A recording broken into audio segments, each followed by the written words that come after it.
times, timelines, let the indulgence win. Palm trees, warm breeze, really massage your bones.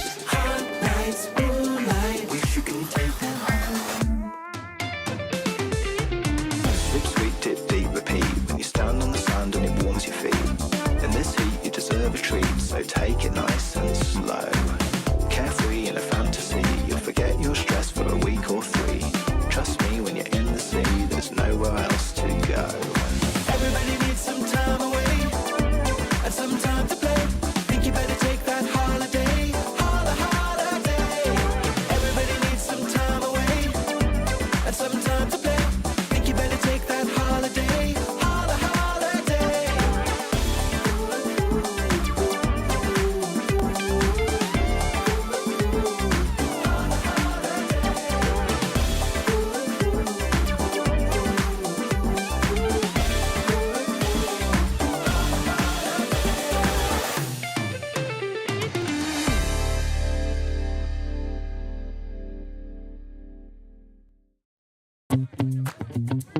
Man, ooh, did you see that girl? No, stop it, man. I saw it first. My Lord. Nah, back off, man.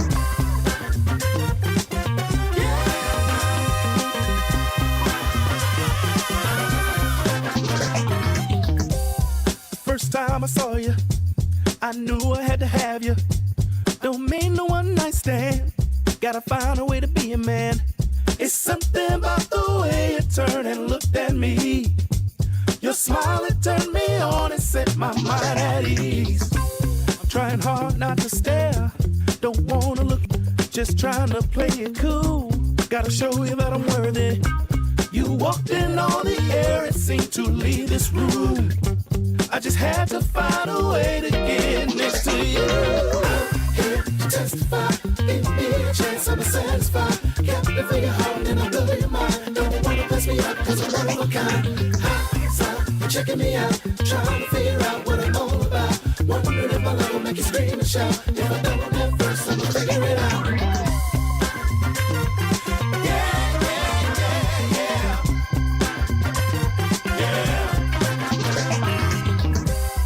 Wolves howling at the moon, peacock and acting like a fool. I'm bothered as you sit through all the nonsense they throw at you. That type of thing don't interest me when it comes to you. I can't wait to show you that my love is true. Don't wanna miss my chance. Would you mind if I took your hand? Out on the floor, baby, let's dance. Extended cut, DJ, make it last. We're the only ones in here, we're so into this groove. Intoxicated by the way our bodies move. Hey, chance I'm satisfied. Hey, and I'll blow your mind. Don't wanna pass me up cause I'm one of a kind. So you're checking me out, trying to figure out what I'm all about. Come on, if my love will make you scream and shout. If I don't at first, I'm gonna figure it out. Testify, chance I'm satisfied. If you're hard and I blow your mind. Don't wanna pass me up cause I'm one of a kind. So you're checking me out, trying to figure out what I'm all about. Wondering if my love will make you scream and shout. If I don't at first, I'm gonna figure it out.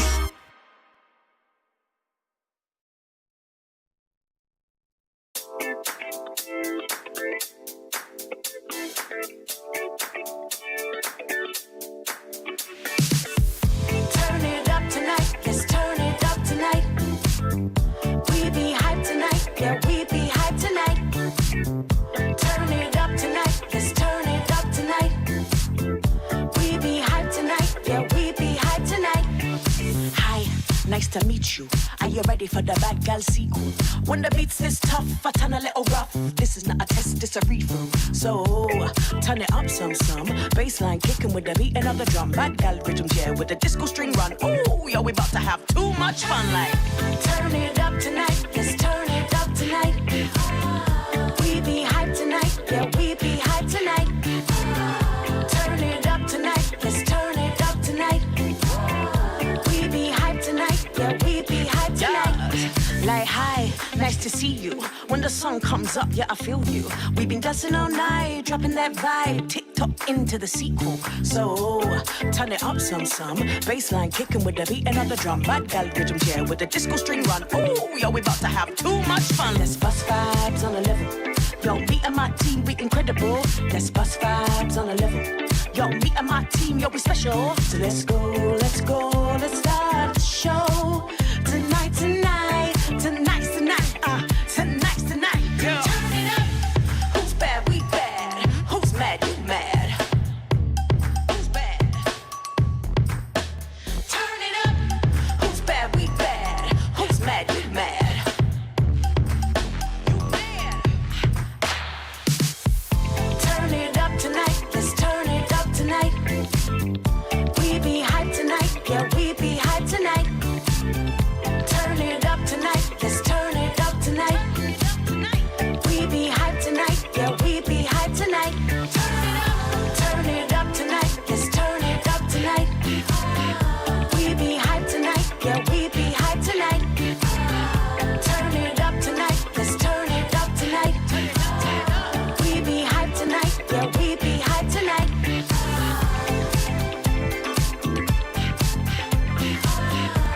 Who's bad, we bad. Who's mad, you mad.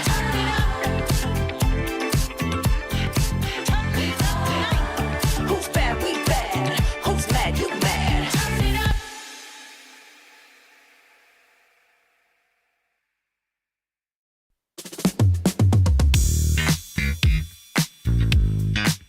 Give me some of that. Give me some of that.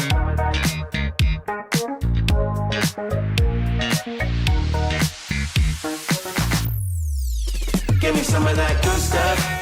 Give me some of that fancy pants. Give me some of that high life. I want something that will make me dance. Give me some of that good stuff. Give me some of that fancy pants. Give me some of the high life. I want something that will make me dance.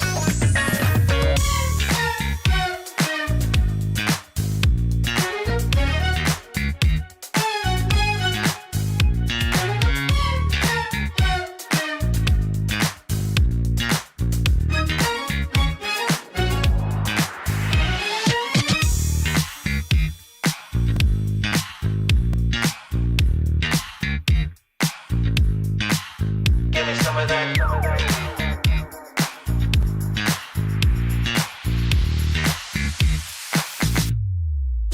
Give me some of that good stuff. Give me some of that fancy pants. Give me some of that high life. I want something that will make me dance. Give me some of that good stuff. Give me some of that fancy pants. Give me some of the high life. I want something that will make me dance.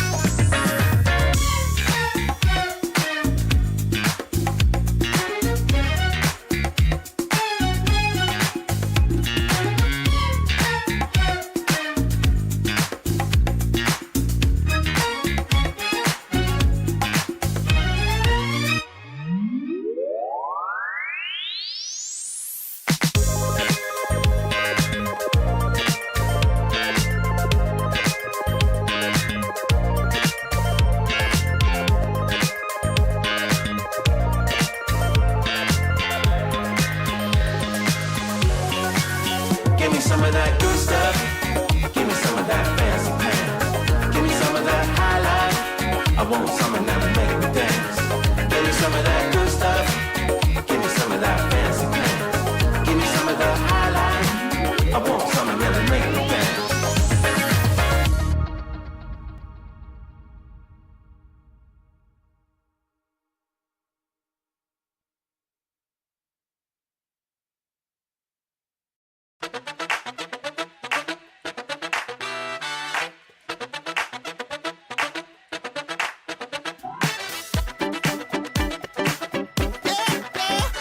Yeah. Woke up this morning, now watch me step. The week was murder. I'm gonna get rid of the stress. I'm feeling lighter. I'm finally feeling like I can breathe. The night is calling. Tension, gonna blow in the breeze. We're rolling downtown. We're grooving to the sound. We're rolling downtown.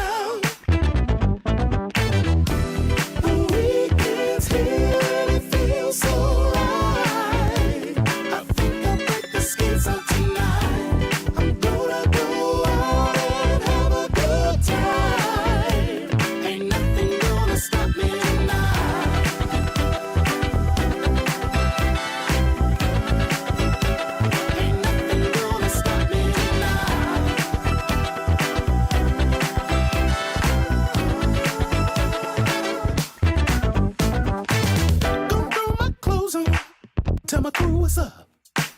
Just wanna party, ain't nobody looking for love.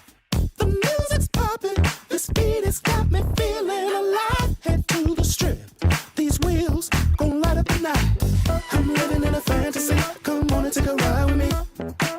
I'm tryna put your mind at ease, let me know that you're feeling me. I'm living in a fantasy, come on and take a ride with me. I'm tryna put your mind at ease, come on and get down with me. We're rolling downtown, grooving to the sound, rolling downtown. The weekend's here and it feels so right.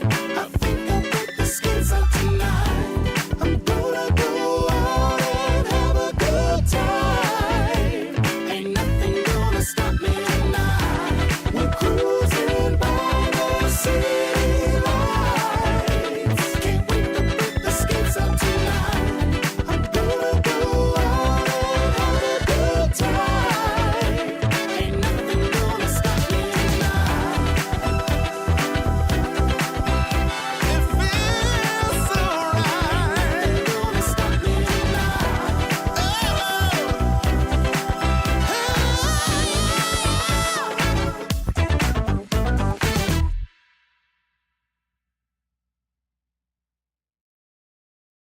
Just give me the beat. I just wanna move my feet now. Yeah. Just give me the beat, that's all I need. Just move your feet and let it breathe. Cause all you see is all you need. Don't be cheap, don't do it for free. Huh? Turn up the heat like an oven, baby, give me that loving. Make me wanna lose control. Cause when the beat start pumping and the party get jumping, everybody get on the floor. See, if you lose your mind and you lose your cool, then you know that you're doing it right. And if you ain't in the mood, I tell you what to do. Got something that you just might like. Just give me the beat. Just give me the beat. I just wanna move my feet now. Yeah. Just give me the beat. Just give me the beat. I just wanna move my feet now. Yeah. Just give me the beat. I don't wanna step on your toes when I see you moving. I don't wanna let this go unless that's what you're choosing. Everything that I've done is the truth and it's already proven. We just wanna make you laugh, wanna do it for your amusement. Turn up the heat like an oven, baby, give me that loving. Make me wanna lose control. Cause when the beat start pumping and the party get jumping, everybody get on the floor. See, if you lose your mind and you lose your cool, then you know that you're doing it right. And if you ain't in the mood, I tell you what to do. Got something that you just might like. Just give me the beat. Just give me the beat. I just wanna move my feet now. Yeah. Just give me the beat. Just give me the beat. I just wanna move my feet now. Yeah. Just give me the beat. Just give me the beat. I just wanna move my feet now. Yeah. Just give me the beat. Just give me the beat. I just wanna move my feet now.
Yes, yes, yes, yes. Let's go, let's go, let's go. Right where I wanna be. Yeah. Let's go, let's go. Shades on, I'm deep in my zone. Spread love, yo, we making it known. I'm really feeling that we go together, cause it's all good times, yeah, now forever. In the booth or in the club, wherever I go, I turn the music up. Whatever the day, I make waves, make dreams, make moves, make love. Step to the left, yeah, move for the flow. Good times roll, yeah, we letting it show. Hands to the sky, yeah, feeling so free. Love in the air, yeah, I'm right where I wanna be. Cause I'm right where I wanna be. Yeah, I'm right where I wanna be. Cause I'm right where I wanna be. Yeah, I'm right where I wanna be. Cool breeze, I feel real nice. Star shine, yo, we light up the night. Good vibes, and I'm rolling like dice. And I'm cool like ice, ice.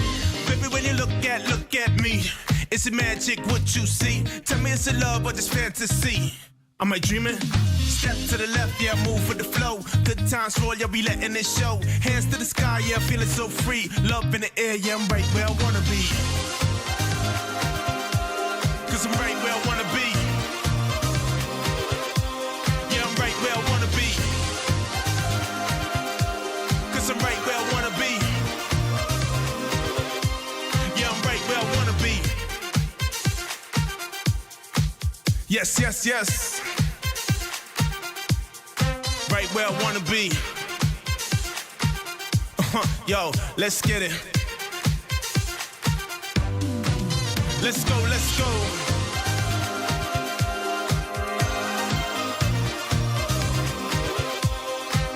Let's go, let's go.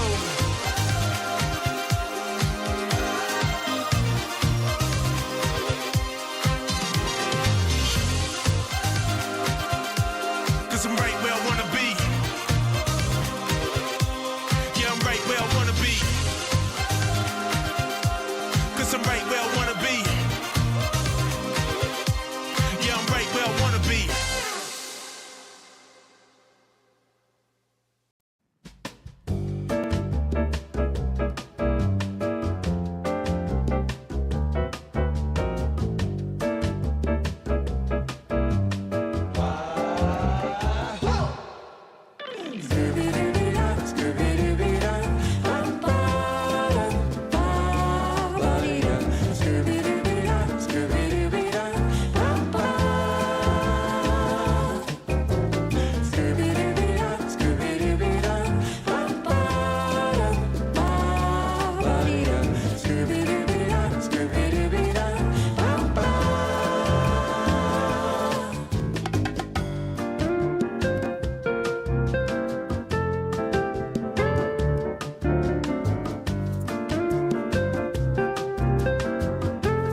like a shining light. Your love has let me see, yeah, a world of happiness.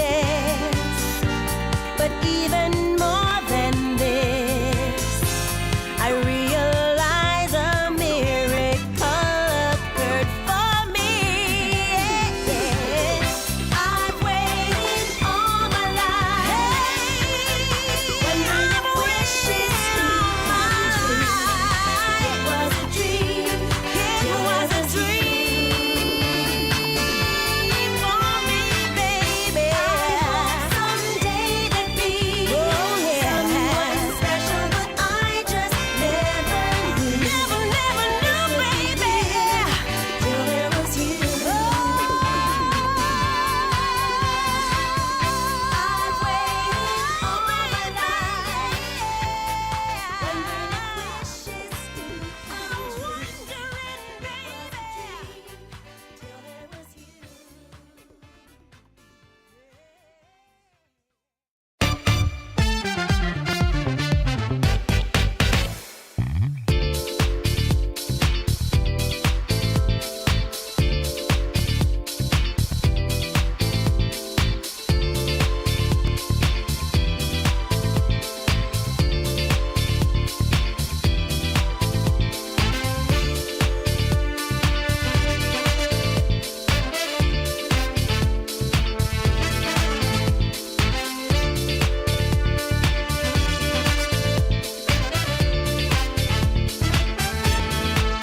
Just wanna be with you, just wanna groove with you. Don't care about nothing else, just wanna night with you. Just wanna be with you, just wanna groove with you. Don't care about nothing else, just wanna night with you. It's all I think about and nothing else on my mind. All I really need is just to have you, girl. And I like to take you for a ride that you can never forget. All the places that you never seen. Let's have a good time, we can't forget. A time we'll always remember. 'Cause we're all the way alive. We're all in a world. Gonna stop us, we just can't stop. 'Cause we're all the way alive. All the way in a world. Gonna stop us, no one, we just can't stop.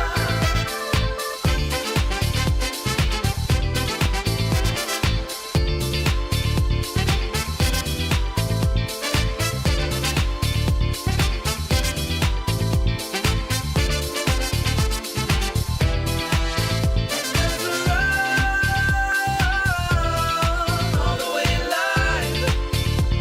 We're all in a world. Gonna stop us, we just can't stop. 'Cause we're all the way alive. All the way in a world. Gonna stop us, no one, we just can't stop.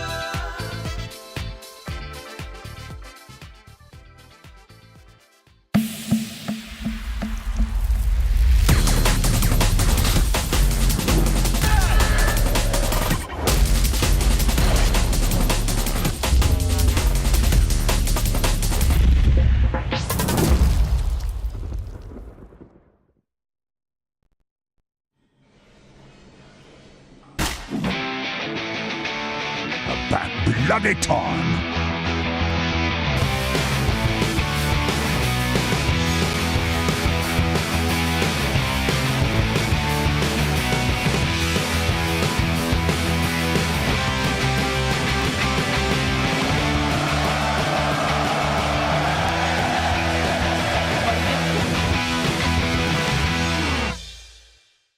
DreamLeague Season 28 is brought to you by DHL and Chex.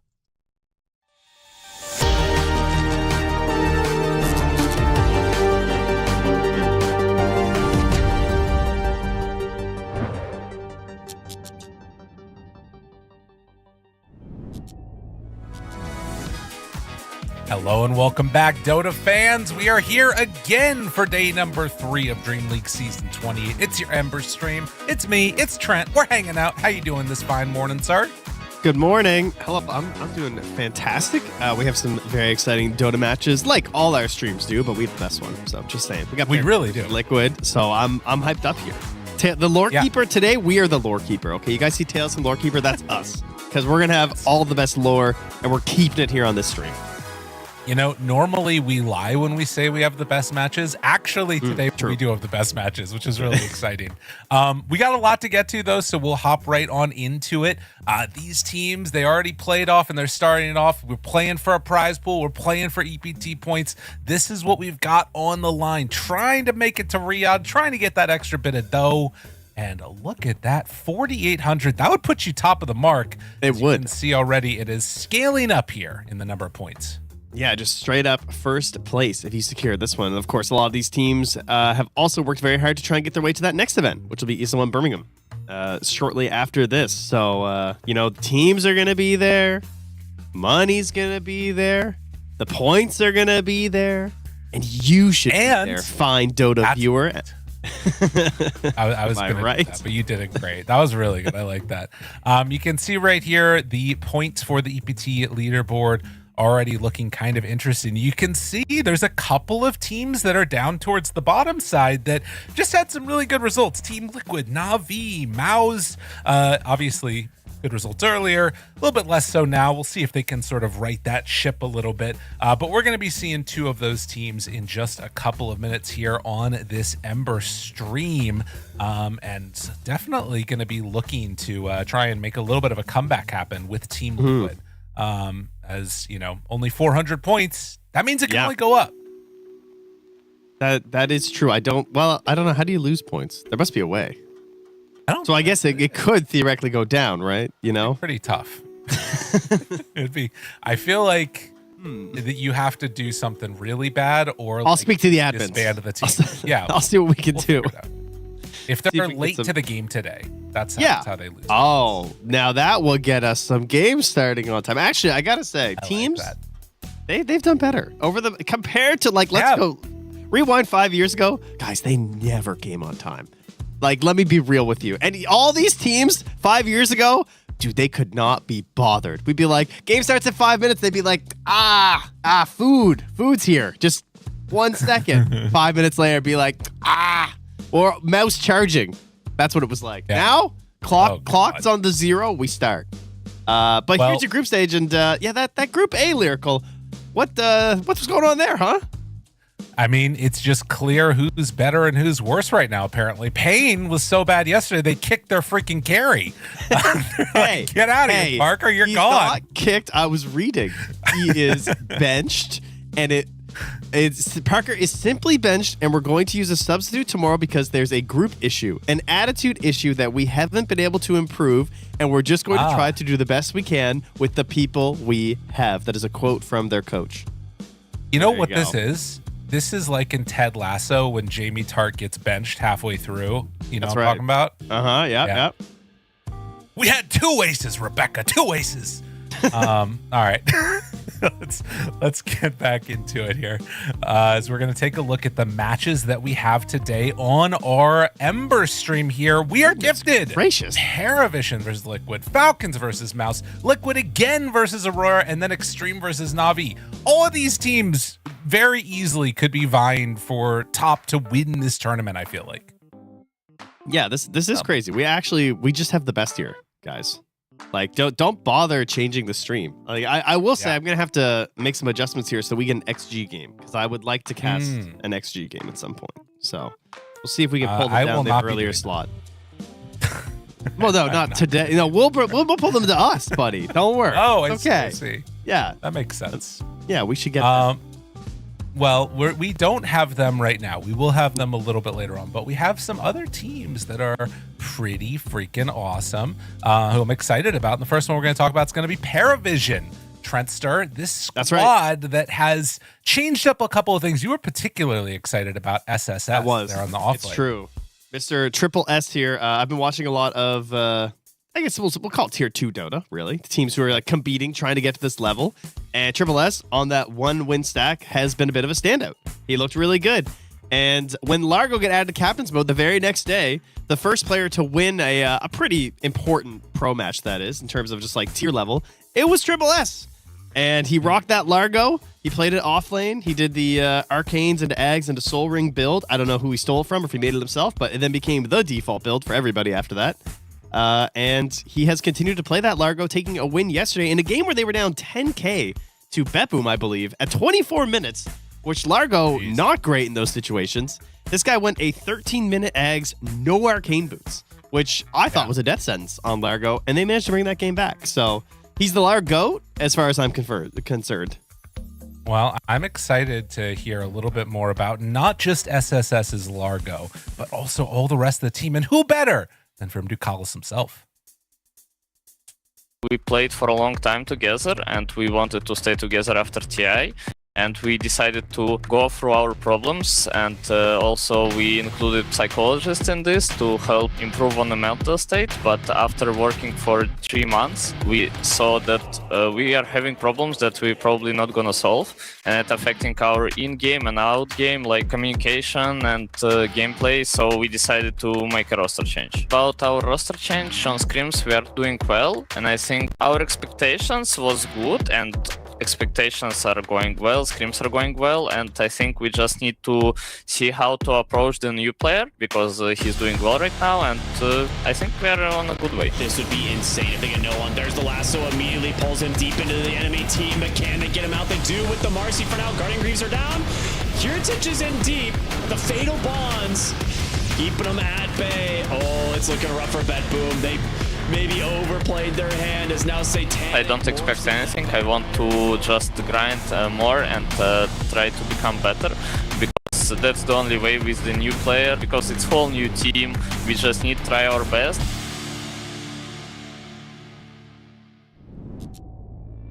Just need to try our best. And there is somebody already who has had some caffeine, it looks like. Satanic just jittery in the morning, as these young players are. You know what's crazy? So you look at him, he's got like a baby face and stuff like that. Guy's actually taller than me. He's a big guy. I didn't realize this until I was standing next to him in Raleigh, but he's actually like a very, very tall player. And then this guy, that as well, he's on the just stage. a monster in the mid. I know, it's nuts, right? He's not looking quite as uppity and jittery. He kind of looks like I forgot to take the garbage out, and he's really upset about it because it's garbage. You know, and you know, no one is an older guy. And speaking of old, we have another team that we're going to talk about here as well. We've got another squad, which is Team Liquid. The men in the European region, always sticking around and trying to beat people down. You know, this is another squad that I feel like people had some questions about. They have really turned things around in the last couple of tournaments. I've been impressed. Who is the oldest on Liquid? Sure, it must be Ace. Do you think? Oh, it might be Ace. You're right. I think it's Ace. He's been around forever, dude. You think about that secret stack. Yeah, he's 32. He's an old man. He gets way over these young guns comparatively. My goodness. It is. I think that part of what it is just the beard. You know, the beard does a lot of work. That's what made me think that Boxy was going to be the oldest. He's only 27. You're right. He's a spring chicken. But we do already have, for all you fine folks out there, the beginnings, the inklings, the potential of a draft, as it's PARIVISION facing off against Team Liquid here in game number 1. Two teams that are vying to sort of come out fully on top. Both of these squads undefeated, as we saw in that Group A. It's all 4-0s. Let's see what happens. Well, it's a morning game, you know. That's always a good one. Oh God, this is not good though, because it's the 2-game series. So it's not like you can just drop game 1 and be like, okay, I feel warmed up. Then we'll win game 2 and game 3. It's like, that's not how it works here. You know, every single game is going to matter right now. Oh yeah. No, it's a problem. And I think that Liquid has traditionally had some troubles with that. We'll see if that's still remaining to be the case or not. I was looking at some of the drafts earlier, and both of these teams have been fairly loose with their openings. We've seen, like, for PARIVISION, Shadow Demon, Beastmaster, Hoodwink, and then in other games they ban out, you know, Trien and Huskar. It just kind of flips around a lot. This time around, it's going to be first pick for PARIVISION, though. Yeah, the boxy picks I'm going to be really interested in. I don't know. Have you watched a lot of the support Earth Spirit that they've been playing? No. Because it's gross. He is so back. It's actually crazy how back Earth Spirit is in the support role with that stupid shard. With the shard and the and just the ability to pull people all the time, it's crazy. It is. I can't believe how it feels just as broken as it used to. Jeez. Like we have time traveled back to the day.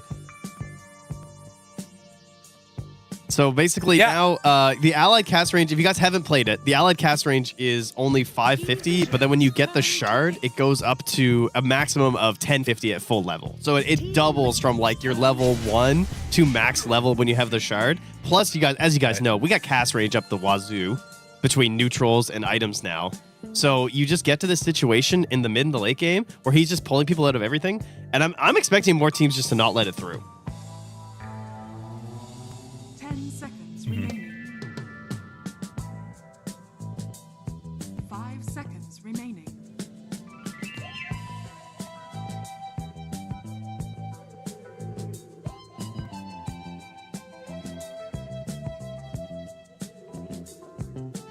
Okay. That mold pretty effectively as well. Oh, I guess it's going to be interesting carry, too is that though. this is the first time that they have opened like this with this Shadow Fiend too. So that is like that's one of those things that, you know, you come into the draft as Liquid and you're like, okay, well they're not like some teams like yesterday we saw so much Shadow Fiend opening. And we're just like, okay, it's like Liquid were obviously willing to do it yesterday versus Yandex. Other teams that we were casting were doing it. And so PARIVISION came into this thinking like, hey, if they offer it up to us, we should take this because, you know, we got no one. We got Satanic. I mean, Satanic, obviously, he didn't get to exist into the world of this, like, all-mid Shadow Fiend like no one did, but, you know, he's got it. And Liquid, as predicted by KP yesterday in our interview, they're hunting, they're lurking, they want to know all they can about the Largo. And here it is. They're stealing it away from Triple S. 10 seconds remaining. 5 seconds remaining.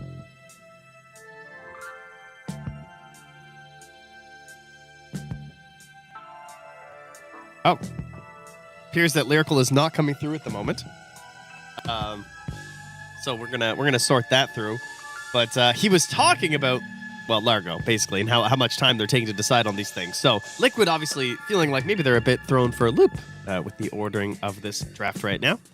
Liquid, Tofu got a lot of praise for his Largo play recently at Blast, so he was doing a really good job succeeding on it as the position 5. I'm not going to scroll through all their games, but I'm 95% sure I also watched some Ace Largo, and so obviously they're going to be willing to flex that around a little bit, but when it came to like the end of the tournament, they were seeing a lot of success there with the Tofu Largo as well. Oh yeah, there's the Ace Largo as well. Yeah, I am going to scroll around. Of course I am. Who am I kidding? But he just went for your standard build. And I guess the question is, does Triple S have some ideas about the Largo?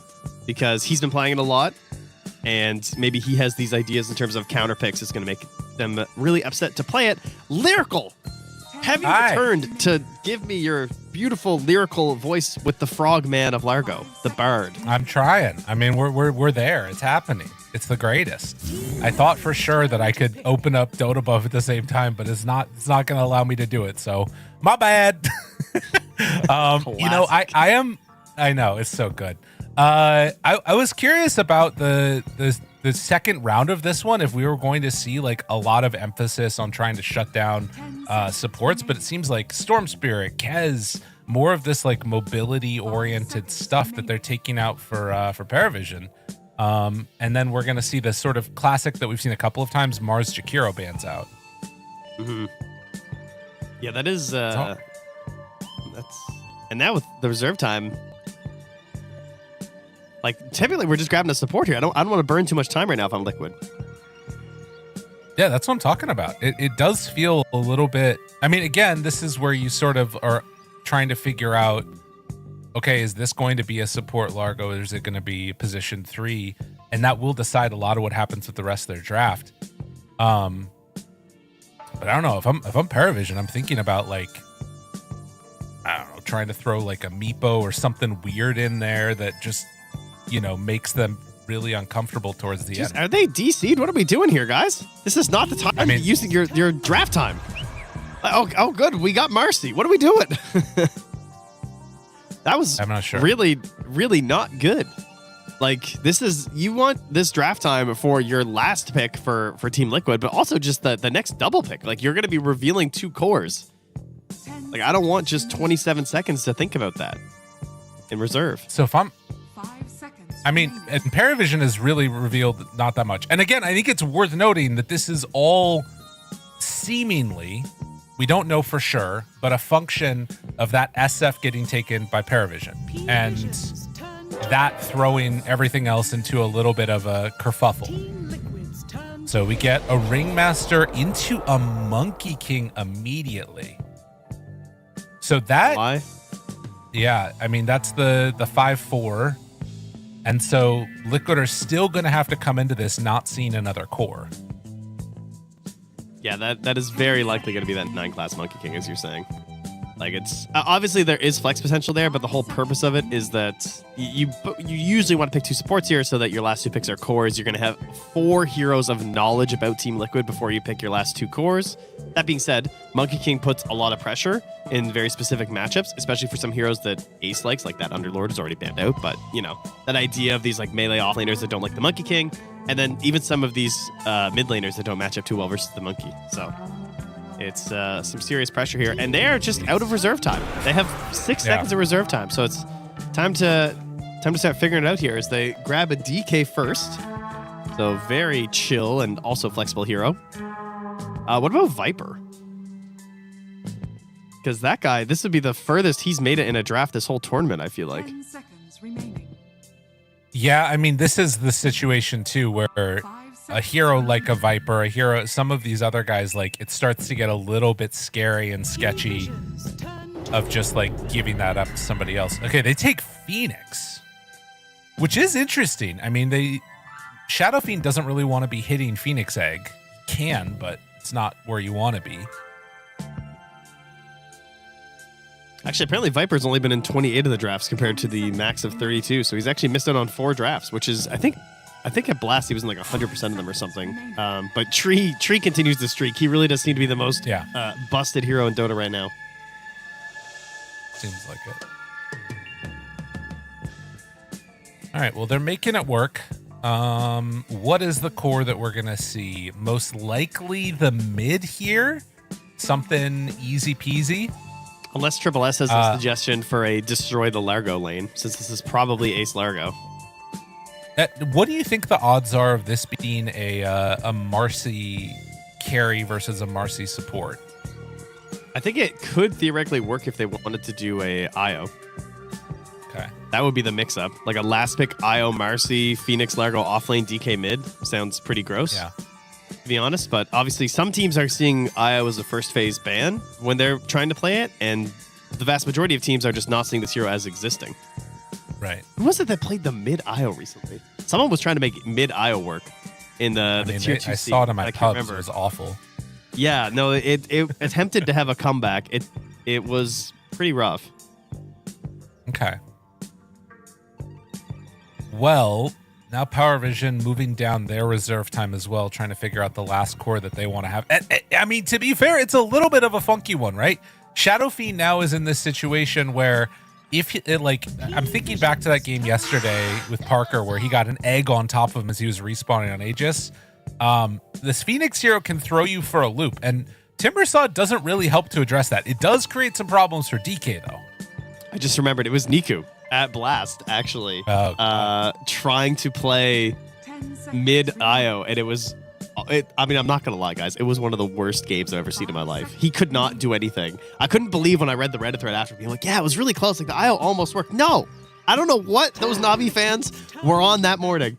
It was not close to working. Do not believe their lies. Do not believe anything you read in a game thread, folks. It was a 0% chance of ever working. So not to say that it can't work, but that game, there was no way. It ain't happened. Yeah. So I don't know. We'll see if the IO makes a reappearance, but that's a very solid Timbersaw pick. 10 seconds Yeah. remaining. I mean, there's some issues again. I think if this Phoenix gets off to a hot start, I'm really not seeing great egg answers. And there's not anything like a Centaur either. I'm sensing a Mickey Luna. What do you think? Doesn't that seem like what Liquid would do here? Yeah, I could see that being pretty solid. Seems like Mickey energy right now. Yeah. I'm not sure. Do you like the idea of this Timbersaw on the off lane or mid more? I think off lane. I think with the Monkey King and just Triple S is a good Timber. So I think you just, it gives a lot of space for 9 class to be 9 class. Right. You don't like the idea of a Mickey Dragon Knight though? No, I'm fine with Mickey Dragon Knight. I'm okay with that. I just feel like they're going to pick Luna. Okay. I also think that there's a decent chance that Largo could be with Boxy. I'm not sure if he plays the hero or not, but it feels to me like his type of hero. All right, they run the Void Spirit now. That silence be very useful. And again, if Largo gets farmed, get that Lotus Orb, get that Shard. Yep. Spot. Yeah, this is interesting for the Phoenix because like it isn't the best lineup of egg killers, but it's also just gonna be hard to get the egg off. Yes. They're all so mobile. Like, how do you get the egg off in a way that it's gonna hit a decent amount of people, and you also don't get stunned trying to do it or silenced? Oh, the Nisha Slarder. That's the one you hate. It is. It is the fish who I don't dish with. All right, who's playing what? Nobody's taking their heroes on Liquid. All right, Ace is Largo. We've learned. It is a Mickey DK. All right. Yep. Okay. Interesting. Very, very interesting. Not sure how I feel about it. Like, minus armor oriented draft on Liquid against a Timbersaw? Well, in theory, the Monkey King's game looks pretty atrocious. I assume he just doesn't engage because, like, he's going into a safe lane of Phoenix Dragon Knight. Yeah. Phoenix, traditionally, like, one of the absolute best counters to Monkey King because he relies on right-clicking and you have Fire Spirits. But, that being said, you know, there is a Timbersaw in this situation, too, so you're trying to fight. Like, I could definitely see a level 1 death on the Phoenix where you try and go for this, you know, Fire Spirit play, and then the Timbersaw just pops in and you get Whirling Death and you're like, oh, I died. So, yeah. Just be a little cautious. And he's probably just going to be pulling and probably killing couriers. Let's be real. The classic. Mm-hmm. I am excited to see how Tofu handles this because I feel like he is, to me, like how much farm Tofu gets determines how this game goes. At least on Liquid side, I think for PARIVISION, they have, you know, 9 class who can make a lot of things happen. Obviously, playing together with SSS will set them up for success. But like, I need to see a lot out of Tofu for Liquid to come away with this one with me feeling good on it. What do you think? Oh my God, it's very dark there. I just noticed something here. What's that? Do you know what hero is 0 and 9 at DreamLeague? Despite only having 32 games. No, it's actually Viper. I just happened to still have my Viper page open. So despite being one of the most contested heroes, while picked, that hero has gone 0 and 9 so far here at DreamLeague. So maybe that's why he didn't show up in this draft. Maybe you know, teams are looking at it and they're like, I guess the time of the Viper is over. That being said, 5 of those games were versus Puck, which seemed to be the solution to that Viper lane. So keep that one in mind there, folks. And keep an eye on those other streams and see what Viper's doing and let me know. All right, we'll see how it goes as we get into this game number 1. PARIVISION facing off against Liquid. And Liquid running through their reserve time early, got the Shadow Fiend stolen away from them, took the Largo. That, to me, at least feels like it's a lot of the storyline. And I'm sure you're going to be keeping a close eye on that position 3 Largo because you love this hero. I do. I love the frog, man. I'm drawn to it. I think it's hilarious. The tongue is just, like, conceptually broken. Like, a displacement as well as a basic dispel is just crazy. So I don't know how we're going to balance this hero as long as he has that. I think it's just going to slowly whittle away all his other skills as long as it exists. Yeah. But I don't think he's like crazy broken right now. I think he is very, very good as a situational hitter, as Nisha will grab that bounty, but it's painful. Ducalis a little bit late with the Tame the Beasts there. Wasn't able to make anything happen. And yeah, Nisha took a nice little chunk of damage there. Should also note, though, that the Catchy Lick will be pretty helpful for dealing with Timbersaw, too. Can just, take off the Whirling Death stacks, which is kind of nice. That used to be undispellable, right? I'm not crazy. Way back when. Anyway, it doesn't matter. I think it's now. When, yeah. Aha. I mean, it's also a classic matchup versus the Monkey King, but it's when it's a support monkey, it's not going to matter as much in terms of just like taking off his Jingu buff. Yeah, that's a good point. Although you do still have 4 armor on Largo, which is kind of dude. He's so fat. Like yeah, he's a big he guy. gets so tanky so fast. It's crazy. Like I look at him when he gets Ags at like 12 or like 15 minutes or whatever, and he's got like 1800 HP, and it's just like how? Ooh, good damage here onto the 9 class, going for the body blocks. We'll get hit by the double raise. Needs to be careful. The whole triple. That actually pulls the lane into a bad position too. I don't think I've ever seen a 6x raise in all of my years of watching Shadowfeed. I mean, I always say it's my favorite hero to cast, but I don't think I've ever seen that, where 2 heroes walk through 3 raises and both get the triple mark. I mean, they did almost kill 9 class, but it came at a big cost. Mid lane, Nisha getting brought down relatively low by no one. This is, of course, a pretty fun matchup to watch with these 2 players. Just experts in their own right in the mid position. Yeah, it is very interesting too, because you would think it would go pretty well for the Slardar, but obviously that comes a little bit later, especially probably like level 5 maybe. I don't know. I guess because like you have the all damage barrier though, so like maybe those slithering crushes just aren't going to be as impactful as you expect, even with like the low cooldown and high damage. Well, the other thing was that Nisha came in pretty hurt from that like level 1 exchange too. That's true. Kind of screwed things up a little bit. Now gets the runes stolen away from him. So yeah, Nisha is actually in a really bad spot at mid. Well, he's got his bottle recovered, so it's not as bad. Okay, that saved the lane a little bit. And nice 8th remnant. Now, the lane swaps were perfect, like putting Ducalis up top with Triple S here, getting the Ringmaster matchup versus the Phoenix as opposed to matching into the Monkey King into the Phoenix instead. So that's worked out really well. You get a melee plus ranged pairing, which works a lot better than like double melee up top into a Phoenix. So I think they've done the perfect idea here. And that results in Boxy just being the one who has to pull creeps off to the side here for Ace. So, love the Frog. Big liability in the first, 12 minutes of the game. The hero does not play Dota. He just wants to sit on the lane. He wants to farm towards his Ags. He wants to maybe get a couple of camps on the side while he's waiting for the next creep wave. That's kind of all he's shown to be capable of doing so far in his professional career thus far in the Dota scene. So don't expect too much out of this Largo early.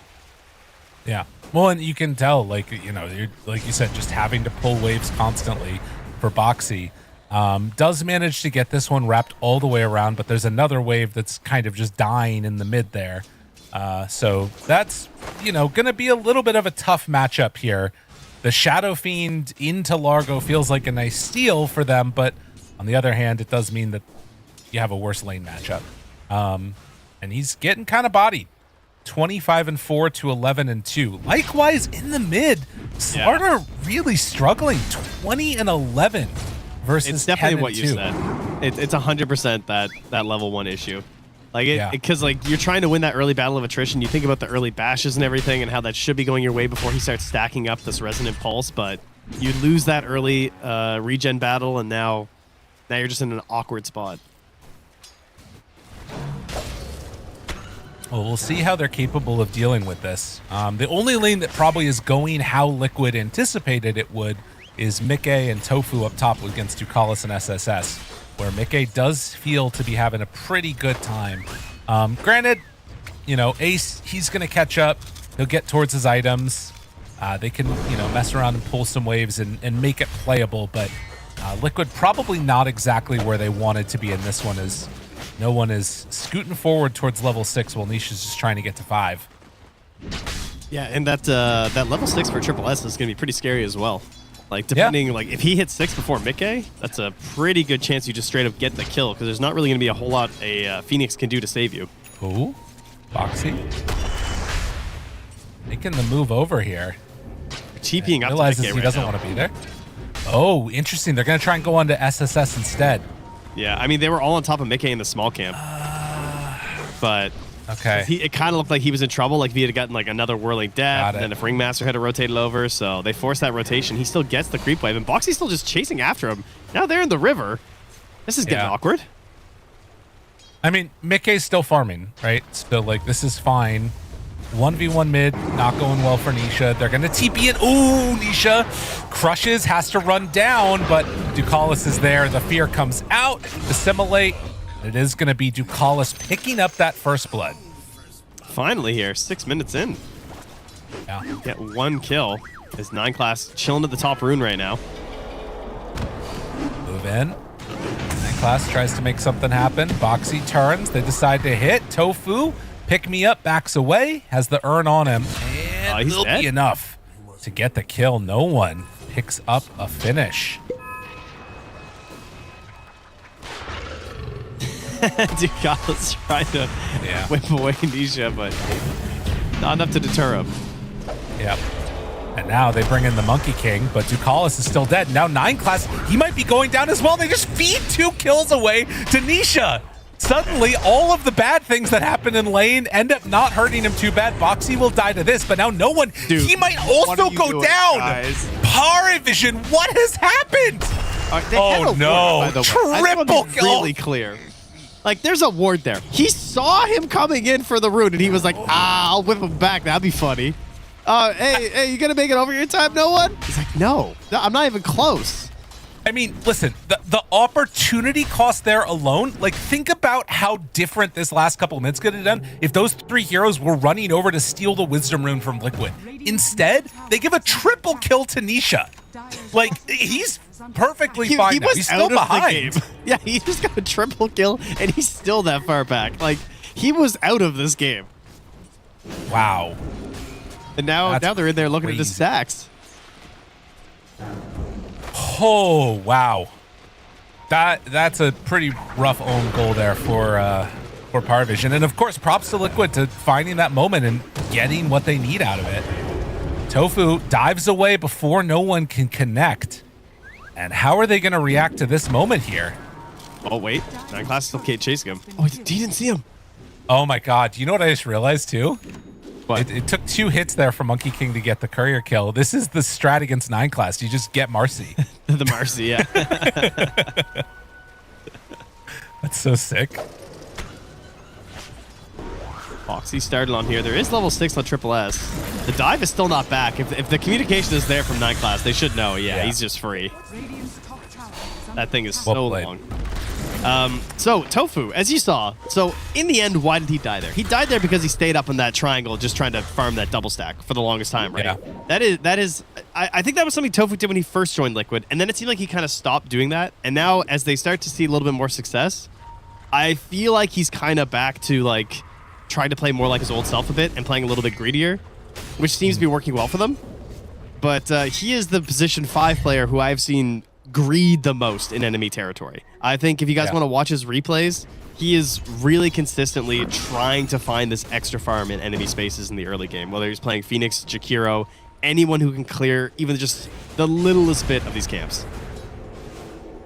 Well, and it's, I think, particularly necessary for a game like this with the Phoenix, right? Because this is a hero that, if he can get very farmed, can be a difference maker. You've got big tanky Dragon Knight that's going to get healed up. You've got not many egg hitters on the side of Pari. A lot to be said about, you know, what Phoenix's role can be in this game. 9 class right now is just running around, dropping down wards, trying to block out areas where they can farm. Gotta slow down that Aghanims. Yeah. I mean, it makes sense. Is Nisha so it's going to be annoying for Ace. That was crazy. I cannot believe he survived that. Boxy.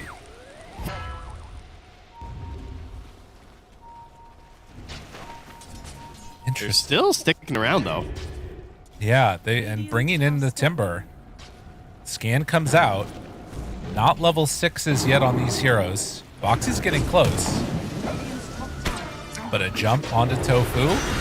Has the dive, cuts the tree.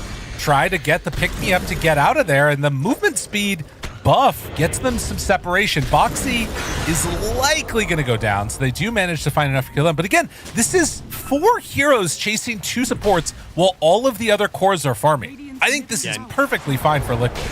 Yeah, Nisha grabs the wave as well. He just farms at the top part of the river. Catapult gets in there a little bit. Yeah. There is a shadow friend in the bottom lane, though, who's getting very large. True. He's a big guy. 0-0-0, 132 last hits. I mean, that's definitely true. And, you know, as much as we're talking about the potential of Phoenix and, you know, all the rest of it, like, Shadow Fiend can cause some big issues, particularly before BKB. Look at Ace. Try and commit. There's Requiem. Yeah. It's like, what He's the walking hell? around his camps. He's like, wait, where are my camps? What? He's standing there waiting for it to spawn. How unfortunate. Brings out 2 sentries. He bought 2 sentries. That's sick. Listen, that's an off player's player doing right the there. bare minimum and getting a standing ovation. He bought sentries. Look at there. Only a 3 player would do that. The 2 and the 1 he never washed would. his You know hands that's after true. he used the bathroom. Whoa. Listen, not everybody does that, okay? Especially among esports players. All right, I'm going crazy. Sorry. Oh, Ace. Dude, cut. Oh, we got it. All right, there we go. This is a struggle. He's like, I've never done this before. Hey, Tobo, how do you do this? He got his gold oh back. My God, the because of value. Yeah, and he still has a sentry left over. All right, he's the go. Nisha. They find him. A quick hypnotize. Tries to get away. Oh, he's quick. He's quick in the river. Not quick enough. As no one will take the second jump and ensure the kill.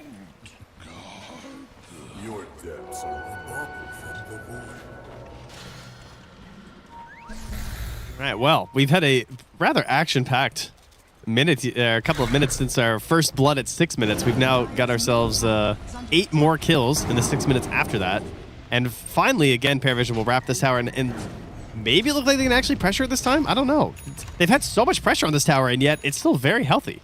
So much time and attention has been spent here, but they just keep pulling it off as Liquid.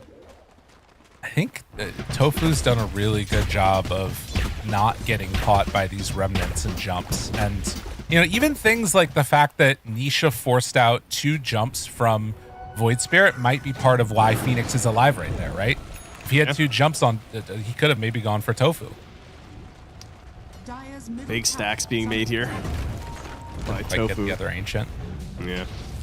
That is certainly something that could get scouted out here by 9 class, though, if he makes his way back over to this half of the map. As Triple S will be taking some stacks of his own here and trying to boost his way up the economy. Nisha not doing great, but Triple S also, you know, him and Ace just kind of hanging out a little bit lower on the chart here compared to the safe laners, and instead they're going to go to Mick A, so this is nice, because he's pretty far behind Satanic. Yeah. Trying to get towards that Blink Dagger as quickly as possible.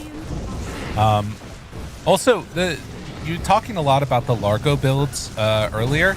He did decide to go back for a Bracer after the Arcanes and Wand. Is that the thing that you had been seeing, or were people literally just like Brown, or rather Arcanes, Bear, and then into Axe? I think he built the Bracer with the Arcanes, I think, before he started his Axe. So yeah, that's normal. It's like if you're laning and actually just doing stuff, but the funny part is always the Soul Ring after the Ags. I think that's the one that always catches people off guard, because if you go this Arcane into Ags, you still just struggle on the mana, and Aghanim's is your way to farm, so you can so quickly just juice your way to the Soul Ring and then just keep the mana flowing so you can consistently be farming but also ready for an engagement, because oftentimes you'll see Largos, especially with less mana items, like running around the map with W and then entering a fight and running out of mana halfway through the fight. Also, if you don't take Mystical Enchantment, you're griefing. You must take Mystical or mana regen items and enchantments on every single Largo thing. It is the only way. Got it. I was kind of curious if we were going to see the Monkey King try and head back in and steal some more blocks on those camps. Decided not to, and instead they are setting up to try and kill Largo down here bottom. He is 600 gold away right now from finishing off that Aghanim Scepter, and we'll just sort of retreat to the safe areas of the map. A lot of what this game has looked like is PARIVISION trying to make moves, trying to shut down some of these liquid cores and not being able to find them either in the jungle or even nearby towers. And instead, jump trip. They go immediately onto SSS, find him, and manage to bring down the Timber Saw. This partially happens because they've never committed Satanic to moving to pressure the top tower. Like I feel like there definitely was a moment he could have just twin gated and they could have just taken that top tower and opened up way more space in this top half of the map so that this was a safer place to farm. It seems like a bit of a missed opportunity, but like they're basically just hyper farming their Shadow Fiend instead. They're saying that that's too big of a waste of time. We don't care about taking down that tower. I'd rather just have our Shadow Fiend massive, but like with how much pressure they were getting on these towers, I feel like so many teams would have rotated the Shadow Fiend in for a push on the tier 1 mid or the tier 1 top, and they're just deciding against that. Yeah. I mean, it does mean that, like you said, at this next fight that ends up happening, as we see Yule Scepter into Remnant, big jump. Pick me up, though. He gets out. There's so few heroes that make that work for them, and they will blow up Boxy, but now jumps in, has the egg immediately in response. Perfectly played. They do get a good hypnotize out, but they end up losing the egg. Satanic shows up. Ace trying to make something happen here with his Aghanim Scepter. Nisha low, not gonna be able to quite do it, and the Requiem comes out. Now hypnotized on Ace. He needs to back away, does not have that much mana left. As they drop down the Wukong's command, it looks like Ace is going to keep this pressure onto 9 class a little bit as Mickey jumps forward, and Ducalis ends up going down to Mickey. He just gets out after. That's a nice cleanup at the end of that one. Yeah. Well, they might get 9 class as well here as he greedily takes the bounty rune. Is he going to get out? Oh, my God. Yeah, I think so. Foxy? Wait. Yeah, he's got no friends. Oh, wait. Okay. He does have a friend. Mickey. Right there. All right, so the SF play onto the egg was massive, or else this would have been even like a horrific disaster for PARIVISION. I feel like it almost ends up being even, but then that last kill for the monkey or onto the monkey kind of put it over top for Mickey, who, how many kills did he just get? I mean, he's got like 700 gold. Let's see a replay of this real quickly here. That was that picked me up. Yeah. Getting this egg after that is crazy. Well, and it's a sign of things to come, right? Because if Shadow Fiend doesn't kill this, they're all dead. Yeah. Right. Yeah, it's disaster mode for sure. Unfortunate timing with the Yules as well. They're onto Ace, I think, saved him because it wasn't. He didn't get feared during the Requiem, so they couldn't actually hit him. Yeah. Right. It's a little bit of. But then again, they might not be able to blow him up during that anyway. But I mean, that's your Ags fight as Largo, and you come out either even or a little bit on top, so you're fairly happy with that. And then instantly the Soul Ring comes out on the Courier. So we're going to try and get rid of some of those mana issues. He's got his maxed out Croak of Genius. Got to be spamming that all the time to make sure you actually just have mana, but also because it's a crazy amount of damage.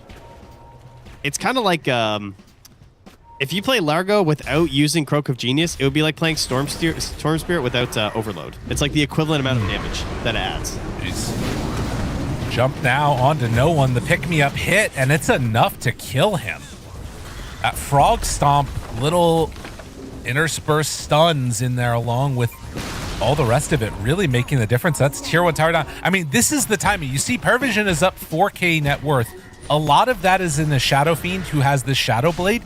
If he can get a good initiation off and catch them unawares, it would be huge. Yeah, and this all I think comes back to the lack of tower taking from PARIVISION. Yeah. I feel like that has really hampered them in this game. They're going to find Tofu. Tofu dead. Now they throw in the wheel. Roshan, it's in a little bit of trouble. They drop Requiem very early from Satanic, and now he's got to run. They get the stun, they had vision. Oh no, Tame the Beast not going to connect, and now in further trouble. They've got the Shadow Fiend, kill him off, will die to SSS by Boxy, but Ace, he's just doing a lot here. Although now out of mana, I don't know if he's going to be able to do enough anymore. SSS is too big. Jump forward crutch. They kill off Ducalis. Now 9 class off to the side. Ace gets another soul ring. Tries to back away. SSS still on him, and with no one there, it's enough to take him down. The Timber Saw coming in clutch, and with Roche still low, maybe they can. He's going to run.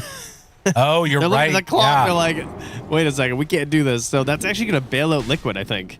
Wow. Oh, Yeah, he's moving. They have now lost the main benefit of their Slider, unfortunately. I mean, maybe they'll still get the bottom Roche, but like they were really trying to just push this Largo Slider combo into like, we are now ahead. We have the Aghanims. Yeah, we're down on gold, but we can win these fights. And we should be able to get this Roche right now. But that Ob Sentry in the triangle was so massive for Liquid. You're right. Like that just ruined Satanic's fight. Interesting. And now thinking about going into the pit. Oh, this is fight number 2. Roche on the outside. They're hitting it, trying to take it down. Do they realize what's going on? No one at the ready. They throw out the Chakram, starts to jump. Now they get the stun by 9 class channeling. Roche low and slow, and he gets it. 9 class steals the Aegis away. The egg is down. Will it make enough of a difference? Nisha jumps in, kills off the Aegis.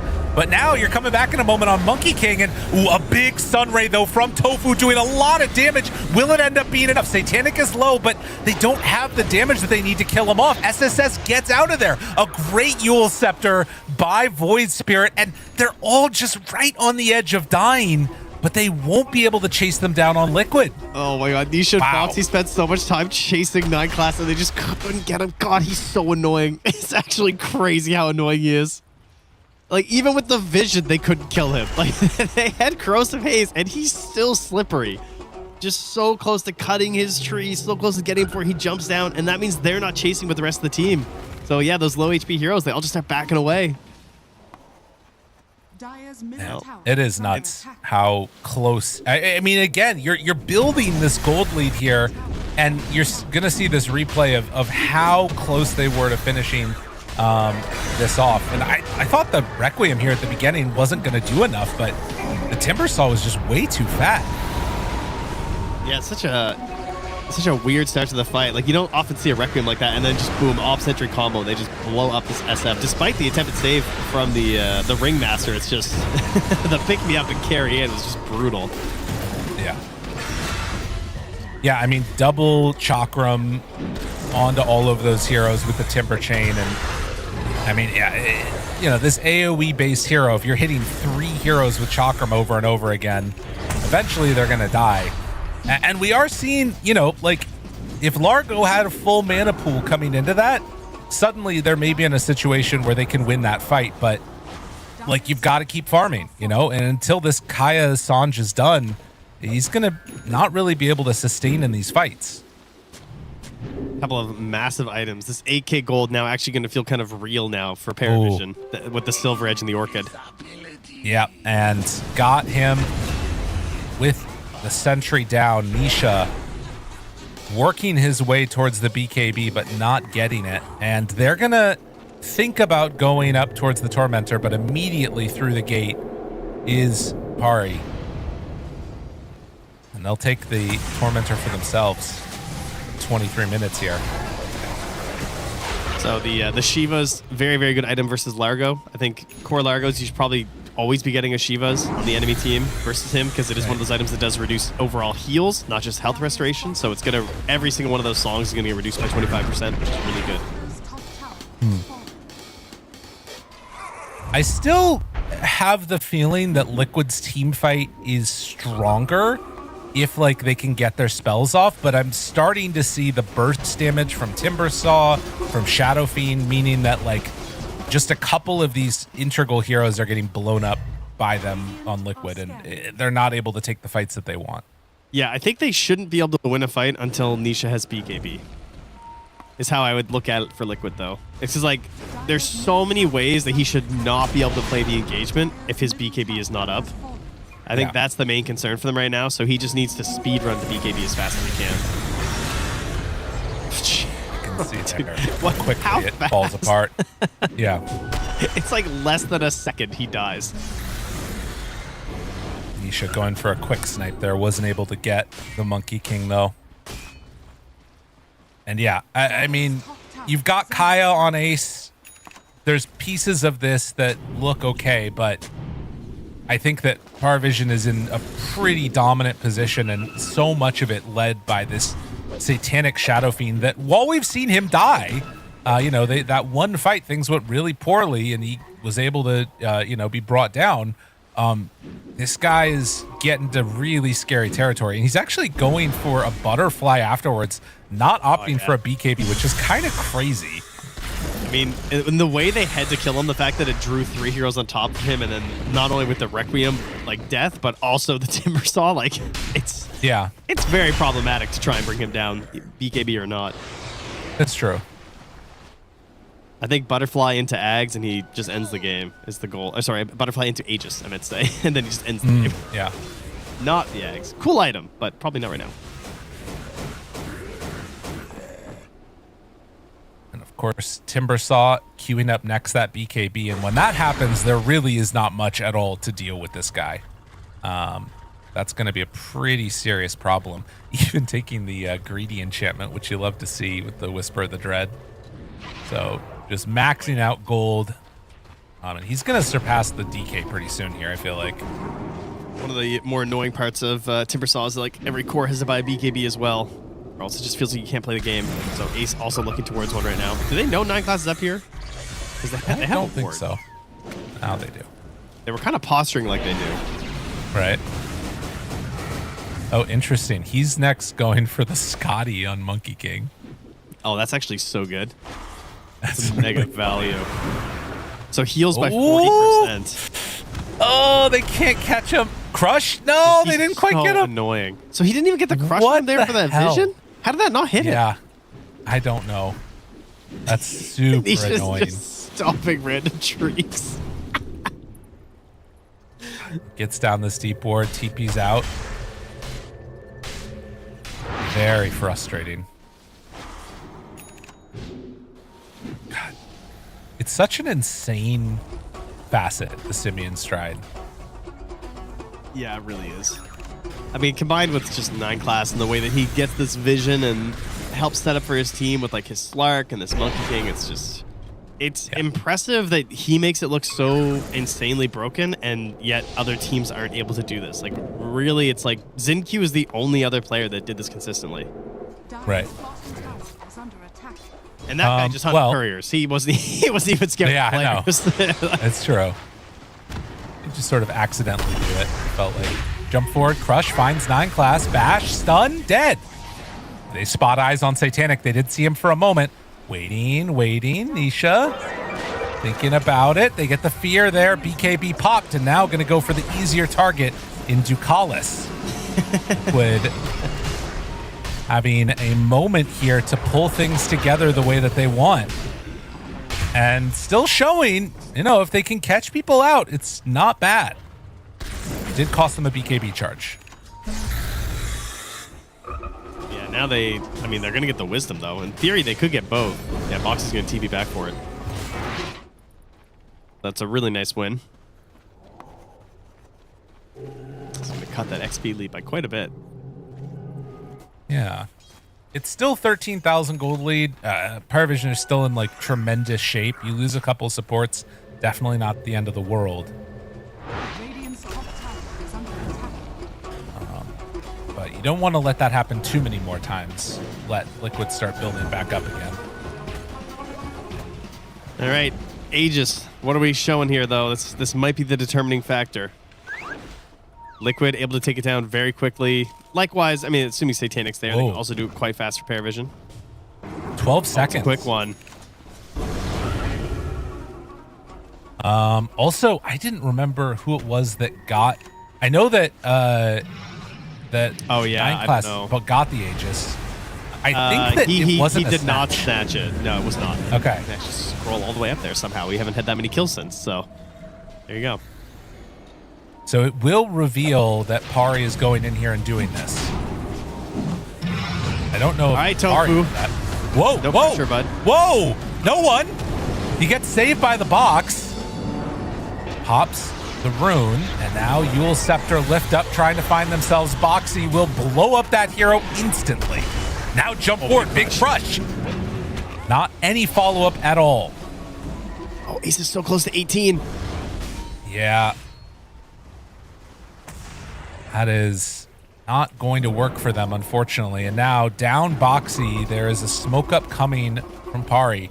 The other thing, 10 seconds until it switches sides. They're going to try and get good position here now. Nisha. They spot him. Ward down. Waiting, hoping to find somebody. I wonder if they'll buy a gem for this.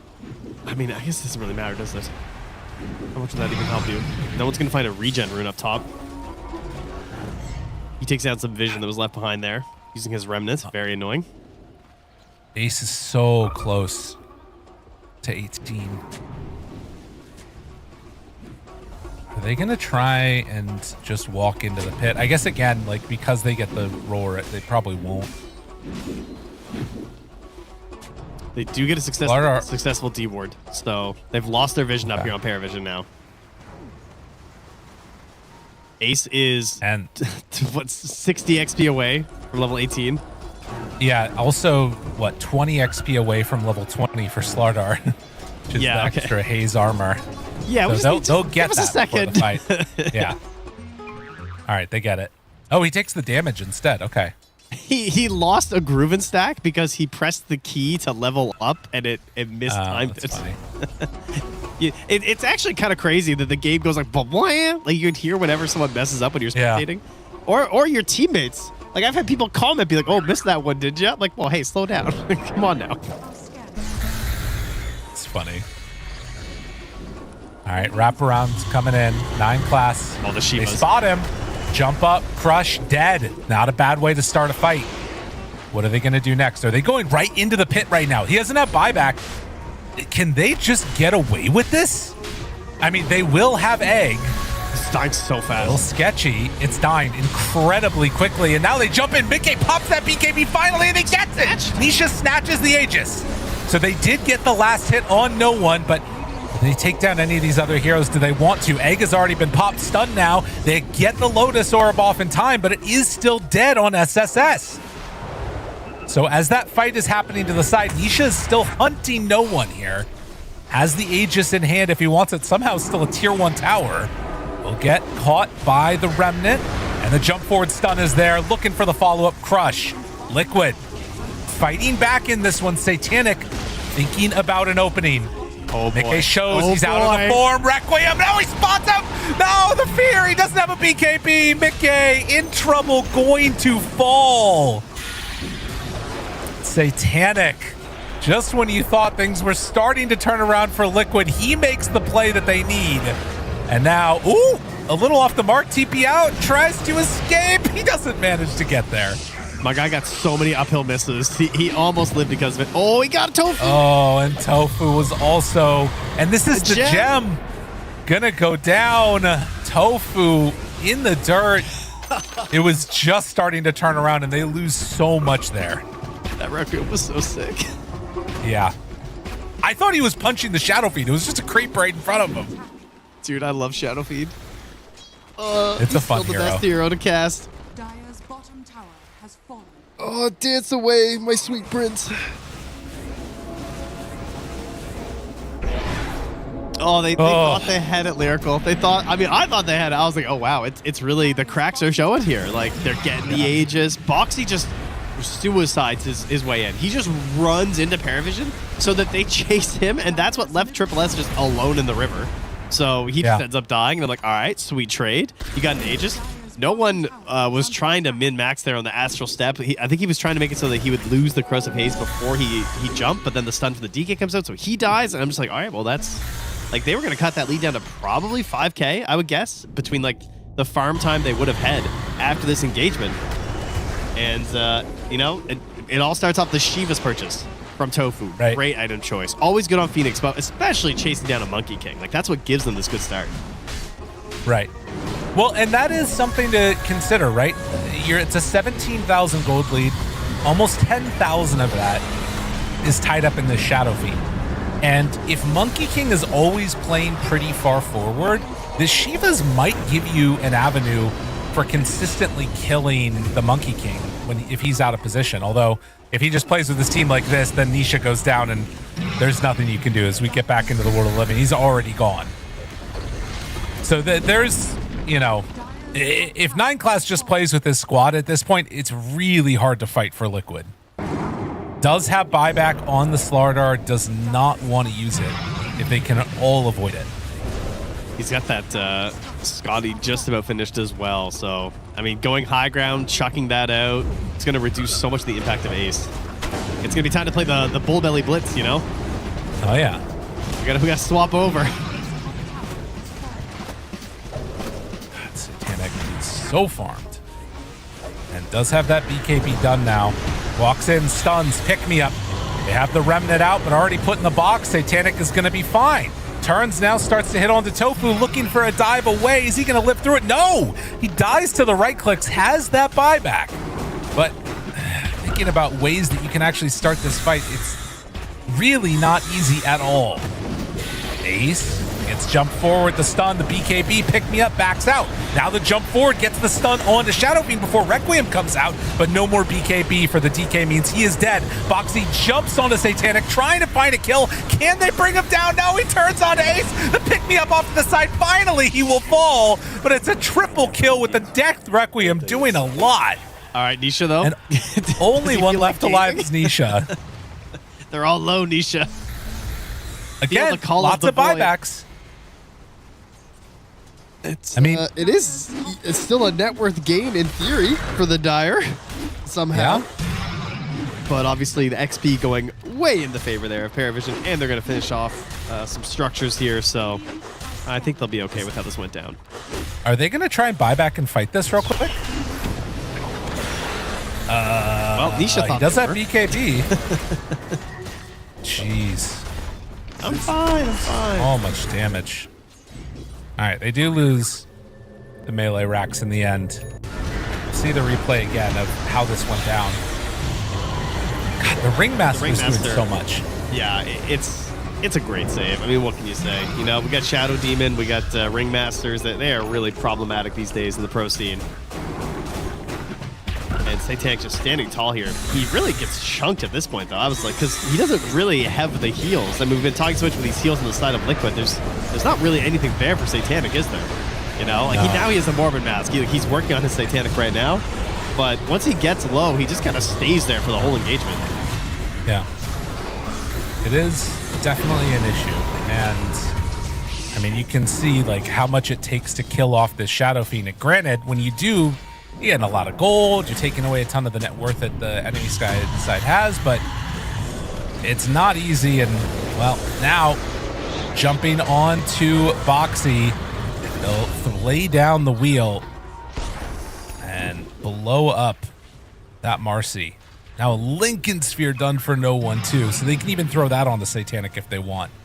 Amp damage rune, Pari gonna go run down the lane, do it again. Yeah, Ducalis, like the blink being available, he's going for this late game Vlad's. I feel like late game Vlad's is back right now. So many supports are picking this up right at the end of the game. Just so value, especially when you have these ranged carries that you just want it. Like you can stay closer to them a little bit easier, give them a little bit of help. And yeah, let's just throw all our buffs on top of them. Sure, let's just have an amplified damage rune. Okay. Stand back. Satanic is here. Man. Yeah, this is gross. Look at that rack. Need to lick the he can't even get close enough. But he can't. Well, and also he has a Lincoln's on him, so even that's not really gonna work. He gets a Lotus lick pulled towards him. Oh God, no. Yeah, I know. All right, well, that is another tier 3 tower down. Slardar actually is gonna have the Bloodthorn done, sending his courier out, and we'll have it completed. Okay, that is their best chance to win this game. Is you get a stun, a Bloodthorn on the Shadow Fiend, and somehow someone stops Ringmaster from saving. That's the only way you're gonna kill Satanic, right?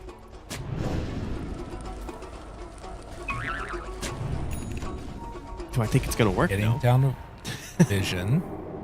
Jeez. And picking up a little casual Blads for Ducalis too. So good. He has so much damage, man. Oh god. Yeah, the Shuffy's gonna hit so hard. Like this is without the amplified damage room. This is pretty much what he looked like before. He was at like 600 or something as he was going higher with the amplified damage room. But Vlad's just gives so much, and he is just huge. Oh, 9 class gets stunned by his Timbersaw, a classic. Division, SSS. They jump in with 9 class. Boundless hits onto 2. Do they take the fight out of the base? Do they just wait for high ground? You're going to lose a lot here if you're not careful. Does have BKB as he lands. Not using it yet. Pick me up pulls him away. So Liquid not pulled into that fight yet. But I like they that are idea. very close. Try and like tease out a BKB there from Nisha. Right. I mean, in theory, they should just wait for Roche. Yeah. You know. I think they respect the team fight potential that Liquid has enough that there's no reason to try and push it and go too far. Because, again, like this is just inherent to Shadow Fiend, right? Like this is a hero that is a glass cannon. Granted, now he has 3,800 HP, but... Yeah, it's really strong glass. That plexiglass cannon, you know? Yeah, that's true.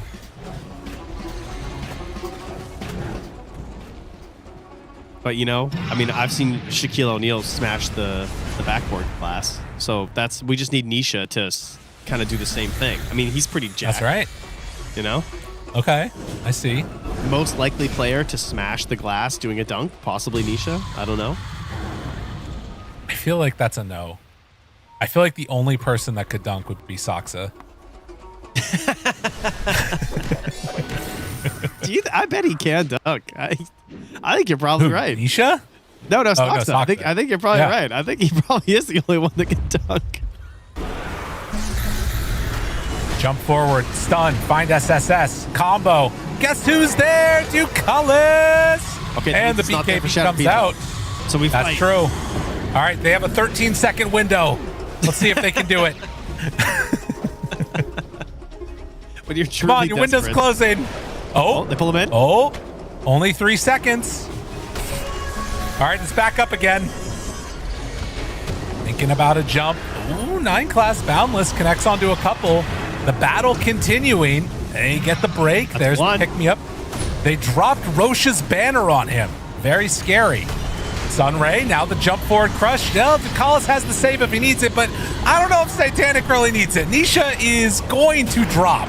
They lose their Slardar. They get the Supernova out. No one chasing, looking for a kill. He gets the Lincolns back up, will not fall.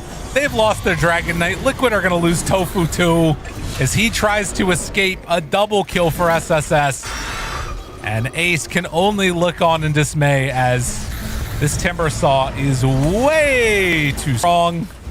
They're going to focus back towards those tier 3 towers and close this game out. Largo really the only hero that just can consistently burn his entire mana pool. It's like Largo, Lesh, and Storm Spirit, and that's it. Oh, sorry, lag. Okay. Focusing down. That's, well, you know. Just a click the throne. I think Liquid were forced to kind of fight that out because the Dragon form was used. I think it actually looked kind of good. Considering the situation they were in, it almost looked like they were able to link a few things together. But Dragon form is back. One last gas. We'll see if they can make anything happen. Yeah, I mean, they're just focusing the throne. GG is going to be called as Liquid are going to lose game number 1. And again, from the draft, very beginning, this was the story of Shadow Fiend taking over. Shadow Fiend forced out a ton of reserve time to be birds. Shadow Fiend just dominated the game. They didn't have an answer. Satanic is doing it. Yeah, really interesting game. Just right from how that all broke down with the Shadow Fiend, the lane swap-ups as well, putting the Monkey King down bottom. They put themselves in a good spot. I was still concerned with how they played the objectives this game, but in the end, it didn't matter because they were able to win some of these crucial fights around 20 minutes.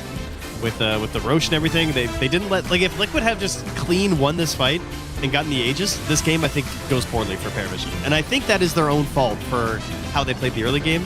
I think it could have been better for them personally because I think they didn't extend their lead as much as they should have. but it worked out in the end. I mean, they had this vision of just getting a massive Shadow Fiend, and they did keep that for the entire game. It was a true, our giant carry's going to win us this game, and he did. Yeah, even in his death right there, you saw he's still taking out heroes and looking incredibly good doing it. I will also mention that for me, at least, when I was looking at this game, there was like a Tundra-esque quality about it with PARIVISION, where the first, like, before the horn also helped to determine a lot of how this game went. Think about Nisha's lane against no one. He got bodied. A big reason for that was because he came to lane with like 10% HP against a Void Spirit, and he couldn't take control of the game the way that he wanted to early. So that's something else to look at. There's a lot of things here that are kind of speaking to the first game of the day dynamic with Liquid, and I wouldn't be surprised if they're able to even up the series one game apiece. But it's going to have to come with a good draft and real answers to what PARIVISION is throwing at them.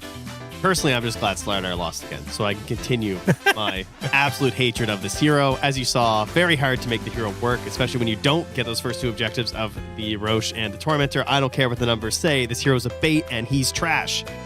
So, boom. Succeeds again. I mean, he didn't even win his lane. Boom, what are we doing? Yeah, boom, roasted. Yeah. Take that, Slardar. You suck. No, but again, the reason he didn't win his lane is because he fought Don't for care, the bounty Lyrical. rune. I don't care about facts and logic or science. He lost. Results-oriented caster. Fish is dead. Go next. Sushi up on the menu, everybody. We're going to go to a quick break, and when we come back, we are going to be taking a look at game number 2, PARIVISION versus Liquid.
was murder.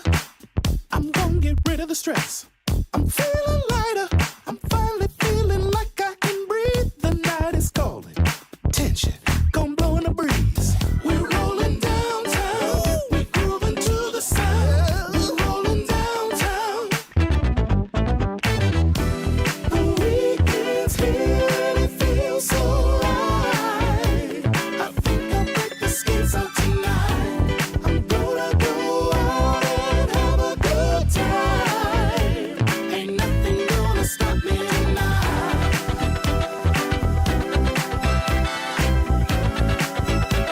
Ain't nothing gonna stop me tonight.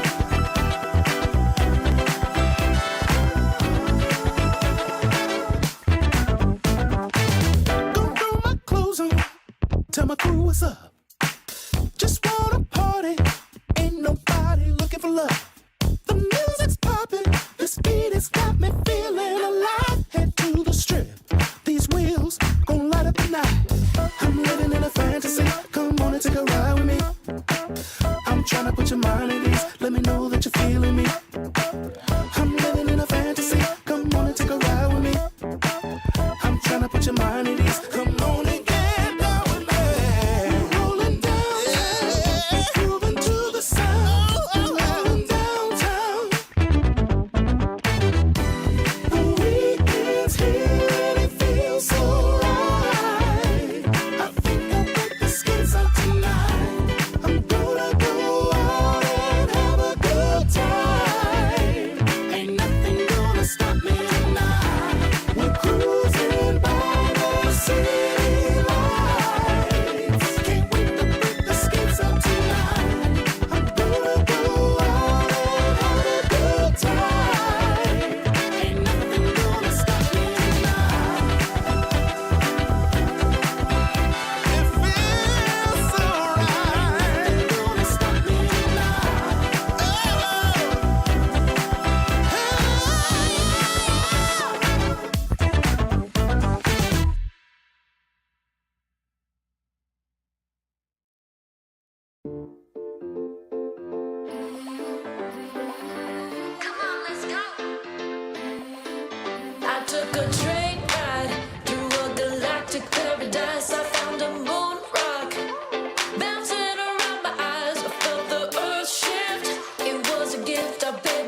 Man, ooh, did you see that girl? No, stop it, man. I saw it first. My lord. Nah, back off, man.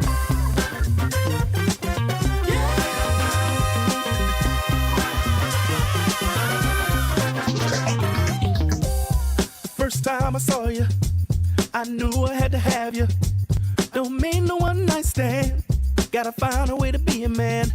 It's something about the way you turned and looked at me. Your smile, it turned me on and set my mind at ease. I'm trying hard not to stare. Don't wanna look thirsty. Just trying to play it cool. Oh my God. Wow. The Roche won there in the end. That was crazy. I thought that production, it sounded like we were going to cut away. I was like, no, I need to know who wins this. For anybody that was just listening, we were watching a short little video during the break. But yeah, we're back here for game number 2. It is going to be the wonderful Team Liquid versus the wonderful PARIVISION. Trent, are you excited about this? Oh, you're getting some coffee. Nice. Can you hear that? Does it sound a little bit good? Pour some more. Okay. Pour some more. Here, go. Okay. I tried to make it splash really loudly and it hit my face, so that kind of burned. That'll wake you up. That's okay. You know who else needs to wake up, Trent? It's Liquid. Liquid. They need some liquid wake up. That's what coffee is. That's what they call it. Little wakey, yeah. little mud, little jitter juice, little mud. Jitter juice. These are all things people. Yeah, typical things people say about coffee. Don't you know all the fun nicknames people have for the glorious bean, a little wakey uppy? We're going all sorts of places here. A little wakey uppy. Let's get into the draft for game number 2, which will give me my time to drink my jitter juice. Perfect. Which I love to have as well. And I'm really curious what they do here. Because, again, I don't think you want to give up SF, although Liquid have first phase pick now, so I think you just try and get it if you can. And I mean, they showed that they're willing to play it too. I would love to get SF if I was Liquid here. I don't think it's going to happen, personally. I think that PARIVISION will ban it. I kind of think so too. Well, Tree makes sense. Batrider Razor still has potentials. They take out the Shadow Demon first. Okay, so Jakiro and Disruptor. How many more bans do they have? 2 more. 1 more for the side of... 1 more. 1 more? 2 more. 2 more. Sorry. Yes, I'm mixing my sides up. Yep. Okay. Yeah, I imagine... I mean, was Batrider... No, Batrider was banned last game, yeah. Okay, so I assume Batrider probably, Shadow Fiend, and... Liquids. I don't know what they want to remove. I mean, maybe they're going to remove the Largo if they don't want it to come out second, first overall for PARIVISION. They'll get rid of the Marcy, interestingly enough, actually. Which, I mean, kind of makes sense. 9 classes, solid at playing it. And pairs well with a lot of the heroes right now, as we just saw Boxy utilizing it. So Marcy taken out of the pool. They take out the Shadow Fiend Razor. Okay, so Batrider's still in. Yeah. There he is. Okay. That's comfort for Liquid, for sure. That was their last match at Blast. Was a W with this lineup. Okay. Well, this pick, the first overall bat. Right. I do think didn't he win he won all 3 games, right? Like he just or he won the last 3 games were all bat games. A hero was popping off there. Yeah. And then Windranger was banned in the first phase last time by PARIVISION, actually. So the other heroes that are still in the pool, it's only Underlord and Largo. But I think that this entire game is a very different dynamic now. The thing that is still the same is that Liquid used a decent chunk of reserve time again during this first little salvo, which is not what I was fully expecting from them. Yeah, the time usage is getting a little dubious, I gotta say. Yeah. Now, one thing about PARIVISION, not expecting this to be a 9-class Windranger. I don't know if he has ever played Wind Ranger. I'm actually going to look. But it's just not his style. I think it's almost certainly going to be Satanic. He has not played Wind Ranger since 2024. He played it. What is this? And Bendanoon. What was this? Okay. Oh, they just had the wrong team name on. Okay. So he played it in like a qualifier match ages ago. Okay. So yeah, not something we're likely to see from him. Of course, we always could, but I would definitely be assuming this is going the way of Satanic. Well, Slurk is still in if he ever wants to go back to that.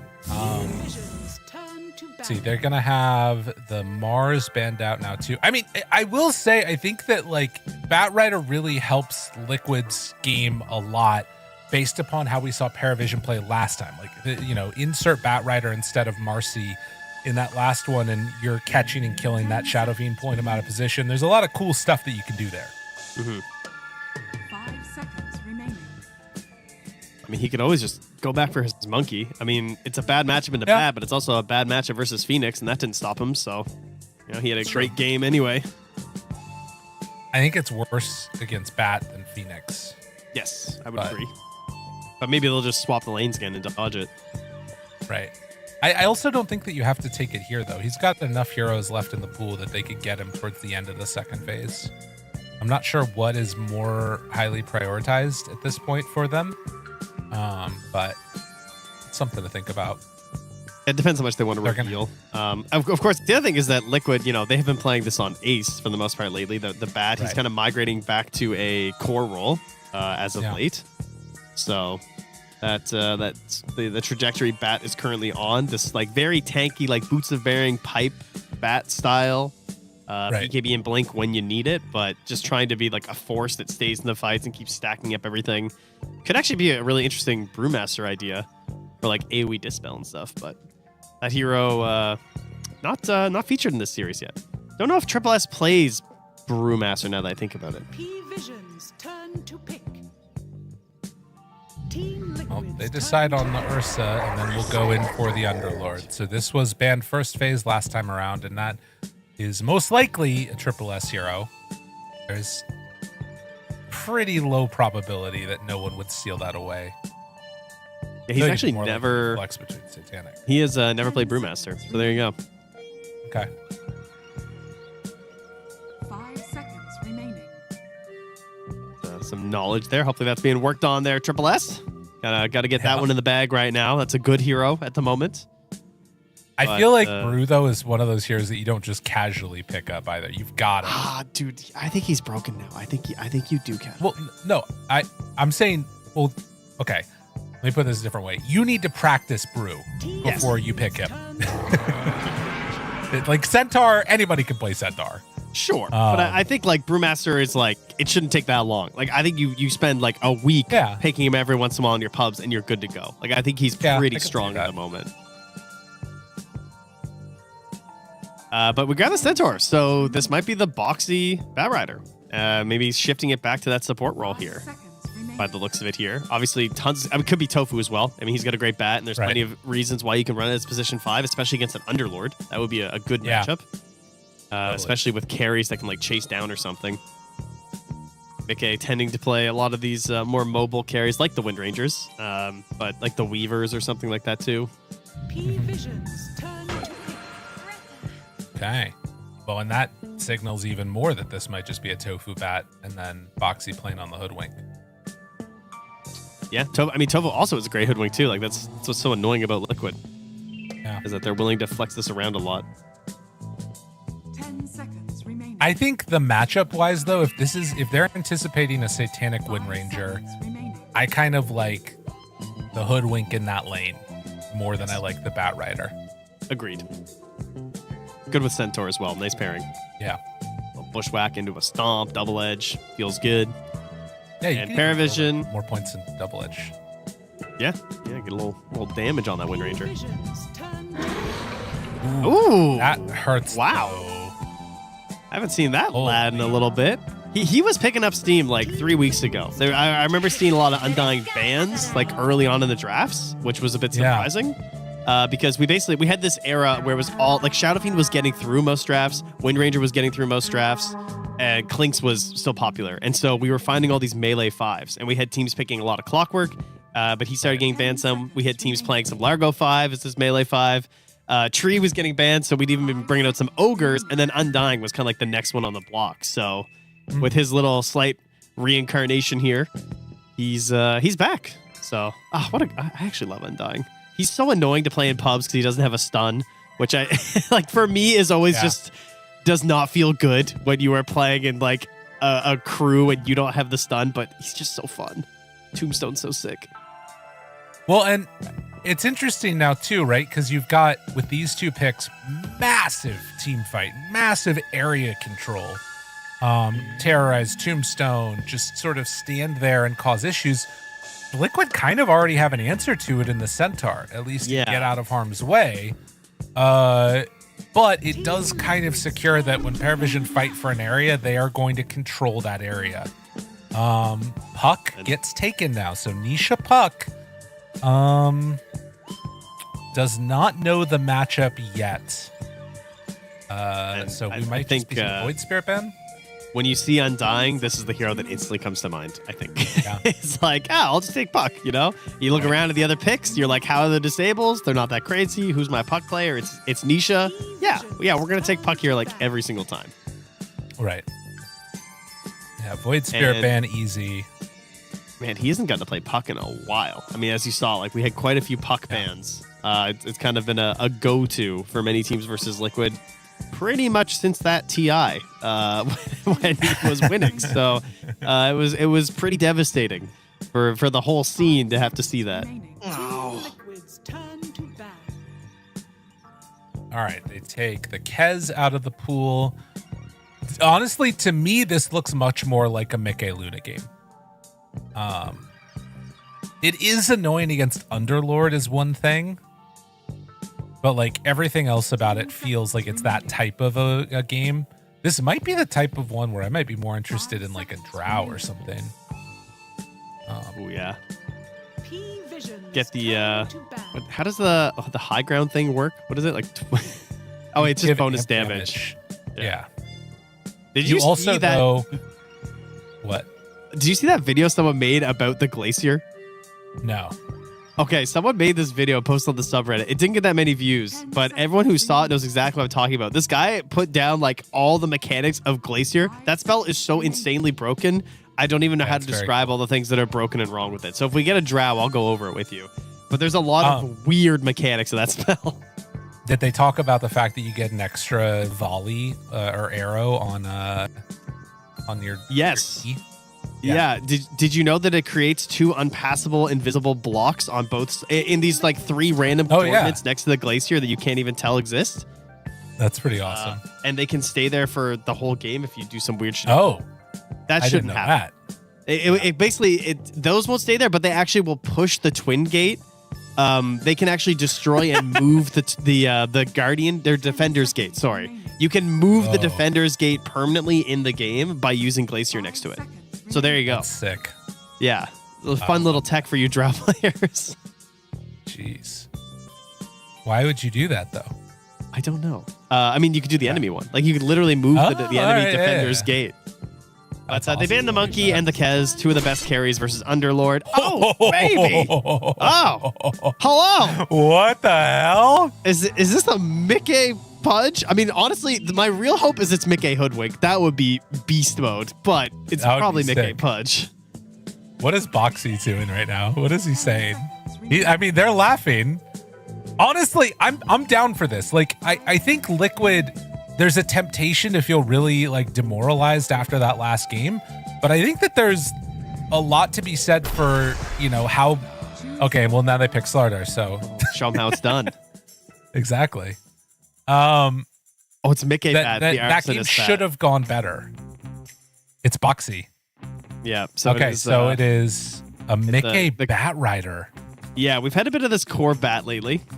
It's good. It's the arsonist style. It's he's got the snotty. That's nice. We got the cute little bat this time.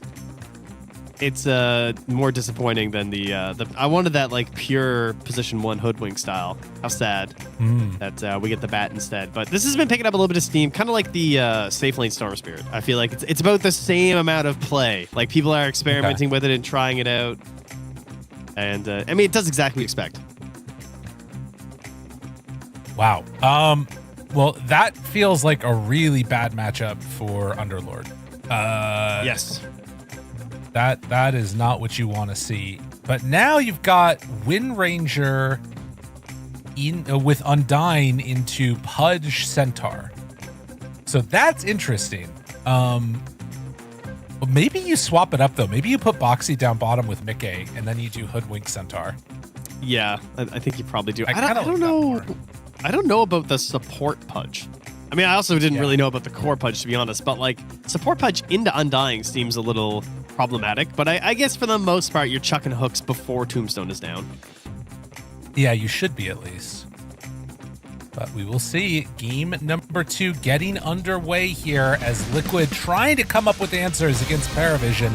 Last game, this before the horn minute that we had, setting up Nisha for a really, really bad time in lane. Now is going to be playing the Puck, hoping to have a better time against no one who is going to be playing the Slardar. So we'll see what ends up happening as we get into this game and we get the natural and always unending pause. Of course. I mean, Ducalisi's like, man, I haven't played this song. Do you have normal hook? Oh. Or bugged one. Oh. Right, because of the image. Cosmetic checking. I see. No joke question. I mean, there's no way that these guys are banned. A check. Oh. What is the bugged one right now? I think it was the one that Yemich had. I think so. I mean, his hook looks normal. Golden Ripper's real. I don't know what the bugged one is. Yeah. Maybe is that the one that was making it so the hook was appearing out of the fog? I don't know. Oh, I saw this. Okay. I think I know what's happening here. So there was a Reddit clip that posted where this guy, the Pudge basically, like, imagine you're in lane and you see the Pudge walk to the right into fog, right? And then out of fog, Pudge walks all the way to the other side of the lane, so he's on the other side of trees and throws hook. The hook appears from where you last saw him leave your vision. Oh, weird.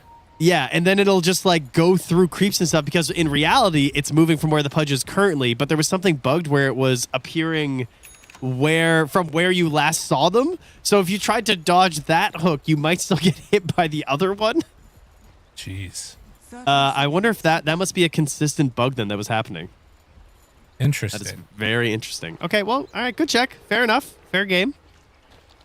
Slardar versus Puck, though, as you were saying. Slardar and Monkey King, back in the heyday when Puck was everywhere before we got the nerf on Puckish, it was always Monkey King and Slardar were the two melee heroes that you would see versus Puck to try and win this matchup and be like, hey, you don't do enough damage, and I'm just going to punch you a lot, was the plan. Right. So we'll see if that still works. Ace spotting a lot of heroes down bottom, realizes he does not want to be there anymore, and just off the mark with that hook. Did that look a little buggy? Would have been nice for them. Not just me? I don't know. I mean, the end of it looked weird when he threw it. I didn't see. All right, well, we'll see. I mean, hopefully it's appearing from the right spot at least. That would be awesome. Oh, he hooked him. And into nothing. He's out of mana now. Oh, God.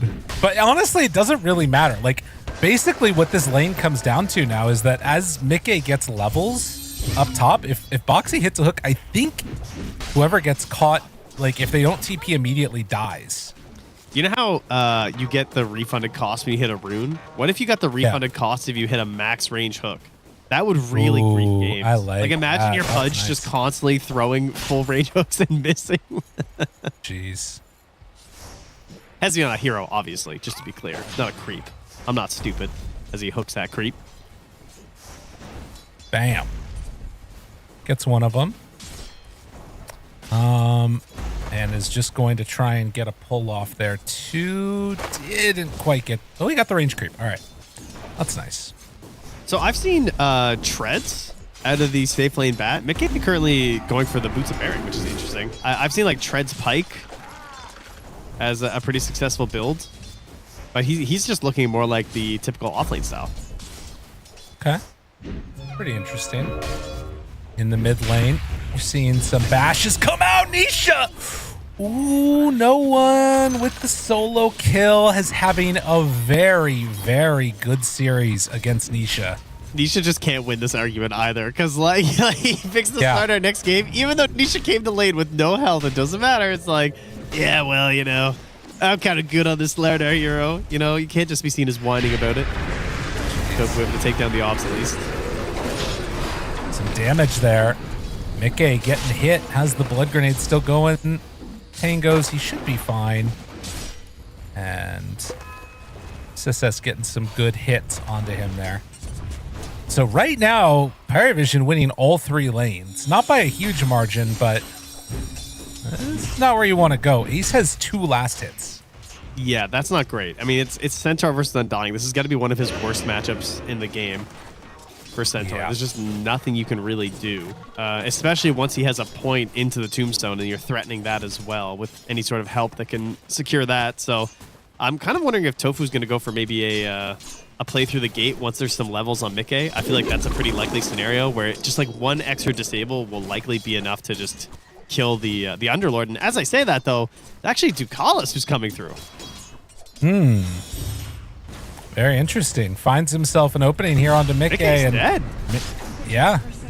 I mean, look, if you're already winning bottom pretty hard, you don't need that moment. This is the only lane that was like going pretty well for Liquid, and it wasn't even great. Now you come in, you take out the Batrider. We don't see that enough, honestly. Good for PARIVISION. Like, Five's just jumping through the gate like that, even on a hero like an Undying, a hero who doesn't have a stun. Like, still just running through the gate like that because the Hoodwink's just pulling the lane off to the side anyway. Your camps were already clear and open, so just make a play. And now another drop here, Liquid. Yeah. I mean, they're laughing during the draft. I don't know if they're laughing now. This is tough. This is a really tough situation for them. Nisha will get bashed in the mid, but did at least dodge the crush that came out.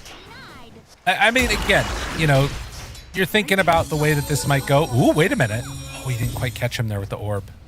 Yeah, those raindrops too.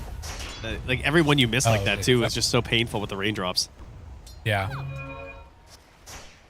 He can't even break a raindrop with W. It doesn't have enough damage at level 1. That's annoying.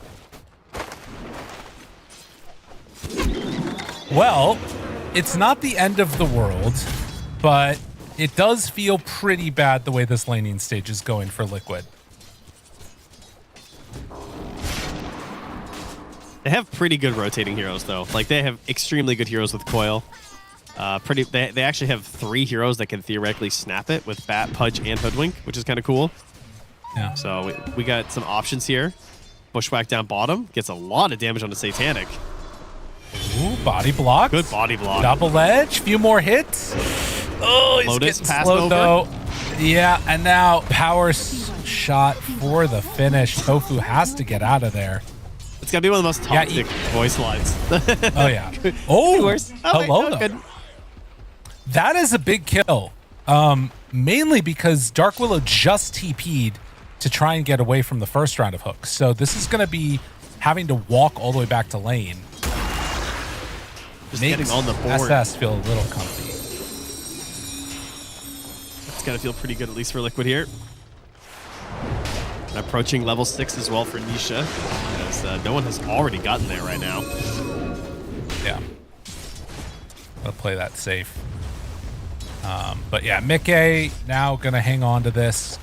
Dark Willow is actually running out towards mid, it looks like. 9 class wanting to help secure 6-minute runes. Tofu is already here. And Bushwhack. Ugh. Not what they wanted there. That was... You were disgusted. That wasn't what I wanted to see for him, that's for sure.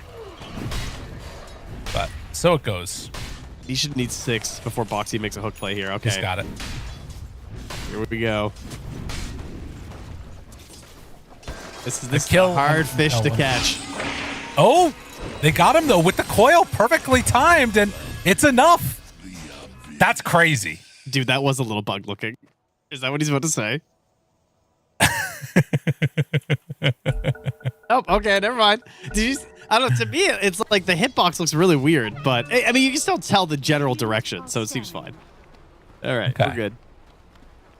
It's not doing the crazy fog thing that we're talking about before, so it's fine. All right. Radiant's middle tower. But are you seeing that too? Is that just me? No. Well, maybe a little. It was hard for me to tell, but I'll keep Here an we eye go, out. the replay. Yeah, it looks fine. It's just a big old hook thing. You know what it was? I think it was the hook going up the terrain. Was what that why that looked weird. Yeah. Nice play. Beautiful. I mean, that's what we're talking about, right? You got these spells that can snap the coil. So really nicely coordinated there. So desperately needed. And in perfect sync with when you actually hit level 6 on the puck there, too. Well, and what was nuts about that, too, is that if he had to commit fully as they kill off Boxy by dropping the coil. If that ended up not connecting, it would have been really bad. Coil for nothing.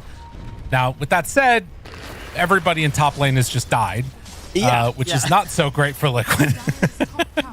Yeah, Boxy was trying to TP out of that situation with the Undying, and now with the double kills up top there, they're going to bring Satanic in. So very different than last game. He's going to rotate through the Twin Gate and actually pressure this Tier 1 tower early.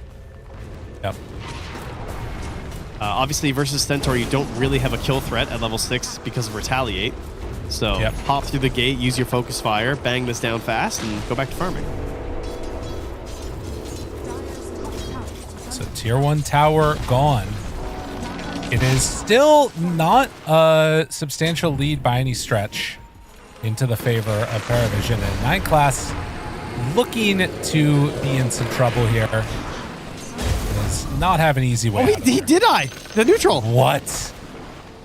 Oh my god. That's so gross.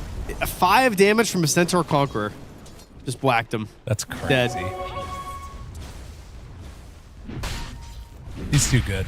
He's too annoying. Is really what he is. Yeah. That's what makes him good, I guess. Nisha hasted up, gonna run down here. Could kill a Treads Courier here if he wants. He's gonna get that, but delivered first. Oh, just in time. And his Hoodwink's dead. Yeah, another one down.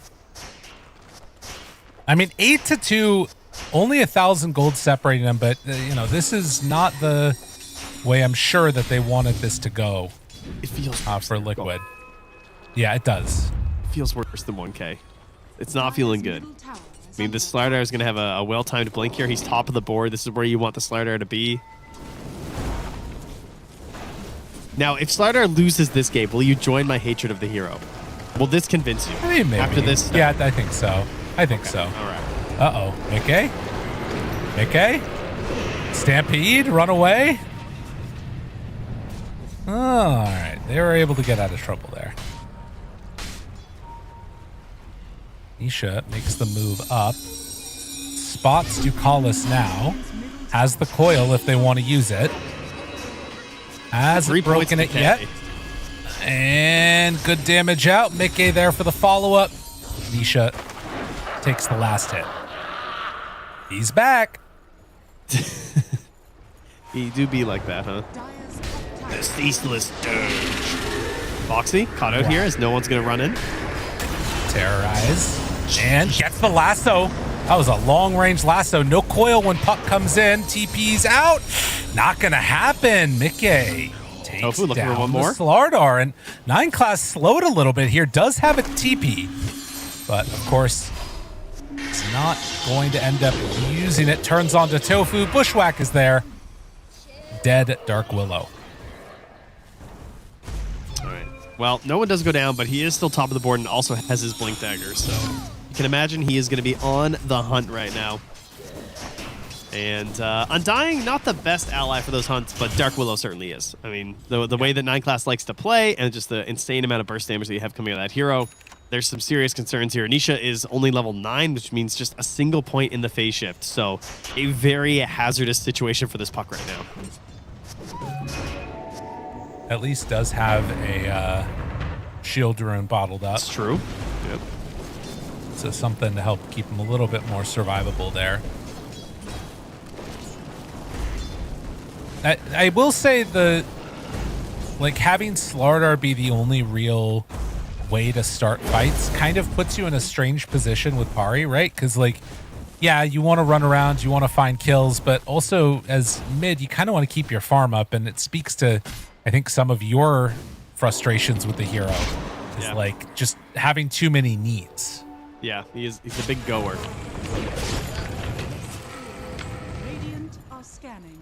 And I mean, you can see there the camp stack much more in the favor of Liquid in terms of just like what you need for this Bat Rider to be successful, and also probably because of Ace, I'm sure has been thinking about stacks and also been doing them, or at least asking for them too, because of how his lane started down here.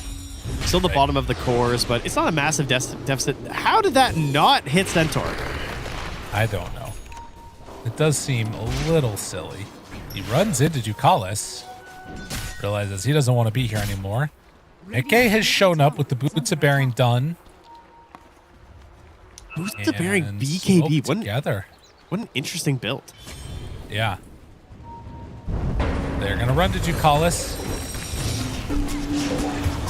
Will not need Lasso for that, obviously, and Satanic immediately goes for the TP out to the other side of the map. I mean, this just screams full aggro. Like, we are just going to run at your towers. We are going to fight you on the objectives with your Slardar. Like, we're not going to give up the early Roche. We're not going to give up the free Tormentor. And we're just going to play around Boxy. Yeah. Oh! He had a little more range there. I thought he had him. Well, I think it makes sense, right? Like, as soon as BKBs come out from PARIVISION, the fight potential that you have on Liquid is pretty garbage. So there is a pretty big incentive to like make stuff happen right now and keep this aggression on if they can, even though, you know, you've got a little bit of net worth advantage. Like when this pipe comes out too from SSS, the game feels really tough. And he's what, 700 gold away from that one being completed? I'm so curious to see what their fights look like for Liquid, though. Like, this Boots of Bearing into BKB with a Centaur offlane. Like, their damage, it just looks like it has to occur. Oh, no. Oh, the bushwhack. No one trying to get out of there. And will make his escape through the water. That feels bad for Liquid. These TPs up here aren't really going to transition into anything. This is an amp damage on Nisha in the meantime. But I mean, he's passing. Focus firing the creep. He's passing no one though, because no one is a Slardar. That's true. He is hunting, you know, like yeah. Considering how the lane went. Oh, caught there, and will be a dead ace. So Stampede down. Radiant's top tower is under Yeah, I guess that is true. But doesn't it feel though like if we get to BKBs and pipe that like Liquid can't do anything, or you think they've still got like good fight potential? No, 100%. Yeah, no, I completely agree. Okay. I think they need like 2 kills a minute starting now. Yeah. It feels like. Yeah. This Bat Rider just perplexes me.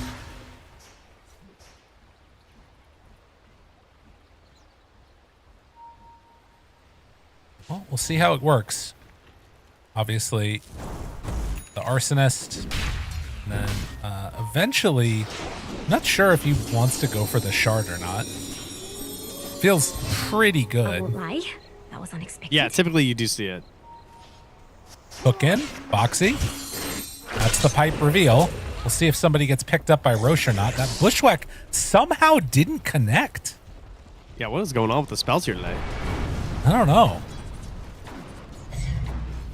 Yeah, I think if you're going BKB first, though, he's probably going to have to save for like some other secondary item over the shard. I mean, the shard's cool, but like you don't really need it for the stack limit. Like it's up to 20 right now, and he's not that concerned about buildings at the moment.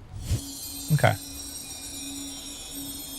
I guess there is also going to be this big window with like Crimson Guard being done and, you know, having like Blink Dagger on Nisha where things are like a pretty strong timing together for Liquid. It's going to be interesting to see how they can actually kill Satanic, because I feel like the goal is to use the Bat BKB to kill Satanic, and then they just like win the fight in their eyes, because then the Underlord and the Slardar are just unable to play. Right. There won't be enough damage to actually kill Liquid. Tofu eyeing up this potential. Oh, nope. One east side. Ace. Now Bat Rider right there. Caught in the Terrorize. Now they're going to blow him up. Mickey TP'd in to try and help out Ace, ended up just getting blown up himself, and now they're in a really weird spot. Nisha shows up, the coil is down. How much damage do they have? Enough to take down the Slardar. They have lost the Centaur though, and now Tofu will get caught in the shackle. Boxy trying to do what they can onto Satanic. The hook is there. It's enough to take him down. Boxy still living through this as Tukalis is going to try and chase, as they need to get back into position with Nisha to do the damage. Meanwhile, 9 Class shows up. He's level 13. Not be able to do enough on that first salvo, and we'll TP out. I feel like PARIVISION kind of playing into Liquid's hands there. I don't know Yeah, why they're forcing this into a tier 2. Like, this is exactly what this Dire lineup wants from you right now. What is the benefit for you for diving under that tier 2 right now with Satanic? Like, there's a tier 1 just chilling mid. I mean, it's getting excited about, you know, getting the kill onto Mickey, feeling like, yeah. Well, so no one pass over Boxy. Yeah, it takes him down. This is a sad TP. It's like, hello, team. Yeah. Oh, it's true. Maybe feeling like his BKB was done or something at the moment. He's like, yeah, I should be strong enough with a Dogger Axe. No, unfortunately not. But yeah, this dive here felt a little egregious. No one, you know, showing off the power of the Slardar there, running in and dying as he typically does. Of course, Boxy making good use of this punch. Able to make a lot happen there, and he's working towards that Blink Dagger next. But 13-10, still staying very even. I always underestimate how much value Puck can have in terms of the right-click damage, and I think that maybe I was doing that with this Batrider, because it's starting to feel like Nisha's going to be the true carry. Like, he's going Parasma next. Yes. With the Blink Dagger Witchblade already done, and he is going to hit very hard. Yeah, maybe we'll get the Octarine core, like, Sumail build or something. That'd be pretty hype. Although if it was Sumail, he would go, like, Octarine no blink or something. Oh, nice one. Just gone, melted. All right, Radiant lineup. You are not positioning around Roche with your Slardar. That's not great. Thus, you might not get the Tormentor. Also not good. Satanic has the Mjolnir, has the Falcon Blade, but is 4th in net worth, which anytime my carry goes Mjolnir and they're not top of the board, I get a little concerned. That's true. Oh, tries to chase down that Ace creep and wasn't able to quite get it there. Outplayed. Very interesting the way this is going. Tofu almost has Greaves done, and they're really been able to do a lot around this pudge. Nisha finds Tukalis, has coil if he wants it. There's the jump in, the connection. Oh, no, the creep! The zombie spawns from the punches. There it is. The rotting mitts. Oh, that's crazy, actually. That's... I wonder what determines where he spawns. That is such a ridiculous use of that facet. The fact that it stops the hook save. Yeah, it's really big that happened. And now Ace just going to go for the Stampede to try and get away, but in trouble. Ace is going to fall. Bushwhack throws out a sharpshooter, but to no avail. All right, just when you think things start going really good for Liquid, like Pari make this huge play happen and now can run right on in and take the Tormentor. Yeah, it almost felt like no one was like baiting out Tukalis there, because he's still hunting, looking for these kills, and so he just sends his Undying in, and Tormentor with Slardar, Wind Ranger. I mean, Wind Ranger's not even here yet. This thing's getting chunked down. Tower is under attack. So we get the Tombstone upgrade for the save. Was never called into for some reason. I don't know why. Oh yeah. Grab ally instead. But how do we get there? Is that one of those ones? As we see the Bushwhack come out and then the bring down of the Hoodwink. Is that one that you can save from Batrider Lasso or no? No. Okay. No, 99% sure. I don't think anything that pulls like that can, at least. I mean, it was always it's like Chrono and, Right. Dire's middle tower Well, is under we've got the Aghanim Scepter completed now for the Underlord. So more ways to lock people down from further out. You've got the mechanism done on the zombie man. And now no one goes for the blink away. Any way to chase him? Not going to do it. Puck does have coil, but not with the rest of the team. They're instead looking towards Ace again in mid. Spot him there, decide not to go. Jump forward, crush, now they go. In trouble, pops the Crimson Guard. Ace, Stampede, wants to get away. The hook keeps him alive for the moment, but only a moment. And then Nisha gets caught by the crush. Now Tofu looking to help out his buddy Boxy, but not going to be easy at all. And it's going to be a dead Pudge. They jump forward again with Nisha, trying to play aggro here as Mickey has decided to show up as well. Another round of the Bushwhack, building up stacks here, and Nisha controlled by no one. Still, I feel like they have to fight. Pretty and backing out. But that first jump on the Nisha ruins that fight for them. The fact that he gets stunned right away, he has the phase shift. Also, he doesn't have the shard yet. That's where this Parasma really comes online, right? These kind of fights like this, having all this additional damage, and then you chuck out a phase shift hit. But instead, it doesn't matter that much if Ace dies right away because they do have to spend a lot to kill him. But the fact that you don't get to actually utilize this initial jump in from Nisha is what kills the engagement. And then Boxy's just stuck in there, but Liquid kind of feel like they have to force it. In the end, only losing the Pudge after that was not that bad. But it is PARIVISION, again, growing this lead. And the three cores all keeping up pretty close with Nisha, who's the only one pulling away on Liquid. And Ace, it's just been really tough for him to get anything going as... we would kind of expect given the Undying in his lane and shutting him down consistently, but definitely is going to need to play some catch up. Almost has the Blink Dagger done. Shackle not going to latch onto Tofu, who does have those Greaves flying out to him right now. Nisha wanted to chase 4-9 class. Tofu thinking about it, but so close to the tier 1 tower, it's too scary. Yeah, Tofu pretty high level 12 right now. Ahead of the Dark Willow by 2, so he's got a lot of burst, especially if he can manage to get into that boomerang. Boxy. Gonna be comfy. Yeah, he's about to... He's almost at Blink Dagger. Okay. Huge. So Blink done there. Blink done on Ace. All right. I mean, this has got to be their timing. There is a Blink on 9 class to try and break things up in the back line, but Roche becoming an issue here. No one. Invis Rune. They even had a Sentry. They let him jump in. One. Tofu Greaves keeping him alive. Stampede backs out. Mickey there looking for the jump. Finds the hook, keeping him alive for a moment, but not long enough. Now they got the lasso onto the Underlord. That's not going to work. Ace jumps in. It goes for the stomp just to try and escape. It feels like as Ace does finally back away, it's just going to be the Puck going down. But another one of these moments where they need more from Liquid. They need everybody to be there once. It's consistently PARIVISION that are finding them and starting these fights. They were so close to saving that Puck as well. Just a power shot, getting the last little tap on there. Sure, they don't win the fight after, but the recovery would have been so good because then they could actually maybe try and control some space here.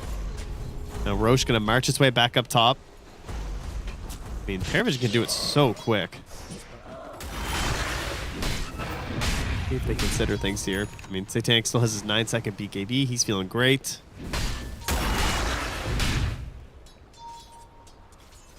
Owen blinks away from the Ancients. Looking a little scared there and into trees, so he's a TP home. Right. Oh, jeez.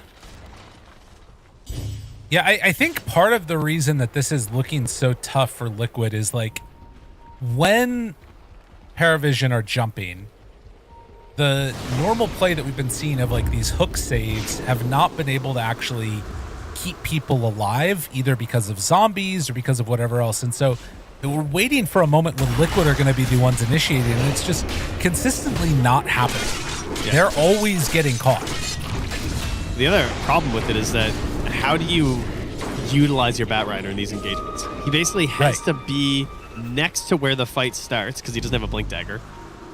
or close enough that he can boost the bearing and run in and start spamming all his gunk all over the fight, and then he can only exist for his BKB. Right. So it's like this big list of requirements that he needs. We got vision for both sides here. Liquid got one up here. 9 Class has one up here. So everyone knows what's up. You see the Dark Willow there. Decide to back out. Ace thinking about going. It's a stun now onto the Bat Rider. Couple more things bouncing. Nisha not going to latch on that shackle. They jump in with Ace. Now the bushwhack there for the follow-up. Good damage out, but it ends up breaking the bushwhack, and now a lasso onto no one. Huge damage coming out on there from Nisha, though, with the coil down, and Hook not going to latch. They can't quite get it. Roche is really, really low. Tofu thinks about going again. There's the bushwhack, but Satanic already has it. Aegis in hand with Ace dead. That should stop any extra aggression, although now no one's backing out. They lose the Undying. Mickey will not chase any further, it looks like. I think that bushwhack was going to hit, but he got flame break bounced. Yeah. Stopped the bushwhack from connecting, which gave Satanic the Aegis. Obviously, everyone's just chucking their spells in, but very close to maybe being able to sneak in and grab that. Yeah, I mean, there's so many little weird, finicky things going on with Liquid spells that, like, no, if it's not perfectly layered, perfectly laid out, you end up, like, not getting the most out of them. Well, it is really interesting because, like, I don't know, we're talking a lot about how, like, the Bat has to fight in these engagements and how it can be really difficult. Windranger is kind of a similar hero in that regard. Like, she is so focus fire reliant for how she uses her consistent damage as well that, you know, you do have some similarities. Bat Rider is basically kind of just like a little bit of a worse version, I guess, though. Like, Windranger is a bit easier to make function. As Boxy's eyeing things up here. Hoping to find somebody. There is a really good ward that is now going to get scouted, and that stops any thoughts that Liquid had of taking that fight to him. Still very close game.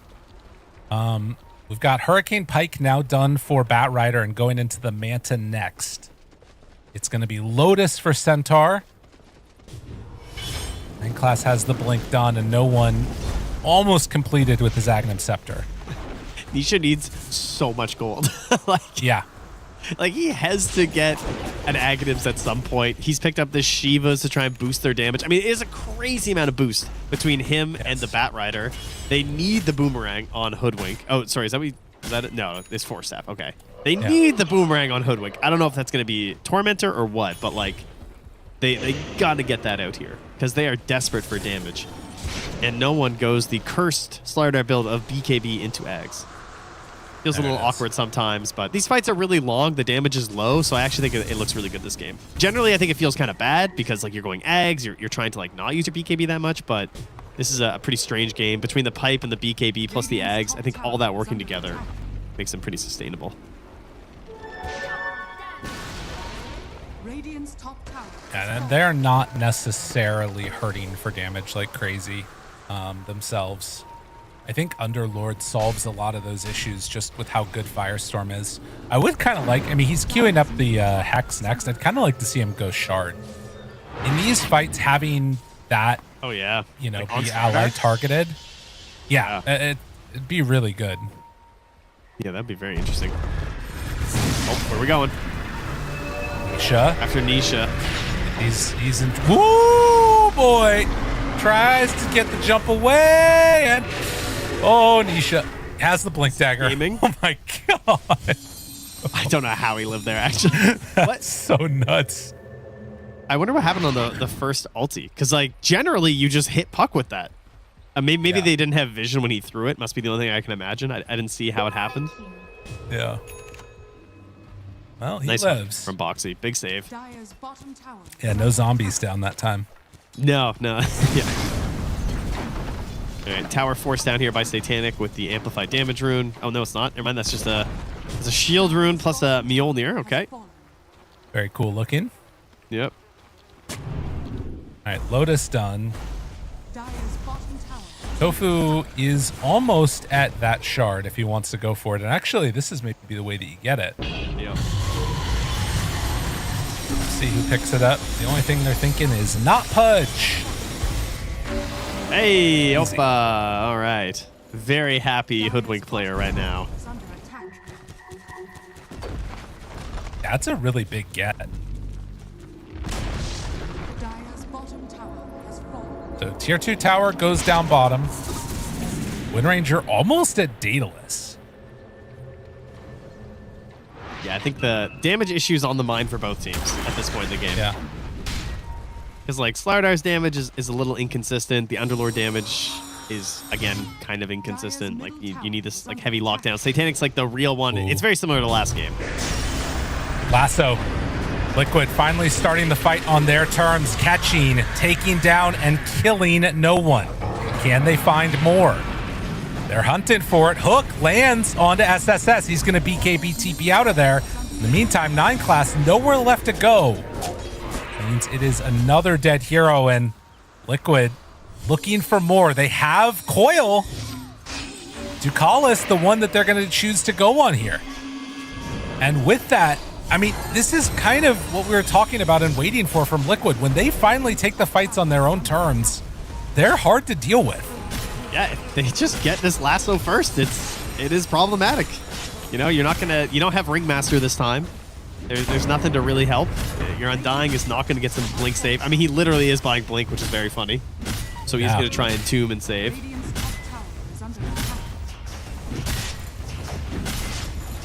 With that, it's going to be a tier 2 tower down.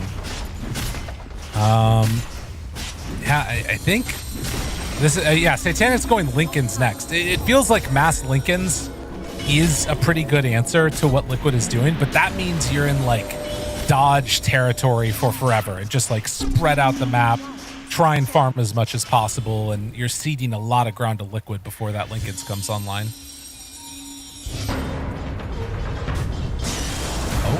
Ducalis gets the gem. In the meantime, though, they get a lasso and connection for 9 class.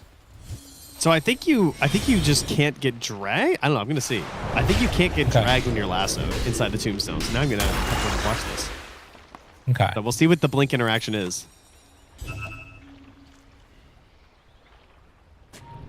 Not often you get the Undying save with the Blink dagger, so we can. It's true. Figure out how it's going these days. I mean, if nothing else, too, maybe, you know, after the lasso at the very least, you're going to be able to, you know, catch the hero and try and save him in the tombstone. I think it does hide them. I think that is what happens. I think you're just still disabled by the lasso. It's like being banished by like Shadow Demon. Yeah. I think it's the same thing.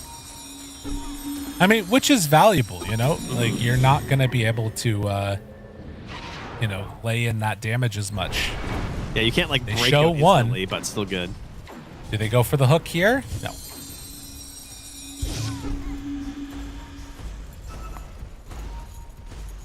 Okay, less than 1,000 gold separating these two squads. We have seen Mickey really start to come online in the last few minutes now, and with Manta almost completed, he's going to be hitting incredibly hard. I will say it's insane that Slardar just one-shots waves with W at 20. That is crazy. I'll give him that. Oh, this could be a crazy crush if they play too tight here. Tofu backing him up. Bushwhack, try and get him out. Stampede, lasso onto the Windranger. Got them caught. Boxy right there for the follow-up. Do they have any way to break this? It doesn't look like it, and now the Entomb is there. So they got him there for the save, but Satanic still in trouble. Chased down and killed by the combination of Mickey and Nisha. Now this fight is in a really weird spot for PARIVISION. Bushwhack off the mark, but Ducalis trying to do anything here. It's not going to work. They do manage to TP out with the Underlord. So only losing 2 on PARIVISION. It's the best you can hope for after how quickly they turn that around. That was a great play by Tofu. Just lurking there, waiting. They just send in the Centaur. I mean, that's the dream, right? Like, this is the dance of the Centaur. Is like, you never want to jump him ever in any situation because of stuff like that. Oh my God. They found no one. You got no BKB. Nice play. Oh, I love that. And they're going to another kill one. Dark Willow as well. They are falling apart right now. Oh, yes, the fish goes down again. Trent remains correct. Slardar sucks. Stop picking this hero. Yeah, beautiful play here from Tofu. That was really good. And then, of course, again, if they get this lasso of Ranger, it's so funny watching. It's like ducklings following a mother. Like, the Wind Ranger gets dragged, and they're just like, oh, God, help her. Quick, save the Wind Ranger. But she goes down, and then they're just able to saunter away, kite out the fight, and Slardar with no BKB is just like, see you later, guys. I got to go. Well, and now a new thing that they need to contend with. Ace has the Aghanim Scepter completed, so they've got Workhorse at the ready. If they happen to somehow catch Nisha, there's a really easy save that they have now on the side of Liquid. And also, Batrider, Manta done, the shard is coming out to him. So the damage stacking it's working. Liquid, this game number 2, they've got the answers that they need, and Roche respawns right now. Simple.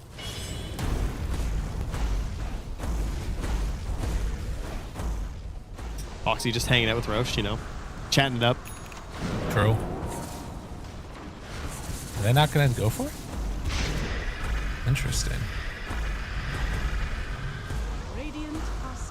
The scan hits. I mean, this is very clever because he's standing in. So if they scan, they're going to assume they're all in the pit. So no one just jumps in. And they spot him. Vision down. Jump forward. Lasso got the Wind Ranger again. Oh, she's in trouble. Ducalis cannot get there quick enough. Trying to save the buyback. Wow. Okay, now the jump crush onto Mickey. The hook levels him up to the high ground. No one. Lotus Orb on top. A great shackle latch, though. And now finding another. Tofu in trouble. They have to back out. Workhorse was not able to save Mickey. And what was looking good for Liquid a moment ago now is kind of falling apart. The buyback, the answer to the lasso. Yeah, Tofu, power shot. Needs to run away. And no one actually stuck there on the high ground. Has to TP out. Boxy will fall too. If Satanic exists, the fights are a big problem. Like, he is so strong. I mean, he just hasn't been in the engagements, right? Yeah. They have been fighting up like 40k or something in these fights because they just keep killing Satanic and generally like someone else at the start of these engagements. So to just actually buy back, get back in, get this Aegis, really, really important moment here for PARIVISION. And Liquid, I mean, they know it. Like, if they don't get those lassos, and the coil as well, right? Like, once that's down too, they lose so much of their damage, and eventually Tofu also gets found. Another gem. Trading hands as 9 class gets that one. And so, yeah, we've really pulled it back into anybody's game again. Obviously, Liquid, a gold lead, it's not incredibly substantial. It feels like the main difference is Nisha being like more farmed than anybody else right now in the game. But at the same time, this is still a hero that's very capable of dying.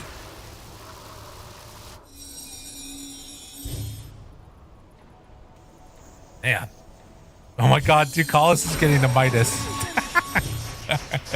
That's how they feel this game is going. We're going the distance. Buckle in, everybody. Well, if you guys want to know how the sausage is made back here, right before that fight, I got pinged saying, we both did, got an interview preference? So I said, how about Mickey? Because, they're up 9K, they're pushing high ground. Obviously, they want to make sure we have someone just in case.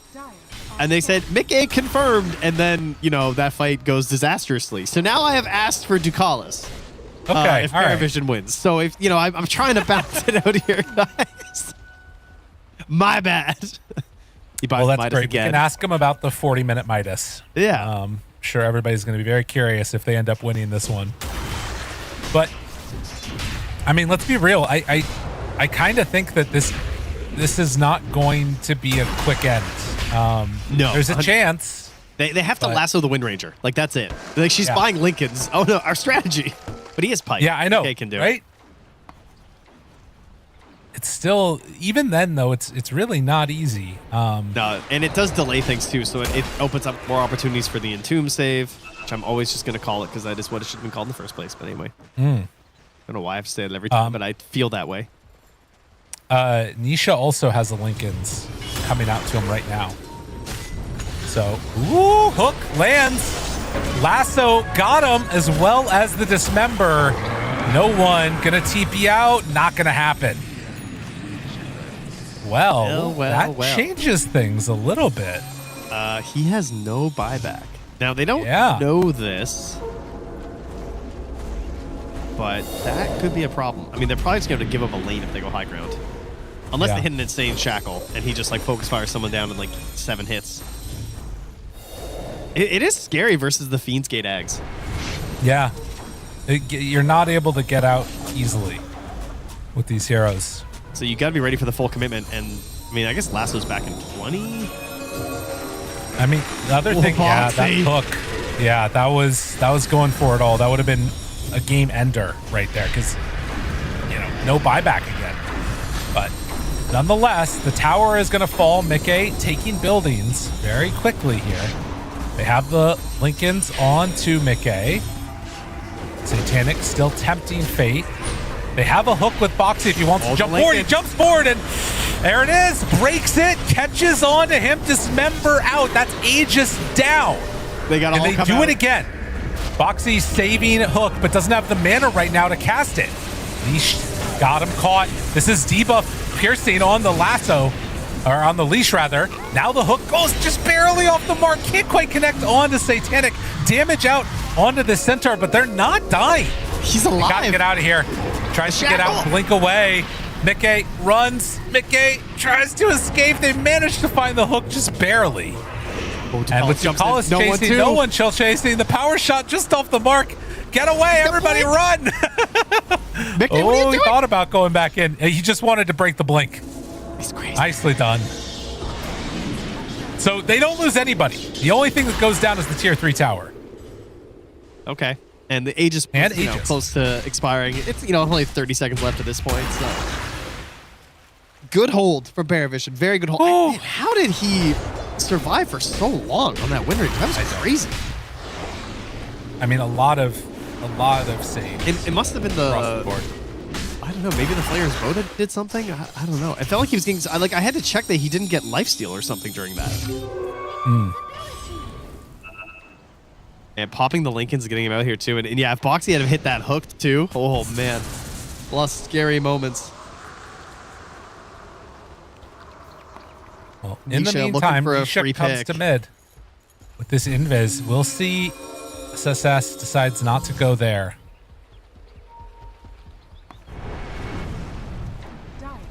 The Midas, Ducalis is eyeing up a Lincoln Sphere. So again, the idea is if Lasso is how you win these fights, stack Lincolns. Make it hard for Mickey. And he's going Refresher, actually. Makes sense. Interesting.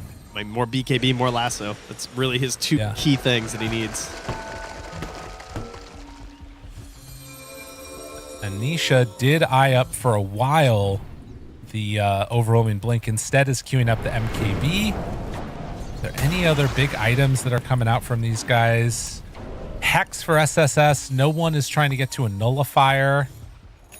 Dark Willow actually has one component of the sheep stick. And I think is going for another in a second here. I mean, that could be really big. If they get vision of Mickey and he blinks in for the lasso and just gets scythed. Yeah. Like, I mean, SSS had this queued up for so long, but never ended up going for it. That could have been massive. Well, it's also the type of thing that, like, it only needs to happen once, right? Where he doesn't BKB before he jumps to really, like, end this game almost. Oh, and look at this positioning from PARIVISION. They're leaving the base. They're sitting outside. The Radiant stand. Oh, if he jaunts. Oh, my God. That is scary. He's still smoked and he gets away. Oh, I mean, man. PARIVISION kind of have an idea here. Yeah. No one's in his home in the river. Right. Back up for Wind Ranger. So the only ones without it are Centaur, Hoodwink, and Pudge. Most Good of those read on the map. for Satanic to push that wave out as well while he's doing that. That's really scary. Like they're pretty sure they all moved up there, but right. You got to get this pressure out. Oh, he actually switches it up now, and it's Aghanim Scepter instead for Puck. Okay, so decides not to go. Interesting. Worth noting too, this is a bottled amp damage. So, oh, they find him. Pops the amp. Needs to switch in the Ags. Has it now. Aghanim Scepter on Nisha along with an amp damage. Is this their moment where they want to go hook off the mark? Oh, he did. You're right. Yeah. Nisha? All right, refresher done for Mickey now. Hook. Finds him. Gets him. Oh, no. They broke the Lincoln early, and that gets him in the Entomb. The save is there. And now they need to get the hell out of here. Oh, it's too complicated with all the Lincolns. It makes it difficult. Now no one is in pretty far, though, and this might be enough as they get the second lasso. Now jump onto SSS. It's already a dead starter. Can they find more? Rooted in trouble. Nisha needs to get out of there. They're coiled together, and Satanic still taking those pot shots, but it won't be enough to bring them down. It was a buyback from Slardar. I've never seen that happen. The attempted Lincoln's pop Hurricane Pike into his own ally Undying, which saves him. Yeah. Yeah. What? Unreal. Oh, man. The stress. Yeah, it's a lot. 47 minutes in, it's 16,000 gold lead. Again, like each time that you have to make these buyback plays happen and you don't get something out of it, this feels so bad for no one. Does have now, though, Corrosive Undispellable. Obviously, the Focus Fire advanced kills as we're hitting these 25 levels is pretty big. It's so nice when you don't have to go for the Undispellable win run. Yeah. No concerns for that in this game, thankfully. And the Retaliate Aura actually is pretty important here, too. True. Big wraparound now. The big scythe on Triple S now. So if they get any forward vision on this bat, and the rapier. Okay, all right. Okay, we're all in. Oh folks. my God. The rapier is out on Satanic. They're running right into Nisha. Holy. Oh, be careful. He jumps to the side, gets away just barely. The Lincolns, they hex, they try and control. Boxy's to the side now. Do they see the rapier yet? Not quite. Now the crush, now the jump. There's the Entomb for the save. Misses on the hook, still damage is coming out. Ace taking good deeps, but the E-Blade from Tofu keeps him alive. And now Lasso pulls back in. Nisha trying to play interference. Satanic, he can't find a target. He's running around doing nothing. He finally jumps in, is on to Ace, but they are immediately onto him for punch. Satanic can't do a thing as they find and kill the Wind Ranger. Rapier on the deck, dead for 2 minutes. And that might just do it, depending upon how this next couple minutes play out. 9 classes gone. And GG is called. Team Liquid able to tie this series up. Wow, what a draft from Liquid. Man, they really had to wait for their timing before they had a chance in this game. When the Bat Rider came together, they hit so many important lassos in the middle of that game. Big credits to Boxy as well, I gotta say. And Tofu was quietly, I think, one of the most important heroes and players of this entire game. He ends the game 5-2 and 19. The itemization, like, so important there. Yeah, whose E-Blade was that? Was that his? Because it doesn't even show it was Tofu. Okay, yeah, it doesn't show, like, I'm not crazy, right? I see Ghost Scepter in the client. But yeah, that was massive. Oh man, that was a bad last fight for Satanic, wasn't it? Yeah, he just didn't get to do anything. He just run in circles. It felt I mean, and part of that is like the sort of, you know, positioning element of the draft that you have from Liquid, right? You get a lasso pulling them over. You got force stats. You got all of these things, and like you talked about, Mickey solved the problem of I need to be in the middle of this fight.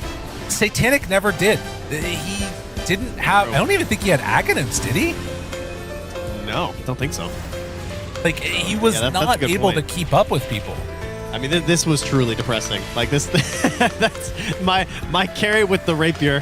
Unfortunately, just can't find anything. And then that terrorize too, like, close to getting Nisha. But even at that point, like, then they just walk on in and he's taken down. What a game from Liquid. I doubted the carry bad a bit. I'm not going to lie. The build going straight for the BKB, it wasn't looking great. It's not like they were instantly winning fights with the BKB. It took time. But in the end, it was enough. And again, I implore you people, stay away from Slardar. I don't know what more I can do for you, but just to warn you, I don't care what the win rate says. I don't care anymore. This hero sucks. He's trash. I hate him. Feels bad. No Feels more. bad, man. Lost both the games that we watched today. We'll see what the other win rates are across the board. But don't care. I don't believe in the numbers. Okay. I believe in every game I cast and hating this hero. That's fair. Well, I think that we are waiting right now to hear from the Team Liquid side to see if we can get an interview in a little bit. But this is that type of moment that you want to have for Liquid, right? Group A has all been 4-0, 4-0, 4-0, 4-0, or 0-4, 0-4, 0-4, 0-4. Which somehow I was able to say without dropping any of them. That was impressive. But, this is what you need to do. If Liquid drops and loses that series 2-0, things look pretty sketchy. Now they're still sitting probably towards the top of that chart, and we were just blessed with a really good game. PARIVISION looked good in both of them, but I will say that, I think a lot of the problems in game number 1 for Liquid came down to that Shadow Fiend pick in the draft, and it threw off the whole rest of their draft, it felt like. When it came to the play, I felt like Liquid was doing better throughout the whole series. What do you think of that? Would you agree or no?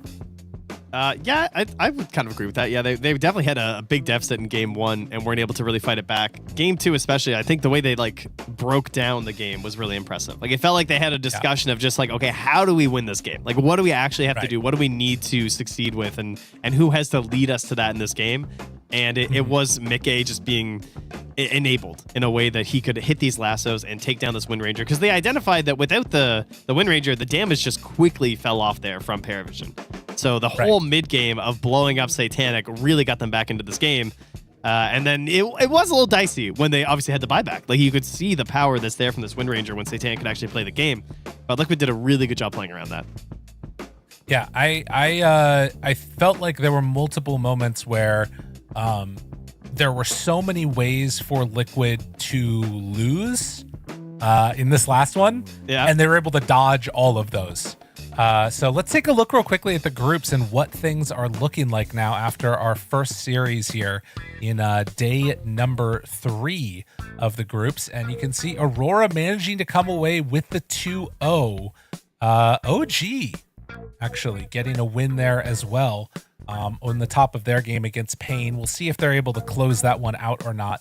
But Boom Team, they managed to get the 2-0 there as well for themselves. So important stuff to watch for, and a 1-1 end for PARIVISION and Liquid. The other side of this Group B is a lot more contentious. Yeah, that's true. It's way more a mix in the middle there, and as you can probably tell by the color coordination here, my smart viewers here of streams, you are out if you come bottom 4. So you really want to be in the top 4 slots. Those nice little gold and happy colors up top where you want to be. The red scary colors, no, don't be down there. Too true. Important thing to keep in mind. Scary colors. Yeah. Well, I think that the other thing that I want to kind of keep an eye on in this group stage is if there's more development in the meta, because I think that series had some really weird heroes that looked very, very good. Pudge 4, solid. I liked it a lot. Yeah. Then you take a look at the Bat Rider playing together too. And speaking of that Bat Rider, I believe we have ourselves joined by the one and only Mickey. How you doing, buddy? Hello, Nice I'm Bat doing Rider. great. Thank you. Yeah. You guys look like you were having fun. Boxy was smiling very big when he got the Pudge. How early into the draft did you know that you guys were going to pick Pudge? I don't think we knew until the last pick, actually. And then it was between 2 heroes, and he suggested Pudge, and we just want to, let him have some fun. All right. Well, I mean, did you have fun playing Bat Rider? Can you tell us a little bit about your carry Bat? Have you been practicing a bit, or how are you feeling about the hero in this role? I think I played 1 game. It's quite fun. It's just a different type of carry, I would say. It's a bit more off-laney. but I like it. It's fun. Yeah, it was really interesting to see your build of the Boots of Bearing into the BKB. Like you said, it felt very off-laney, whereas we've been seeing like maybe some earlier pikes and stuff. And were you at all concerned that game in terms of like the timing with such an early BKB and how those early game fights were going? Or like what was the vibe like in the team in that game to start? I think the vibe was good. I think we were quite okay in the game, even though we were losing a bit. If I recall, we were getting kind of owned in lanes. But I think we knew that we had some strong timings coming up, and we just capitalized on it. Yeah, you hit them really well. That was sick. I wanted to talk a little bit about game number 1, and honestly, even pre-game 1, because like everything before the 0-minute mark at various points felt a little bit bad. Like, I feel like you guys got that Shadow Fiend taken away from you, and then you were taking a ton of reserve time to figure out what you're going to do. It was at Largo, and then like Nisha comes to lane against Void Spirit with like 10% HP, and then like isn't able to have as good of a lane as he wants. Were you guys feeling like a little bit rough there at the beginning? What was your total thoughts about game number 1 as a whole? Because there was a part of it that felt like you were trying to climb up a hill the whole time almost. Yeah, I think the level 1 stuff kind of corrupted the game a bit. It made us a little bit, I won't say out of the comfort zone, but not what we're used to, because we like last pick a hero into a good matchup and he ends up being bad because, the level 1 stuff happened. Yeah. So yeah, the vibes weren't great, but what can you do? It's just game 1. We move on to the next one. Easy, love it. Well, and you guys did look really, really good in this one. One other question I was really curious about is what's your feeling of the overall field of Dota right now? Because it feels like there are a lot of teams that are very capable of beating almost any other team on any other day. Do you feel like we're in one of the more competitive eras of Dota in terms of relative strengths of teams at this point?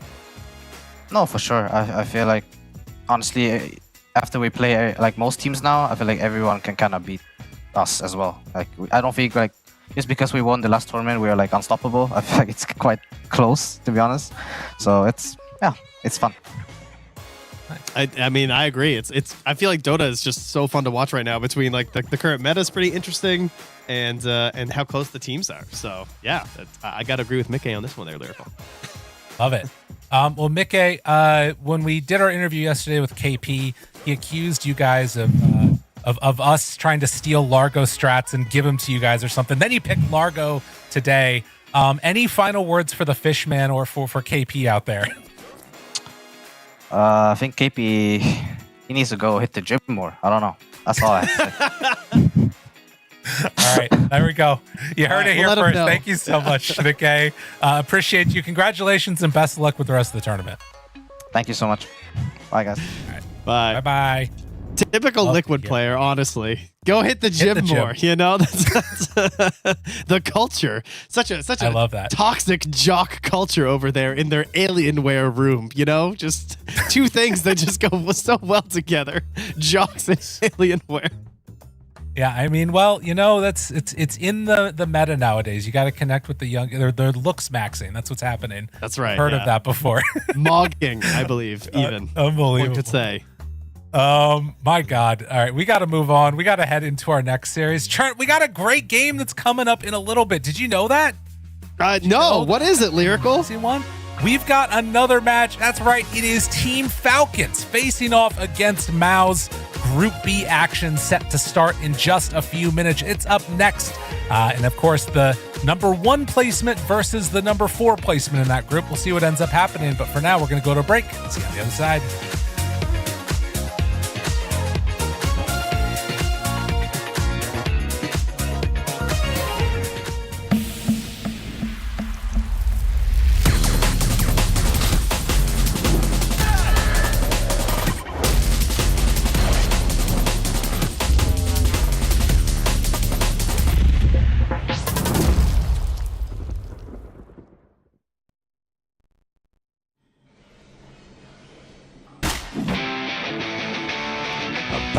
Bloody time.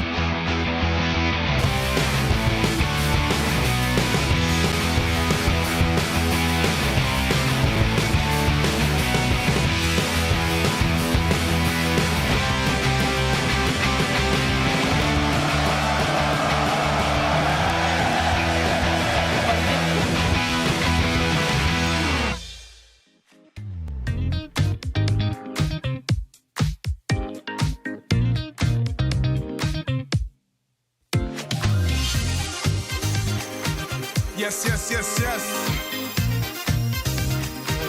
Let's go, let's go, let's go.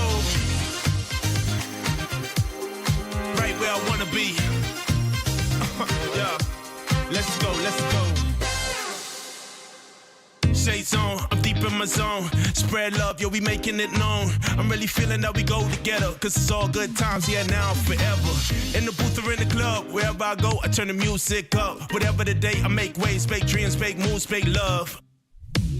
Step to the left, yeah, move for the flow. Good times roll, yeah, we letting it show. Hands to the sky, yeah, feeling so free. Love in the air, yeah, I'm right where I wanna be.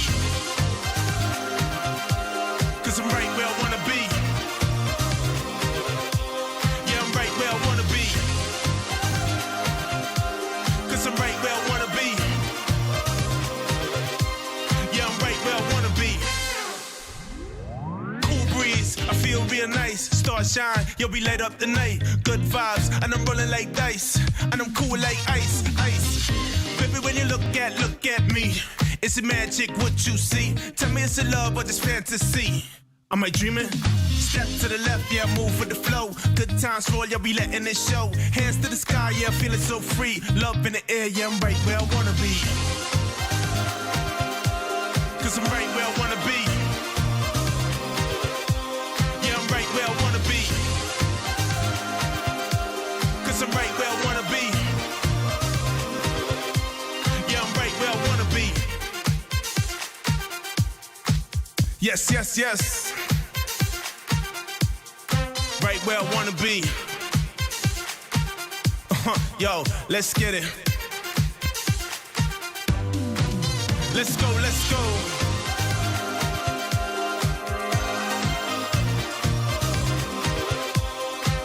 Let's go, let's go.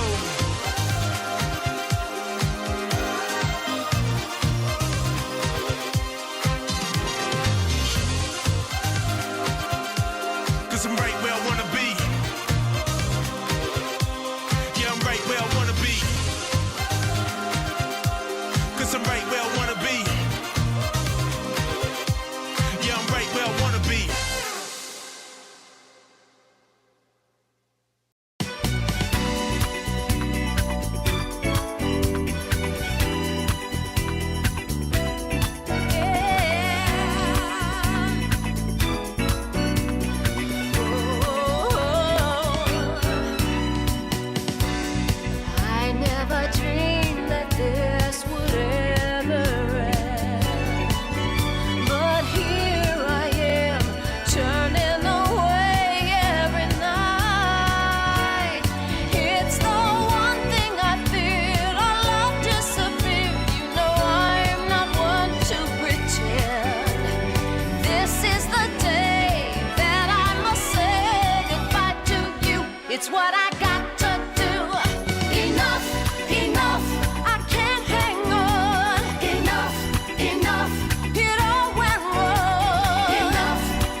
keep my love emotional. I keep on reaching high. I keep my love emotional. I keep on reaching high. I keep my love emotional. Keep on reaching high. I keep my love. I keep my love emotional. I keep on reaching high. I keep my love emotional. I keep on reaching high. I keep my love emotional. I keep on reaching high. I keep my love emotional. I keep on reaching high.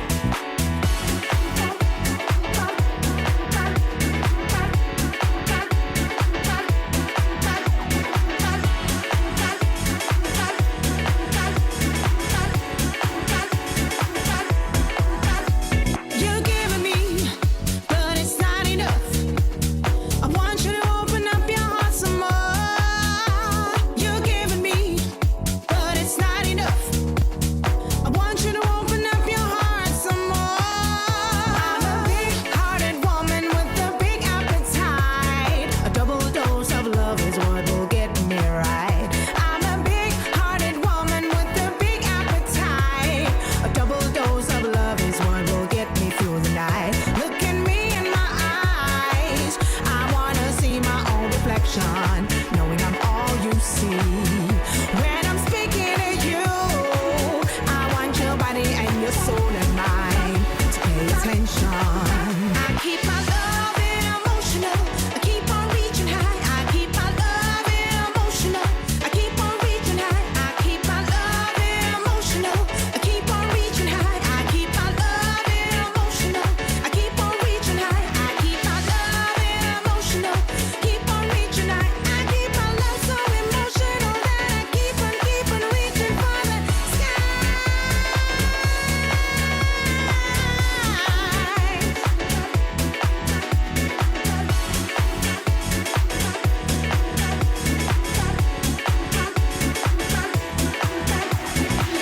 I weigh my love on high. I weigh my love on high. I weigh my love on high. I weigh my love on high. I keep my love emotional. I keep on reaching high. I keep my love emotional. I keep on reaching high. I keep my love emotional. Keep on reaching high. I keep my love so emotional that I keep on reaching for the sky.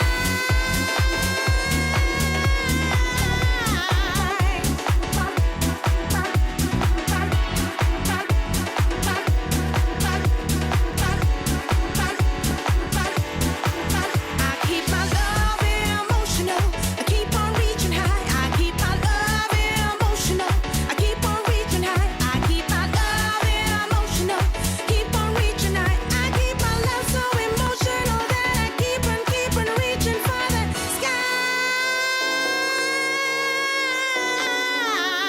skies.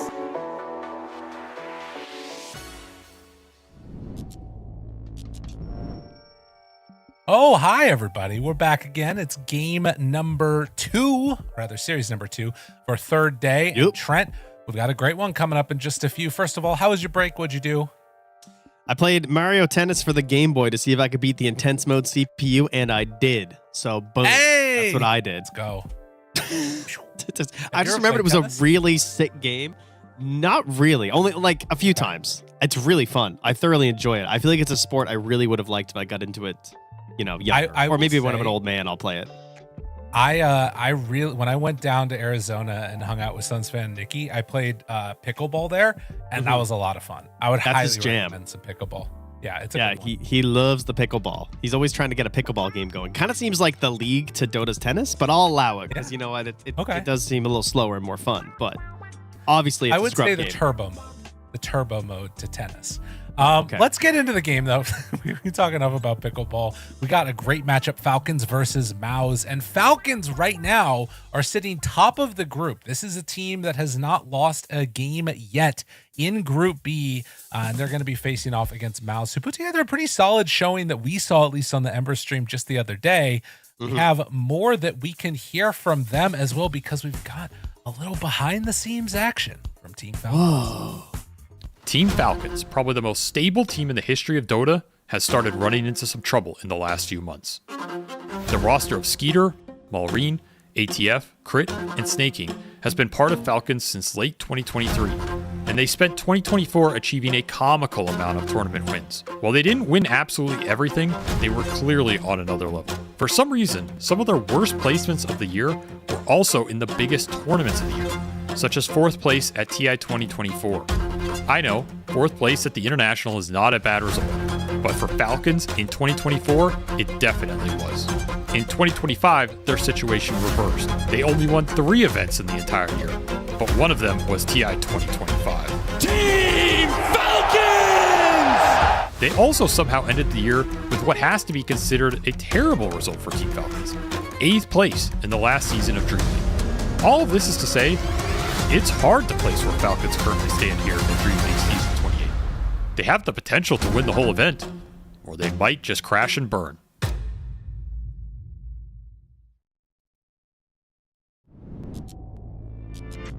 Oh, thank you so much, Avery. Always love to hear the one and only LOA talk about some good old Falcons Dota. And, you know, we've seen this before, the sort of ebb and flow of top teams when they battle it out. And how are you able to maintain consistency as the top team? The answer is you can't. You either need to take breaks because there's so many matches that are happening consistently, or there are going to be some events that you just don't show up for and you're not able to play as well at. Which is tough. And also, it comes back to what our discussion with Mickey was, which was how competitive everything is right now. It feels like anyone can beat anyone for a lot of this higher level of Dota right now. So even though you just won TI as Falcons, that definitely puts a target on your back, but also it's very competitive. So you can see they are obviously all together right now. So that's going to amp things up a little bit here. As we got AUI in the back there with 3 water balls on his desk, not keeping things tidy for a coach, gotta say. Obviously, he's just so focused on the heroes, he doesn't have time to walk those to the recycling.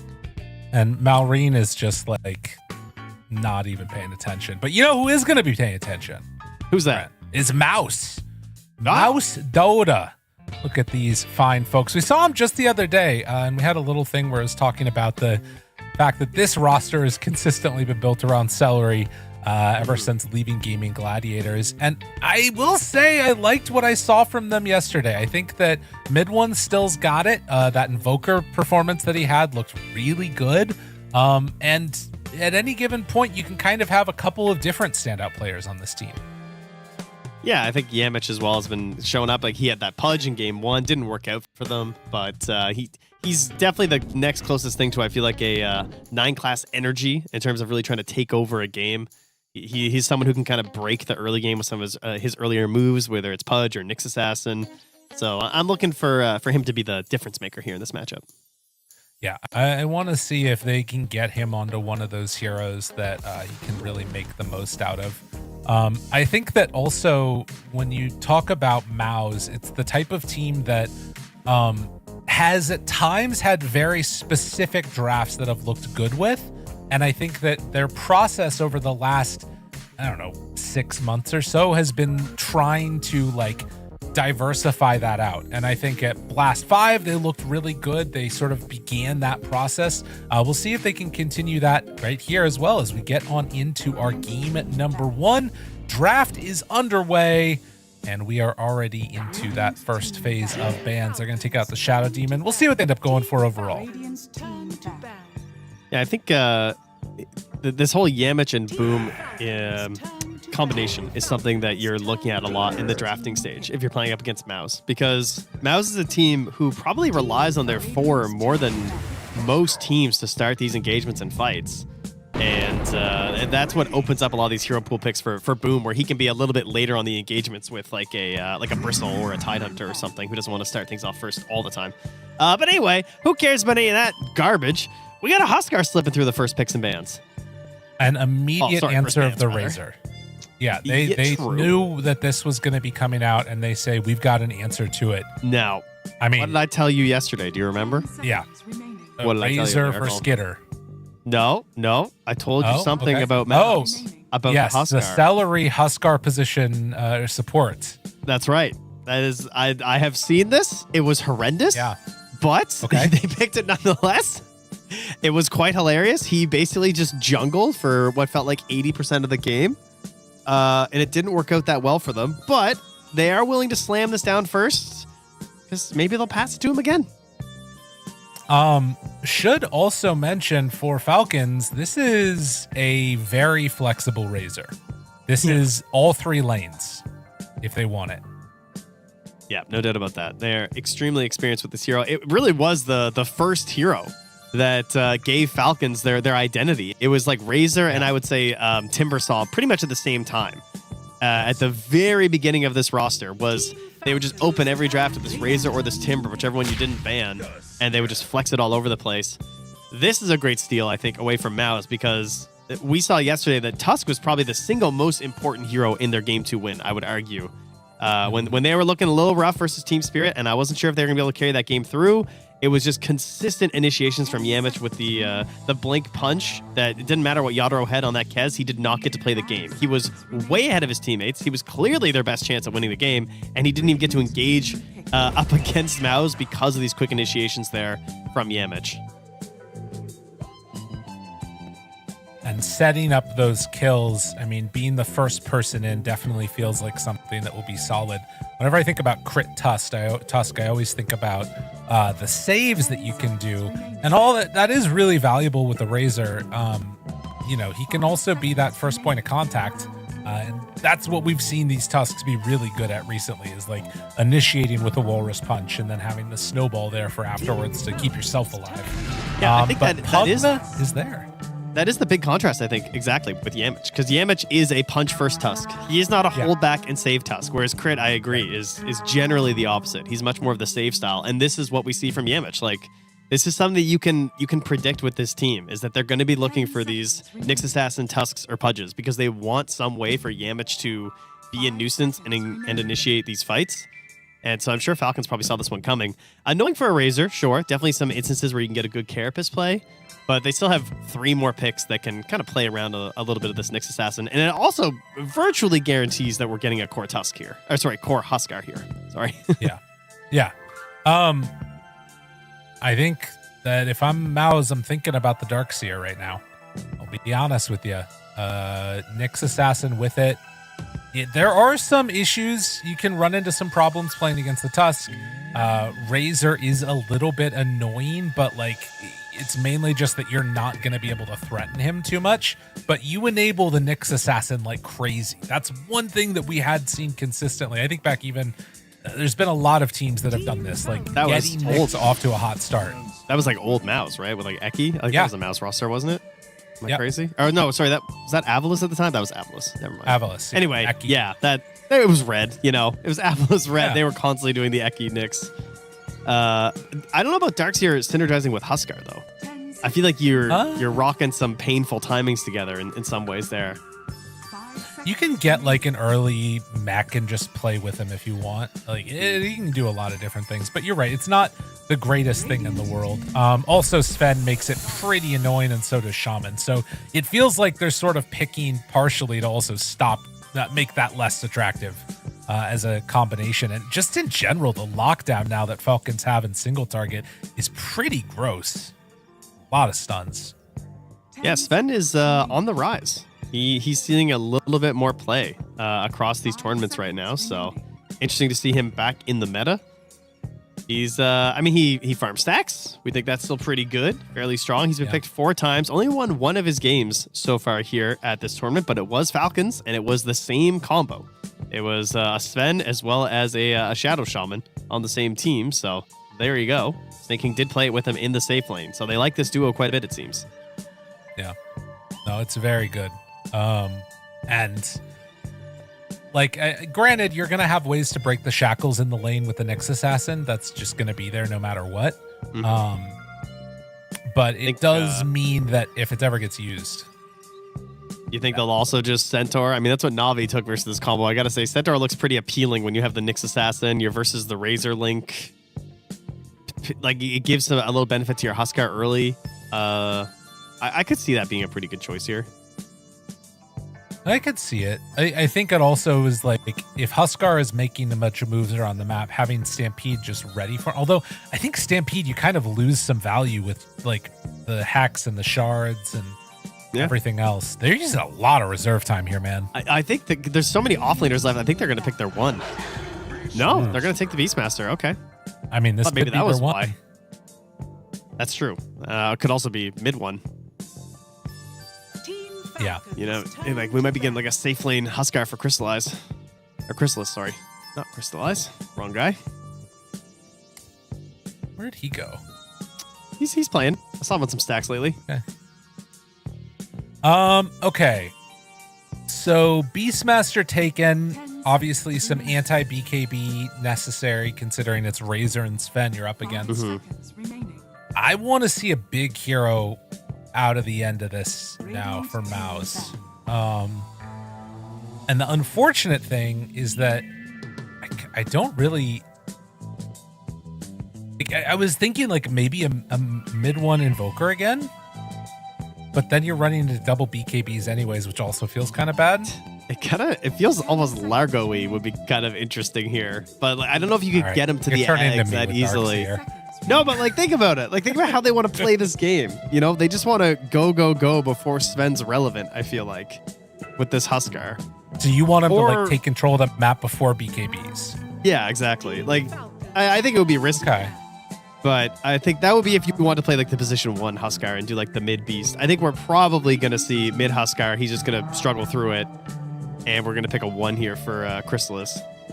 I feel like this is... I feel like a Beastmaster 1 and a Huskar mid is more what I want to see. I'm feeling like a Wind Ranger or something here. 10 seconds remaining. Okay.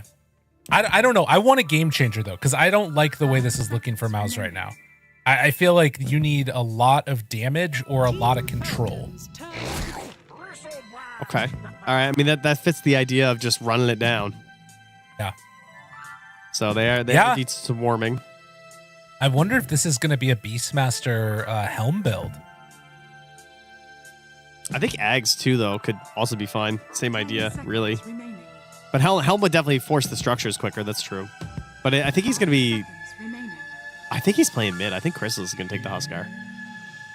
And I think he'll probably go Arcane Ags. Wait, who's going mid, do you think? I think the Beastmaster. I think mid one takes the Beastmaster. I think he goes Ags. I think Chrysalis takes the Huskar. And I think Boom plays his Bristleback because he plays it so much. Okay. That's how I'm reading this, at least. But obviously, this could easily be a Chrysalis Bristleback, and, you know, we got options. Mid one Huskar, Beastmaster, Boom. There it is. I was going to say it earlier. El Clasico. I've been calling for this hero. You have been. Yeah, you've been... Every one of our drafts, you're all over the Sand King. I mean, this is such a quintessential thing, right? Like, Beastmaster versus Sand King out of the mid lane. And you just sort of build towards mass magic damage around Aghanim Scepter. The difference maker is Yemich. I think that there's some potential here that Nyx Assassin can really screw things up. Yeah. Which, again, is kind of what we called for wanting to see. Safe lane Huskar does indeed arrive, so that'll be laning into the Razor. And, I mean, Amar loves his Razor matchups, you know? Yeah, I feel like he knows how to lane against every single hero in the game. So I'm really curious to see how he plays against this Huskar and what crit has to do to like enable him. Like, is there going to be a lot of creep pulling here? But there's a Pugna, so let's see. I mean, that must be the point, right? Is that you lane this Celery Pugna with the Huskar to try and avoid as much creep pulling as you can by decrepping them. Yeah, but then you can just can you just Ice Shard the wave? Wait, what are the? I think it doesn't work. Because if you just if he tries to decrep you, the duration is, let me see here. What is the duration? 3.5 seconds. Shards is longer than that, level 1, right? So you just shard the wave so that they don't run away from you. And then they'll re-aggro on you when the decrep runs out. Because shard is 4 seconds, level 1. So you're pulling the wave, you get decrepped, you shard so the wave can't run away. And then decrep runs out and you just run away with the wave again. The only thing is that if you're already pulling, catching that full wave, it might be a little bit difficult. Because you're gonna, like, if you're pulling, let's say, all right, what are they? They're Dire. So if they're Dire and they're pulling the wave south, that means that when the decrep hits, they're gonna start running west. And then you have to somehow shards the wave that's like angled vertically, horizontally. You get what I mean? Didn't you just reverse all those orders if they're dire side? Because they'll be pulling north and to the east. I mean, but the thing still stands that like they're going to be running vertically, and so like when it goes orthogonally to the direction that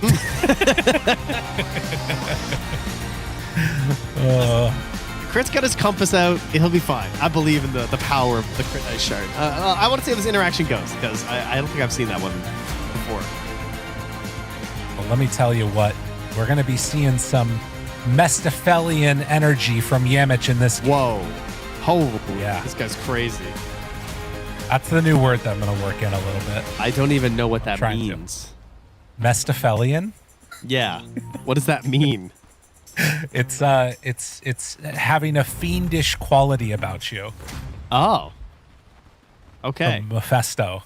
Well, I tried to type in that into Google, and it said, "Did you mean Rastafarian?" Which is not even close to how I spelled Mephistophelian, which seems crazy. But now that I know it's demon related, I know the spelling. Were you able to find it? I think I might have said it wrong. I need to look this up later. No, I found it. Wicked, fiendish. Yeah. Mephistophelian. It'd be Mephistophelian. That's what it was. That makes more sense because it'd be a Mephisto. Yeah. Yeah, Mephistophelian. That's the one. Thank you. Mephistopheles is a demon featured in German folklore, originating as the chief devil in the Faust legend. Yes. Faust. Wow. New word a day here, folks. Here on the Ember stream, we're learning all together. Well, let's see how this goes and how this matchup happens of Celery versus Crit in terms of wave pulling. Normally we look at mid and what's going on there. Nobody cares. This is the real matchup. That's right. I mean, right now the battle is just, Nether Blast. Nether Blast. Oh, he did not break that link. But it's level 1 link, so who cares? No. Okay, well, I mean, you care when you get body block link. Oh, you can't die to level 1 link, dude. He wasn't even the one linked. Yeah, but he still died to it. That's true. You're not wrong. And, well, that is not what you want to see. That being said, Pugna does come back with a full mana pool now, so very good. Silver linings here, yeah.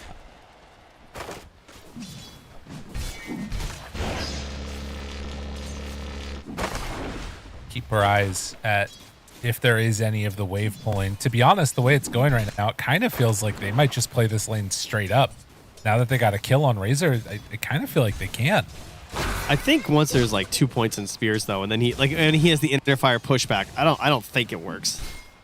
I feel like it turns into a pull lane at that point. I mean, Amar's already doing a good job of like pulling the creeps off to the side, so he's already getting some situations here where that's going to be problematic for them. One battling now with Malrine here. I mean, Malrine, the best Sand King in the world. It ain't close. It is not up for debate right now. But even he cannot handle the boars because they will just get the runes on him. Yeah, it's super annoying. So a little tip, liking what he's seeing. That one was taken away from him. In the meantime, up on the top side, it is a little bit of a battle being waged between Skitter and Snaking, and Skitter just ran over to give Snaking a war cry to make sure that he could trade more effectively with the image, which is kind of cool. I haven't seen Chicken Fingers versus Carapace. I assume the damage and the Hex are the same, so you would still get... Yeah, because if you were Carapace and you got hit by the Chicken Fingers, you would still get stunned. Yeah, makes sense.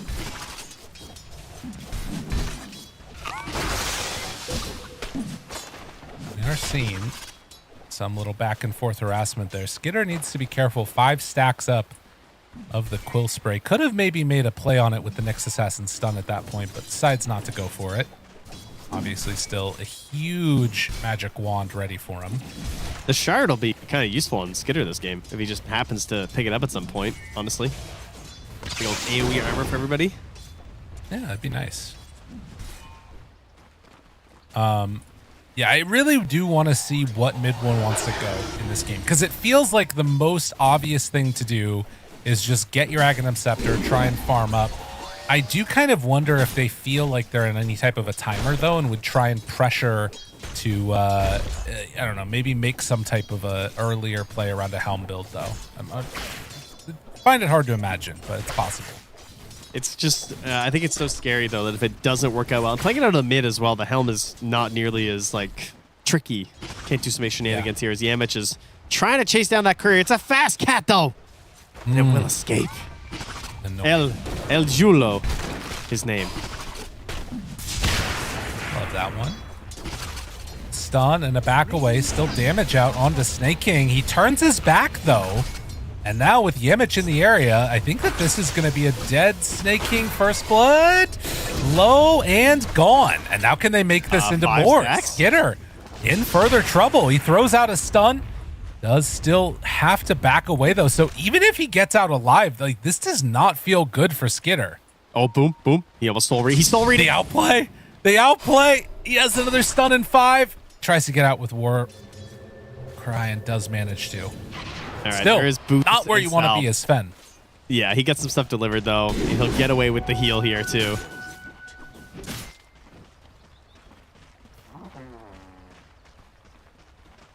As chase was going on over to the side there, Malrine managed to head over and pick up the bounty rune. So the boar shenanigans were not able to keep him alive forever, or rather take all of them away forever. I mean, and you were right. So, I mean, this bottom lane did not end up being an issue at all for the Dire. They're just straight up winning this lane. Huskar is gone. They're bullying Celery, forcing out the decrep. And like now, even though he's got 2 points Burning Spear and Berserker's Blood, like Amar is at the point now where he's got 2 Wraith Bands and gloves. And now treads are done on Amar. Like he is huge. Oh, Malrine mid goes for the epicenter, tries to blow up mid one, is getting close, and yeah, he got him. I'll take your stacks too. And your little dog. Damn. Oh my god, so much gold. Big play. That was huge. This is a big lead right now. Look at this. Like, Razor is 500 gold ahead of Beastmaster, and Snake 600, almost 700 gold ahead. The only lane that, like, I mean, honestly, even Boom is behind. In spite of the pressure that they were able to put onto Sven, it didn't really end up mattering. Despite Carapace, Yemich throws out the stun, tries to back away, and will manage to as a regen gets snagged by Snay. Yeah, it's going to take it away there, as there was no way Malrine could get there in time. Mid one would have waltzed over. Mid one going to get level 6 now. Malrine low enough that he's going to have to go back. Doesn't want to allow a potential team up on him.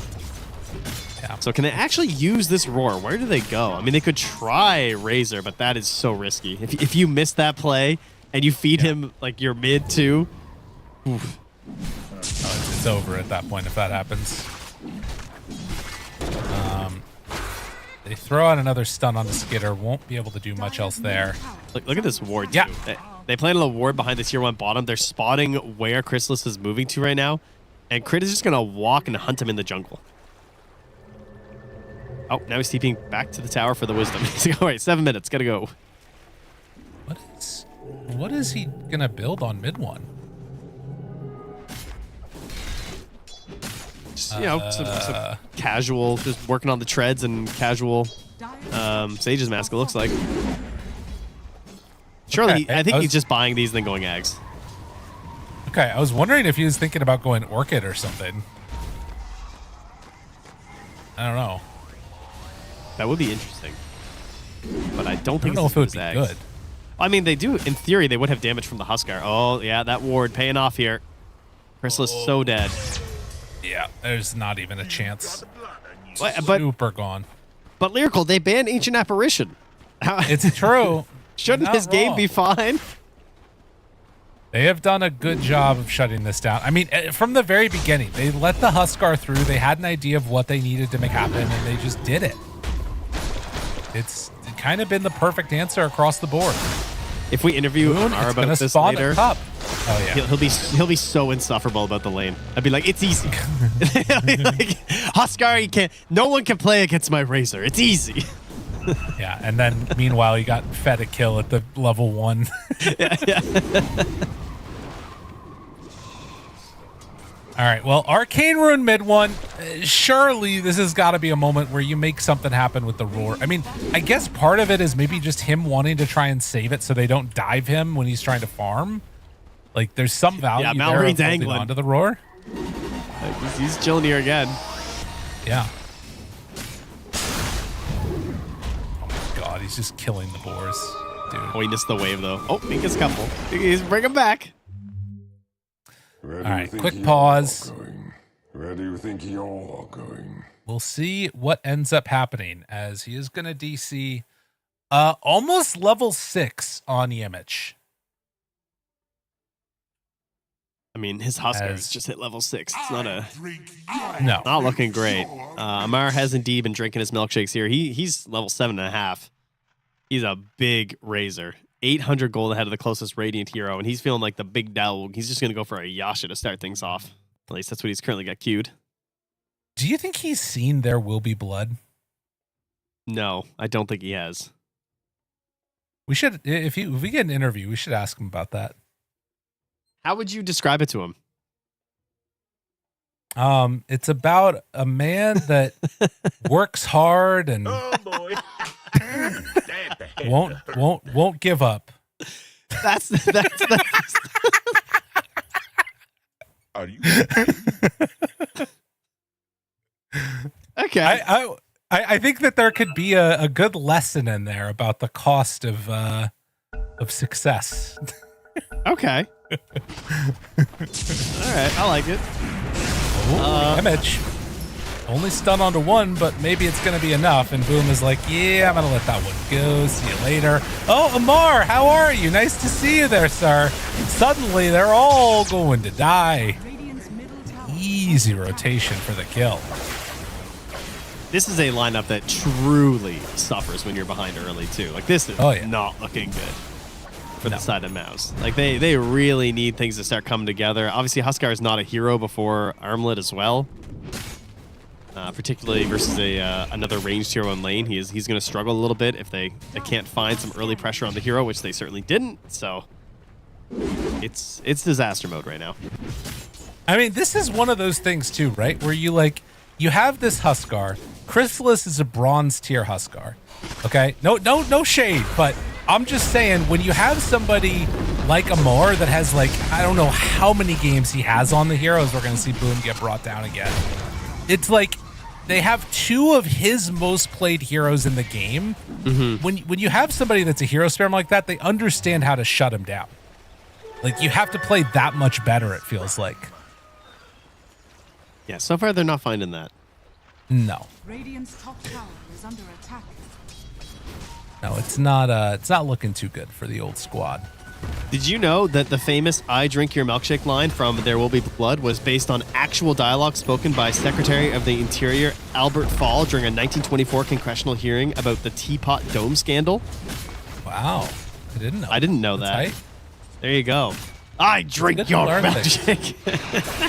Did he say, "I drink your milkshake"? He said, "Sir, if you have a milkshake and I have a milkshake and my straw reaches across the room, I'll end up drinking your milkshake." Wow. He said during congressional hearings, he explained the concept of oil field drainage with a remark that was later adapted. So there you go. Yeah, it happens. And then that turned into, "I drink your milkshake. I drink it up." Drainage, Eli. Drainage. It's so good. That movie's crazy. You know, I used to, as we're just losing more MOUZ heroes here, which is, we're not too worried about this point. I used to think Dale Day-Lewis was like, wow, yeah, that's crazy, method actor. And then, I kind of thought about something lyrical. Isn't the whole point of acting to not have to be a method actor? Like, shouldn't he just I think so. act? Like, doesn't that kind of just make him an asshole? I think... Has he tried just, acting? Isn't that the job? Well, I wonder sometimes about that. Like, we don't need to go too deep into this right now, but yeah, I wonder. We got nothing better to do here, bud. This is small apart. It's true. Well, we might go down a dark path if we venture too far into the mind of actors. I think that's important. Oh, Malrine, a chance for a turnaround here. This would be huge. They need this kill, and they will get it. So Malrine just happens to be taking a stroll through the jungle. MOUZ anticipate it and find that finish. And Image, he's building towards the Dagon. All right, we're back. The game can start now, folks. We will return to the video game. Chrysalis has an armlet as well with the help of that kill. A smoke now available here for Yamich. Now every Vendetta must succeed for them. Good decrep here from Celery. Crit trying to force this. There's Snowball and Yamich setting up for a great stun. Does not hit it. And Marlowe, Chrysalis gets the finish. No. Oh boy. They forced it. Oh boy. That is not, oh my God, this would be huge though. Chrysalis needs the armlet toggle. Malrain is on him. Surviving, getting out. Decrep, no, it's not enough. They stun and try and run. Mid one backs away. Throws out another round of axes. So still another huge victory here for MOUZ. I think knowing that the Vendetta was down is what gave them, like, because Mallory wants to go. He's feeling huge. He's got so many items. So he's like, come on, Crit. Like, we can kill these guys, surely. Unfortunately for him, the Huskar was just there a little bit too quick. And now Yamich with another Vendetta. Very low HP, though. He's going to try and find Mallory, but he's got no friends. Look at the Delta split away from the potential stun, but he holds it there, which is really nice. And then he, boom, cleans him up. Yamich still deaded right now. He's going to find Amar, but again, no friends. Meanwhile, there was a stun attempt onto Boom up top as we see the conclusion of this replay. He actually managed to miss a Sand King stun, which I have not seen in a while. That happens, you know. Oh. Little big one. Yamich is trying to sneak it. I see, I see. All right, Amar knows. If you stun him, does it vertical? No, I don't think so. That'd be cool. There's no vertical box on the shrine. Vendetta was wearing out, so he had to leave. Wise decision. I guess I would have seen a torrent steal by now if that was true. So I don't think we have to worry about the Z axis. Well, nonetheless, it has been able to cut the lead down to 2K, which pull things a little bit into a better position for MOUZ. Still, I wouldn't say great, but it's not as rough as it was looking before. Yeah, they're getting a little bit of their milkshake. Yamich. They get a stun. Roar. Malrine. The big hit. Hey, it's good. It's. I mean, they're almost at the staunch too. When you know you start getting a little out of control. This is the counter pick of. I mean, it wasn't a counter pick, I guess, but the Nyx Assassin versus Sand King. Like, you know, you bring some dust, you run into the cloud, you carapace dust, you see him, that easy Vendetta stun. They counter picked themselves.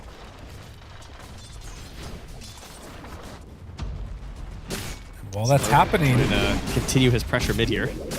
Yeah. And it's a nice little chunk of gold for mid one, who is now above the Sand King by a pretty wide margin. Sven is still the most farmed in this game, but when you have a Beastmaster and like Nyx Assassin, it means somebody might just be dead at the beginning. Speaking of which, Crit, gone. Oh wait, he's trying to set up for Amar though. Oh, we can't punch him because of the angle! Chrysalis, that was so smart. And it's not going to be enough damage to take down Amar, I don't think. He's taken a lot from these spears. Well, maybe, as Snake King is dead on the other side. They take the tier 1 tower. He's going, he's going. Woo, that was close. All right, tier 1 taking mid.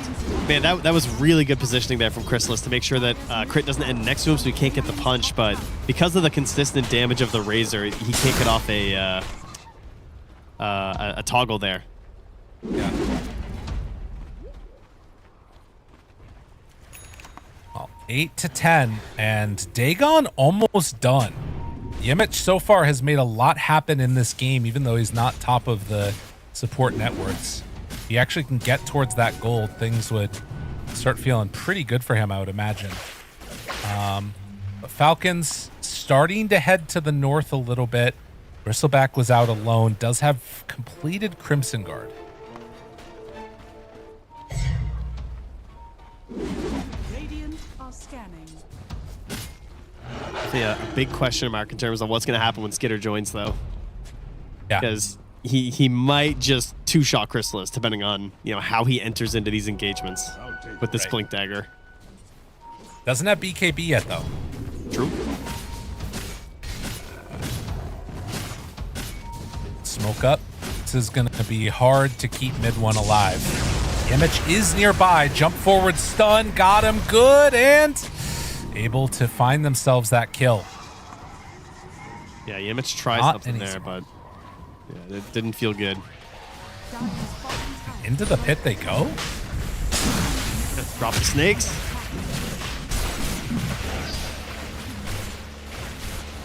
Yimich is still in Vendetta, but he doesn't have Scuttle left. Throws it out. There's the Spirit Vessel. Don't have vision down. Get the shards now onto Boom. Hasn't popped Crimson as of yet. Roche still very, very low. The stun is there. Snaking low, but not dead yet. Damage out. And they're just a little bit too late for this fight. All right. I mean, at least they keep him alive. But yeah, not the kind of fight you want to take without your Huskar, that's for sure. They don't have great Aegis heroes, fortunately, for the side of MOUZ at least. We got Razor and Sven, kind of the transformation style heroes at least in terms of their ultis, so they're not incredible with that bonus. But did manage to take it away from Radiant, which feels pretty important. Yeah, no doubt about that. Got some drums now on snaking as well to help enable their Sven and their Razor, honestly. Just a really nice drums game. Boom. Crit's gonna run right into these now. guys. Yeah, I think they didn't expect the Bristleback to be there. Yeah. Malrine. Ooh, another attempt. Chrysalis. This ward's still up. Oh, and they are on him. And Armlet not going to be able to toggle that one in time. Boom TP'd into this. Now a Spike Carapace. Will they be able to make anything happen? Doesn't look like it. Again, these little moments where Falcons are getting kills, but they're also playing a lot of heroes together, and it means that the net worth lead isn't exploding the way you would imagine. Like, they're still staying pretty farmed on all of the heroes for MOUZ. Yeah, they're doing a good job. I mean, Celery's also leading the supports, so that's helping a little bit as well. Not by much, I guess. But certainly a game where your lineup needs to be ahead for MOUZ for it to feel decent. I think that part's still hurting them. The American confidently push out this bottom lane with his 9-second BKB. Although, they're bringing heroes. And do have Roar. They really want to get a Mar. Try and win this at the Wisdom, I guess. Scanning to see if they're coming through the Twin Gate. They could go for a play here, assuming someone's going to be at the Wisdom, but it looks like they're going to back towards their own jungle instead. It's an awkward smoke. Yeah, I mean, they didn't quite have Vendetta up. That's unfortunate. Those types of moves are the ones that really hurt you. Because, like, look, now the gold lead has exploded to 4K. Yeah. I mean, the Wisdom's about to pop, but Crit's already TPing down here as well. Yamich is going to Vendetta in for it. Oh, especially if they jump on Celery. All right, Celery's just going to feed so Yamich can steal the Wisdom. Genius. Buying time. All right, so that's what, 1,680 XP, right? for this side, and they got 1,190. That we just call that a value deal. That's just a good trade. True. Now, of course, I guess you could also add 450 gold or 470 gold. So depends how you want it to go, but I think you'll take that right now as MOUZ. Yeah. Who do they see? Mid one. Socks up high ground, spots immediately onto and killing Amar. Gets the gem too? Yamich? Oh, wow. And another. Crit goes down. Malrine thinking about going. Does have an amp damage. And so that is a super dead Yamich. But still, Falcons sort of getting a little bit too casual with their movement and getting punished incredibly hard. Yeah, they have the tools that they think keep them safe, but they're just not, like, there was no blink snowball there from Crit. Like, I assume that was the idea, but I think it, like you said, it was just like a little bit too far apart, so he wasn't there to link up with that, not expecting to run into him in that exact moment. So you were trying to set up for this free play for your Razor, and it just turns into an instant death, and now more time missed out on your Aegis as that bottom tower goes down. It is a couple of, minutes here, well, rather seconds, where you can feel pretty safe on the rest of Falcons because Nyx isn't going to be around. And mid one does need to be a little bit careful with his movement here, as the BKB won't end up using it. Yeah, nice hold. But where Yamich goes, trouble has seemed to follow for Falcons.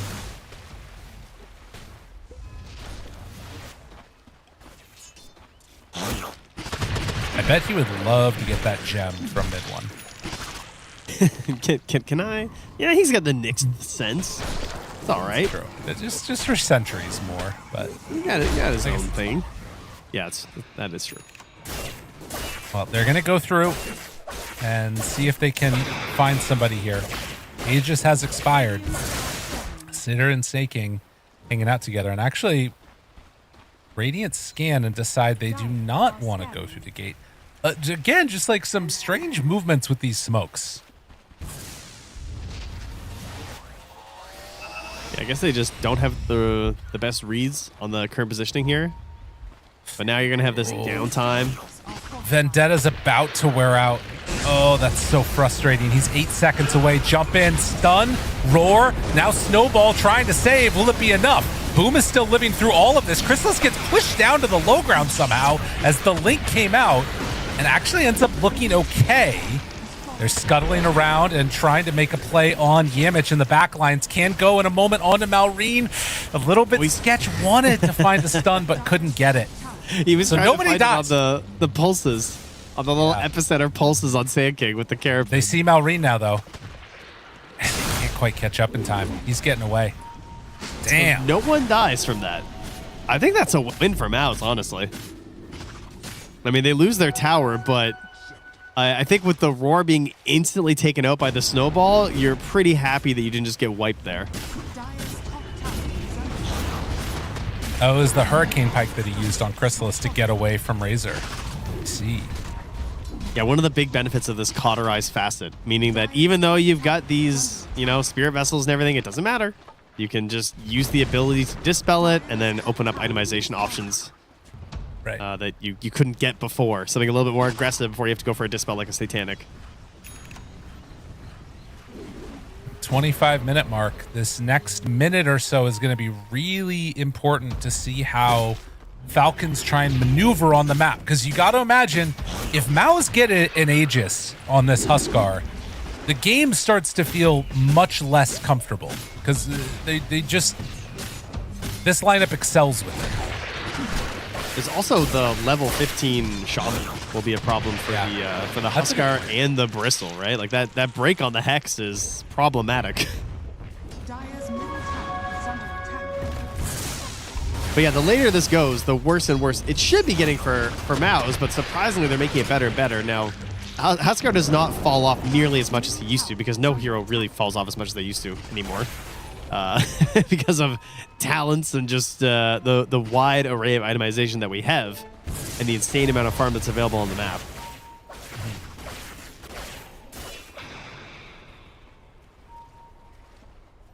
Playing around Boom here. And while this is happening, I mean, look again at just the mini-map. All of Falcons together is 5. MOUZ split up, farming Ancients. Farming the triangle. They're getting what they need and working on mid one towards an AC. If they get that up, things start to look really scary for Falcons. Yeah, that's an insanely good AC game. And now they're grouping up. They're smoking in. The Vendetta pressure ready to come out here. A scan from the dark. I mean, this Roche is going to take forever to spawn. It's still 210 away. Yamich, first one in. Jump. Stun. He's fine. He actually is pulled way in, and now... Ooh, crit. needs to be careful. Yemich may be able to find that kill. Now they jump backline. Skinner trying to find it, but the roar is already there.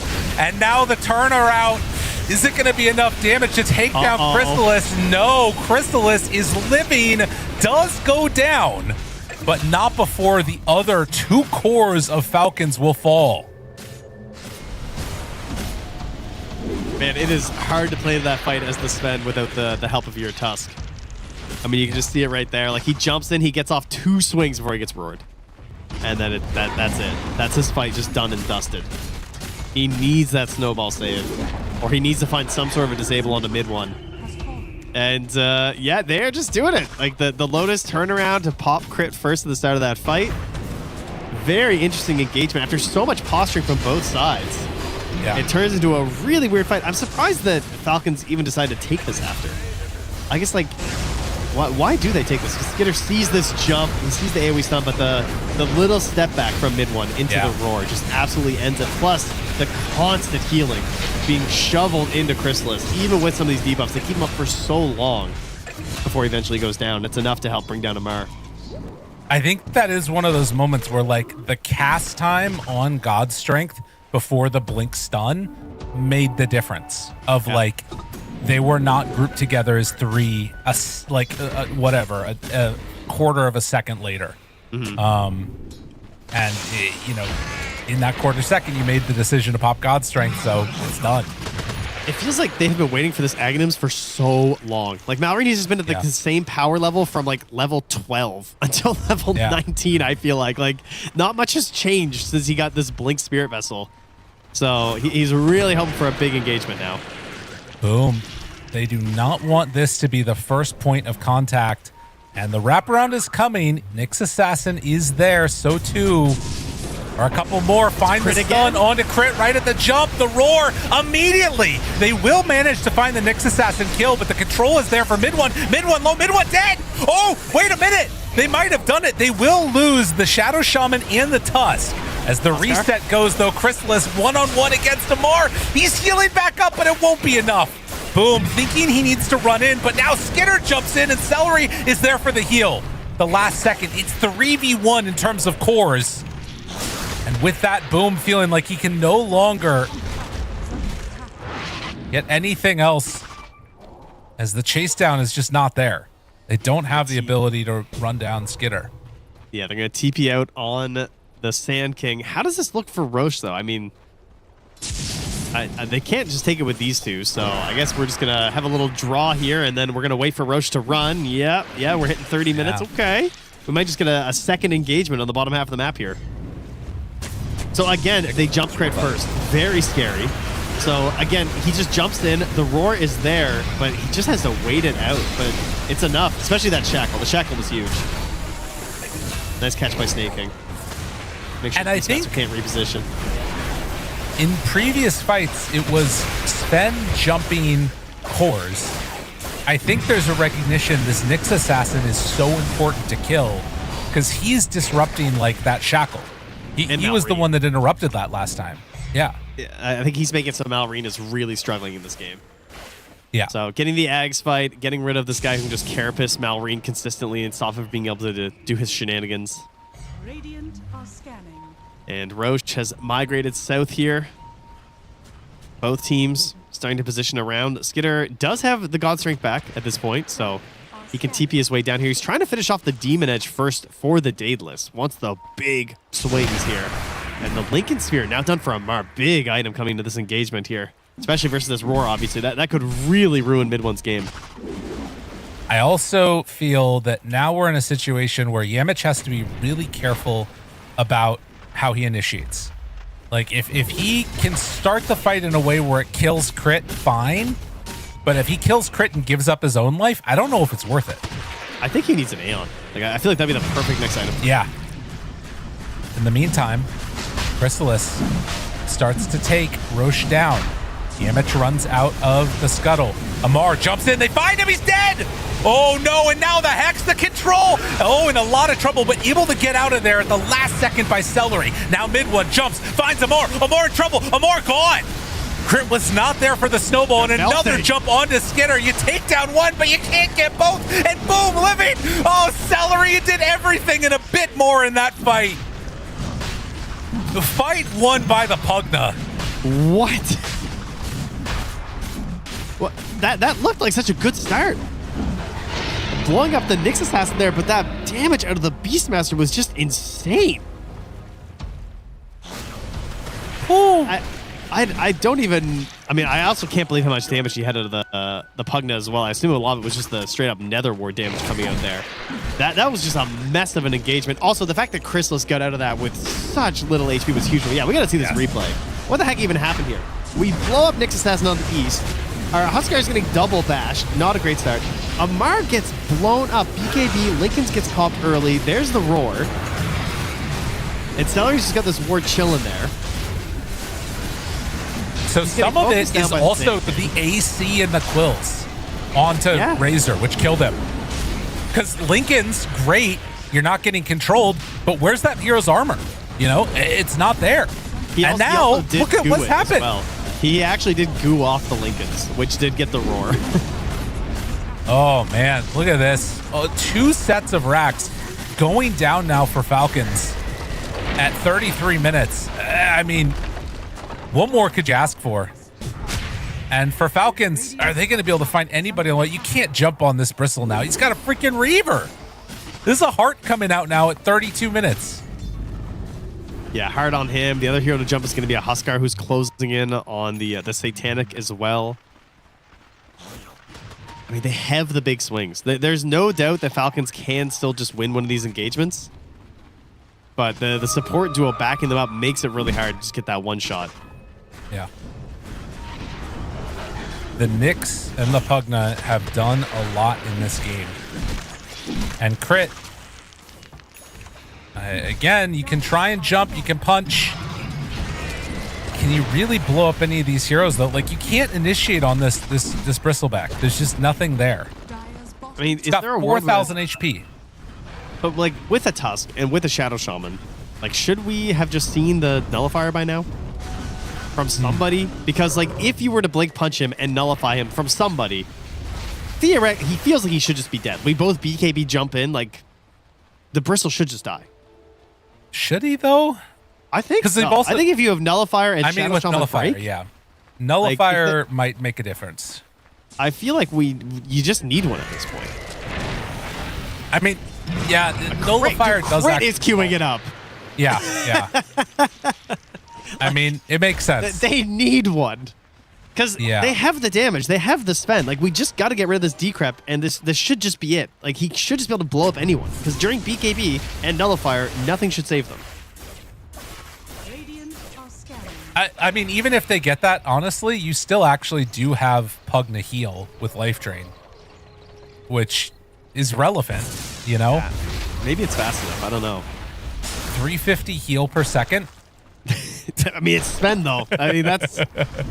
it's true. It's pretty hard. But with all of these heroes have... All of these heroes have like 4,000 HP. Yeah, and a lot of armor. Then, like, if you nullify like the Bristle or the Huskar, like, you're not nullifying the Pugna. The Pugna can glimmer and decrep and then just heal the whole time, and you can't do anything. Well, we'll just get a couple of nullifiers, won't we? Okay, I see. I understand now. I mean, we'll see how this goes, but this is very difficult to stop this, and Crit does not have that nullifier yet, so yeah, I mean, they're actually just going to lose this tower. How do you stop this?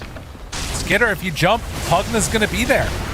Looking, jumping, there he is, healed, decrept, roared, stunned, tries to find the back line with Maureen. It's not looking good enough. That's going to be dead on Maureen. They did manage to bring down the Huskar, but can they do it a second time? Boom, caught in the wards, and off to the side, there is a jump onto the Pugna. He is not even fallen yet, but still good damage out from Skinner. Hitting, continuing to beat him down to death. Isn't quite enough, though. No, they lose the spend. Boom stands tall, and while they will lose all 4 heroes, these buybacks making a difference.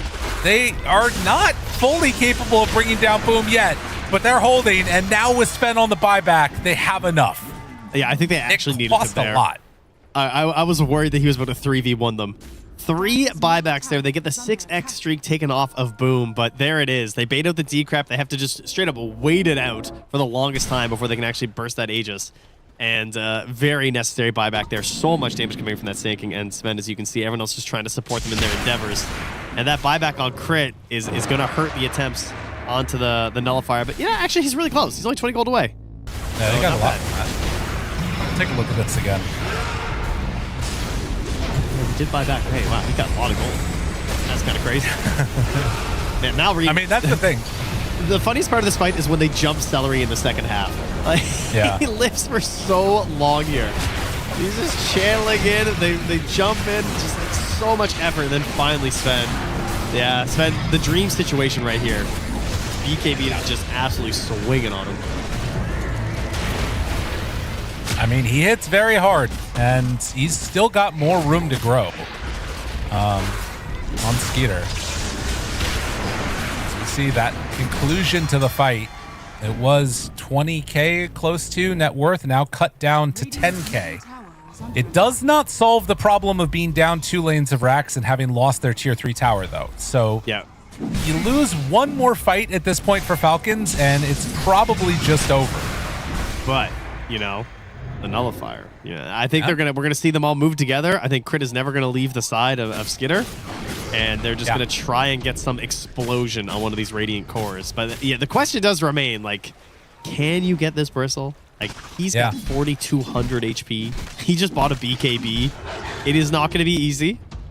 No, but at least now it looks feasible. Well, and you've got this other issue too of Beastmaster having Refresher, so. Double BKB, double roar. He's also close to the minus 25 second primal roll cooldown if he wants to go for that. Yeah. I mean, there's a lot of concerns here about how this is looking. And a smoke up now. Chrysalis has been insane on this Pike. I feel like he has done so much work with this Pike this game. That was another fight where it did such a big impact.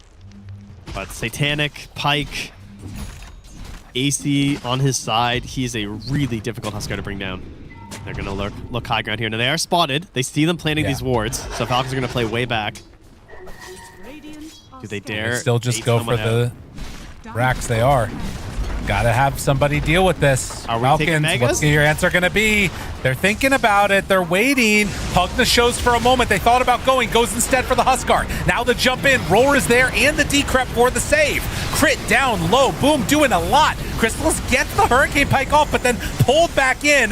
Chrysalis does have a good Satanic, and they're sneaking him alive. Mid-1 beats down Skitter to death. That is a dieback. Amar needs to do it all alone and actually is doing a ton, but it's not quite enough.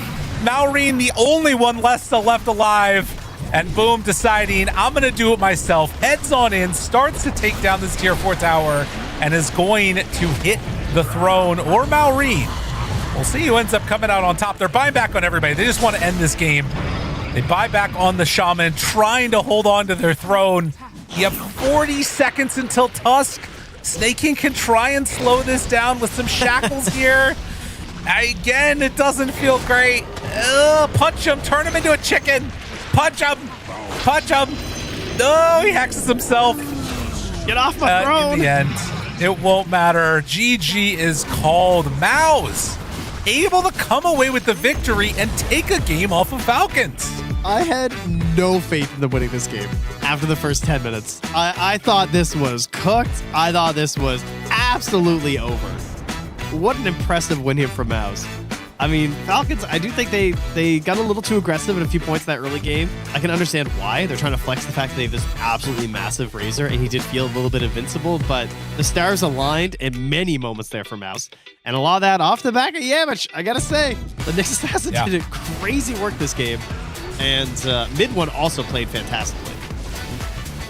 Yeah, I think it was really Mid-1 having a good recovery after a tough lane. He ran into a lot of issues with Maureen just like messing with them, stealing away his stacks and stuff like that, but then was able to get involved back in the game. And again, a couple of those like plays where Yemich was pulling the back into it was also Falcons not playing the cleanest. You know, you have this BKB on Razor. This is the moment when this hero is supposed to be unkillable, and he walks right into Yamich with Beastmaster right next to him. They blow up that hero. That's the timing. That's that 10-minute mark that you were talking about, where it's like, well, if they play it right, they shouldn't die. And then suddenly, MOUZ are back in this game. Yeah. Yeah, that is absolutely absurd. The support duo, Celery and Yamich, really deserve a ton of credit for considering how much trouble their cores were in this early game. Yeah. You really got to look to the supports and be like, how did you guys pull us out of this one? Because things were not looking great. And they managed to salvage it. So really solid team effort from MOUZ. I think they can be really pleased with a win like that. And, well, you know what? What did SVG say in that opener there? Are they going to come in and dominate? Or are they going to come in and crash and burn? Falcons, you know, this is one of those games where this could really tilt your mental because it feels like you should have had it and you let it slip away. I mean, I'm looking real quickly at some of the buff things at the end of this. Decrep, 56 seconds total is all that he did for his allies in this game for Celery, and every single second of that mattered. It all mattered. They come away with the victory. MOUZ taking game number 1. We'll see if Falcons can pull it back in game 2 right after this break.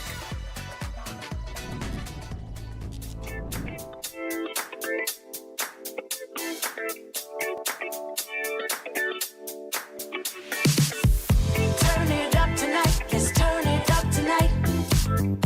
We be hyped tonight, yeah, we be hyped tonight. Turn it up tonight, let's turn it up tonight. We be hyped tonight, yeah, we be hyped tonight. Hi, nice to meet you. Are you ready for the bad girl sequel?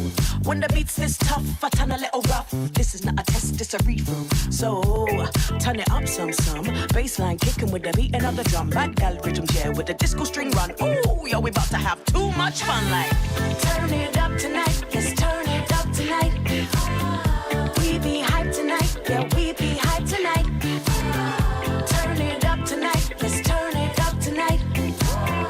We be hyped tonight, yeah, we be hyped tonight. Like, hi, nice to see you. When the song comes up, yeah, I feel you. We've been dancing all night, dropping that vibe. TikTok into the sequel. So, turn it up some. Baseline kicking with the beat and of the drum. Bad gal rhythm, yeah, with the disco string run. Ooh, yo, we about to have too much fun. Let's bust vibes on a level. Yo, me and my team, we incredible. Let's bust vibes on a level. Yo, me and my team, yo, we special. So let's go, let's start the show. Tonight. Yo. Turn it up. Who's bad, we bad. Who's mad, you mad. Who's bad? Turn it up. Who's bad, we bad. Who's mad, you mad. You mad. Turn it up tonight. Let's turn it up tonight. We be hyped tonight. Yeah, we be hyped tonight. Turn it up tonight. Let's turn it up tonight. We be hyped tonight. Yeah, we be hyped tonight. Turn it up tonight. Let's turn it up tonight. We be hyped tonight. Yeah, we be hyped tonight. Turn it up tonight. Let's turn it up tonight. We be hyped tonight. Yeah, we be hyped tonight.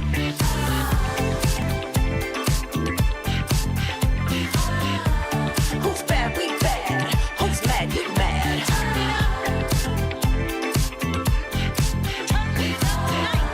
Who's bad? We bad. Who's mad? You mad. Turn it up.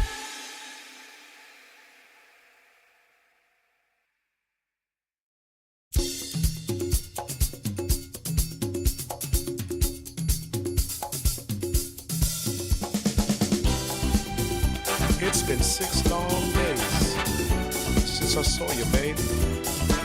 I've been counting the hours, minutes, seconds, until you're back in my arms again.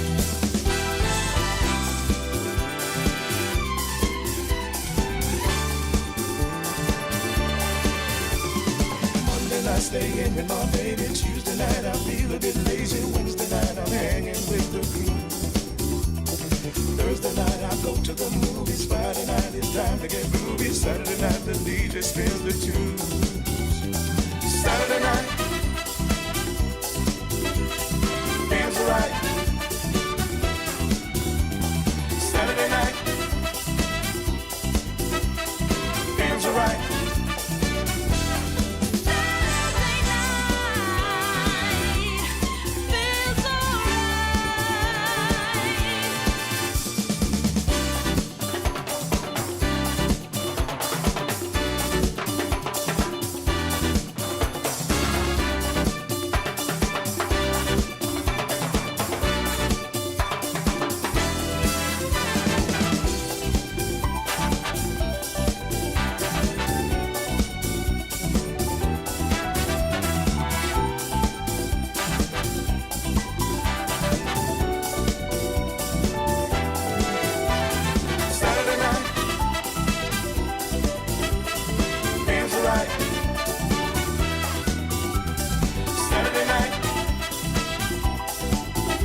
DreamLeague Season 28 is brought to you by DHL and Chex. Oh, hi, everybody. We got some funky music coming back into this one as we're getting ready for game number 2. Trent! Yo. Woo! MOUZ impressed me. That was a really good game. Yeah, that was wild. I'm very surprised they managed to win that game. Very well done. A lot of that pretty much has to come down to punishing mistakes, I gotta say. Which, of course, you must capitalize on, but I think Falcons are wishing they got that one back.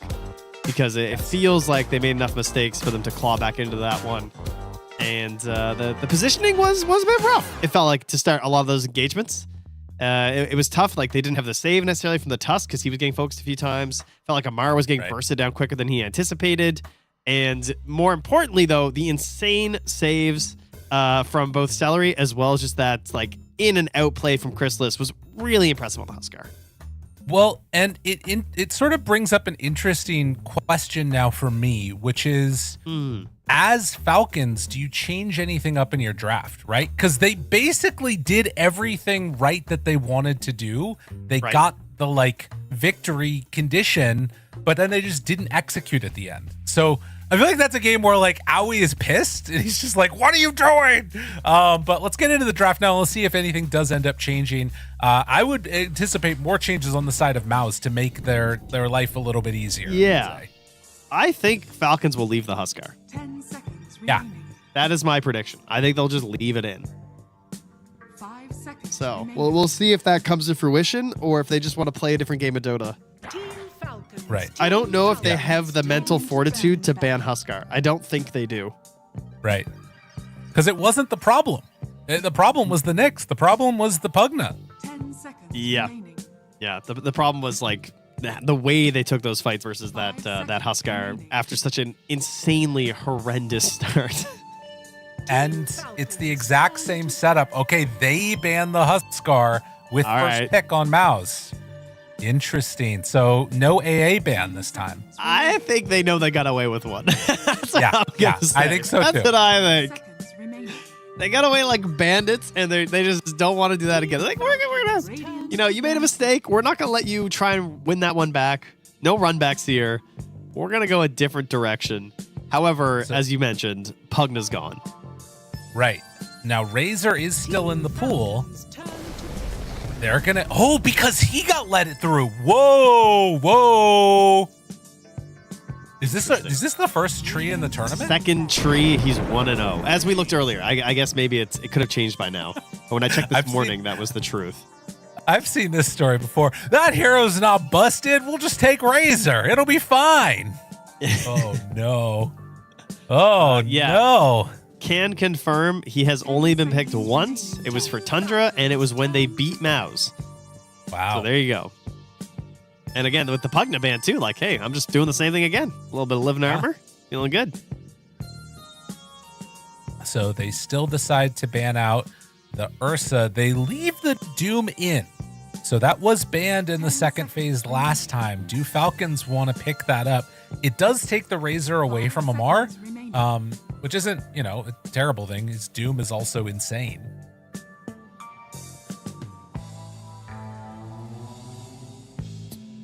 I don't know. Doesn't Doom is want to play Doom. very specific, I'll say. Yeah. I mean, it's weird, right? Because Tree, it sort of provides this new thing that you need to deal with, but it's not like you're killing it in the way that you normally would. So I wonder if they're going to prioritize like some vision getting hero like a Hoodwink or something for crit and try and like hunt the tree. I'm not sure how you deal with this hero, what the thought process is. I would definitely like to see a Hoodwink. I think that's a good idea this game. But the Tusk, I think, probably going to be an issue. Because if Falcons don't take... I assume Falcons are going to take Tusk after this pick. So... Right. Do they just ban the Knicks? Probably not. Maybe the Pudge? I feel like, I'm just going to go Pudge. Falcons struggling to figure out which direction they want to go. Lots of possibilities, but not too much reserve time. They take away the Beastmaster. They're now going to take the Jakiro instead. Okay. So if they steal the Tusk, you've got a good Yeah. answer. Yeah, exactly. You got Ice Path for the shard, or for the Snowball. That's pretty solid. But I do think that's a decent way to go. Yeah, it's double melee support. No, Yemich maybe going to be getting the tree perhaps here. A little bit. Wow. Different. A 4 treant. So maybe playing a bit more aggressively, maybe angling earlier for the shard perhaps to try and set stuff up a bit. And the Shadow Fiend, the big hero of this morning. Yes, this is very good. Now, you are going to have to contend with the Razor. I wouldn't be terribly surprised if we end up seeing like the Razor go for a Blink Dagger or something eventually. But they're going to take the Largo now on Falcons. Who the hell is playing this? Is this Crit? I've seen Crit play it. I have not seen Amar play it yet. Now, he might have without me seeing it, but... I would imagine it'd be more Maureen than Amar if Akor is playing this. That would be interesting. Just player-wise. Well, at least in his last 20 games, no Largo for Amar. 40 games. Yeah, I'm not seeing the Largo. I don't think he's busted this one out quite yet. Guess I could literally just look at his hero totals. Yeah, I think Crit's playing it again. How does the lick work? If you lick somebody else, do you get the dispel as well? No. Okay. The way that it works is that the only, like, if you have a shard, like if you have the shard, you mean? Yeah. If you have the shard, you get the health benefit to both you and your closest ally. So they will gain health regen, but the lick only ever dispels one target. It just dispels whoever you lick. So you can lick yourself to dispel, or you can lick an enemy or an ally to dispel, but only one person gets dispelled on the lick. Because it's not technically a buff. It's just an action that happens from the dispel. The buff is the health regeneration that you get. That gets added to you and an ally if you have shard. Got it. I mean, it's a good Largo game for Fatal Bonds. It's a good Largo game for, tree armor. There's a lot of things here that feels like it fits. Yep. Leech Seed even, honestly. It's very solid. 4 Largo though is weird. I'm not a fan. I don't think it works very well, especially when you have a hero like Jakiro. I wonder, maybe, I don't know. I think he's gonna play it, but you just get this awkward, like, you only build like Greaves or something because you can't really go for the eggs as support Largo. It's just way too grief. Right. So you just go this like Greaves build and maybe a Locket or something. I don't know. But yeah, it's like you said, it's all about the dispel. That's the main reason to run it 4 or 5. Right. I mean, there's definitely going to be some healing elements to it too. I mean, the core of this draft for Falcons is the same as we saw last time, with Sven, Razor being like massive damage dealers. I don't know if Maureen's going to want to go back to Sanking again. It feels a little weird. They get the Storm for themselves on MOUZ, so we'll probably see a Puck banned out next, I would imagine. But we'll see. Well, you know what they say. I mean, they say don't ban the Malrine Puck. That's what Streets are saying. Don't ban the Malrine Puck. That's what the players tell me. They say you don't ban the Malrine Puck. You let it through. Streets are hating on the Malrine Puck. That's fair. They take the Sniper out instead, at least out of the first ban. But I do think it's an insanely good Puck game. So I do think you should ban Puck, to be clear. But Streets say don't ban the Malrine Puck.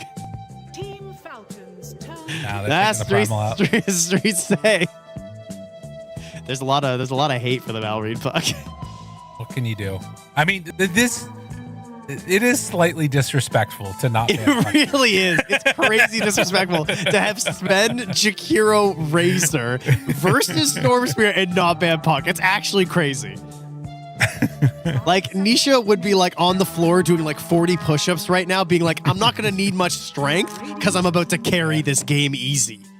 Yeah. You're not wrong. Okay. What are we seeing now for Boom? Yeah, Mars. I like that. The Boom class. Easy, simple. They got some big circles on MOUZ's team. They really do. And real big circles. the lane would also, I think tree plus Shadow Fiend, I think you just leave Yamich on the tree because like his scouting and the way he plays obviously is just so good on the tree. You lane him with the SF. You get this Warlock Mars duo that we saw before to help sustain through the Jakiro. This all seems good for MOUZ. Falcons, are you going to pick it? Are you going to make people respect it? Or are we playing Sand King again? Dude, I mean, there's no control for the puck. Yeah, there's nothing. Like, come on, Malrine. Show him what you got. I want to see it. It's taking too long. I know. No matter what, I don't want to see the puck now. Because if you're talking yourself into it, it's not good. I mean, they're just talking about how the game's going to go. They're just, because they're so confident in the puck pick. They're taking, like, Owie wants max time to describe how this game is going to work and why they're going to win. That's a fair point, you know? Just whatever you do, make sure you pick it in the next couple seconds and we don't get a random. Good to go. Nope. Okay. There goes my hero. All right. Amar gets his Underlord. Malrine's going to be taking the Razor mid into the mid one Storm Spear with a static slide to keep his distance away. And everybody gets the hero we expected. Yeah. I'm a little surprised that they ended up picking a Mars hero last. It's like the sort of Walmart brand puck in the Underlord. With the root instead of the leash. Yeah. Dude, now that's an upgrade for Underlord. Pit of Malice becomes leash. Ooh, I mean, now we're talking. Rest in peace, Time Zone, honestly. Yeah, for sure. That was Time Zone leash was disgusting. How was that real? I don't know. It was way too strong. It's another hero that's been gone for a little bit. He has been popping up a little bit. Yeah. He's making some slight resurgences here. Oh, with Invoker, yeah, that's fair. All right. Game number 2, Falcons trying to even this one up. If MOUZ can come away with the victory here, this is huge for them. A 2-0 over Falcons would catapult them towards the top of the standings in this Group B that has already been incredibly contentious. We'll see if this draft has got what they need to make it happen. For Falcons, it's a little bit of trying to return to form. And honestly, I kind of like MOUZ's draft more. I think that these big team fight ultis just make it like a little bit easier to execute. The thing I want to watch for is how do these lanes play out? Yeah, I think I agree too, actually. I think that the giant AoE circles look really solid for MOUZ. And the inconsistency of the 4 Largo also is just not my favorite. Like you have to be so perfect with the licks. It's really your biggest contribution this game, and it can be difficult because you don't have any items to help your positioning, and you also don't get to farm up that much in terms of like eating your mana pool. So you have to be pretty cautious with how often you're going to be spamming that W. It's probably going to be his most powerful spell. What you don't want to see is the Largos just singing across the entire map 90% of the time with W and coming to fights with 30% mana. Fair. Well, we'll see if that ends up happening or not. As if there's anybody who could try and make it work and do a good job, it would probably be Crit, who actually has started boots first, running out to the bottom side of the map while everybody's meeting up mid. And he is going to try and get down some early vision, it looks like, of the Twin Gate. Very interesting. That's the anti-treant technology right there. Treant, one of the best heroes at abusing the Twin Gate, I think is the reasoning there. He's going for a very sneaky wraparound. Look at Chris here. Yeah, he is really Dude, going. what is happening? Where are you going, bud? Is he going to try and cut the wave? What the hell is happening here? Singing a little song down here. Or maybe like get a courier snipe? I'm not sure. Just having a good old time, enjoying the river. He is a frog after all.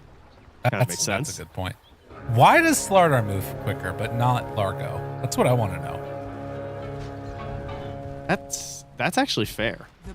Yeah. Because Largo maybe it's like the buffs. amphibian mindset though. Yeah, he needs more buffs. You're right. Yeah. Like, Slider's all about the water. He doesn't like being on the land. You know, these amphibians, they can't decide. Crit going to block the wave, runs right into Chrysalis here. It's a 1-2, give him number 3, and that feels bad. I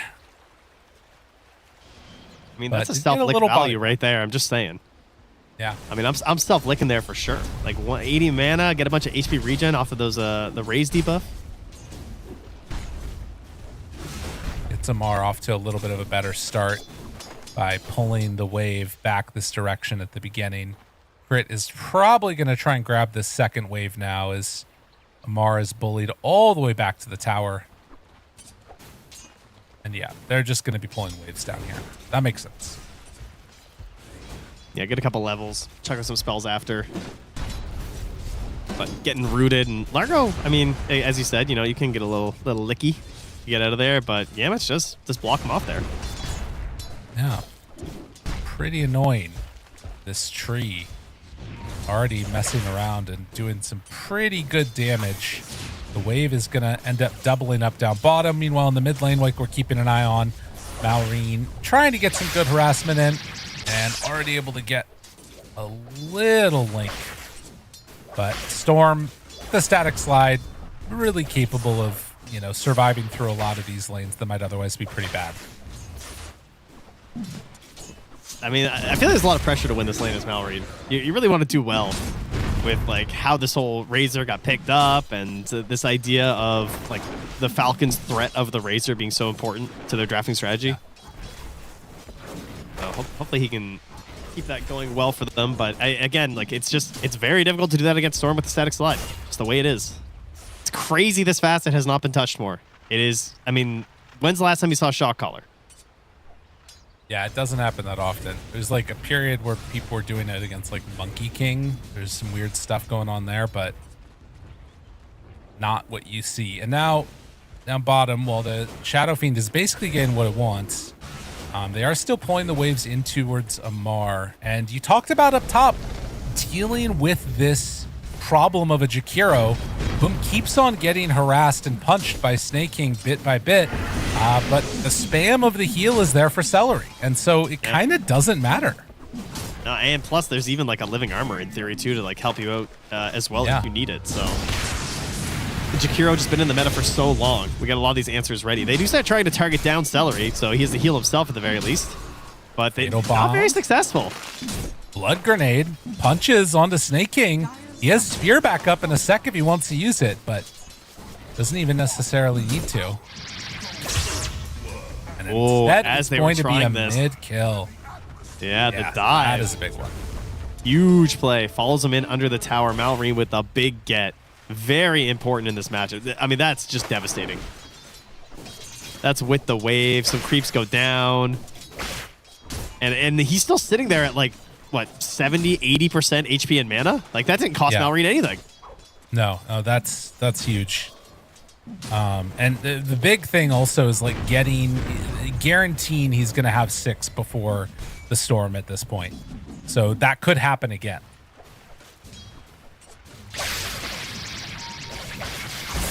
Link up and then they'll walk away, but holy dude, how'd that stay on? Damage. I don't know. That was huge. He's also got boots coming out. So yeah, this lane does not get easier for Storm. It's actually going to get significantly worse, it feels like.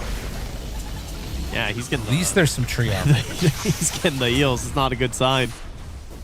Well, it looks like he gets bottom rune at least, so... It's something back there. Well, at the very least, they're shutting down Skeeter a lot. 25-9 on the Mars versus 14-3. So Boom having a good time. While mid one struggles in the lane against the Razor. It feels like that is not how bad it should be going. I mean, Snake King's just straight up making a maneuver here. They're going to try and jump onto Chrysalis. They need a lick from Crit. But they need level 4 on the Underlord, I think, right? And now it didn't quite sync up in time. I think they thought he was going to get 4 and it was going to be a lick into a pull into a Jakiro play. But now they probably know Jakiro's gone. Still. Yeah, Chrysalis is playing really safe. Although, I mean, there is a chance. All right, there they go. Now got him caught. Chrysalis in some trouble. Gonna pull him back in. They're gonna lose Snake King, but they do take down Chrysalis after the fact. And of course, that's not gonna help Skitter. Like, he's still zoned way behind the tower. He can't last it right now versus Boom. So this Sven is going to be starting really poor. This is basically Chrysalis' last game on the Huskar, but a Sven, which is an even worse hero to be starting out so poor. Right. Are scanning. Radiant Yeah, Mitch wanting to make something happen against Damar. Oh, we roots saw that him. miss there. Oh, jeez. Oh, Skitter. Oh, God. No, we gotta look away. All right, good. So, he didn't get any of those last hits. Pressure in mid one in trouble. And there's no way to stop this with Crit making the move. They get some good damage out, actually. And had there been an earlier TP, they might have been able to get a return kill. Crit's going to find the Ilu down bottom. And it is secure as well. They even scan just to make sure no one's moving for it. So that's going to help Malorine stick around. And big wins. Damage just starting to Amar, but 6 charges left. A lick, maybe? Easy. And yeah, damage hurting. Another raise connects onto Amar, but it's not going to be enough to really stop any of this extra pressure. Man, that slug, like 1400 HP right now, just tanks through a triple raise. No worries. I mean, this is a weird game because Sven is having a tough time. So too is Storm, but Mars is doing pretty great. And then Shadow Fiend, you know, kind of whatever. It's funny, he's like rich, but his level's so low on Boom. Like, he just hit 5. Yeah, it's weird. I mean, he's just been paired with Celery like the entire time, so just like full on sharing with each other. Right. Yeah, Celery's actually, I mean, he could, I think, get 6 now with the Grimoire if he wanted. Yeah. 200 per, so, yep. Much almost, not quite. Spam that out. Dire's middle tower is under attack. I mean, Sneaking is looking like he might be dead here. I think he's really dead. Couple punches, and they'll bring him down. And now definitely can pop it if he wants on Celery. And is going to, drops the Golem, and immediately into the tower being taken. Okay. All right, so how do you deal with this as your Sven? You know, Skitter's got 3 points in the cleave, so I mean, that's the good news. Didn't take any value points anywhere else. But he needs to just fully dodge the enemy team right now. He's not going to be involved in any sort of a defense that you're going to have. And that might be the window that opens things up back for mid one, because he could be joining in on these fights. They know they're going to be outnumbering the side of Falcons, and maybe he can get some more galvanized stacks going. Radiant's middle tower is under attack. Definitely could use it. And every time that link happens, he has to just zip away almost immediately from Malrine, who has an Invis rune, gonna pop it and start running down south. Yeah, try and make a move here onto Amar. Or sorry, onto Chrysalis with Amar. And they're bringing Crit as well, so. Thinking about it. Oh, it's Sentry. They know. Yeah, they see it. Requiem. Oh, Malrine! Do they have them? Do they have enough? Yes, they do! What a play, Yamich and Chrysalis! Oh, you weren't expecting that. Yeah, that was nice. There must have been a top rune, I guess, with the ward they have. So they must have seen him pick that up. Oh. Damn, what a read. Well played by Yamich. That was sick. Also, while that's going on, you look in the Radiant Triangle, and this is triple stack territory. I think that MOUZ are really starting to pull this together here now. So much of it's going to depend on what Skitter can find. Like, he just, he is desperate for gold right now. And how much they're going to lose in those moments. But yeah, that movement down bottom getting punished is really tough for them. And just making moves with their support duo on the Dire is rough. Like, you can force objectives and towers with the Jakiro, sure. But the crit Largo is just, it ain't much. And like, all this time spent over here trying to pressure this tower. Like, look, this is the thing. He has 3 points in living armor. So, like, I don't even know if they're going to be able to easily take down this tier 1 tower here. I feel like they aren't. Yeah, you dive, then suddenly there's a Storm TPing in, who also got an Arcane Rune. So this fight's really good. Does he TP down for this? It's too far. They don't have the damage. But again, like, it doesn't matter. Because I think, like, the only way that ends well for Falcons is if they kill both of them and then, like, take the tower. Because plus, we know MOUZ. Yeah, we know what MOUZ is going to do. They're going to start dropping the rock. Right? Like, they're just going to drop the rock on this tier 1 tower. Yeah. I mean, they're coming in to defend this now with Maureen. I think there might be an argument that Celery does just drop it now and try and keep the catapult alive, but it looks like they're going to opt to not do that. Yeah, I thought he was too. We've seen it so many times. Well, maybe. They're just healing continuously on mid one. And I mean, on if you can that catapult. If you can hold it so that you have it for the defense down bottom, like seeing how much pressure they want to put as Falcons, it would be really nice. Because Falcons are definitely angling for a tower push because it's kind of the only thing they can do with their lineup right now. I mean, all of the tier 1 towers just being healed up again. All right, Sven gets a Mask of Madness. So he's got something. Finally, like a bit of a farming item. Yes, I mean, you see him now, 600 gold behind the SF. We'll see if that gap gets closed at all. But SF, obviously, a pretty formidable farmer himself. And Yamit's just constantly nearby. Ooh, they're smoking in Chrysalis. They're going to bring him to the show. All right, we're going with the rock mid. They want to do the rock. They want to run in maybe to the triangle. He's calling out Chrysalis. He says, I want to fight. Bring the rock, bro. Yeah. Crit is found. They're going to get the slow. And with the jump from mid one, an easy kill. MOUZ look good. MOUZ look really, really good. I mean, truly, it is just the cost of the spend. You just know, because of his lane, he will not be involved. Like, at best, he TPs in and throws 1 stun, you know? Zip onto a Mar here. All right, still holding the pulse, so we can't TP out. And that's going to secure his fate. Yeah. Chrysalis right there. Gets him killed. And a regen rune going that entire time for mid one. Oh, gross. Dire's bottom tower. All right, now it's finally Celery just can't help himself anymore. He's like, I gotta press it. I can't. I don't know why. After all this time, he drops it at this moment, but yeah, he wants some gold. It looks like. I mean, I don't know. I'll be honest. Like, this is looking demonstrably worse for Falcons than we saw in that last game. I'm not sure what it is exactly that went on, but like, it does not feel like they are having the same type of performance we saw in that first one. And this tree is meaning that any of these like little chip damage things on the tower just doesn't matter. Another aggressive smoke here too with no golem. They're gonna smoke into mid one right now. Are they going hunting with this ward up top, seeing where Skitter is? It's a long journey. So. Dude, I think he's dead. I don't know. Mid one took the Watcher. That's unfortunate. They scanned just off the mark. They didn't end up scanning that camp. It's just such a big move. I guess he gets down here, he gets them wards. They're gonna keep an eye on his area, but yeah. I think that did give it up, as you said.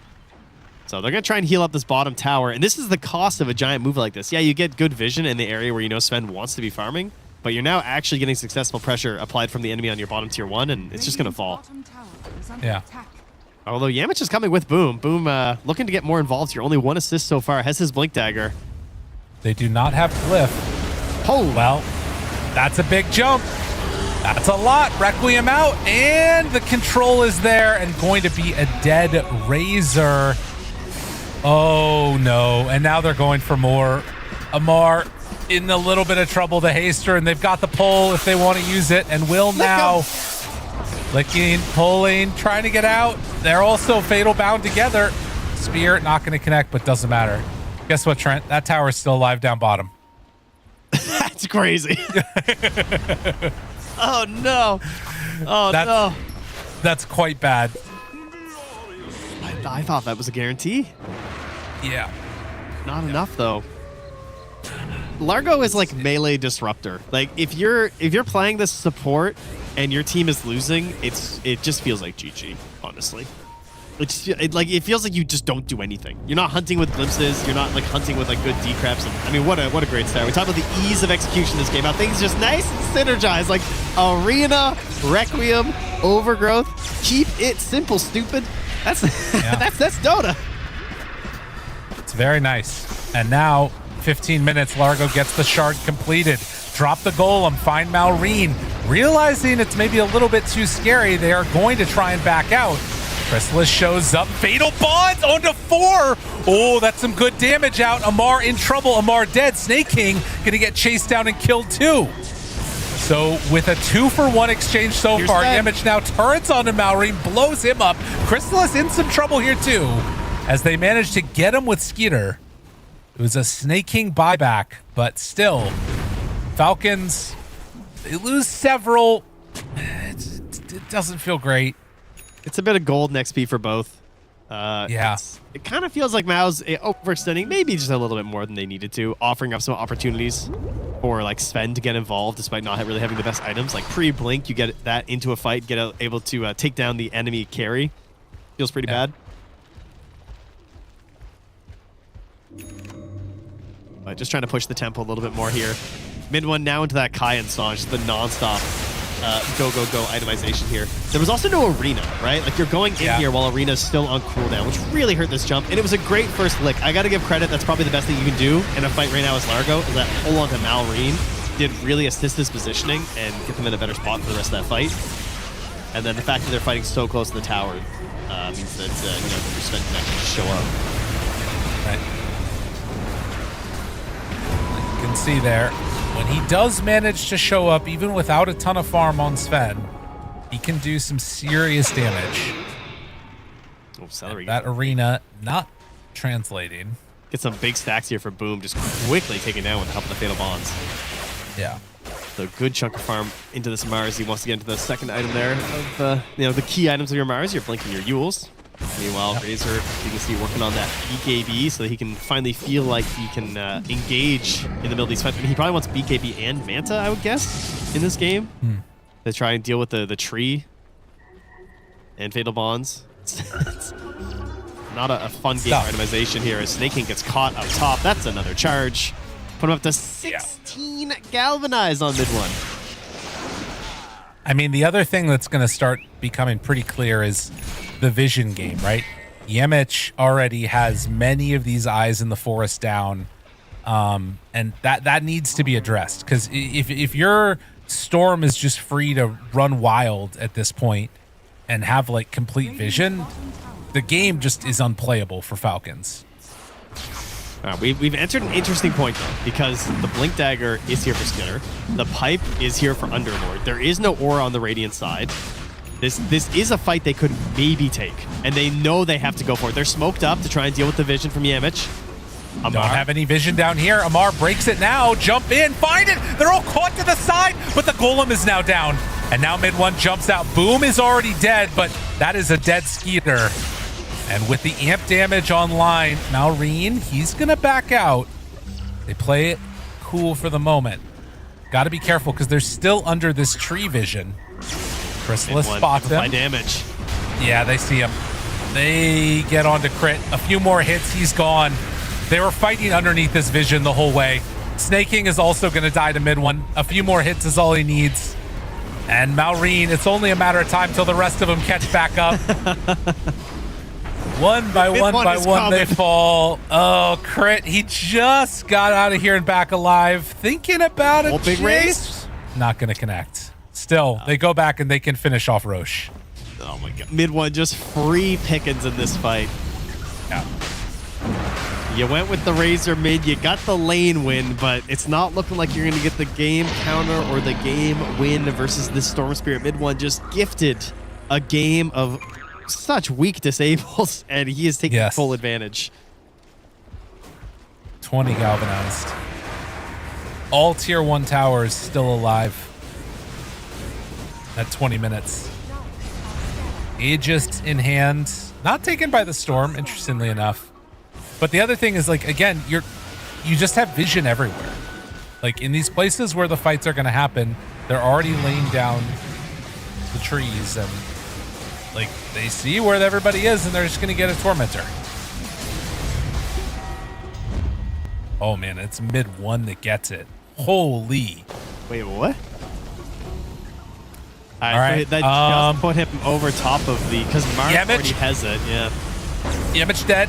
Got to be careful on Chrysalis. Arena down. Mid one zips. Mid one jumps. And everybody's dying. Now Snake King is going to fall. They did manage to kill the tree, but it came at a hell of a cost. That shard could not have come at a better time. Yeah.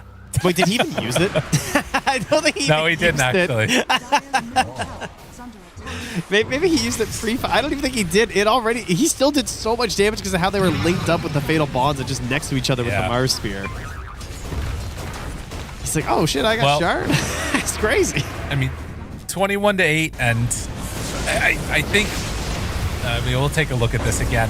I mean, the crazy thing about this is that could have been way worse if, like, they managed to get the overgrowth off. Like, it would have just destroyed them. Mid one is just rolling them. How can they kill him? Like, he has to essentially zip into Underlord Pit and then get Sven stunned in Ice Path, I guess. Is their only hope. I mean, yeah. That's without a Living Armor or a Chaotic Offering or an Arena save. Like, all right, here we go. He zipped into the pit. Get him! There's nothing to follow that up. Oh, Yemich.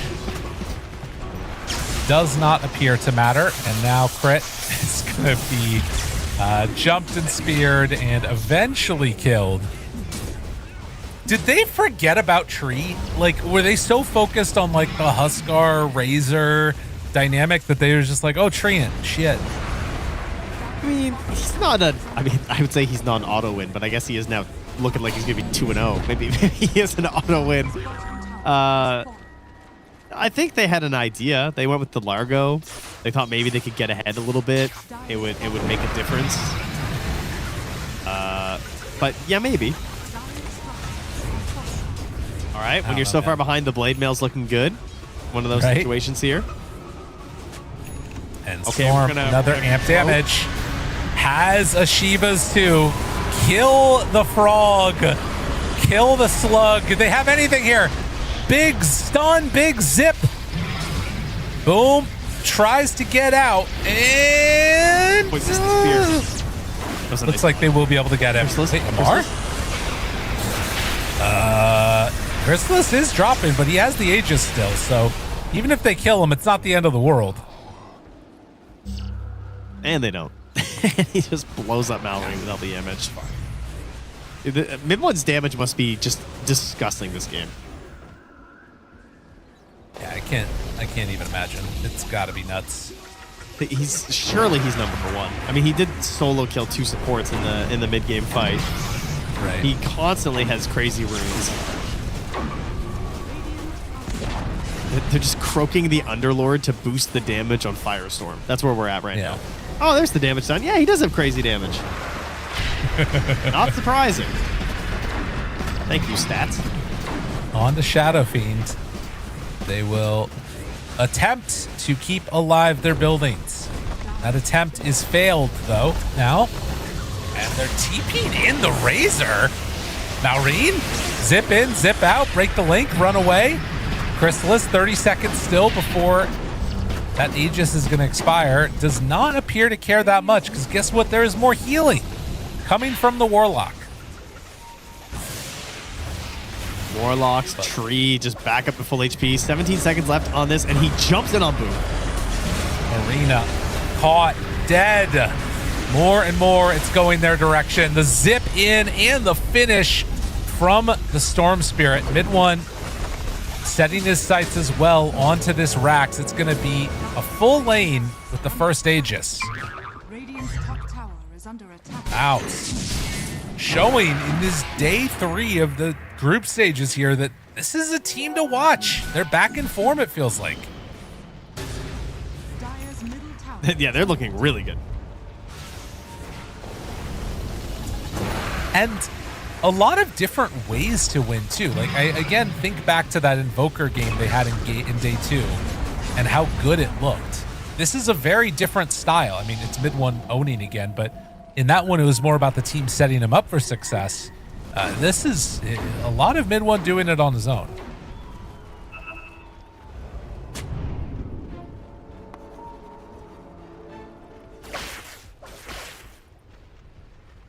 I guess you could say the vision is setting him up for success too. That is true. They're getting a lot of that.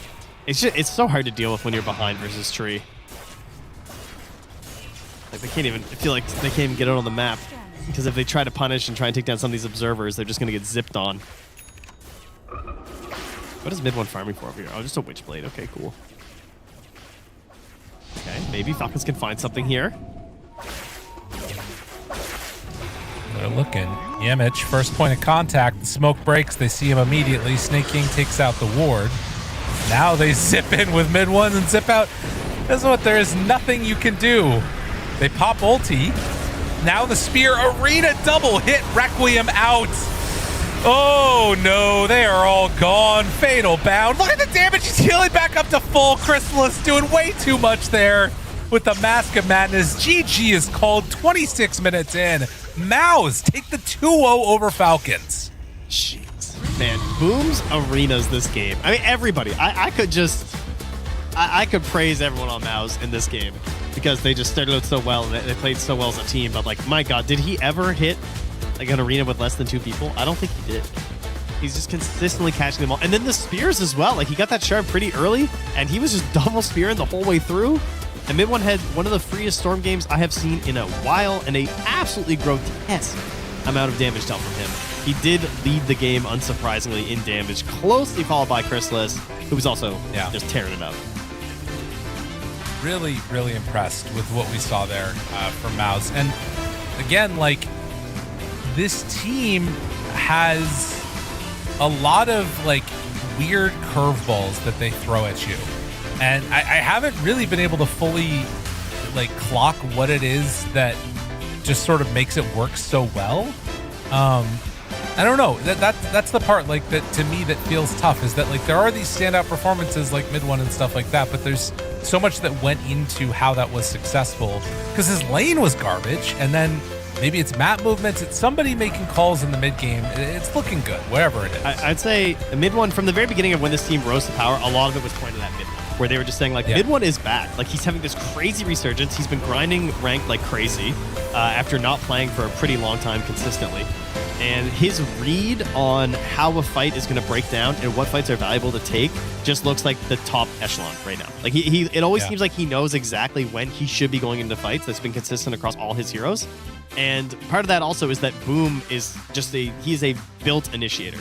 This guy, like, he's solid at some of the scrappier heroes too, or like the Aurora bots, but he's so good when you give him something like this Mars, as we saw this whole game. So you got Boom and Yamich who are initiating. You got mid one who can like not only just see what part of the fight is good, but like the way he's picking off the supports when he's given this free movement like the Storm Spear. Like he's so quick at dissecting how to win the fight. And that combined with the great initiations of Yamich and Boom, plus Celery just having this game plan of Warlock, 2-0-21 by the way. Like, this is a dream MOUZ draft, I think. Yeah, I think when I saw that they got the Shadow Fiend second phase after getting Tree first, it was like, how do you get those heroes together in a game? Like, it feels like that is not something that normally should be happening with how good we've seen them be. And they just owned. Man, good stuff. Love to see it. I feel like MOUZ. Oh, speaking of which, we might have a little bit of a word here as we've got Celery coming to join us, the one and only Mr. Golem Man himself. Celery, I swear, the most impactful, chaotic offerings that hit no heroes that I've ever seen. How do you feel about that being your signature now for your Warlock gameplay? I don't know. I was not the best Warlock, with my coach told me to just fucking drop it. So just farm it up. That's how it is, I guess. If no one wants to fight you, then okay. Just drop it. We thought we were going to drop it in mid when you were there with mid one around the catapult. But yeah, I really wanted to drop it because these are the moments I told me just drop it. But like it felt a bit weird, so I don't know. Maybe I should have. Trust your instincts. I think keep dropping it. It's been very good. It's looked super solid in all of your games. Like it's just helping to carry things through. We had some questions, I guess, this game about the draft. Were you surprised to get the Treant? Because this is only the second Treant game of the entire tournament. I don't know if you're aware. And now he is 2-0. He just keeps winning. Everyone else bans it. Was that a surprise for you? Not sure. I mean, it's not one of our signature heroes. I think we played it once or twice before so far. So I don't think it's too weird. They're also just testing to see if we actually want to pick it. But we've just been experimenting with some heroes and we're trying to add some new stuff. Against Falcons, my coach always has a good time. It's the battle and draft. Both teams playing Huskar. It's just a very weird draft. Yeah, fair. It was fun. I wanted to ask a little bit about that game number 1 too, because we were wondering. It felt at a couple of points like you guys had not lost, but like it was a little bit scary, you know? And then suddenly Razor walks up high ground with his BKB, but you get a stun off, and then it's immediately into a roar, and like the game suddenly opens back up again. What was your guys' feeling of that game 1? Did it feel like it was on an edge? Were you always convinced that your timing was going to be strong enough that you could get to it? What was going through your guys' mind? Well, it starts from the early game. I think Remco and me could have played the lane a bit better together. We made some mistakes, so we're a bit behind in the early game. And around minutes between like around 10-15, we're a bit behind. We just need to farm our timings. We're not able to make any moves. We have Beastmaster mid who is farming his Aghanims, so we just have to react. But I think we're not worried. We know that if we play well, we can win the game. But it's a close game, and I think we made the correct moves, which is why we won. I don't think it was because our draft is just way better. Like maybe it could have been if we played better in the early game. But it was just a close game, and I think we played well. It was not. We can win at any moment. I felt, but we can also lose probably if we get outplayed. It's close. Well, that's Dota, I guess. You know. Sometimes you just won or you just lost. You know it. In terms of the draft, you said you know your coach is doing a lot of the draft right now. Are you involved with the drafting very much right now at the moment, or are you taking more of like a backseat approach to that? I'm not doing too much. Besides, I usually tank the flame online. So perfect. That's good. I guess. No. But yeah, that's just how it is, I guess. All right. We won't tell anyone that they shouldn't flame you. I'll make sure that they just keep flaming you and you only. That would be well. Yeah. I want to give a little bit of praise real quickly as well, though, because that Pugna, I'm thinking about that Roche fight down bottom when I don't know who it was that Hurricane Pike the Huskar, and then you decrept and like Boom somehow lived on no life with the Bristleback. That was one of the craziest things ever. I thought you were all gonna die, and then they that was all a crazy died. fight. How did that feel for you guys? Were you guys amped up at that point? I don't know. I was. My heart was beating. It's very tense, these fights, because I need to look at all my allies and remember where their portrait is, so I can decrypt the right guy, clicking on the portrait. Oh, yeah. Your portrait on the top of the clicker. screen, but like you need to memorize them all. But then you're also looking. Oh shit! Are they trying to stun me, kill me? It was a very fun fight. It's just very easy to mess something up. In another fight, I accidentally decrypt my Nyx when he still died from a spell. And now your decrep is cooldown. This hero is very tense, but it's very fun when it works. Everyone lives, and it's just very annoying to play against when it works out. Nice. All right, No doubt about we'll that. celebrate. I think that's it. What we got for you. Congratulations on the 2-0 against the top team in Group B. That catapults you guys up a little bit further. Best of luck going forward. Yep, Thanks, thank you Eller. very much. Bye-bye. Bye. Take it easy. What a guy! What a guy! Man, All right. I you could tell he was into that game 1. That was a fun one. I mean, it was pretty obvious how stressful it was. So I'm glad that he talked about how stressful that was. But you know, the stress of coming in against the group leaders was not felt by MOUZ here, because now they have taken a 2-0. They started the day at that sketchy 2-2 right in the middle of the pack we talked about in Group B. Now look at them, second place. I mean, this Group B is really shaping up to be the most crazy. Group A, who cares? Whatever. 5-1, 5-1, get out of here. This is like very close to being anybody. Go look at Spirit. Spirit is 2-4 now. You know they're going to get some more wins. So like, I think Group B is where absolute madness can happen.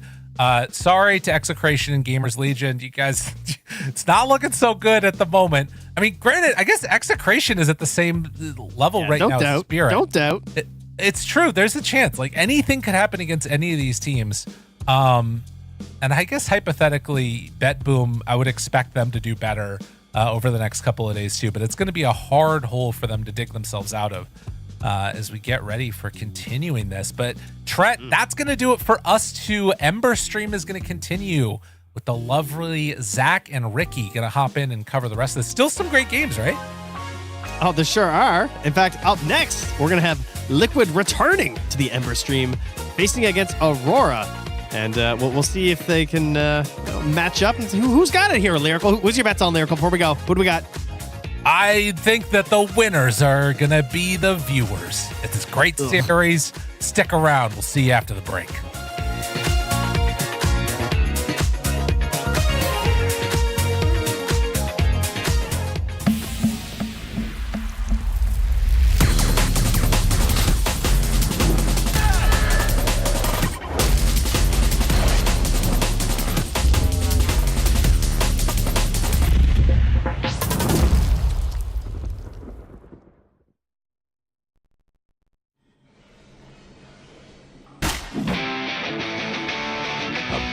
Bloody time.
Affection, then come and sweep me off of my feet. If we could just solve all this confusion, if we could sort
Everybody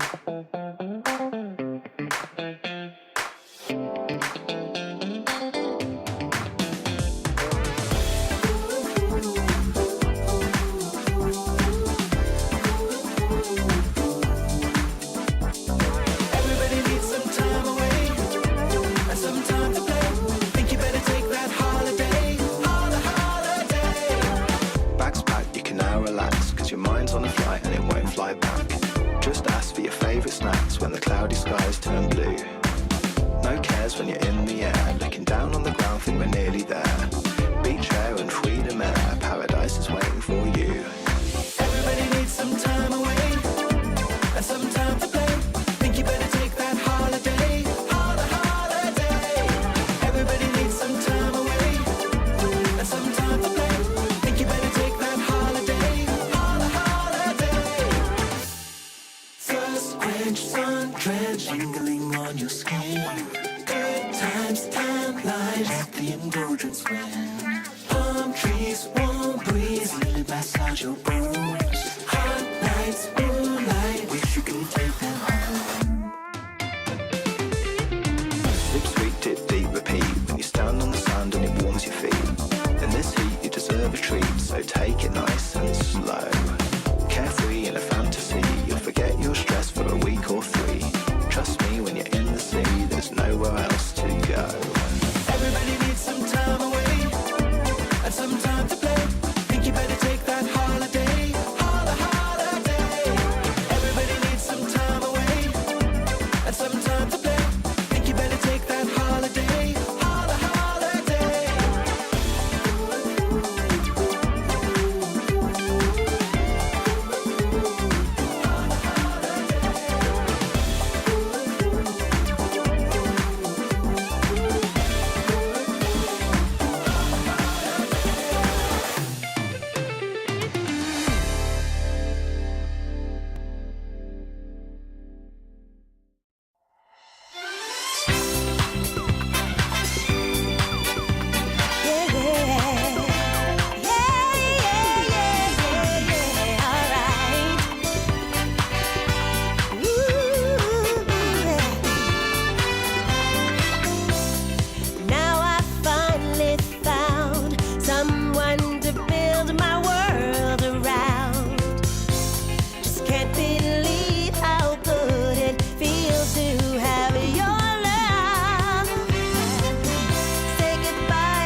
Dream League Season 28 is brought to you by DHL and Chex.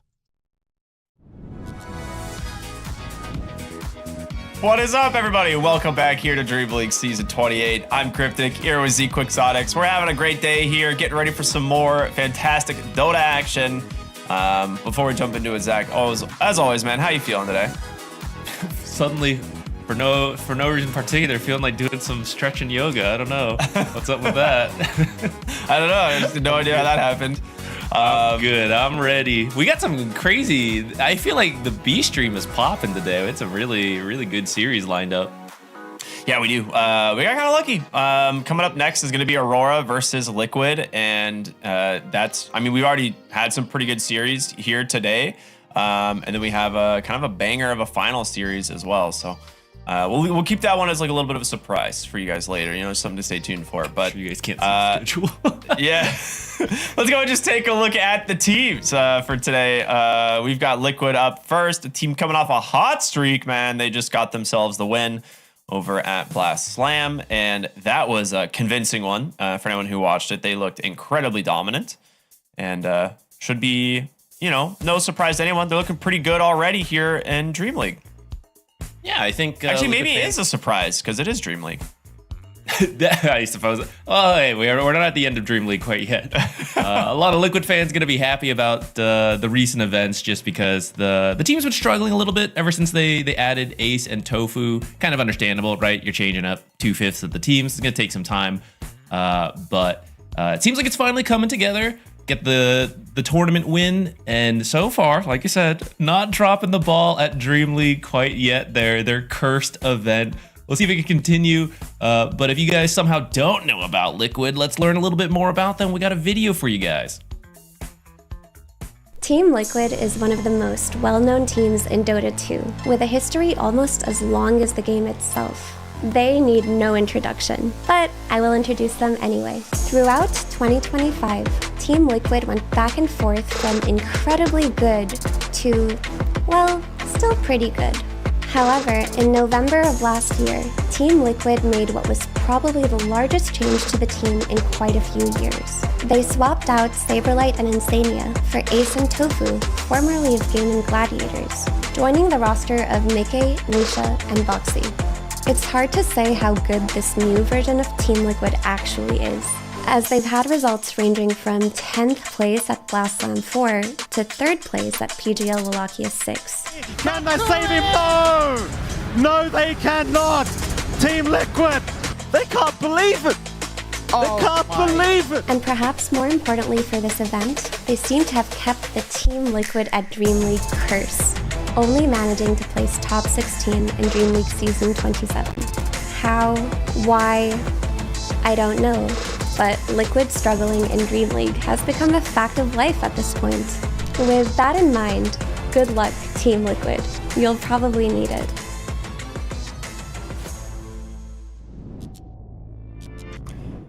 You see like Nisha laughing at the end there, like making me do incline push-ups. Come on, I need decline.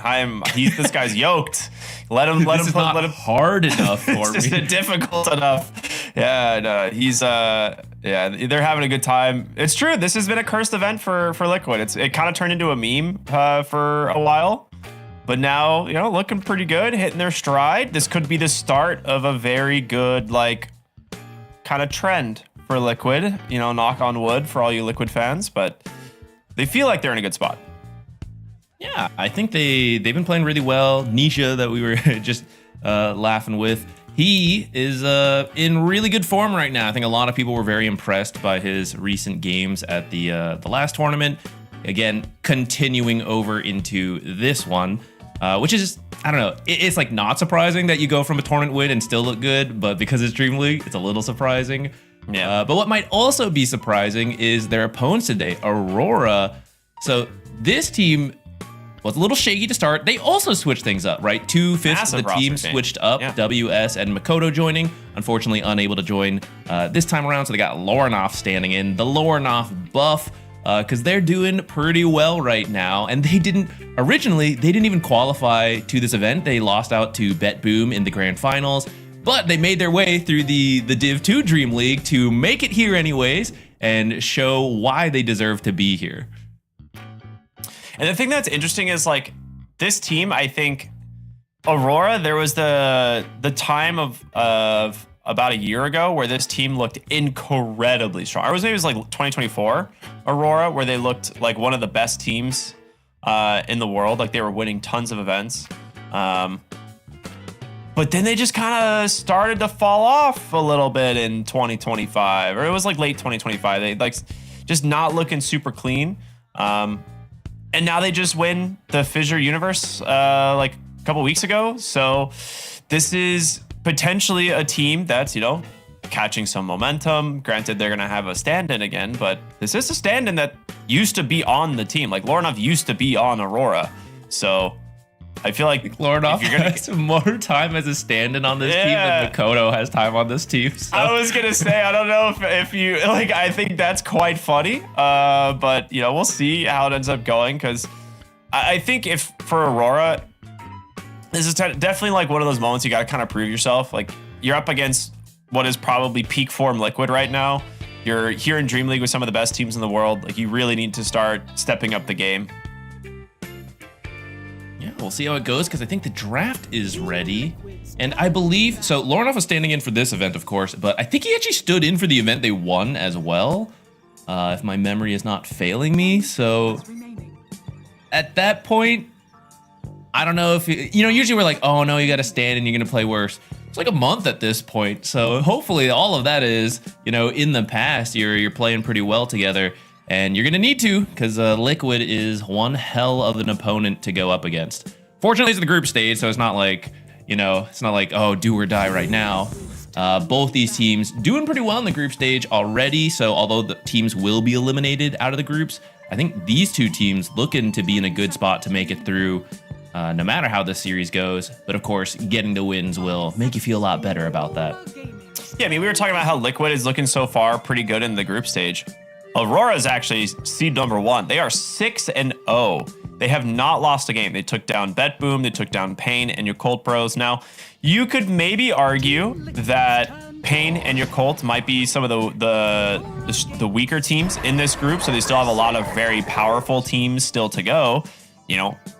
Liquid probably being the number 1. So I think for me, this is probably the big test here for Aurora to see how they do. And Liquid are going to be very happy to start things off with an Underlord. One of Ace's best heroes for sure, and one of the best heroes of the patch right now. I think being able to farm up those auras. Right now there's the meta is a lot of heroes who like extended fights, and you build very tanky and let your abilities do the damage. And Underlord is one such hero. He's like one of the kings of building auras, and then you just you get more damage over a fight because of your passive just picking up all that right-click damage. Firestorm does percentage damage, so it scales really well throughout the game. And then, of course, you got that global rotations on this giant map. But it doesn't come for free. The enemy team gets Shadow Demon, which is one of the top supports right now. I'd say Shadow Demon, Treant, and Jakiro are usually contested every single game as supports. And we see the Treant ban. Jakiro actually slipping through, so kind of expecting to either see it banned or picked by one of these teams coming up next. Oh, there it is. But at least Shadow Demon provides so much utility. You like to combo the auras with those other support buff items, which Shadow Demon is just going to purge off. So now you kind of have to skip all of those. 10 seconds remaining.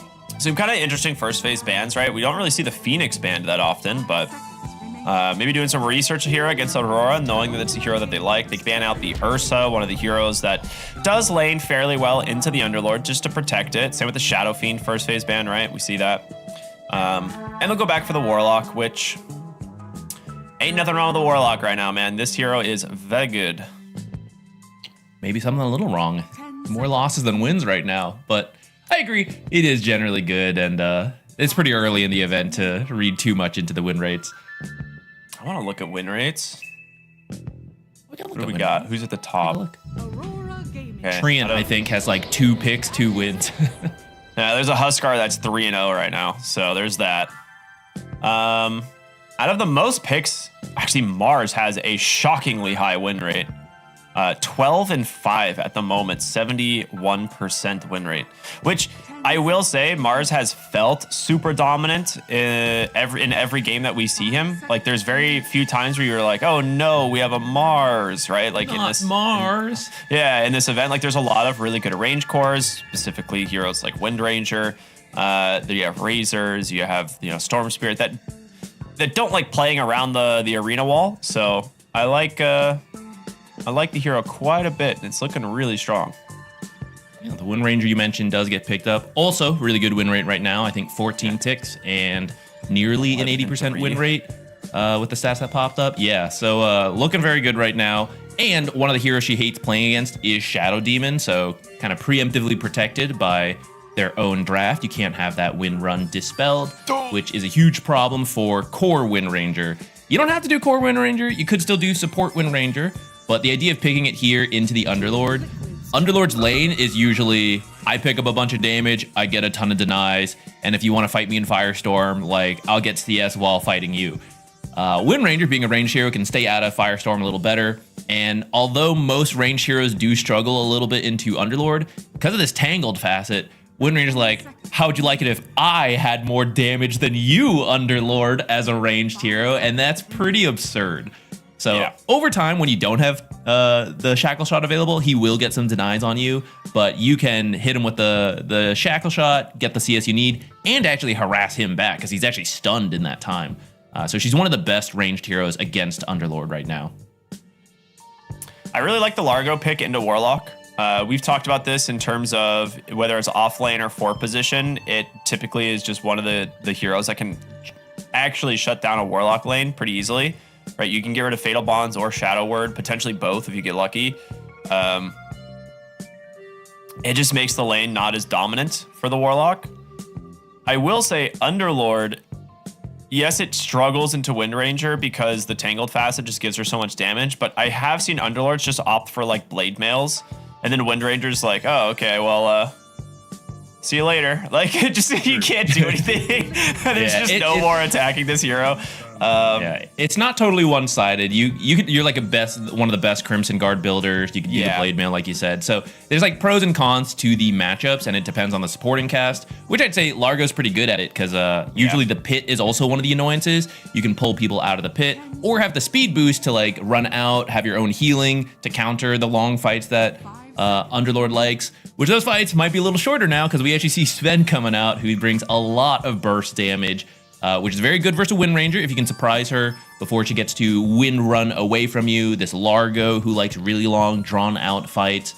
Sven, God Strength, blink at us from Fog War, stun you, kill you in one go. That's what you'd like right now from the side of Liquid. I think Shadow Demon, he's been relegated to save duty. It's like, you stay out of sight, you save whoever gets jumped by Sven. We're going to see Boxy's Earth Spirit here once again. I feel like Boxy's one of the only people playing this hero. We haven't really seen it much, but he has looked really good on it. With the Geomagnetic Grip, like ally pull and stuff like that, like being able to save people is pretty sick. Makes a lot of sense this game because it fills multiple purposes. You need to find the Shadow Demon to make sure he doesn't save whoever Sven is going for, nor use the demonic purge on Sven, which he does not like. But Largo, I think people are still figuring out like what works with Largo, what works against Largo. Silences are something Largo hates. Even though he has the Dispel, which is like, yeah, that's true. Single target Dispels, Largo is fine managing. AoE Dispels become a problem because he can't dispel himself if he is silenced unless he builds an item for it. And then he has to use it on a teammate. Oh, but then I have 2 other teammates also silenced. So there's only so many people you can save at one time. And Earth Spirit has the ability to silence everybody in one go. And you're just like, my tongue can only go so far. Which one? Who do I save? It's one of those things where it's like, if it's a support Largo, like we're probably just gonna see him opt for, things like, what I've seen is like Glimmers and Solar Crest, if you get lucky, a Lotus Orb, stuff like that. But for core Largo, it's the Ags Rush that we've talked about. And if you're rushing the Aghanim Scepter, it's really delaying your ability to get to any sort of like dispel item. So we'll see what they do with it, because they are kind of protecting where that Largo is going at the moment. Liquid maybe a little bit worried about there being a stronger offlane hero here, so they get rid of the Timbersaw. The Huskar gets banned from Aurora. They don't want to play the Storm Spirit into that. They probably need to ban the Ember, I'll be honest. Like, I don't think you have good enough catch for the Ember Spirit right now. It shuts down the Storm pretty much at all stages of the game. And if you look at who you're playing against, and you see Nisha on the other team, and you're like, guys, do you want to give him a favorable matchup on one of his best heroes? God, they're gonna do it. Oh no. Okay, you at least ban the Viper, I guess, but something's telling me we're seeing an Ember Spirit here. You do have the Shadow Demon and the Largo. They can help deal with the Ember at least. But like you said, the lockdown, like you can deal with the roots, but can you actually kill the Ember? Could be a problem. But perhaps the hero they are thinking of picking here on Aurora would rather deal with Ember than Viper. We'll know in just a moment. They do have some flexibility here. Like Wind Ranger, carry, position 4, Largo, position 4, offlane. Could be position 5. You could do position 4 Shadow Demon, right? They can shift things around. And so perhaps there's a melee hero here who doesn't like being broken. I see a Huskar Viper ban. I'm like trying to cycle through the different possibilities here. You definitely, like, I was going to say maybe Brewmaster, but you don't want to play Brew into the Sven. So it could be an offlane Bristleback if they want to go for something like that. But then you just don't have lockdown from your offlane duo. Like Largo wants lockdown. Who needs it? You kind of want someone to play around the Frog Stomp. But Sven's also like a natural Silver Edge builder. Okay, so it is just going to be the Largo offlane, and they'll pick themselves up the Hoodwink, who does have a really strong win rate this tournament. It's a lot of burst damage. Does give you something to play around. So that is just going to be up to Liquid now in terms of what they want to play. 10 seconds remaining. Into the Storm Spirit. Ember's like too obvious, all right? I'll be honest. Maybe they're cooking up something else. They're like, all right, Nisha, how about this hero? And he's like, you know, Boxy rubbing his hands together. He's like, ooh, that's a spicy that's a pick. spicy. Yeah, let's do it. You know, it's not going to be Ember. It's got to be something really neat. Blitz you want to like curveball, surprise, Earth Spirit mid, and then you're picking something else maybe? Dude, that would be crazy. I feel like Ember seems fine. Leshrac could also be something. Okay, his Void Spirit. To go with the Void. Void does not care as much about the dispels, whereas like the Ember Spirit, he's like, oh, my Flame Guard's gone, my chains are being removed, like I'm not having a good time. But Void Spirit, he's not as reliant on that kind of stuff. And the matchup, I'd say is a little harder than the Ember Spirit into the Storm, but it's still, all the Spirit Brothers have relatively skill-based matchups. And especially as you get help from one of your other brothers in the game, the Earth Spirit, he's going to be rotating over a bunch to help you come out ahead versus Storm Spirit. Because I know, Nisha, amazing mid laner in great form right now, but Lorinoff is also really good. So you also want to put some respect to him and make sure you're shutting him down on the side of Liquid. And these supports, specifically the Earth Spirit, can go mid a lot to threaten the Storm Spirit, whereas the other supports on Aurora, I think they're more like, I'll stack for you, Lorinoff, so you can get really farmed and then show up to the fights. But they could, I mean, they'll still try to show up to mid to like steal these power runes, of course. I'm really excited for this. This is really cool drafts from both teams. We always love seeing the offlane Largo, but Nisha just came off the back of like some of the best Void Spirit performances we saw in the last tournament. So getting to see him play the Void Spirit in this game, I mean, it does make sense now that I think about it. Ember, much more heavily countered by, I guess, Shadow Demon and Largo. In terms of, his movement speed determines how far his remnants go. So if you do get Demonic Purge, you are kind of in a rough spot. But Void Spirit, yeah, gets to be able to dodge a lot of this out. Does give him a decent Vessel builder as well if he still wants to go for the Vessel. I've seen Void Spirits actually skip the Aghanim Scepter lately too. Like they're actually just building him as just straight damage. I feel like this game we probably won't see that. I feel like it's a really good Aghanim Scepter game, but it wouldn't surprise me if Nisha has a different build in mind. Yeah, there has been a move away from the Ags, but this game, I think we move back to it. It's so good, this game. You know, like, you want to make sure Shadow Demon isn't saving people, and he doesn't really like to build dispels himself. You know, Greaves, Lotus, those aren't like the items he wants. He will if he has to, which you'd force him to with the Ag Silence. Wind Ranger doesn't like getting silenced, Storm doesn't like getting silenced, Largo doesn't like getting silenced, and we talked about if you silence multiple people at once, that's where, even though you have Shadow Demon and Largo, 2 heroes who will have defensive dispels, it's like, I can't save everybody. I cannot save myself. I cannot save you. And then another silence comes out, and I gotta do it again. And then a third silence comes out from the Earth Spirit. And then at that point, there's another silence from the Void Spirit. At that point, there's another silence from the Earth Spirit. Like, there's so many coming out that it would be...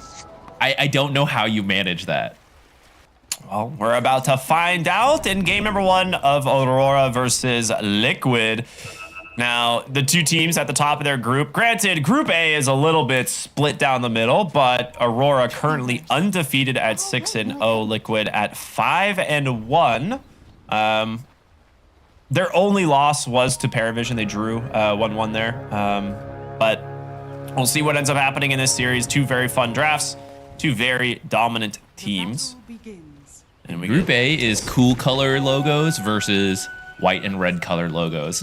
It is a very clean split on win distribution between your logo color. It's I'll be honest, I'm more of a cool tone kind of guy. So warm tone. You're winning in Group A. You just gotta get it together, you know? Get with the times. We're in the cool tone era. Could be worse. Oh, wait, no, it couldn't. As everyone goes to their lanes, something of note, Boxy actually in the top side on this Earth Spirit rather than play down bottom. I guess you wouldn't really do much to Warlock. Or sorry, the Shadow Demon. I mean, he's super annoying against the Hoodwink. Because, like, he pretty easily can just destroy the trees. But also, if you're trying to actually kill the Hoodwink, he can close the gap pretty easily. Yeah, so your mirror doesn't get the... destroying half the tree line in the process. He wanted to stop Mira from blocking that camp, but Mira sacrifices the sentry to make sure the block happens. He'll have to get another one for later. So let's look at the off lane then. So we have the Underlord and the Warlock. A little bit of an like unorthodox off lane duo, but I can understand it. It is a lot of damage over time. Like, you have the ability to, you know, Firestorm into Fatal Bonds like a whole creep wave with a hero, and that's going to be a ton of damage to split. So I kind of like the idea. It's not a kill lane in my eyes, though. You don't really have someone to keep. You don't have a way of keeping them inside the Pit of Malice. You don't have a way of like keeping them inside the Firestorm, but it will be a very annoying lane to deal with. Hold up, Nisha mid lane might be dead as Lorna got himself a nice bottle delivery into the kill. That is absolutely huge for this lane. Top side, WS bottom box. It's a disaster. Liquid in shambles, man. Deaths in all 3 lanes. I'll tell you what, Aurora has a little bit more cool color in their logo than Liquid. I think it's working out for them. 3 kills in 3 different lanes all at the same time. That's crazy. The side lanes, yeah, I'm not as surprised about that. Like, it happened. Ooh, okay, Mira stuck around too long. There is some blue in the Liquid logo, so you know, they got something going for themselves too. Very nice. The mid lane, the mid lane solo kill from Lornoff onto Nisha. That's very surprising. Storm does have a good start, you know, ranged hero versus melee hero, but to actually get the kill is surprising. Yeah, part of it is the starting items. Like, Nisha, I think, has to invest in a lot more regen early on in the lane, whereas Storm Spirit doesn't, so he gets a much faster bottle. And as a result, like, he went through all 3 of his bottle charges immediately to get the kill, which pays off pretty heavily. Lornoff also took this sneaky early Electric Vortex. I mean, you don't get the kill without it, which a lot of people skip because they're just focused on farming and laning, so they just go like 2-0-2. So I guess Nisha just getting caught off guard by that. Maybe step too close. I missed how it happened. Did he step close to the tower? Was he? he went to like contest a deny, and Lorna vortexed him. Just got him. And then did this. You know, is he doing it Storm again? Spirit stuff. He's got to dissimulate. Yeah, he should be fine. And Boxy actually coming in. They're going to try and punish this. If they can kick him into the tower, he's going to pop the fortification and buy himself some time to slow into the Remnant pullback. Lorna bit off more than he can chew. Great rotation there from Boxy to punish him for this. Very much needed. You do not want Lornoff to run away with this game. It looks like down bottom, though, they will kill the Warlock. Kaori gets pretty low. To get the Fatal Bonds kill. It's not going to happen. There's still a little Nice time. shackle. Maybe he can do a bit more damage. That doesn't look like he's willing to give it a shot. Anisha, okay, I would say maybe he gets the double rune here, but no, Mira actually came top, denied it. The double rune would have been an insane reset for him on the Void Spirit. But either way, this does give him, he's not quite the same level. You know, the solo kill is much better than, you know, the assist kill there from Boxy, but it is something to get him back into the lane. Top, Tofu has TP'd up here after his death bottom. They're going to maybe look to find a kill on WS. Gonna lose the courier on the boots on Sven, which might actually have kept him alive here. Looks like someone forgot to change their phone alarm. Those were the eyes of a demon. I don't know if anyone saw that, but that was definitely the eyes of a demon right there. Mickey losing his boots, actually, pretty massive. Lose the boots, but not his life, thanks to the rotation up here. Kaori's here too, so we've actually been seeing this more lately. Some early tri-laning top. Not always part of the plan, sometimes just what happens. Those Fatal Bonds are doing work, though, is the thing. Yeah, Boulder Kick comes out. WS now needs to try and get away, which that disruption from Kaori should save him. Well, maybe not. Boxy. Get him, imps. Tofu would like to get that assist with the imps because it would give him another Grimoire charge. He at least got one for the trade on the Hoodwink. Oh, Lorna is 6. This should be a dive here on Tanisha in the mid lane. He's got no help. Bushwhack comes in. They got him. That's the level difference from that solo kill. Immediately turns it into a second kill here in the mid lane. Even though they got the response kill, it was with Boxy, so you don't get as much XP as the solo kill. He has a pretty big wave here. You do need to respond to that. And because you're responding to that, you end up losing Sven top. Dude, Aurora is putting so much pressure on these lanes. And they get the amplify damage bottled up here for Lorna, and he's just going to deliver another kill against Boxy. Surely. Oh, he actually doesn't have the mana to go anymore. Okay. First Spirit is a pretty tanky hero early on with the Shadow Word from Warlock. So you live, but I mean, you're going home, right? So you're not really playing the mat. So you can still be pretty happy with that on Aurora, especially because Lornoff is going to continue to solo bully Nisha here until this level 6 comes out.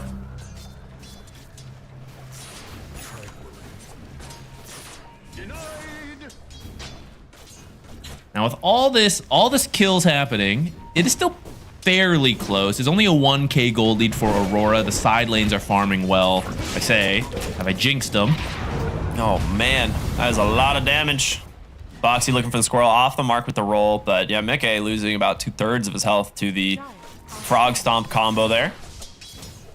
Oh, they're gonna lose their wisdom shrine if they don't get more help here. Oh, he makes it in. That's okay. Tofu can't win this because of the menace stacking coming in from Kaori, but we'll see. With the help of the Underlord, he will get the kill, so very nice. Oh, the creep! Dude, that creep almost came in with a mission to execute Tofu. Huge Kaori fan on that potato creep. That was really close. Shadow Demon and Clockwork are the two supports who are really good at stealing wisdom shrines, and Tofu barely made it into the circle to not lose their wisdom shrine, which these are pretty level dependent supports on both sides. So if you manage to walk away with 2 wisdom shrines on top of the kill advantage you have, and a Grimoire you have a really strong timing. Oh, that's true, yeah. The Grimoire will help cover the Warlock at least, but Earth Spear would be very sad. All right, 8 minutes. Power Rune again goes to Lorna. It will be an invis.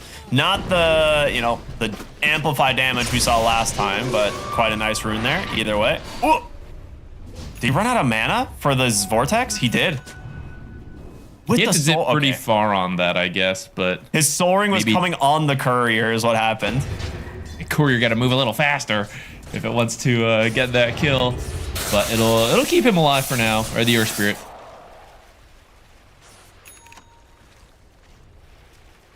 And mid, it's still playable for Nisha. He definitely had a rough start, but he's got his 6 now, almost level 7. He's got to find a kill, because you've got this urn. You're missing some power until you actually get a charge. They got to try to find something. Well, top lane, they're looking for Mira, but Mickey on a little bit too low of HP does not want to play into the Largo there. Knowing that a single bushwhack probably enough. Oh, bottom lane. Focus fire out from Nightfall. They do go ahead and drop the Pit of Malice, but in comes the Storm Spirit, and with this, Ace in some trouble. A second shackle to come through. Nightfall, is he just dead? Fatal Bond's doing some work, but also, let's take a look at that neutral item, the chipped vest, baby. It's back. The blade mail at home. When you're against the Wind Ranger, pretty solid item to pick up. He took 582 damage from chipped vest. Oh, that's good stuff. We like those moments. Is that better than blade mail at home? I mean, it's pretty close. Maybe blade mail is chipped vest at home. Yeah, who knows? Now you definitely go the blade mail. You got a chipped vest, you definitely go blade mail now. You hold on to these 2 items for the next 20 minutes. All right, Lornov is cooking on the runes here. He gets himself a shield rune now. They even tried. Liquid is bringing heroes. It's not like this is given to Lorna for free. Yeah. But Aurora also putting attention to it, and then getting a little bit of luck on the RNG.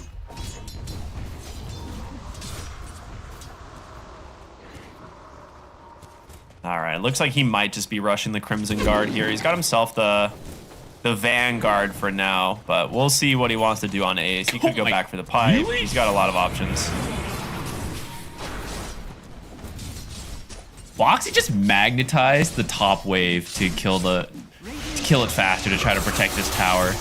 I mean, he did it to put the catapult in range, right? So it's an interesting idea, but he's just getting dove underneath the tower as they know there's no magnetize to be used on them. Lorinov gets himself another galvanized stack. WS gets the kill, and they'll bring the rest of the team here through the Twin Gate to make sure they finish the tower. I would have thought your regular spells are enough to clear the creep wave, but their team is in a holding pattern on Liquid. Like, we just gotta stabilize this game. So just try to keep the towers alive, farm up what we can. Fastest tower is only 7 minutes, huh? I really would have expected there to be a faster tower this game than that. Or not this game, but like so far in the tournament. But it's still pretty early. I'm sure we get some record setters later on. Oh, 7 minutes is pretty early if you think about it. That's like you took it with the first catapult, probably. Yeah. You like pushed in after a fight. It's hard to go more than that without completely stomping somebody, which competition's pretty close nowadays, so I'm not sure how much faster we'll see than that. All right, Nisha finally gets a rune for himself, Arcane, which is pretty good for the charge-based Void Spirit. See if they can finally get a kill for him with this. Ace is killing it now. Ever since that, 4-hero gank on the bottom lane where he ends up getting the trade on the Nightfall, he has been crushing it in net worth. Mid lane, they're gonna make a play here, try and get a kill onto Nisha, but the turnaround here comes Tofu. A nice silence onto the Storm Spirit as well. He is low on mana. 15 wand charges. They don't want to dive anymore. They will settle for the mid tower and the Hoodwink. A nice bait there from Liquid. Pretty good use of the first Golem if they can finish up this tower. I see some Aurora heroes on their way. Storm needs to TP if they're going to try this. He is. Okay, so you lose the tower, but maybe you can get a return kill. Oh, Nisha, they do try to make a play onto him. He is going to go the opposite direction. Astral Step number 1, Astral Step number 2, but the chase continues here from Lorna. Drops the Remnant. Can he survive this? It's going to look borderline impossible as Ace, you know, kind of looking from the side. No real way to make it. It does force a 4-hero rotation, a lot of spells as well, but I think a worthwhile gank there from Aurora. Yeah, it's not too bad. The Sven and the Underlord were free farming in that time, so I think Liquid will feel okay about it as well. It does make me wonder, when we first saw the kill happen mid, where they dropped the Golem and killed the Hoodwink, I was wondering if Ace would Fiend's Gate in, and I think he felt like, oh, I don't need to, like they're clearing up the kill. But if he shows up, he'll help take the tower faster, which means then his team can retreat faster, and then maybe you don't give up those kills. But it was really close, you know? He's like, in his mental calculations, he's off by like 2 seconds on whether, there he goes, Carry got it this time. And get the play. He's off by like 2 seconds. The thing is like, if he comes to this mid-fight, like, he'll maybe, like, there's a chance, like, he still dies, or, like, they don't get the kill anyway that they want, and then he's just slower to his pipe. And he almost has the pipe. And I think that's, at this point, it's fine letting your Underlord be a little bit greedy. This is what this hero exists for in Dota right now. Like, he's going to just be top net worth, farming the safe camps, have the ability to join the fights with, like, a pipe Crimson Guard when the enemy team is not even close to having those types of auras. Yeah, I actually think it's the better way to play right now, and the pub mid players won't like hearing this, but I actually think the carry and the off lane are the 2 farming roles right now, and mid is supposed to be this early playmaker because there's more gold in the side lanes, 2 ancient camps essentially in contention. So the mid laner plays something like Void Spear and just goes around making stuff happen, and you have your off laner show up when they're ready. Like, they farm up the 1 or 2 items. Smoke. Top side, they don't manage to hit the bushwhack, so Mickey might be, he's just going to be perfectly fine as Nisha TPing in. He wants to find something with this. He is really hoping to, but there's really no backup coming his way. Instead, they'll just look for Kaori in the mid lane. Drops the Golem and the Magnetize. This is some serious hate for the Shadow Demon. Mickey will come in, probably the one that gets credited the kill. But you lose Nisha top anyway. Oh, no. Oh, wait, Underlord. They're actually coming through his pit. They're coming to gank you. Oh, the Shackle's on the mark. Nightfall looking to take down Ace here. He pops the pipe. Rest of Liquid's on the way. But the rest of the team from Liquid, they're trying. They're TPing through, but another Shackle comes through. There's going to be the Stormhammer into the God Strength, looking for the Largo. He can't play his tunes. He's silenced, baby. They get the turnaround. Ace, it was all a bait. I'm sure that's exactly how Liquid had that planned out. Yes, he wasn't trying to TP out at all. It was a bait, yes. Fortunately, Underlord is very tanky. He has that chipped vest still. He has the Vanguard, has the pipe. So even though Aurora tries to make good use of the Fiend's Gate to get even more out of their team moves, it actually ends up backfiring as the rest of Liquid's able to show up in time. I did just notice, though, that a side topic a little bit. Largo went phase boot, which makes sense for Sven and helps in the lane, but I guess he can get a BKB. Yeah, that's what I'm worried about, is the dealing with the silences that are going to come out, and we're starting to see come out, actually, like in this fight, right? Here's how tanky Ace is, because he is top net worth in this game. He is so farmed. Good Shackle shot here to actually prevent Box from doing more, but then it's actually not even needed because the rest of Liquid is here to deliver the damage, which Mickey did have a slow lane, but we were talking about how some of these fights, right, he's just farming up in the jungle while his team is making space, and although they're losing some kills, this is a Sven, so he's farming super fast. Stormhammer, the evasion should give Nightfall plenty of time here to chase him down, and he will. Nightfall's had a pretty solid game already on the Wind Ranger, but I do agree. Oh, I was going to say, okay, very clutch blink. I was going to say Mickey's now basically taking over in terms of net worth, and he is having a great mid game right now. Sven's a better farmer naturally than Wind Ranger. She does have her Maelstrom, and the Mjolnir, I think, is actually being delivered right now. So her farming speed will speed up. But you can't... It's really hard to beat the natural Great Cleave in Sven. Which I'm kind of curious. This is an old school counter pick. Back when we used to have a lot of like Whirlwind Wind Ranger. We used to see Superman Sven a lot because you can dispel the Wind Run. That build has really died out, but I'm kind of curious if we'll see him go for it at some point. Or if you just play Sven normally, you know, like eventually you catch her without Wind Run and delete her. Or maybe you just build an MKB, which is probably the safer option this game. But I can't believe I'm saying this. I almost kind of miss the Superman Sven. And I'm the support player who is like just being deleted by Sven flying around the map, but it's been a long time now. It was definitely an era of Dota that I will never forget. As someone who like didn't play Sven, you know, at the time, and just like you watch this Stormbolt being you know, Death thrown at you, approaching. and you're like, I guess I'll die now. Like there's just nothing you can do about it. Yeah, that was a good time. Fun stuff, you know. Dota has those eras of moments where you just like look back fondly at, despite at the time being incredibly infuriated by it. Trauma bonding is what I like. Yeah, we all lived through it. That's why the Dota community is stronger for it now.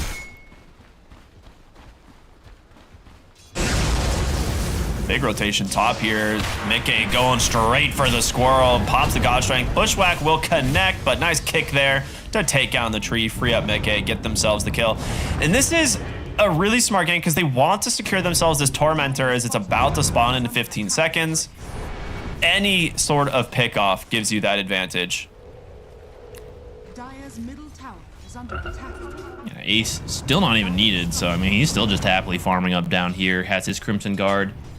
He's gonna go mid to hold it for his team.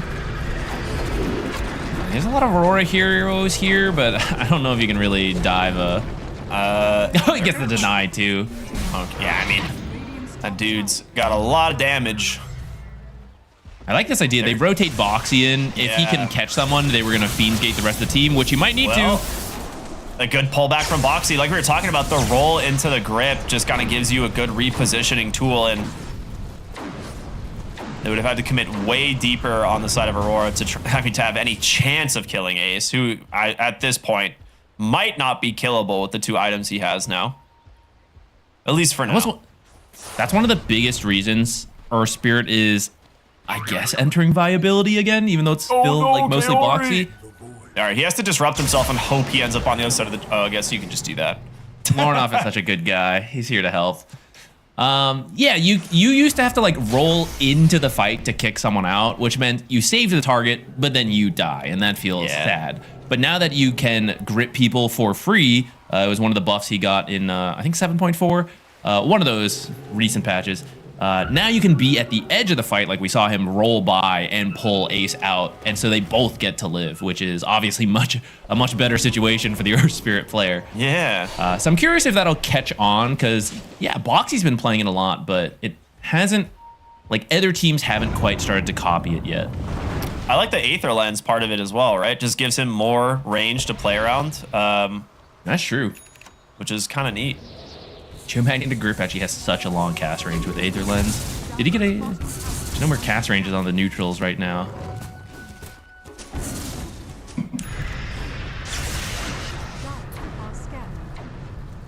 Well, at this point, Liquid are kind of starting to build like the first real gold advantage of the game, partly because of Tormentor, right? We see them get the free shard there.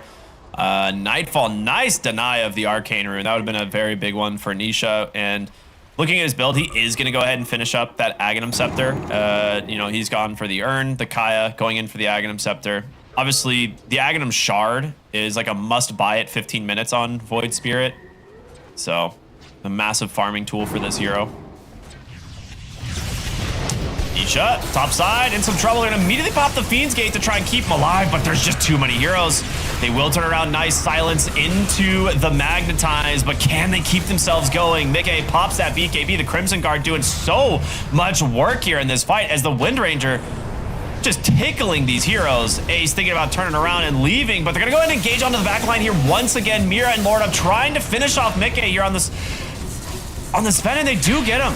Lorna committed deep, doesn't have a ton of mana left to work with, but will pop that Soul Ring, continuing to play aggressive with the shackles as well. Boxy can't roll away, and Ace, the sole survivor, just ignore this man until the very end of the fight, it would seem. He's got another Pit of Malice. He's going to continue to try and tank through this damage, but Crimson Guard back off cooldown. Wait. Somehow, after all of this.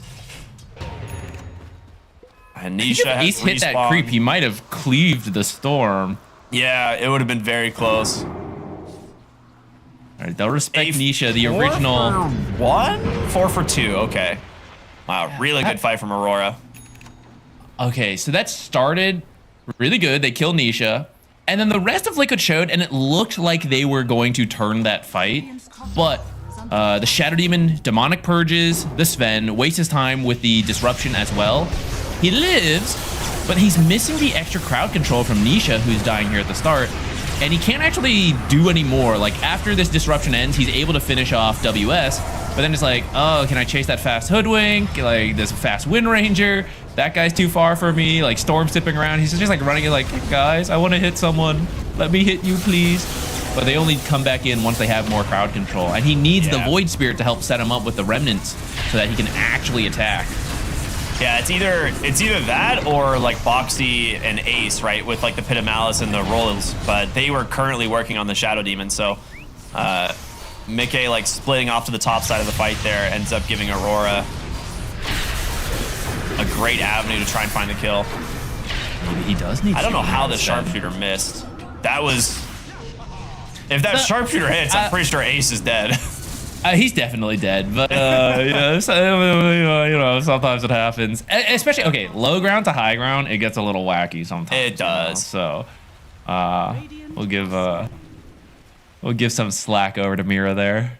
It looks like Sven has the MKB queued up, wants to be able to get aggressive. They are going to go ahead and immediately look for someone behind the tower here. They illusion, they know he's nearby. Oh. The smoke hasn't popped. I think they know that has to be an illusion. Okay. They're looking for the real one. They know he's nearby, but they weren't able to actually find him. All right. Is this observer? Okay, you get spotted. The shard on Void Spirit. You're seeing Void Spirits pick it up at 15 minutes exactly. It's a great farming tool, but it has the True Sight by default now. You used to need a talent for it, I think it was. Yeah. So now it's great for. Yeah, it's great for checking for wards, which they do manage to take out the ward in that enemy triangle, which should help set them up for Roche later on. I think they want to take this tier 1 first because it's just too many rotation points for Aurora. We'll see what opportunities they're given, though, because actually right now Aurora's all bottom. You actually could sneak Roche. It would be close. It's one of those things that I think you probably are the favorite team around the Roche pit. But it does depend on the initiation, because if you get, if you're like Sven or your Void Spirit get like shackled into like a Frog Stomp and a Focus Fire, like your Underlord's not going to be there in time to get you with, you know, the Crimson Garden pipe. So it is a little scary, but I do agree, like they could go for it. The top tower is done, yeah. Top tower's being killed by creeps. They're not showing. But there's a catapult here, and it's a pretty big wave. So actually, the tier 2 is going to take a hefty chunk of damage if you don't rotate over. They're trying to get Underlord. They know Underlord's on his own. He's so tanky. 3,000 plus health. Pipe, Crimson. If he gets the gate off with the Aghanim Scepter, they're in a lot of trouble. They're going to jump in, look for him here. He gets the pipe off. Does he get the Crimson Guard in the time? It doesn't look like it's a save from the grip. The kick's not enough. He will still die underneath the towers. They now chase for more. They take out Tofu and Nisha. He has 1 Astral Step left, makes it up to the high ground. 1 more Silence available, but the chase is still there. They've got so much damage. 3 dead on Liquid underneath the tier 2 tower. Man, Underlord traveled 5 miles from Earth Spirit, pulling him and kicking him, but it still wasn't enough. Too many focused fire arrows were already on the way, and it still ends up finishing the job. I was not sure if they'd be able to do that because he's so tanky, but preventing the Crimson Guard for that entire time is really what sealed the deal, because so much damage came in from the focus fire. The majority was Wind Ranger, almost 1,500 from her. So if he manages to get the Crimson off, he lives here. Like, all this damage that is killing him would just be mitigated by, what is it, like almost 200 at this point? Yeah, he would have not died. Like, Wind Ranger would have gone from doing 1,500 damage to him to maybe 500 damage, right? Like, it would have blocked about 1,000 damage. So that's a very rough for Liquid. Not only do you lose those 3 heroes on the right side of the map, but you lose the Aegis as well, and that will go into the hands of Lorinov, who's having a really good game. Goes for that early Lincoln Sphere as well, so he's not going to be like targetable really by the Stormhammer. There's only a couple targetable spells this game, and for him, like getting Stormhammer stunned into like burst from the Sven, that's like his probably the most likely way that he dies. Radiant are scanning.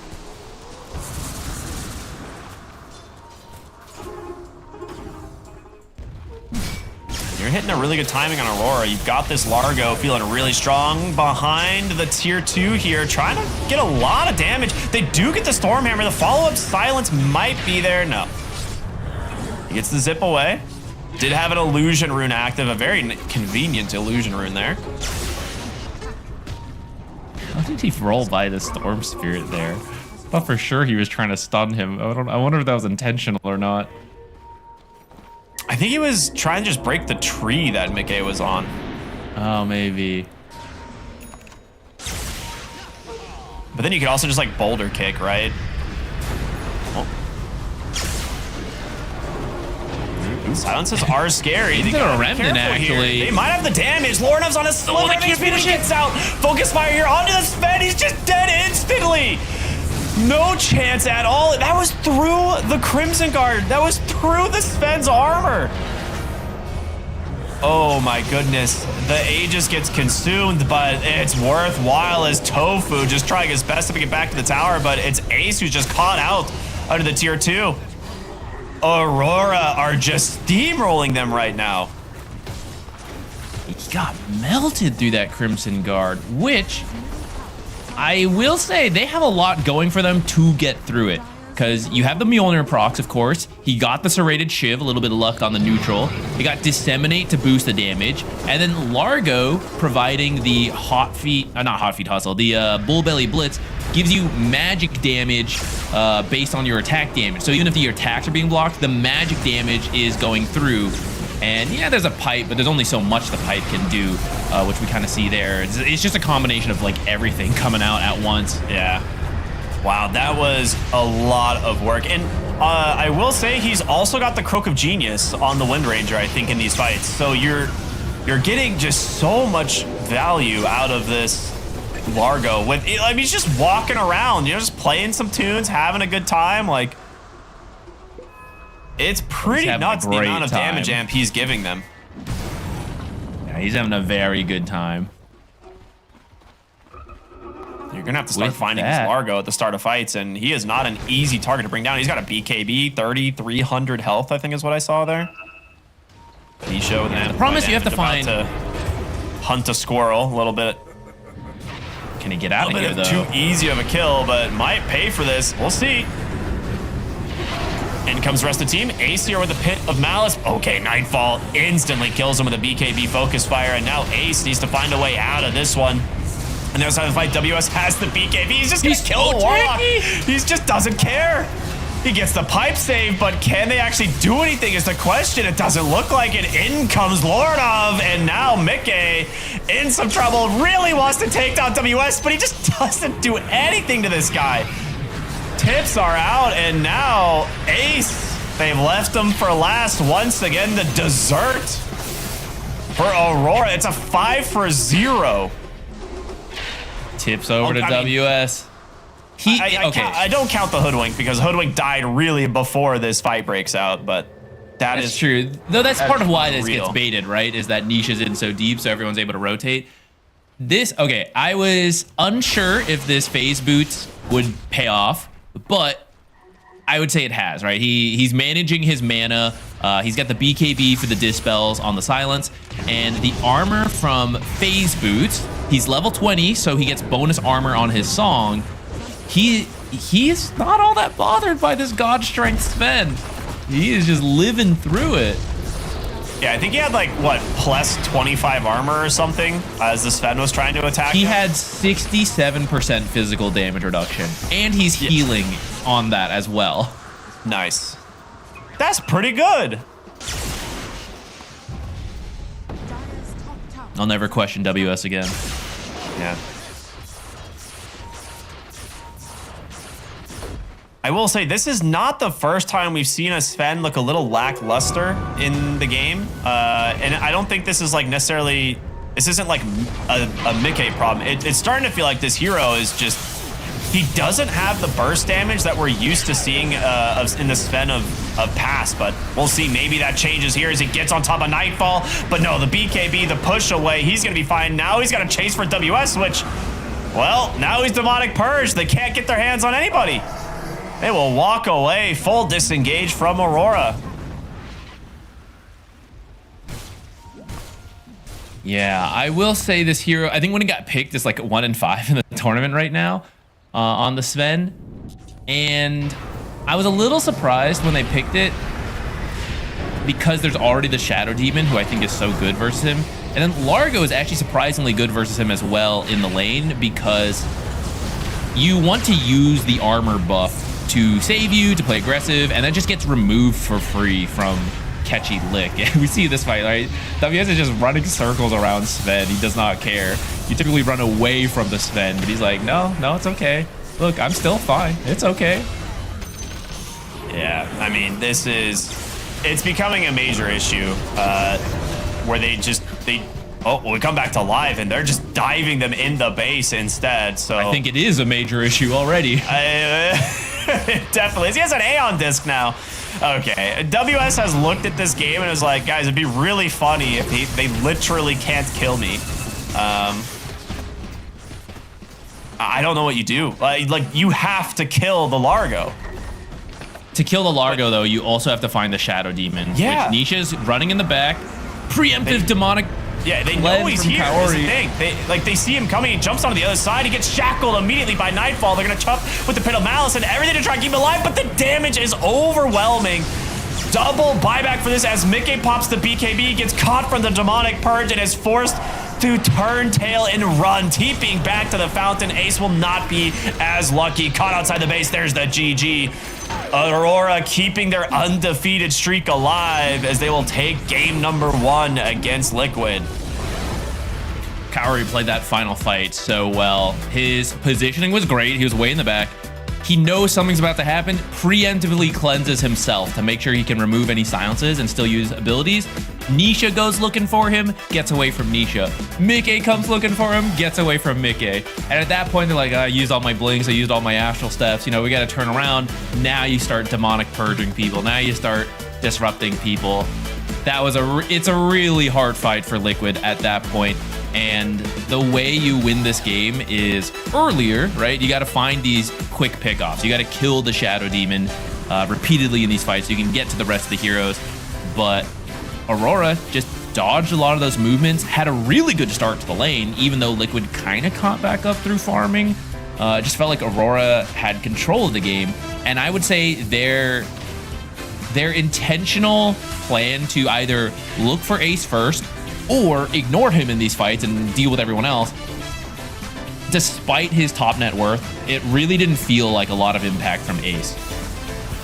This is what I wanted to mention. I think that's a really good point. Is like Underlord went from looking like legitimately the most unstoppable hero like 2 weeks ago. Like its win rate was unreal. It was crushing everybody, and no one seemed to know how to deal with it.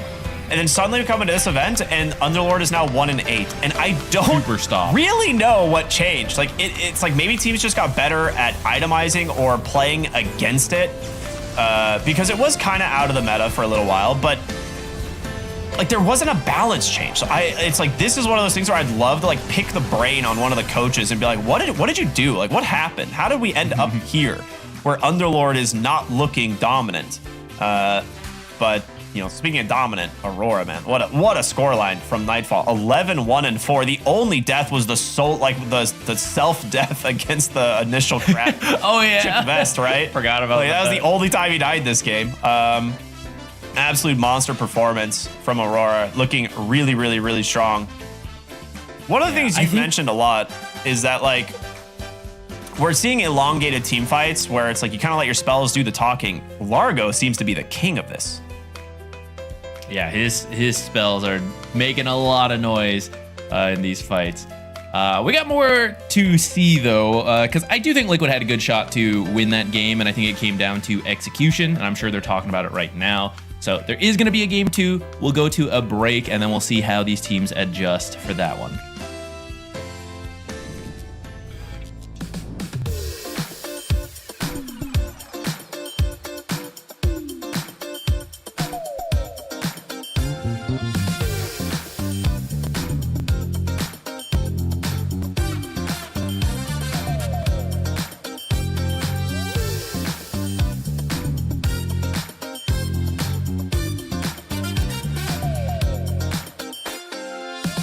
What you got?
Just give me the beat. I just wanna move my feet now.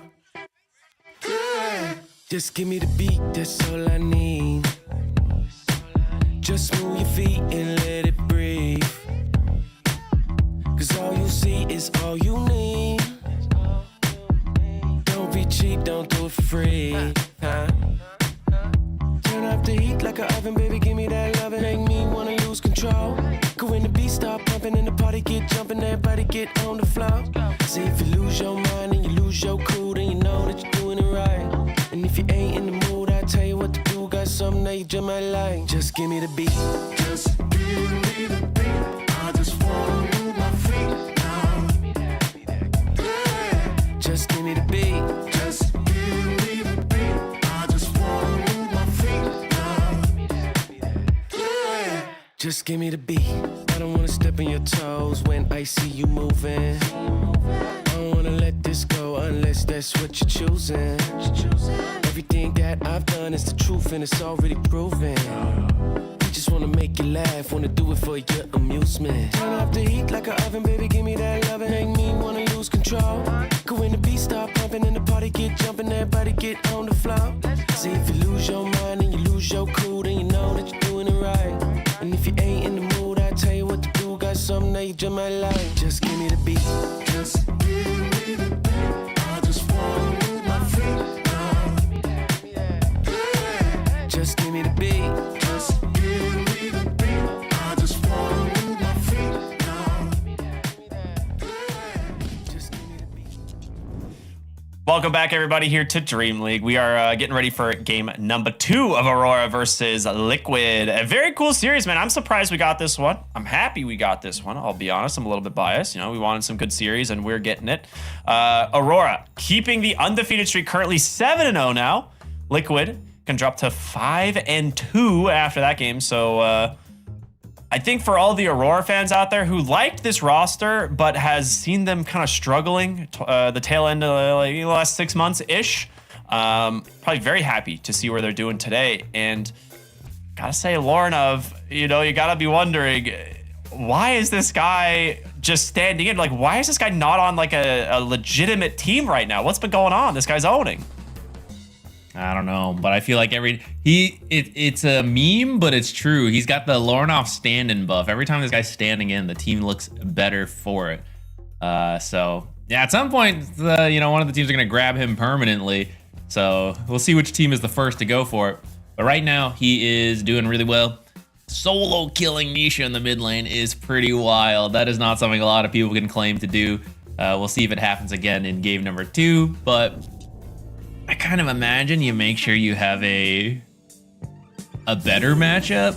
I don't know, that's so hard to say. Like, obviously you trust Nisha in a skill-based matchup kind of thing, and like Void vs Storm is doable, but Laurenov is also really someone to be aware of, and I feel like you kind of want to counterpick that guy. Yeah, I mean, seems pretty dang stable. I will say, like, the last team he was playing for, or the last couple teams he was playing for were VP, when VP made like that incredible run to get to EWC last year. And, you know, then he was on Avalis for only a couple of months. And then Avalis kind of completely disbanded and rebuilt. And he's just been kind of standing in on Aurora, his old team, essentially, ever since then, right? So I'm wondering what it's going to take for a team to look at him and pick him up. I mean, maybe it will be Aurora, which would be really unfortunate for Makoto, but we'll have to see what ends up happening. The draft so far, we're going to see the Mars and the Phoenix banned out once again. They go for the Shadow Demon ban this time around, and Liquid will have first pick instead of second pick. I think Shadow Demon is just such a hard hero to play around, and actually, I think Liquid had a draft to deal with it. Usually the challenge is to get to him and silence him and control him up, and they actually had multiple heroes who could go for him, and it still just proved to be too much to deal with. Now, actually, I will say the game could have gone differently, right? I don't think they got massively outdrafted. I think there were just a couple plays that went Aurora's way, especially around around making use of the Underlord, right? Showing up the fights, which Aurora still respects. They still ban out, even though they beat it. They're like, yeah, that was I don't want to try my luck twice. So we're actually going to get the Bat Rider this time from Liquid, which we've been seeing as an offlaner a lot more nowadays than a support, but you can have that flex if you want. And we're going to see the Wind Ranger response. Once again, it's these like melee killing offlaners, and you just need a ranged hero to get through the lane, still be useful. Shadow Fiend is constantly being banned out. Razors are being banned out. And I would say the next two best ranged carries are Wind Ranger and then like Gyro Clinks, maybe TA. You know, they're like all a step down below Wind Ranger. You have a Weaver, which is like kind of a niche pick, but also pretty good against the Bat Rider that we see every once in a while.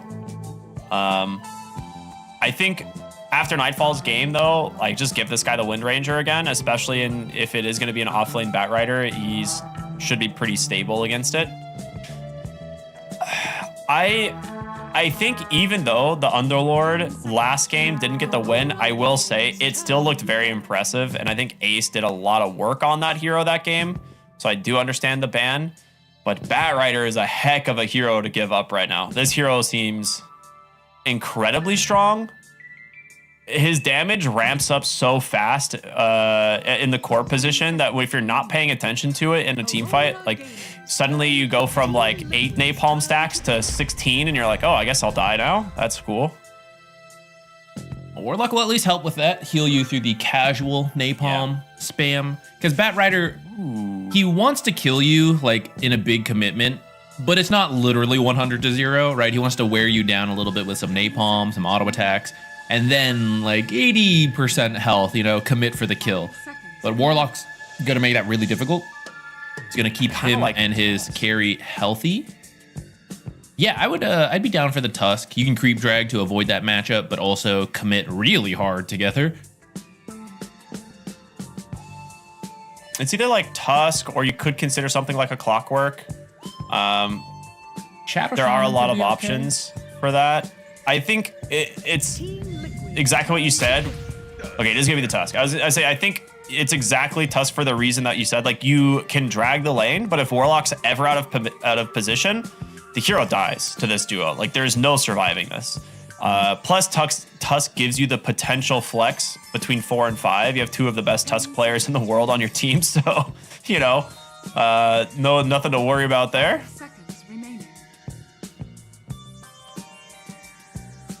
Takes away a lot of the save heroes that are good versus Bat Rider. Yeah. Maybe Ringmaster is one of the ones that are still pretty good. Okay, there is flex for Wind Ranger, and we could see the Abaddon carry come out. That's a classic for Nightfall. That hero has been nerfed though, so we're not seeing it as much. But if you forget about it and maybe you pick a couple more heroes weak to Abaddon, we could see it come out. Say, what if they steal it on 18? I mean, I guess you could pick it here on your double pick, but Liquid could consider the Abaddon. It's not the best matchup into Wind Ranger by any means, but like he's also not a good focus fire target because you can't just borrow time and then just blink away. Though with that said, focus fire lasts so long, you can proc it, wait, and then finish the job still with the same focus fire. That is very true. The Mirana, not a hero we see all that often, but trades actually pretty well into the Warlock lane if you want this to be the 4 position. Otherwise, for the 5 can work. I would like a mid laner that can pair with the Mirana or a safe laner. I think right now the most obvious one is DK on 18 here because it flexes both mid and safe lane. And that's something that they could easily play with the Mirana. Otherwise, another low cooldown hero from mid lane would be the Ember Spirit, right? Shackles or slight chains or just like chains from the Remnant. Very easy setup into the arrow. Are they baiting Liquid? It's like, go Sven again. Do it. Dude, there's no way. It's such a rough matchup last game in a Wind Ranger, but I guess with a Shadow Demon, maybe? I don't think that was the full story, right? I do think the Sven can work. I think it's really execution based, and Aurora just played better that last time. I think if you want to go back for Sven, well, we'll see what the next pick is, but a big difference is there's no Shadow Demon. And Shadow Demon is a killer support versus Sven and really any melee hero who is like, I gotta get the job done like in this tiny window. And you're like, haha, disruption, haha, demonic purge. Late game, another demonic purge, another disruption. You know, it's just like, it's such a pain. And that hero is gone. Sven, I think you can delete the Wind Ranger still if you're having a good start. You can kill these Brewlings. Shadow Shaman could be annoying, but I feel like you got teammates to deal with it. I wouldn't hate it if they did it. Otherwise, some kind of counter to the Brewmaster, which is Weaver we've seen. Yeah, I was gonna say you could run Tusk 5 and pick the Weaver. It just comes down to how you feel about the Weaver versus Wind Ranger matchup, because that is something I am unsure of, I'll be honest. You could look at Kez here. Yeah, Kez doesn't like building MKB as much, but you have crowd control from the other heroes and magic damage to maybe deal with the Wind Ranger in the meantime. Could be okay in that lane versus the Brewmaster. Yeah, good call. You just got to be a little careful of getting shackled up, because Kez actually is surprisingly squishy, and you can be beaten up in that time. But if you bring the Tusk there, you're right, he's gonna have Snowball to cancel it. You got Mirana, she'll just arrow as long as you know, like you keep the path clear. So I think you can manage that lane. Yeah, I think the lane should be fine. Like, you can't shackle Mirana because Talon Toss, and you can't shackle Kez because Arrow. So it's like, it makes it a little bit more difficult for the Shadow Shaman to get like his full shackle duration here. And then in terms of the team fight, Kez always has a guaranteed parry against Wind Ranger. So you can potentially turn on her if she gets caught without her Wind Run. And I don't know if they have the... Like, it's one of those things that's like, when you're playing against Kez, you need to kill him before the Raptor Dance comes out. Because if you get him low and you're surrounding him and he gets Raptor Dance off, especially with like the Brewmaster's Brewlings, this hero is going to be full HP instantly. So you have a window of you need to burst this hero. And I think Focus with like Fire's really Tusk, good at bursting though, at least. Yeah, I was gonna say with Tusk it makes it a little bit of a question mark, but it's gonna be a real execution based team in terms of the team fights. I like the pick overall, and Mickey is exceptionally good on this hero. Yeah, WS is gonna have a lot to do here on that Brewmaster, because there's a lot of potentially good lift targets, right? It's like, okay, we're getting Kez, I gotta lift Tusk. You know, Bat Rider's coming in, lassoed someone, okay, maybe lift him. Or Kez, you know, he wants to get off that whole combo of spells. Maybe you can interrupt that. It's gonna be tricky. He's gonna have to pick the right target every single fight, because we mentioned like the Shadow Shaman is not gonna be as reliable this game as you would like. Though you do still have the Hex, so you know it's not just on the Brewmaster to interrupt some of this stuff coming in. You got Shackle Shot, but that one's iffy a little bit, because it's you know, depending on the trees, the angle, they can react to it. A mid laner who helps with this, you know, someone who just jumps in could be great. They have second pick though, so you might just hard counter whatever Nisha picks, which I would say, I still wouldn't mind another playmaker. I think Kez brings all the damage you need as the game goes on. Bat Rider brings a lot of damage too as a core. So any neutral mid, which several of them just got banned out. So you need something that has more catch. I think you can't only be on Ace. Yeah. So Mirana needs more people to work with. Dragon Knight I really like because it gives you the Mirana arrow setup. Okay, let's go Storm. I don't mind Storm. It kind of works for the similar way. Also very good at finding Warlock. Yeah, the Hex is a little scary, but you got a lot of teammates to help you. You are gonna have to deal with the Viper in the lane, though. Viper 0 and 9. Let's see if Lornoff can change that. That's another hero. Which team has been picking Viper? I blame them. There's got to be one team that's 0 and 9 on Viper or something. No, I'm just kidding. No, it's like you said. It's another hero which, if you just go back a couple patches a month, you're like, man, this hero's impossible. You know, it's insane. There's no counter to it. But over time, you figure out the counters. And I think when Viper it reaches the point where you want to first pick Underlord, first pick Viper, first pick Razor, because like, oh yeah, they're so good. You know, it's the only place you can get it. But then they get countered. This is a last pick Viper. So they made sure it's gonna have a good lane. It's got value in the game. It doesn't bring as much catch as I thought maybe they would consider looking for. But if you shut down Nisha, he is very important. Because right now the Batrider build is not to rush Blink. It's to get like Boots of Bearing and Pipe. Yeah, so you are not the one who jumps in and stops the Brewmaster split from coming out, catching the Wind Ranger, catching the Shadow Shaman, the Warlock, right? That is Storm Spirit. So if you shut him down in the lane, then Liquid, they just may not be able to connect on these aggressive supports. Like, oh, who do I arrow, right? If like Nisha's in the jungle trying to catch back up, what do we do? I just gotta like blindly fire this at a Wind Ranger? You know, like that's really hard. Yeah. I mean, you do have some sort of a low cooldown arrow set up from the mid lane, right? The Zip Storm Vortex into arrow can definitely work.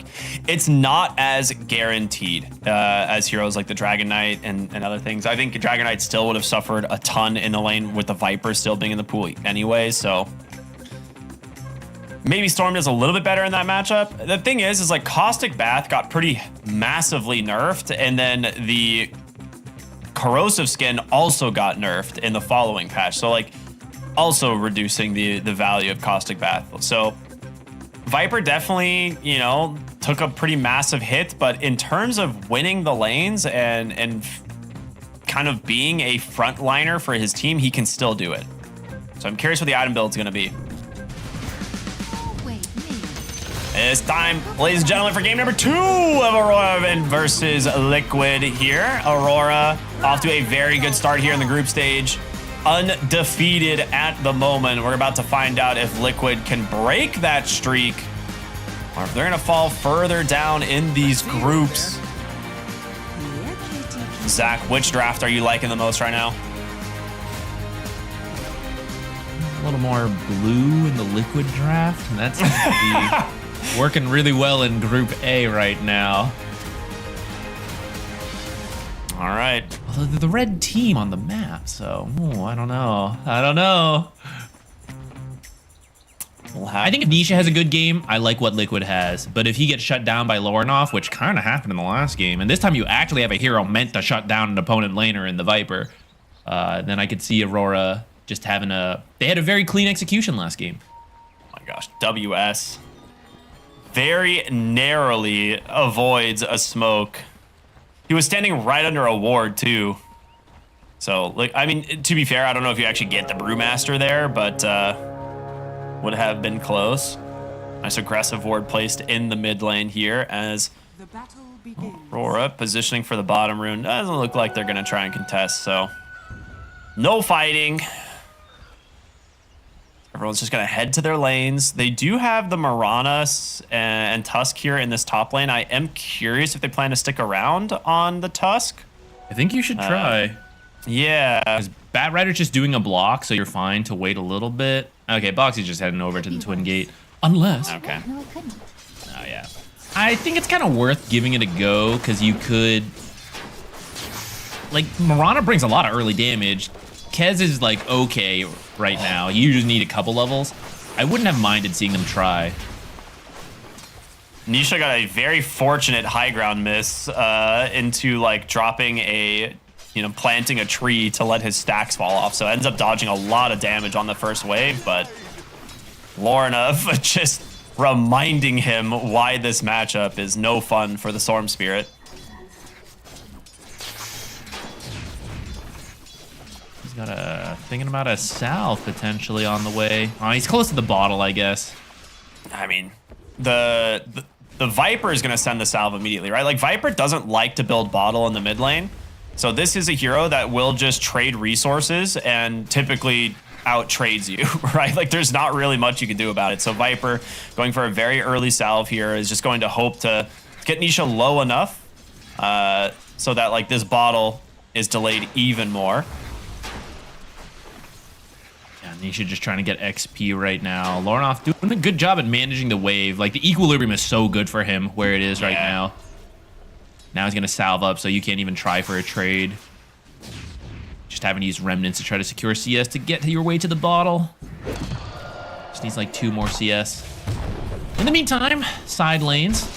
A lot of fighting going on here, but no one dead yet. That's a huge creep wave. Yeah, a lot of trading, and a death could be coming, because if you get killed now, there's all these creeps to lose. Very dangerous.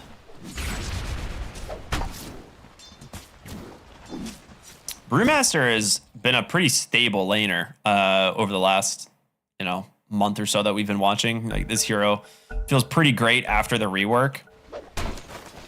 It took a while for people to figure out. The win rate tanked.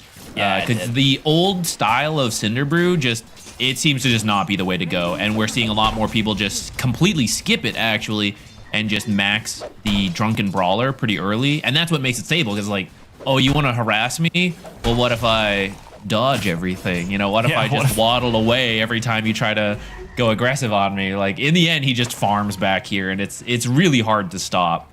Yeah. That's what we were talking about in the lane earlier, or during the draft, was that, Boxy's going to do his best to just kind of drag the wave and give kind of an easier lane to the Batrider. At the moment, Batrider's applying pressure to the Warlock, but he will have a nice wave waiting for him at his tower.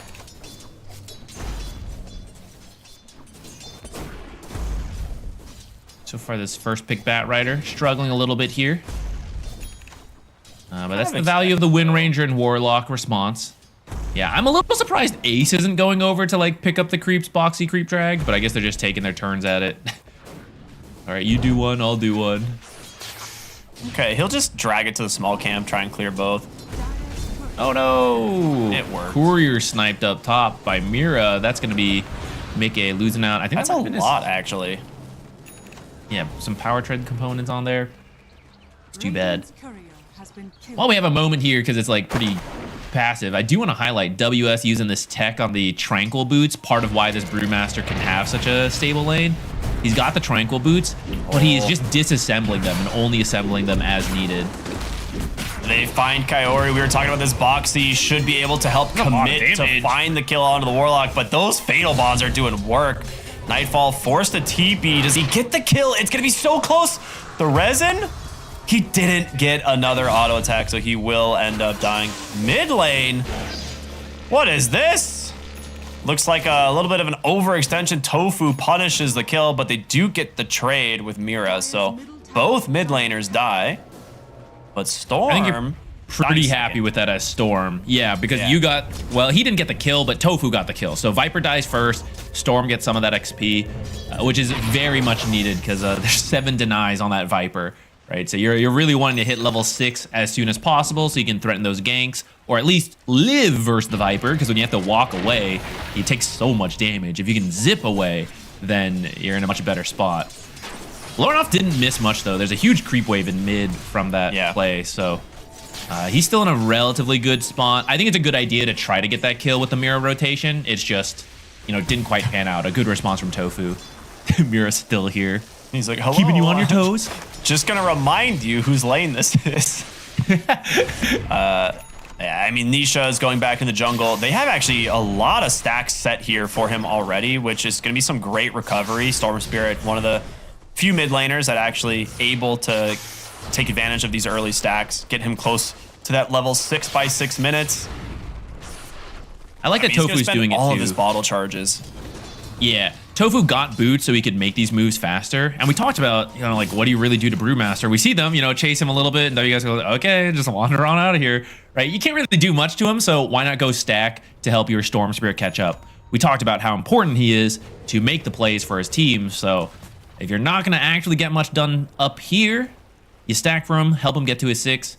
I say that, they actually are moving in here, maybe really wanting to kill him. They're just giving up on the runes because Nisha was not there to go for it anyways. Yeah, the trade here is the power rune for WS, which is absolutely worth it for Liquid. Like you said, Nisha wasn't level 6, didn't have the ability to contest this anyway. They're going to take this tower if people don't show up. Yeah, wait a minute. They're trying to trade for the mid tower. I think they can defend mid. Well, maybe not. Like, they also have a catapult mid. Nisha needs to be very careful as Mira Comes behind the tower. Lorinov as well with the Viper Strike. He's going to have to immediately zip away. Kez will TP in. Looks to get aggressive. Tofu is here as well as Boxy. There's going to be the roll in from the Tusk. And Lorinov now the one who is overextended. Shards to trap Mira momentarily. As there's going to be the Raven's Veil to just proc a free crit from Mickey. 2 dead in this mid lane. Tofu lives with, I think, like 15 health as the poison stacks expire. Wow. So that really, okay, what worked out for Liquid there is that they could arrow the catapult, which kind of killed the tower aggression. And once again, they're being baited. They really want to punish Nisha, so they go really far. And Mickey decides, okay, forget top tower. I'll rotate in and we can punish this. So he starts TPing in directly into the mid lane. A lot of other carries wouldn't be able to actually do this, but with the grappling claw, right, you just get close to Lorinov. The supports already started rotating earlier. They were staying off the map rather than hitting the tower. So you don't take top tower, but you get a good chunk of damage in. You get kills mid. You do now maybe need to defend your top tower because Brew Split got used here. But with that good rotation kill, Nightfall. Yeah, let's see if they can defend this. Tofu's at least here. I think with the Tusk coming in, they should have the ability to. Some decent damage into tower. Hex here, mid lane onto Mira, but with Boxy showing up, should be a dead Shadow Shaman. The problem, though, those Shackles give him a lot of survivability. The Amplify damage rune is going to put an end to this, so it's just a 1-for-1 trade here. But denying another rune to this Storm Spirit hurts. Did he get a galvanized stack for that? Oh, here's the replay earlier. We were watching. We missed this because of the replay we were going through. But yeah, they just throw all the abilities at Kez, and there's not much you can do at this stage of the game. Eventually, you pick up a lot more defensive tools, especially the BKB, so you can respond with your abilities. But in this early game, you just get run down. Yeah, if he had I don't know if he had his ultimates up. Like, I don't know if he could have Raven's Veiled to get out of there. But either way, probably on cooldown. Now looking for Ace. Another Shackle into focus fire kill for Nightfall. This man, he had a great game 1. He's looking to follow it up with an equally great game number 2. They'll drop the Golem, immediately look to take this tier 2 tower, or tier 1 tower, sorry, in the bottom lane. I'm sure they'd love a tier 2 tower, but I think they'll settle for the tier 1. I like this. Kaori, he doesn't just AFK his Golem there. He's like, I did enough damage, Nightfall will finish it. I'm gonna go mid with this. The Golem to either work on this mid tower. I thought he might actually just steal triangle stacks, but he did walk past a medium stack. Decides it's not worth it. He wants a tower. Oh, he wants a Tofu kill first. Yeah, that's a very dead Mirana. This is those a value crushing Golem. fists, dude. Dude, this Golem is gonna get 2 separate. Okay, I guess it didn't help kill the Bat Rider. The Bat Rider spawned the Golem, which took the bottom tower, came mid, killed Tofu, and is now killing the mid tower. That is probably the most value Golem I've ever seen. First cast Golem. Yeah, first cast Golem, yeah. And that is the benefit of the Grimoire, right? This is one of the reasons we see Warlock such a highly contested support, because if you get a Grimoire charge early, maybe a couple, it allows you to get that immediate level 6 into taking objectives. And yeah, by 10 minutes, you've now taken 2 tier 1 towers. Yeah, thanks to that first Golem. That Golem use is like 2,000 gold gained for the team between the kills and the towers. Is really good. I'd say worth, you know? Really? You just I think so. Storm should be okay here with the zip. But yeah, when you're constantly getting beaten down, we haven't seen Nisha go to the side lane because he's always losing his health in the mid lane to all this attention being put on him. And then he goes, okay, I gotta jungle, guys, to catch up. So not really able to get active with the Mirana and the Tusk the way he would like. But he's getting there. You know, he's got his 6. He's farming up. So eventually he will start to play with the Mirana. I'm trying to figure out when that's going to be. Liquid overall seems content. Like, everyone wants to farm up to their items. Yeah, I mean, you need your Battle Fury on Kez. Your Storm Spirit needs his first major item. Ace needs his Boots of Bearing. It's... Okay, that is a very early Midas on WS. Which, one of the few heroes we see still build Midas. Been seeing more heroes do it lately. I'm still undecided on how I feel about it. You gotta find a way to deal with Nightfall here at some point. This top lane, they have the Serpent Wards, they have Bruise Split. Defending this tower feels pretty much impossible.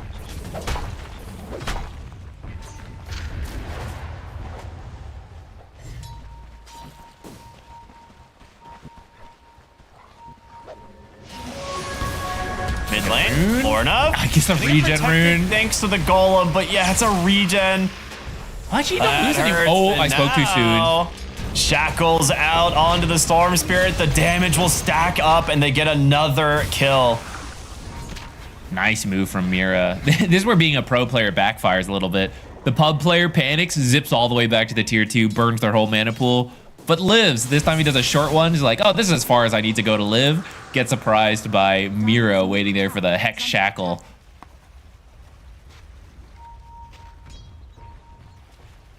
And the Golem gets the kill. Goes to steal some triangles. This is a very good Golem usage so far. And all this attention down bottom, WS quietly farming up the Midas, like you said, and now making his way to the Ags. Oh, they're looking for Ace here once again. He's got the Boots of Bearing. The Shackle actually doesn't somehow connect to a tree there. That one needs to be investigated, Gabe. It's like he hit the perfect angle between the 4 trees there. Yeah.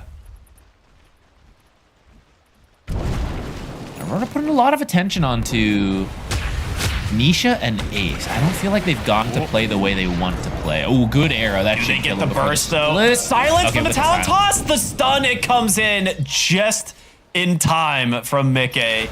That split was such... Would have been a really good way to turn this, because if he gets the split off, it is, you know, Nightfall and Warlock right there to turn it. Yeah, you've committed everything. They're going to try to play fast, though. They've already smoked, and they've headed bottom. Mira is on the opposite side, though. They're looking for Nightfall. They didn't know he came here until he just showed. So now they're like, oh, I guess we'll just take the tower then.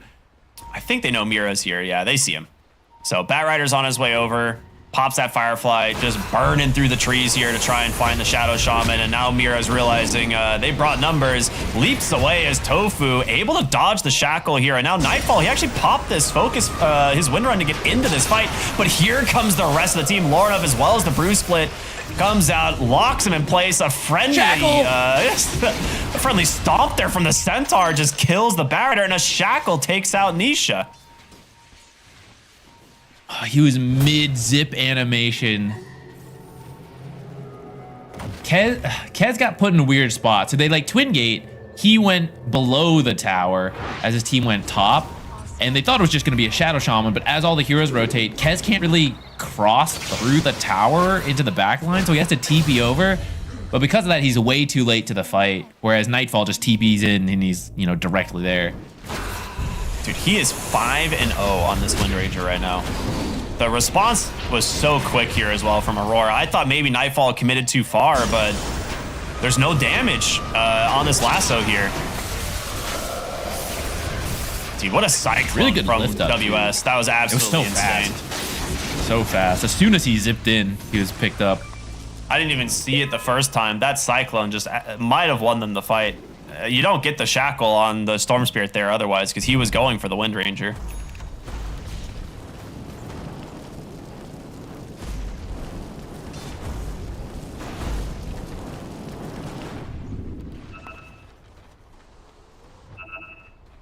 All right. Slight advantage here, 2,000 gold in favor of Aurora.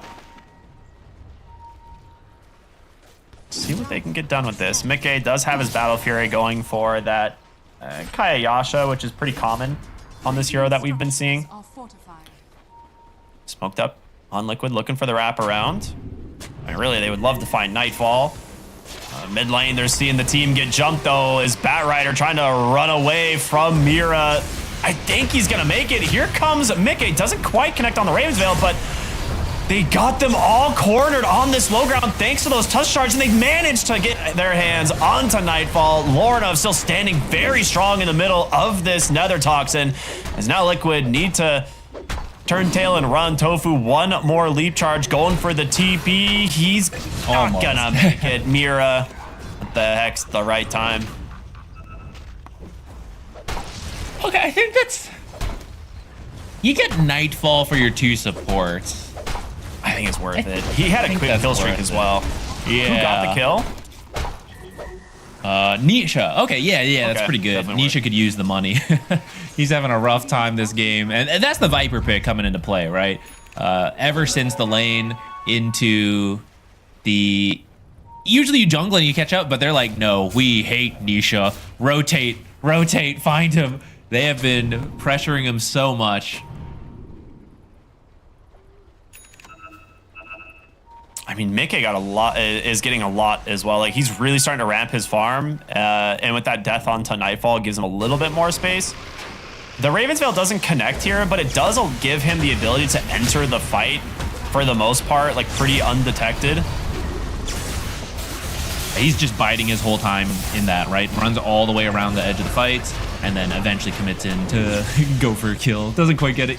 Nisha gets it, but yeah, lets him choose when to make the play. And then although they kill Mirana, like it's the whole team chasing Mirana. Liquid's already dispersed across the map. You know, they're already pushing at other things. So fast reactions to cut their losses and not let the gold lead change too much. That is a funny shackle. I'll tell you what. That one made up for the Batrider shackle earlier that somehow didn't connect, you know? Yeah. I think you prefer the Batrider kill though. But yeah, you'll take the kill on Tofu. I mean, he was just there to try to push it out. So in a sense, mission accomplished. Even though he dies, he delays that tower take.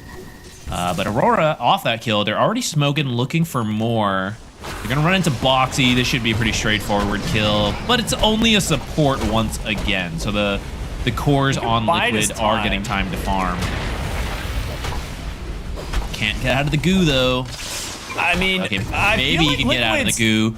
Okay, I feel like Liquid's kind of close. I thought they might actually try and engage here, but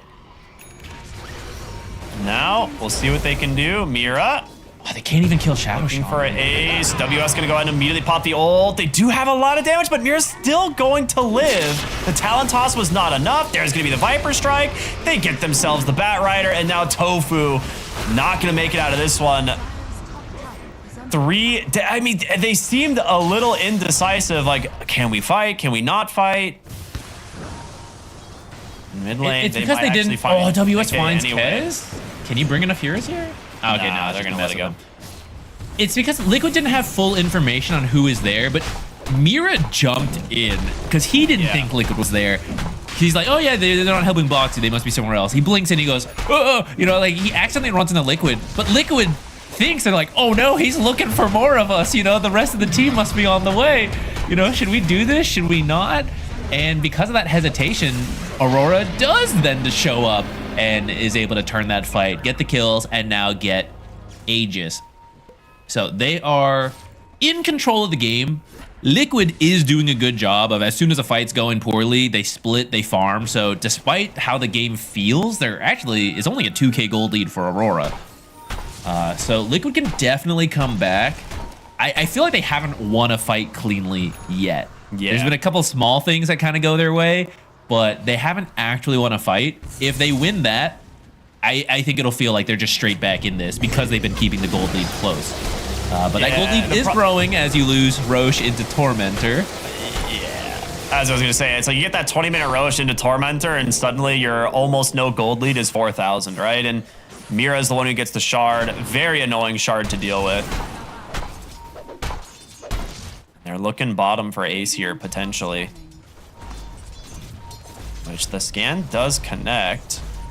He's not an easy hero to get to, but Mira will go ahead, jump right in. It looks like potentially sacrificing. Oh, gets the shackle off anyway, and Nightfall gets the shackle on the Boxy. Just a couple auto attacks to finish the job. All right. Another you get out here for Aurora. 17-9, and he steals the Wisdom Shrine as well, as that spawns at 21. Aurora had a ward in the triangle, so they actually saw Storm cancel his TP. That's why they're trying to look for more. They know he can't make his way back too quickly, but Liquid also knows that, so they just fully retreat out of there. And Nisha is at least able to trade on the Wisdom Shrine. So once again, cutting their losses as quickly as they can, but there are losses, right? It is Aurora growing the gold lead bit by bit. Really having to work for it, but it is it's getting there. 5K now for them. Liquid, though, is getting to some big items. So the BKB, they almost killed Ace there before he could finish the BKB. Boxy, you know, takes it for him, and that means Ace does get to the BKB now.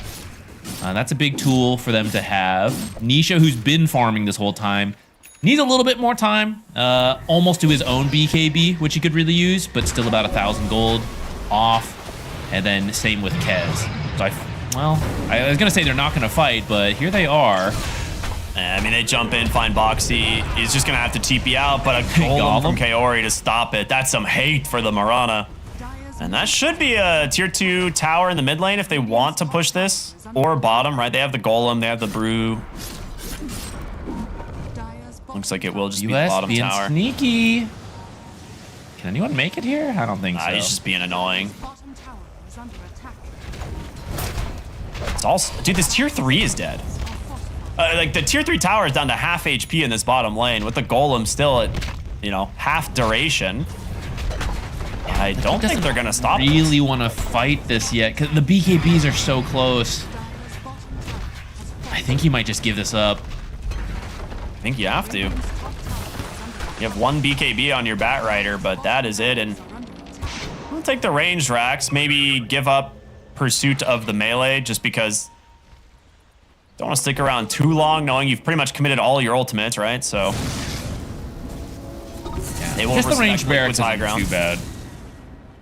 I mean, it's bad. You lost your barracks at like 20 minutes, you know, but I think it's a necessary trade-off. If you try to defend, you could lose all of it and lose the team fight and delay your BKBs. So it's not worth it. Just sack the ranged barracks, get your BKBs, which the Storms is being delivered, and I think so is Kez's. So this is now battle-ready Liquid. You can now ignore a lot. And you have to wait for that. Yeah. There's only a minute left. I think you waited out. You've got to defend this tower. You can't give up the mid tier 2 is the issue. And Mickey is just constantly dropping the talent toss here to try and threaten the wind run. Maybe give Ace an opportunity to go for a lasso, but the wind run cooldown, it feels like it's always up.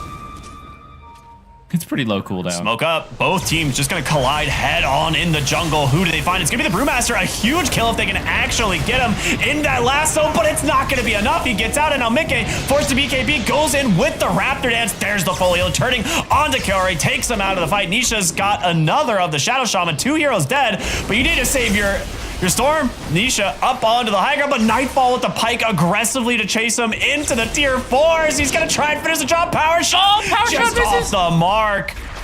Oh my goodness. Anyone else coming?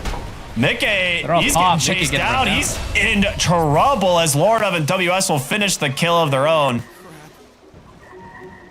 A scattered and scrappy fight, but Liquid might look to chase for more here.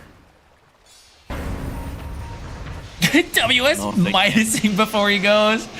That might cost him. Nisha? Oh, I mean, he has no mana to play with, so he will run.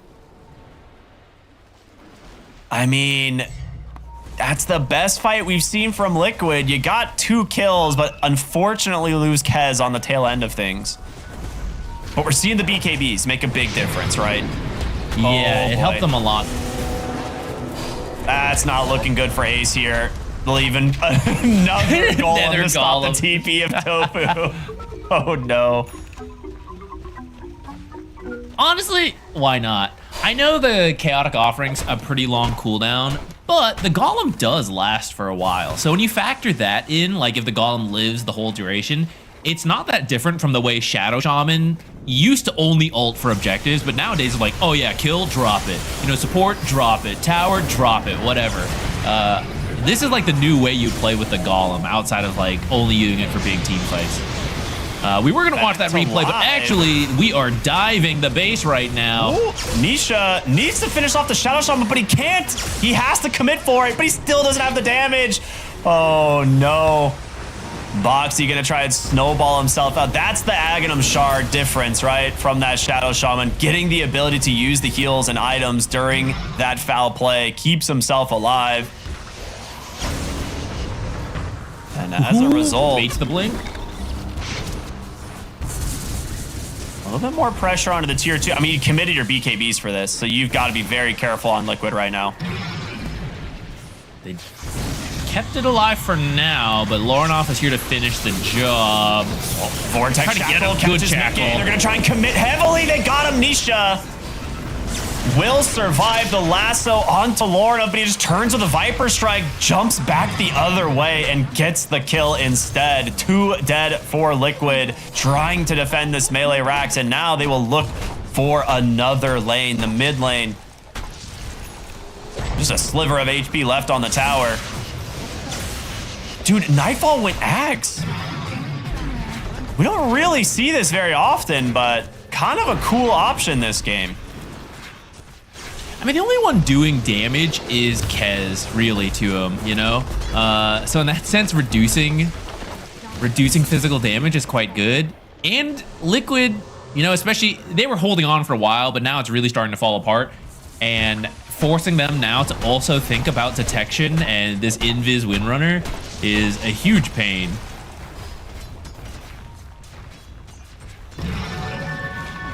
Up 16,000 gold now on Aurora, looking to close this one out as they push this last tier 2 tower in the top side. The only remaining lane of Rax as well for Liquid. As Viper, I mean, he's got his Ags. Shiva's guard level 18 now as he approaches an Orchid. The itemization from Aurora this game has been on point. Yeah, I mean, Aurora as a whole has been very on point this whole series. I was kind of curious how Lornoff on the Viper would do, because he was like doing such a good job as the playmaker before, right? And then like Viper's a bit different in that style, but they've been doing a great job with it. WS has had very impactful Brewmaster ults, and like the fast reactions on these like lift ups have been preventing Liquid from really getting stuff done. The support gameplay has been great, like the constant Golem usage, getting so much out of it. Mira constantly finding catches and living despite everything being thrown at him, right? They've all been fulfilling their jobs. Second I don't think I Roche. said anything for Nightfall. Nightfall's been landing really good shackle shots. There we go. Everyone's doing really good stuff. The second Roche should be pretty uncontested here. This will be the Roshan banner, which, I mean, how do you defend against this once they get to your high ground, right? Like, you don't have a good hero that's going to safely take down the Roche banner. If you can get close to it, I mean, Kez is good, but yeah, in this kind of game, you are way too scared to step out. You're going to have to push Aurora off before you attempt it. Aurora's just headed straight over. Sometimes you look for pickoffs first, but they're feeling really strong knowing Liquid is out of the base and the wave is already here. They're just throwing everything. Anytime. Yeah, like Ace is so close to a Blink Dagger, so they're just going to try and force the objective now as they just drop everything. The Serpent Wards, the Bruise Split, just trying to finish off the tier 3 tower. They've got it. We'll turn their attention straight to the lane of Rax. We'll see what they can get done. Jump in. There's the Blink, the lasso. It's onto the Viper. This guy's got the Aegis, though. The arrow to follow. Can they finish the job? The Storm shackled through it all. Mickey gets the Raptor Dance. Will full heal. Turn around with the parry. They still have some stuff to work with, but you get the Mega Creeps. This is what you wanted on Aurora. He goes in an immediate hex from Mira. Takes out Nisha. In comes the BKB from Mickey. It's him versus the whole lineup of Aurora, and he cannot do it. He is dead. That is looking like the GGs as Aurora will take out Liquid one by one inside their own base. An absolute dominant performance from them so far in Dream League, as they will continue to be undefeated, moving to 8-0 in this event. Very impressive from Aurora. I have a hard time deciding who feels they did the most. Not that you have to have an MVP, because it feels like everyone's playing so well. But I do think Lornoff deserves a shout out, because that is 2 mid lanes that he won kind of on his own. I know he did get help, like the supports come in to like really seal the deal, but twice that's Nisha just forced to recover for most of the game, at least the early game. And I feel like that's what throws Liquid off their momentum, because like Ace is farming well in the first game. Second game he had a bit of a rougher time, but he can still do stuff. But you need the Storm to start things in these drafts, and it's Storm in game 2, Void Spirit in game 1, but Lorinov just says, nah, you go to the jungle because I'm gonna beat you. You're not gonna get to play, and if you can't play, no one else on Liquid gets to play. Yeah, I will say you have some really sick shackles this game as well coming in. Not just from the Shadow Shaman, but also from Nightfall. Like every single one of these shackles felt like it led to a kill on an important hero as well. Kaori, probably some of the best golem uses we have seen. Like I don't want to say ever. I mean, it's hard to say, but like. Easily some of the most impactful golems we have seen so far in this event. Just the first golem turning into immediately 2 tier 1 towers. Like you said, about a 2,000 gold swing just at that 10-minute mark is a pretty massive impact to get from your support. Yeah, that's kind of like a dream case for Warlock, right? You get a couple kills in the laning stage so you can get your ult early, and you want either a key kill or a tower. And his first one gets a key kill and 2 towers. Like that's like, and then the other three kill ults worth of value. Yeah, it came in and killed Morana. Like, yeah, so it was so good. And then Aurora just didn't really let that momentum go. Again, props to Liquid. Like despite how it felt, I think they kept the game pretty close. And if Nisha had a little bit better of a time, if they were able to make some plays work out a little better, I could see them having recovered and then like be able to win this game, maybe even the whole series. But Aurora just really not giving very many openings, right? They just played fast. They didn't like, oh, I stuck around too long, too greedy, take free kill. That's the kind of stuff that, gets you versus these top teams. But Aurora has really cleaned up their own gameplay because if you go back a couple months, they were kind of like struggling through that. But it seems they have been motivated by that, and they're now in really good form. Yeah, this is the best we've seen this team look in a while. And I mean, the Nightfall Wind Ranger, both games looked incredible. And it is really a team effort to enable him. But the fact that he has 2 deaths between the 2 games, like incredible performance, like not having any like kind of slowdown in his game. It clearly Aurora play around this hero really well, and I think that's something that teams are going to take note of after watching this. Be like, all right, maybe we don't give this team the Wind Ranger. Like, there's a couple teams you don't want to give it to. I think OG historically has been one, because they were a team that did really well with this hero in the past. But now you're looking at Aurora and you're like, Wind Ranger is pretty scary for this team to get. Oh, nice. We have our interview ready to go. Let's do this. We're going to be joined by KP. Hey, congratulations, and thank you so much for joining us. Hello. Hey guys, how you guys doing? We are doing great, man. It was a pleasure to watch. I'm curious how you guys are feeling. This is an insane start, 8-0 now in this group stage. What's the team feeling like right now? I mean, I think WS was really hype after the game. He's like, whoa, but everyone else seems quite chill. Yeah. Just another day. Yeah, expected kind of guys. Like beating Liquid, kind of expected. Easy games. I love that. I mean, you guys are coming off of what is trying a very upward trajectory for this team, right? Like, obviously Lorinov's been standing in, but he's pretty familiar with a lot of these players. So how's that been for the team environment? Having Lorinov here temporarily. I think the main difference between Lorinov and Mikoto is Lorinov is more macro focused, while Mikoto is very micro focused. So what that means is like Mikoto's focusing on himself, his mechanics, his laning, a lot of things like that. And Lorinov is talking more like just macro gameplay, like how he wants to like play the game, like how he uses supports, stuff like that. So I think that's the main difference. Nice. So I'm curious how much, as the coach, like you're obviously doing a lot of the prep work. It feels like your guys' drafts have been exceptional, especially in this series. Like we weren't entirely sure in game 1, if it was necessarily a massive outdraft, but it was really well executed. Looking at game 2, you guys seem to have an answer for everything Liquid wanted. Hold up, let me just pull up this draft real quick. I have really bad That's okay. I understand. The same. Okay, now I'm looking at it. I mean, the bat, obviously we're prepared for it. Like They pick it, they flex it 1-3. Kind of talked about it a little bit. The last pick, the Storm, we also like talked about it a lot. It's like kind of we had our answers ready. So I think, yeah, you guys are right. Like we kind of have everything prepared. Yeah.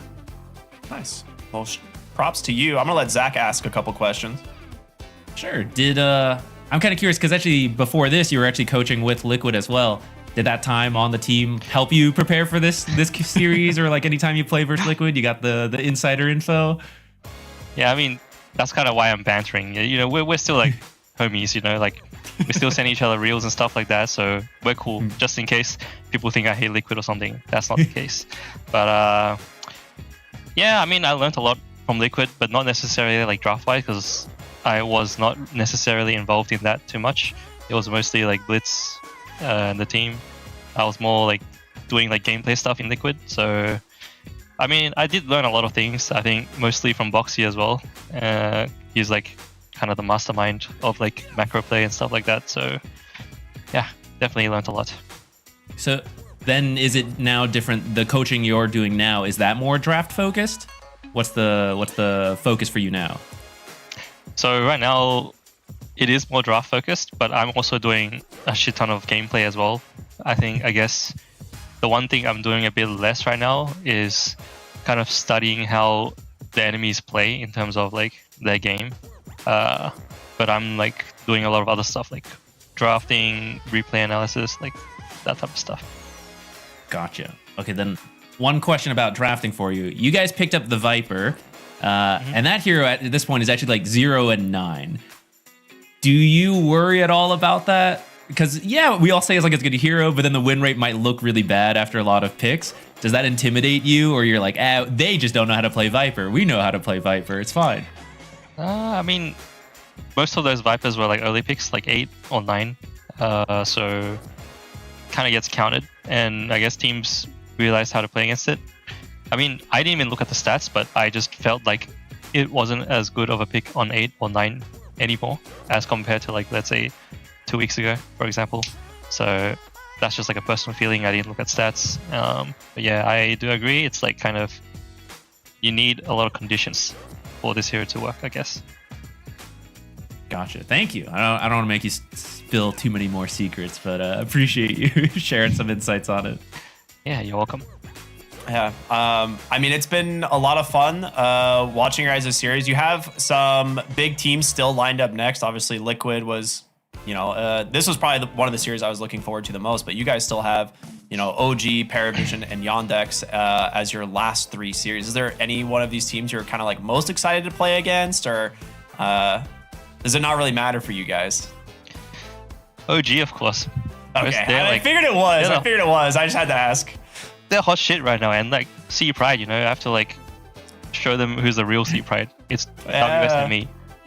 I love that. It's so cool, right? Like, because you guys have very similar hero pools. I feel like, especially in some of the safe lane. Like I think Nightfall likes a lot of the same heroes, so that'll be a fun series. Yeah. Hopefully, we get to watch it. But if not, I'll definitely be tuning in for it. So definitely the hot one for anyone wanting to know. Surely. That'll be it. Yep. Tune in, guys. Well, don't miss it. We won't. I will let you go though. It's been a lot of fun chatting with you, KP, and congratulations on such a dominant series, but just a dominant start here in the tournament. So wish you the best. Yep. Thank you. Peace. Bye. Thank you. All right, Aurora, looking good, man. I will say this is definitely the team to keep the eye on right now. After that series, to me, solidifies that like people might be like, oh, like have their other series just been like, are they just playing the weaker teams? Like, there's always people are gonna like cast doubt. I don't think you can cast doubt anymore. All right, like this was an absolute dominant performance against arguably one of the best teams in the world right now, and Aurora steamrolling their way through the group stage. Frankly, I think Aurora powers up if you hate on them. Like I feel like that's the kind of player they're like, oh yeah, lay it on me. I'm ready to show you what's up. KP mentioned the SEA pride kind of thing. These guys are they thrive on that. So I'm looking forward to see if they can continue the trend going. It's like you said, it's looking good so far, but there are some tough opponents. coming up. Along with every other team, because we do have one more series coming up, guys. So we have a bit of a break, but when we're back, we will be watching Xtreme versus Na'Vi, another team that has been doing really well, so you're not going to want to miss it.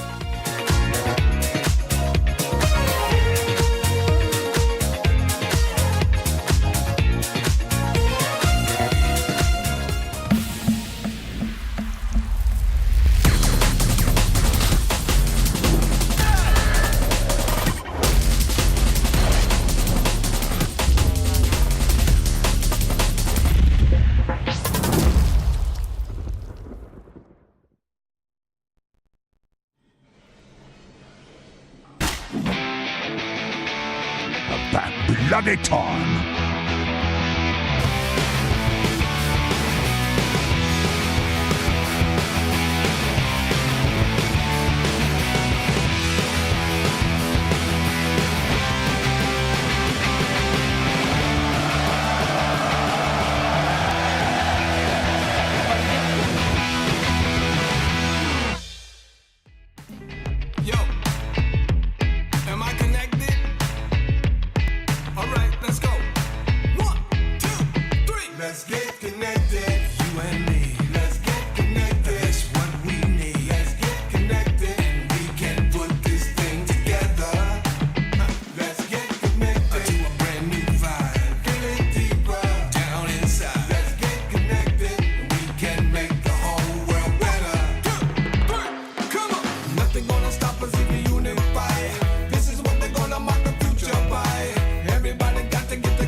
Give me some of that good stuff. Give me some of that fancy pants. Give me some of that highlight. I want something that will make me dance. Give me some of that good stuff. Give me some of that fancy pants. Give me some of the highlight. I want something that will make me dance.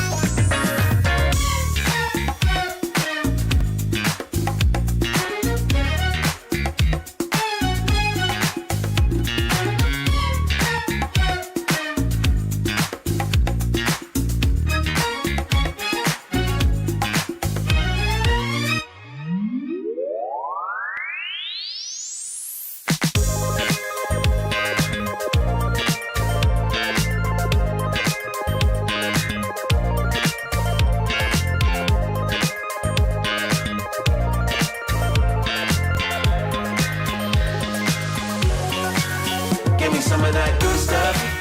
Give me some of that fancy pants. Give me some of that highlight. I want something that will make me dance.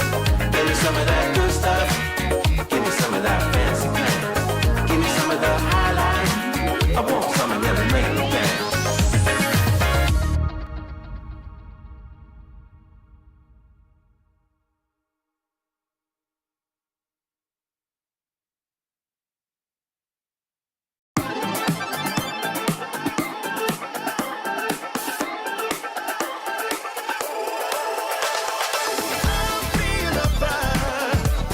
Move your body closer to me, yeah.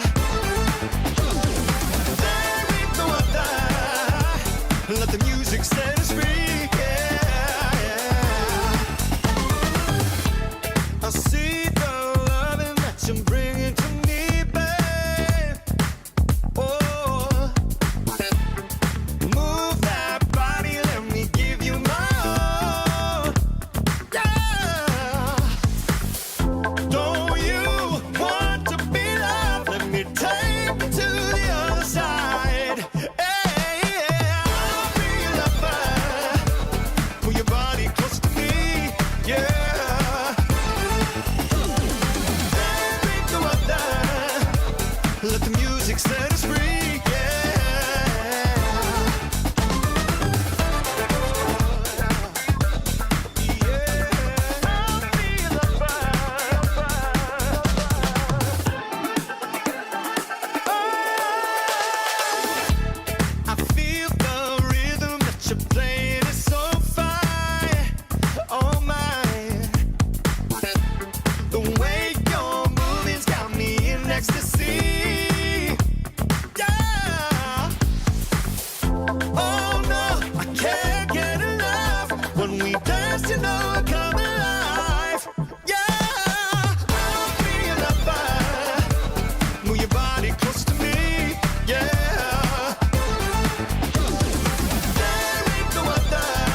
Dream League Season 28 is brought to you by DHL and Chex.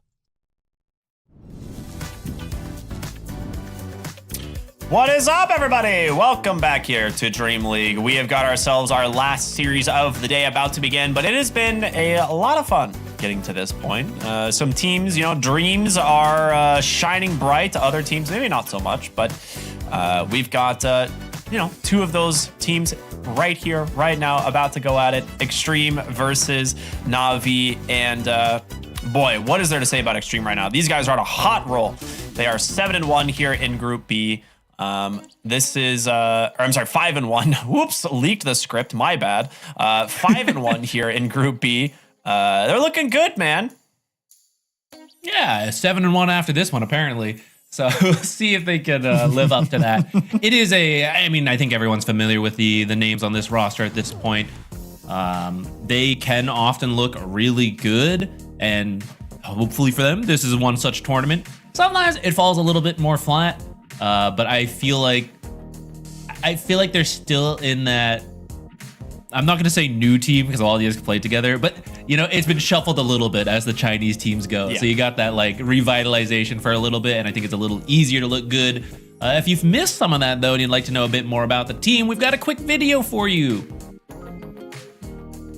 Xtreme Gaming is widely considered to be one of the most iconic and best teams coming out of China. The biggest things they lack as a team is stability and consistency.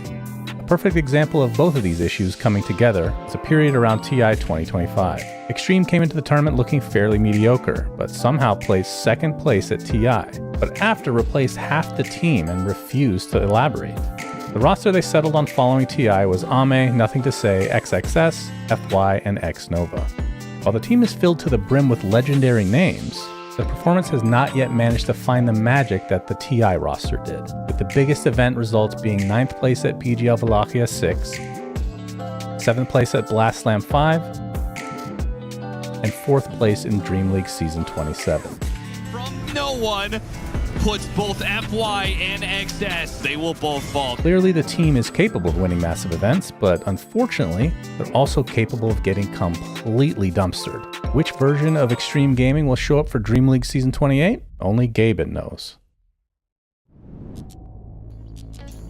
Gaben apparently feeling like this is the winning roster, the winning team that's going to show up this time. We'll have to see. It is weird, right? Like we saw this team out of nowhere come out at TI last year and get second place. And I think that upset a lot of people. I don't think people were really expecting it, but they have some really clutch players, right? So, it can happen. New roster, new dream. Yeah, I think they could do it. With that said, their wins so far are against some of the teams that are not doing so hot. So I think this is like, we're getting into the real test. Is this really like top form XG, or is it just, they beat the teams they can beat, they lose to the top teams, the shakiness that we kind of saw in that video. I think a similar test going on with their opponents. Na'Vi, they've been playing together for so long. They have been through the grind, and I feel like they're finally starting to see the peak of the mountain, getting so close at the last event, second place to Liquid, which is nothing to be ashamed of, right? I mean, for the grind that has gone on, that's a huge improvement, a huge accomplishment, but I know they want more. So they're here at Dream League to give it another go. But now it's a little harder because I feel like all the eyes are on Na'Vi now. It's like, oh, what do they got going on in second place, right? They're being studied up, and that just means that opponents are going to be more prepared for them. And this is where you got to really prove you deserve to be a top team. Yeah, and I think this is one of those teams that has kind of really come into form, and I think surprised people with a lot of their ideas that maybe teams weren't expecting. They're willing to pick off meta heroes because they are confident in how they play them, but it doesn't mean that they don't know how to play the meta heroes. This team is still very scary. You give them the strong heroes, they will roll you over. So let's go ahead and take a look at Na'Vi. We got a video lined up for y'all. Na'Vi is one of the most iconic names in Dota, and they're currently in the process of trying to build the next generation of their team, with the current roster of Got the Juice, Niku, PMA, Zayats, and Riddies being yoinked straight from Navi Junior, where the majority had played together since 2022. That is a very long time to play together, but they were on the academy team for a reason, and during those years they didn't have a lot of noteworthy tournament results. The biggest change to the team came last year when Zayats joined as their new captain, bringing a wealth of knowledge and perhaps more importantly, experience from competing at the highest level. Following this was also the promotion from being the junior team to becoming the main Navi squad. The new Navi roster's most standout result by far came only a few days ago at Blast Slam 6, where they ended up in second place after finishing at the top of the group stage.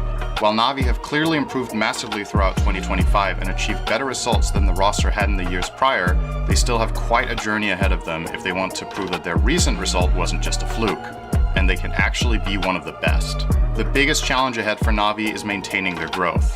If they work hard and keep honing their skills, 2026 might just be the year that Navi makes their long-awaited return to the top level of Dota.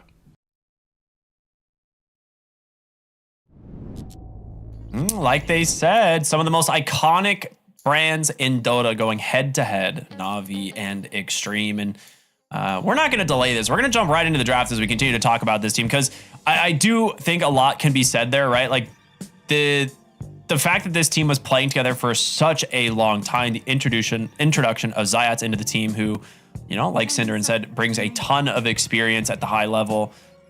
Something seems to be working. But there is also the coach, right? Like this is another big part of this team that, you know, people got to remember. We have CY coaching Navi now, which is, you know, arguably one of the most dominant coaches in recent Dota history. Yeah, and I think that's something Navi really needed, because prior to him joining, Navi showed they had skills, right? These players have some really impressive mechanics with the heroes they like to play. You know, when it works, it looks great. But sometimes I feel like they just drafted themselves really difficult games, or it's like, I always appreciate players wanting to play special heroes, you know, like different. And it's like, yeah, but it's still gotta make some sense, you know? And I feel like Navi kind of like, when the draft made sense, they did well. When they kind of like fumbled the draft a little bit, they didn't look so hot. And I feel like CY, it took a little bit of time after he joined, but I felt my impression from the last tournament is that a lot of their drafts made sense, and that allowed the players to showcase what they could do. And of course, there is still work to be done since they didn't fully, you know, finish off that tournament. They got so close to the second place, but it's moving in the right direction. And I'm always rooting for a team that sticks together and keeps trying to improve. So I'd really love to see them win. No bias here, of course, but I feel like there's always that underdog story, coming of age story. You know, these are actually all pretty young players, so it's like, yeah, I want to see it. I want to see it happen.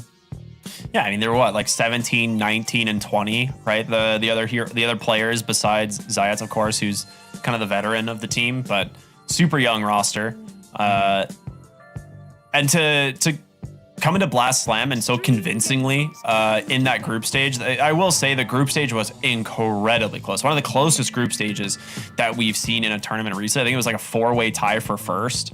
But Navi ends up, you know, at the top of the groups because of, you know, they performed better against the top teams. So we'll see, you know, if that translates here to this group stage.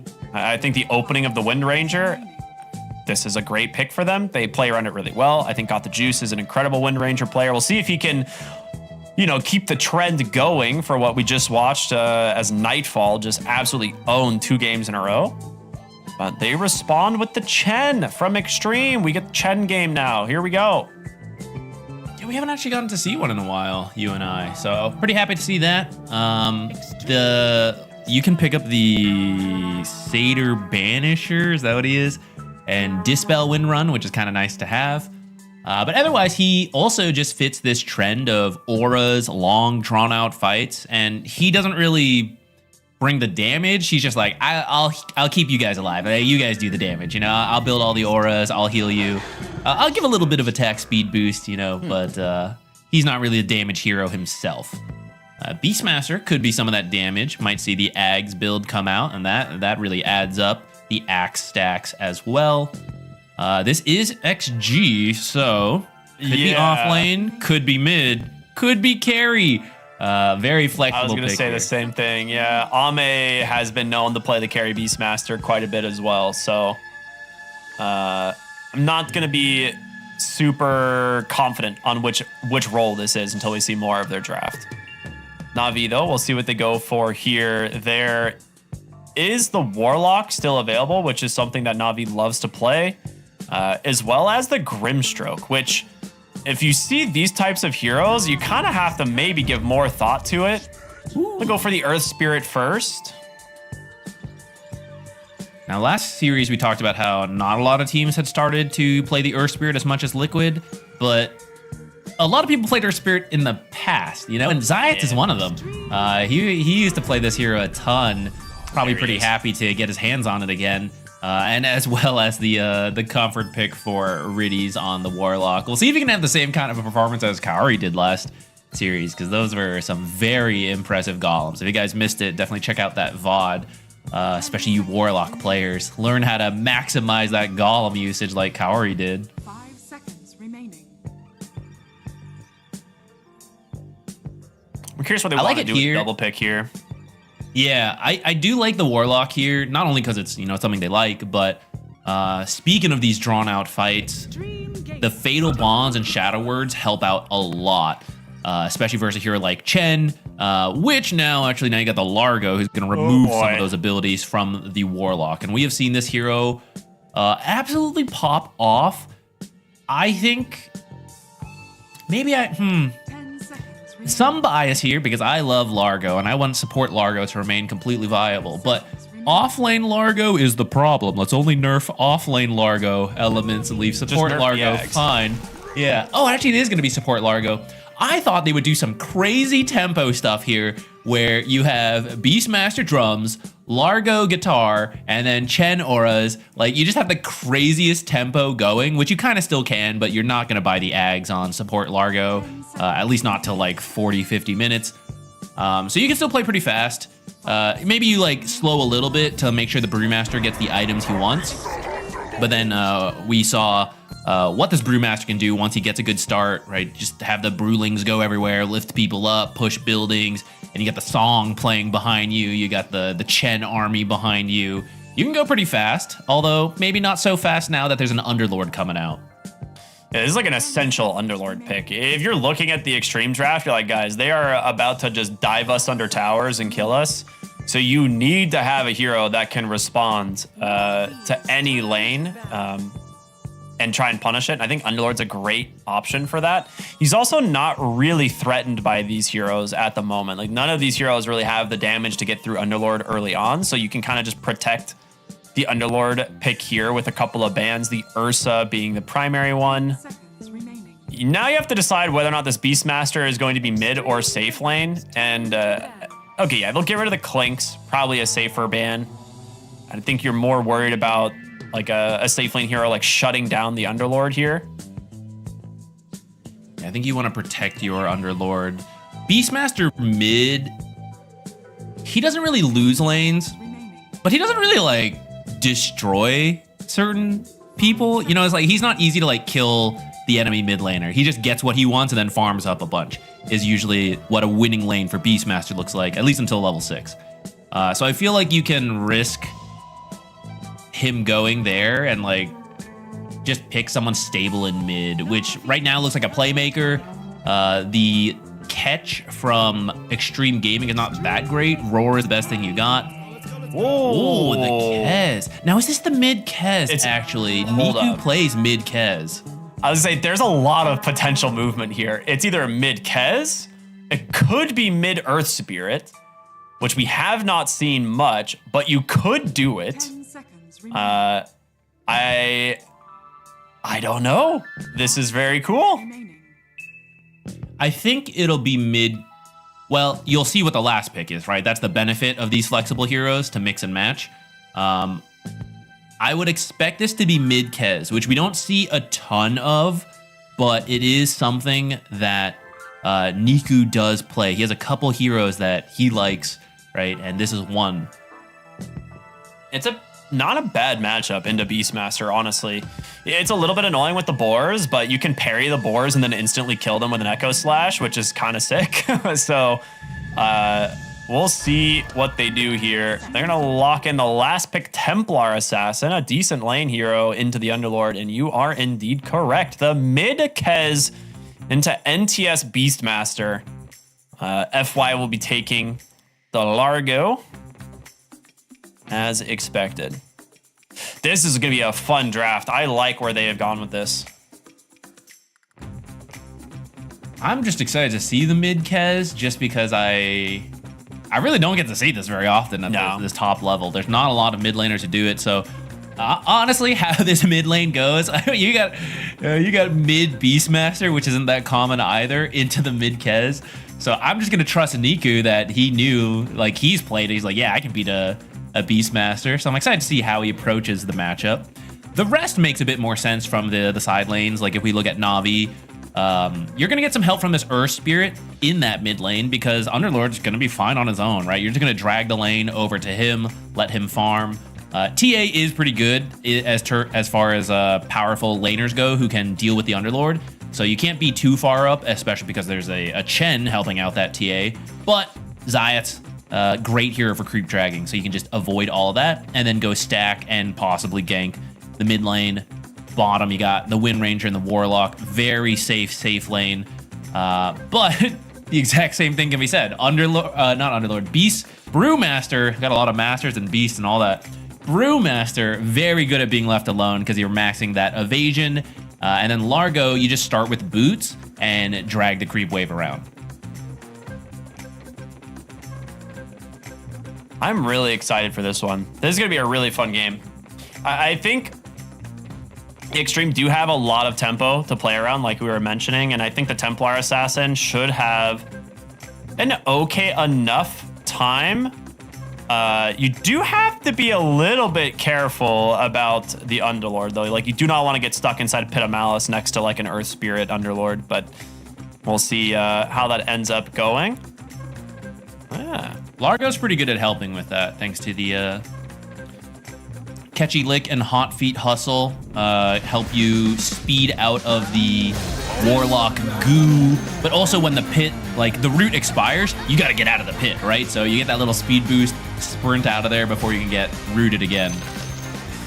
All right, well, here we go. It is game number 1 of the last series here today. Na'Vi versus Xtreme Gaming.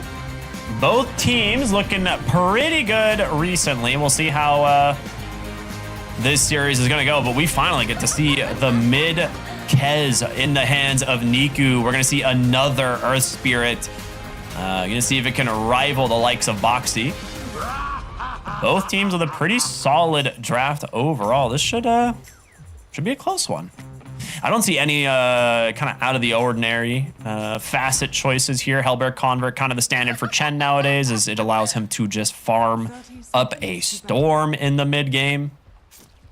And NTS. The other one also got nerfed, so yeah. I would like to see Chen. So I think the old one was cool but very annoying. I get why they nerfed it. I think the Hellbear one is currently like cool and all. I really want to see the others be viable. You know, he's got like 5 facets, and at any point, it's really like 95% of the time you take one facet. I'd really like to see the others get buffed in some way. Yeah, I don't know how they will ever balance it, to be fair, because it's really just dependent on the neutral creep and its ability. And right now, like, the neutral creep for the Hellbear Convert is just so unbelievably OP compared to the rest of them that there's just no situation in which you would consider the others. Yeah, you would either need to give Chen a specific unique buff to those neutrals or buff those neutrals up more, which if this ends up being a slow farming game, maybe we can theory craft a little bit, but I definitely have my eyes on this mid lane. Like we were saying, not a very common mid matchup. Honestly, no idea when we'll see this mid matchup again. So I want to see how it plays out. The side lanes should just be a bunch of creep dragging. An immediate dispel of the Fatal Bonds there by FY, which is expected.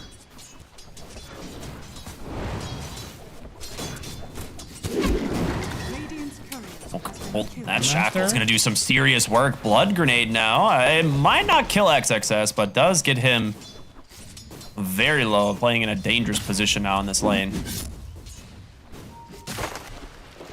Mid lane, pretty even, but Niku does have the CS advantage at the moment and had 2 creeps under his tower, so he had a pretty good time. Grappling Claw, yeah, I was gonna say, you use Grappling Claw to kind of gap close to the boar. Gives him a little bit of extra sustain, I believe, as well, so. All right, what are the other camps for Chen? Wild Wings. Couldn't you just make the tornado go faster? I think that would be fine. I think the neutral creep having that wouldn't be like that broken. The tornado is like one of those things where for the lane, it does absolutely nothing. Whereas like the potato creep is you kind of just want it to die because the moment it dies, you get like 2 moon shards of attack speed. Well, that's the thing. So like the potato creep would be for a right click style lane where you make use of that death throw rush. But maybe you don't want to right click and you want a more defensive approach. So you just keep sending the tornado at them, you know? Yeah. That'd be cool. I would definitely be open to them trying to rebalance around Chen because, yeah, the fact that previously it was the Satyr Tormentor 99% of the games, and here we are once again, topside X Nova though, wrapped around from Zayats. We'll see if this nets the first blood. I think it will. Goes to PMA on the Underlord, and that will be a lot of damage now for the Underlord to play with in this lane. Man, if only there was some kind of tornado to dissuade this guy from going in. Nah, I think you can take that fight anyways. You're so tanky on the Underlord and Earth Spirit, a very high strength support. So they're able to go through what is a pretty scary lane, right? The TA and the Chen. So good start for them top. Just taking advantage of the level 2 timing, right? Like it's very smart from them to make that move while Chen is still level 1. Eco is falling very low in the mid lane here. What would win? 2 axes or 2 swords? Yeah. Size, thank you. Yeah. Okay, nerd. They actually bring Warlock to the mid lane just to send him a little bit of a heal here as we get ready for those water runes. The thing is like Kez is not going to build a bottle. Like, he's not picking up these runes. NTS, however, absolutely will. You should still try to pick up some runes just to deny, but yeah, a lot of damage actually going into NTS.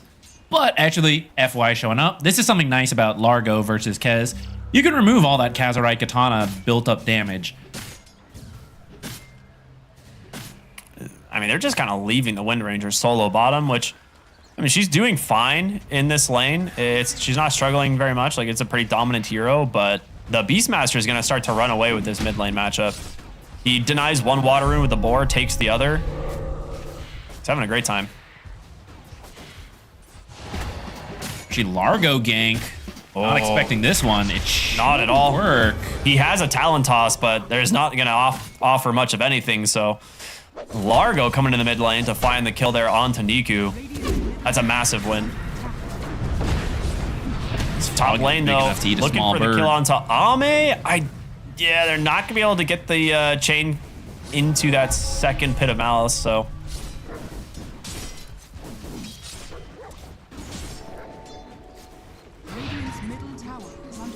Reedy is actually up here too for the tri-lane top. You do want to find kills on this hero, or like you don't have to be the one getting kills. You just need the Grimoire charges. Yeah. And bottom into the Brewmaster is like, that's a pretty tough kill. So I think they're trying to come up here, see what they can make happen. But this is also a little bit of an awkward, like, you know, Earth Spirit, Underlord, Warlock is not really the deadly trio that comes to mind. The issue you have mid, though, is NTS already has level 6, whereas your Kez not quite there. So he needs to be very careful to not get too many stacks on him, because then it's just roar and you're dead, right? So he needs to be a little bit passive. Is getting some help from the Warlock, though, to get him a little bit closer. Even bringing the Earth Spirit mid as well. They do not want him to get a rune. Nice fortified to prevent him from getting level 6 before this rune. It will be amplified damage, which actually they all left top. They were all top, and then they went Riddies mid, was so. there. Yeah, actually it ends up going to NTS. Amplified damage. He's actually just going to use it right away, so maybe not too interested in looking for a kill. Just wants the regen to keep farming. Which most mid Beastmasters do just go Ags, and you're mostly farming till then. Actually, they're going to try. They're going to kick him back. It's a whole bunch of damage with the Fatal Bonds. It's a lot of damage, but does get dispelled thanks to FY. And he will live. Meanwhile, top lane, PMA in really deep, trying to just drag this wave, gets punished for it. That was pretty... I did not expect that combo. That was pretty sick. The Fatal Bonds Raptor Dance with the Earth Spirit AoE on everything. That was pretty impressive. If it wasn't for Largo, that would have been a very good kill onto Beastmaster. Yeah, the Katana stacks alone would have killed him.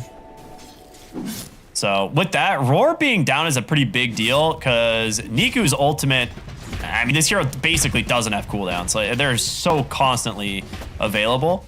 So you could look for another play here on this Kez. Beastmaster should be able to just freely, you know, kind of farm at arm's length here with his axes, but...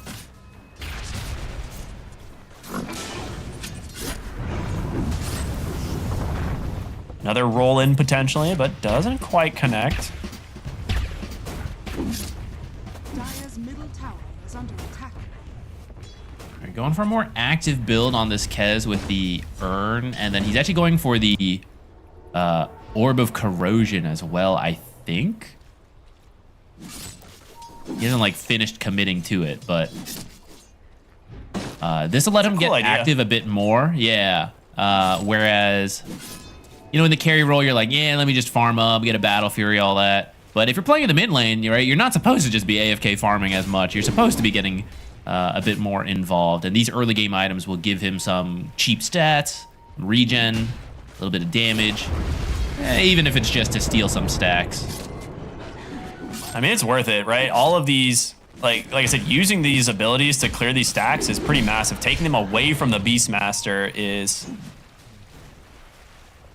kind of important. You want to slow down this guy's Aghanim Scepter. Good kick there from Zayats. Beastmaster ended up getting most of it there, I think, in the end. But you do at least split XP. You want the really, like, if you can get Ags and then you get close to level 12 on Beastmaster, it's where it gets, like, super scary. So if you're able to steal anything, delay it at all, it does help. Yeah, he's aiming for that 15-minute Ags. Like, that's kind of the dream, right? That 15-minute Ags into being able to threaten Roshan.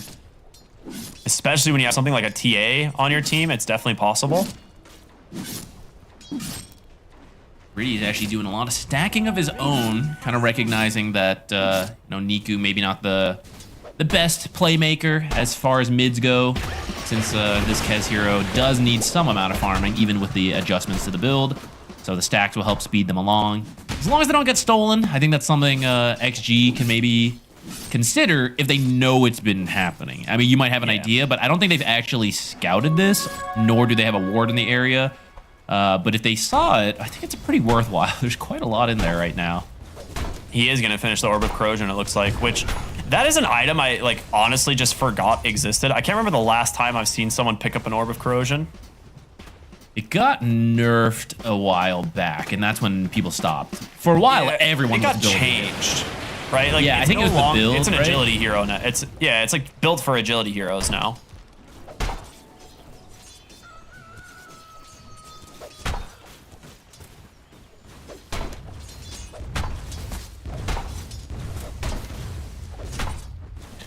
One Grimoire stack this game, which is 0 Grimoire stacks because you start with the 1. So Riddy's not having the game cower he had, a bunch of kills into the early ults. But sometimes that's just how it goes.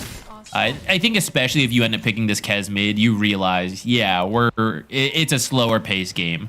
We're not expecting as much. I say it might be time to start expecting a little bit more. Smoking in here. Unfortunately, Beastmaster's already cleared the stacks. You're a little bit behind where you'd like to be. They do see the Chen here in mid, which maybe Juice can get the angle for the Shackle here, which... Oh, it's going to be so close.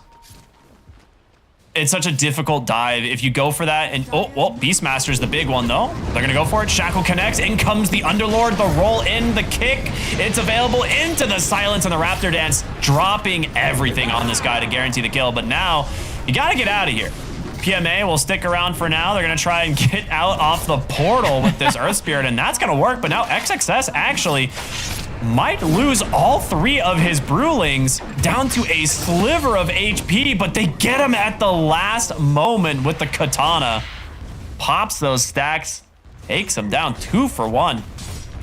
Well timed with the catapult wave as well. So even if that kill hadn't worked out, they would still get a lot of tower damage in, if not the full tower. Instead, they walk away with 2 core kills and the tower.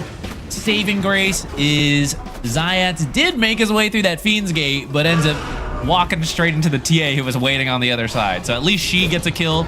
Ame is still going to be pretty farmed. Let's see if we can get Niku, but full heal without He's going to kill FY. Like, there's no way this works. He has Raptor Dance up. And this is what I was saying about the Kez hero in one of our previous series is you have to kill him before he has the ability to ult. You either have to have the chain stun or something, because the moment that Raptor Dance comes out, he's healing. Especially into he heals based on the damage he does, and Raptor Dance is a lot percentage HP, which Beastmaster and Largo are pretty healthy heroes, so it ends up being a lot of lifesteal for him. He's got the Here's the Golem, finally. For his neutral item, so he's playing for a much stronger future item. But yeah, like you said, Golem comes out, takes the bottom tier 1 tower. There's nothing left in the jungle for it to take, but he's trying to do what Kaori did, take 1 tower, go take another. He's like, wait, we already got the mid tower. Wait, there's no farm to take here. What do I do with this Golem now? You know, wait, they're gonna spawn in a moment. He'll take him. There he goes.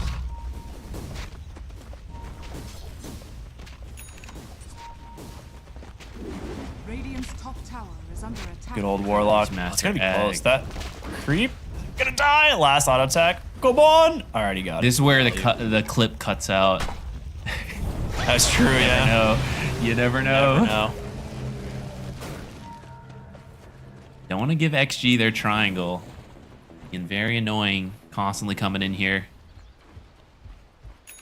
Things do have to slow down for XG. You've got to wait for this Ags on the Beastmaster. This is the downside of an offlaner like Brewmaster, which is that you don't really make plays like outside of your ult, and even then you might be more focused on farming. So when you don't have someone like Void Spirit, Storm Spirit, Ember, right? They can make plays nonstop from the mid lane. But your Beastmaster mids are like, can you just stack for me? I want an Ags. This Wisdom Shrine steal is really rough as well. Like, they're going to be able to get both of them pretty much right away. Now, you might lose your top tier 1 tower for this. Like, Ame's here with the backup of the supports. He's got his Deso done. So you will go ahead and lose your first tier 1 tower here on the side of Na'Vi, but overall, I think you're okay with this trade. We haven't really seen Got the Juice doing too much yet on the Wind Ranger. Is just quietly farming, but we are, I mean, if you're Ame, man, he is super happy with how his game's going.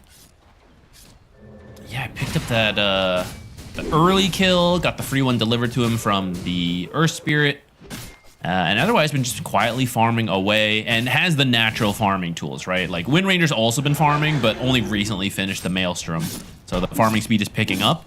But TA has the natural side blades. So to me now the question is, when does Ame want to get involved? Just picked up the Dragonlance, which is possibly a time to do it. Though maybe you want the full Hurricane Pike versus this lineup, right? You got to keep that Kez away from you. You got to be able to get out of the pit. They really want to try and chain stun down, get this Brewmaster, and the Talon Toss is there for the silence. They get the kill, roar out on the other side. Nothing to say, actually. Immediately turns tail and run the second he sees that Underlord try to enter. And dude, Underlord is also so farmed. This is the issue with this hero, man. He's got his pipe and he's over halfway to his Agnum Scepter. He smoke up, draw the circle. They actually, know exactly where the Beastmaster is. The question is, will they find him? The ward gets dropped. They've managed to close the gap. In comes the roll. The Raptor Dance interrupted for the moment, but it will eventually finish the job. But now you've got to get out of here. You've committed pretty heavily. Zayat's not going to be so lucky. Riddy's as well as cleaned up by Ame as Niku trying to get the kill onto X-Nova. Gets him with the Echo Slash and the grappling hook up at the high ground. Great Pit of Malice, but can you get the Kez out of here? He's got the urn to protect him. He's got another parry back up in a moment. Didn't Sideblade over? He might be able... Can he get to the high ground with the grappling claw? No, he cannot. Great chase here from the side of XXS, but he ends up just dying to the Underlord. And Juice. I think for Ame, he's pretty happy with what just happened. Ame... He had that Desolator, but he was mostly farming with it. Finally gets 6 charges all at once for it, so he's definitely happy. Took a little bit of sacrifice from the team, but isn't that what they should do for your carry anyways? He's like, don't worry, I'll carry it. That's a very nice kill here onto NTS. Like, he's got this early Aghanim Scepter, but it hasn't been able to do a whole lot quite yet. But we're seeing those... The Fatal Bonds into Raptor Dance is actually doing serious work. Yeah, it's been hard. I mean, the Ag's only recently finished, so it's not been that bad, but to actually get close to roar someone is not easy because the supports are Chen Largo, right? You have to just walk at buildings, and when they defend, you roar. But when you walk at buildings, you're walking into Warlock, into Underlord. It's been a little tough, so they're trying to farm up the Blink. So they're really in this farming pattern, just waiting for these items to come online. We're getting there, halfway to the Blink. Okay, actually finds an Invis rune. So I mean, that's like a cheat code. Maybe he can get close and just get a quick roar. Oh, actually, I thought he was going for the Blink, but he's actually buying BKB components. I mean, that is kind of important in this game too, but. Yeah. When's the play gonna? How are you gonna start the fight? I don't know. I don't know. Walk at him with a Brewmaster, I guess. I guess so. Walk the thing is, it somehow. You really want to be the team taking Roshan here as Xtreme. You've got TA, you've got Beastmaster Ags, and instead it's gonna be Na'Vi that just run right in there with this Arcane Rune Fez and Juice with this Focus Fire. They got it. Dude, this Arcane Rune on Kez, he was just spamming spells on Roche.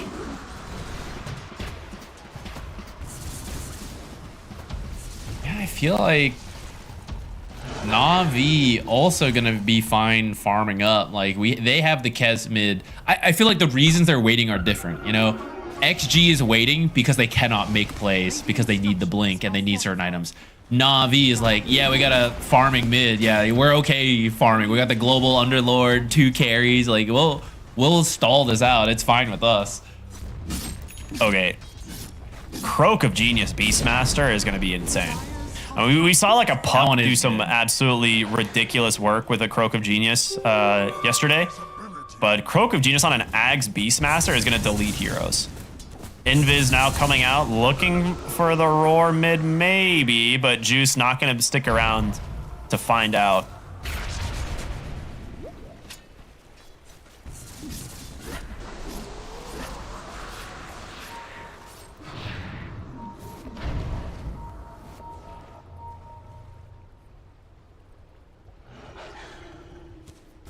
Very close game, though. Only 8-6. We have the Mjolnir on the way to the Manta here for the Wind Ranger, which kind of that crucial pickup for her this game. Needs to be able to get away from Xtreme. Play around that Focus Fire. PMA quietly farming on the Underlord as the hero does. BKB almost done on Beastmaster. Is this when they'll be able to do stuff? I mean, who gets the shard here is the question, because both are pretty good. And we'll go to Zayats. For those of you that haven't seen too much Earth Spirit lately, this shard reduces the cooldown of Geomagnetic Grip by 10 seconds, and also increases your cast range to pull people in, and how fast they go. Yeah, it makes it like very much like just a force staff from even further mid lane. They go for the roar, but Juice turns it into an immediate shackle focus fire, and silence. the BKBs get forced. The silence there on the front line holding down FY. They're just getting crushed by these fatal bonds. The support's doing so much work, and a second shackle follow-up. Nothing coming out of NTS in this fight, and Zayat's not done. He's chasing after this Largo. He wants the kill, keeping that magnetize rolling. You've played your last tune potentially. Well, maybe not. He's still healing through all of this. He's healing. He's going. He's gone. Never mind. Largo wins. Still, you get the Beastmaster kill for that. A lot of ults get dropped from both teams, but only the Beastmaster dies. They like sort of save him a couple times, but it's just so hard to get away from all these pits on the ground, these fast heroes, the Wind Ranger, the Kez, the Earth Spirit. It's really hard to disengage, so you have to be able to stand your ground and fight. But when the enemy initiates on you and you just lost too much health, you couldn't turn around in it. If he gets the roar before the shackle there on the Juice, like they probably just pop the Aegis immediately. But the fact that shackle was just so immediate, really heads up there.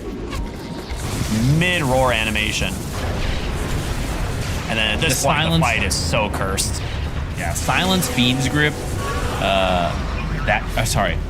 Fiend's Gate root plus the silence from Earth Spirit was such a sick combo there. All three of those heroes are immediately panicked of like, how do I get out of this pit? I can't use any abilities. I just gotta like run out of here. And that's enough time for Na'Vi to put themselves in a winning situation. And I'll say clean up the fight, even though they only got one kill, but they're gonna be happy with it. They get a lot of towers out of it. In fact, got the Juice not done, working on another tower, which doesn't look like they're interested to stop it. They're gonna fortify, but got the Juices. He's literally just tanking it. He's like, yeah, it's fine. This would be a really nice kill on the bottom lane if they can find Niku. He's in trouble. There's the roar. He's definitely dead. Tries to go for the drive-by grip here on this Earth Spirit. Unable to get in range. He does have a Greater Lotus, so he should be fine. Yeah, should be fine with these rolls. We've been mentioning XG does not have very good catch, so if you cannot kill him when he rolls in and he rolls out, then he is gone. And that feels like the first clean kill I think XG has gotten this game. Granted, it's 10-7, so not a very high kill game anyways, but finally see the usual game plan of roar, do damage, you know? Yeah. It just hasn't been able to happen up to this point. But Smoking that kill mid lane. did give him the blink, so maybe it'll happen a little bit more often. They are playing behind Juice here, trying to maybe bait something, as they know the Aegis expired. He will join his team inside the smoke, maybe head top here, see if they can find anything. I don't know if they caught sight of the Chen. Oh, he's gonna roll in. Definitely sees him now. The Pit of Malice to block him off. Nowhere to go, X-Nova. He's gonna try and survive for the moment. A really nice shackle. Ends up finding the TA. She's gonna get stuck inside the pit, but pulled out. Thanks to FY. Now, a TP was canceled here, so they are just gonna turn their attention to this tier 3 for a little bit. Maybe respect the high ground, though, and back away.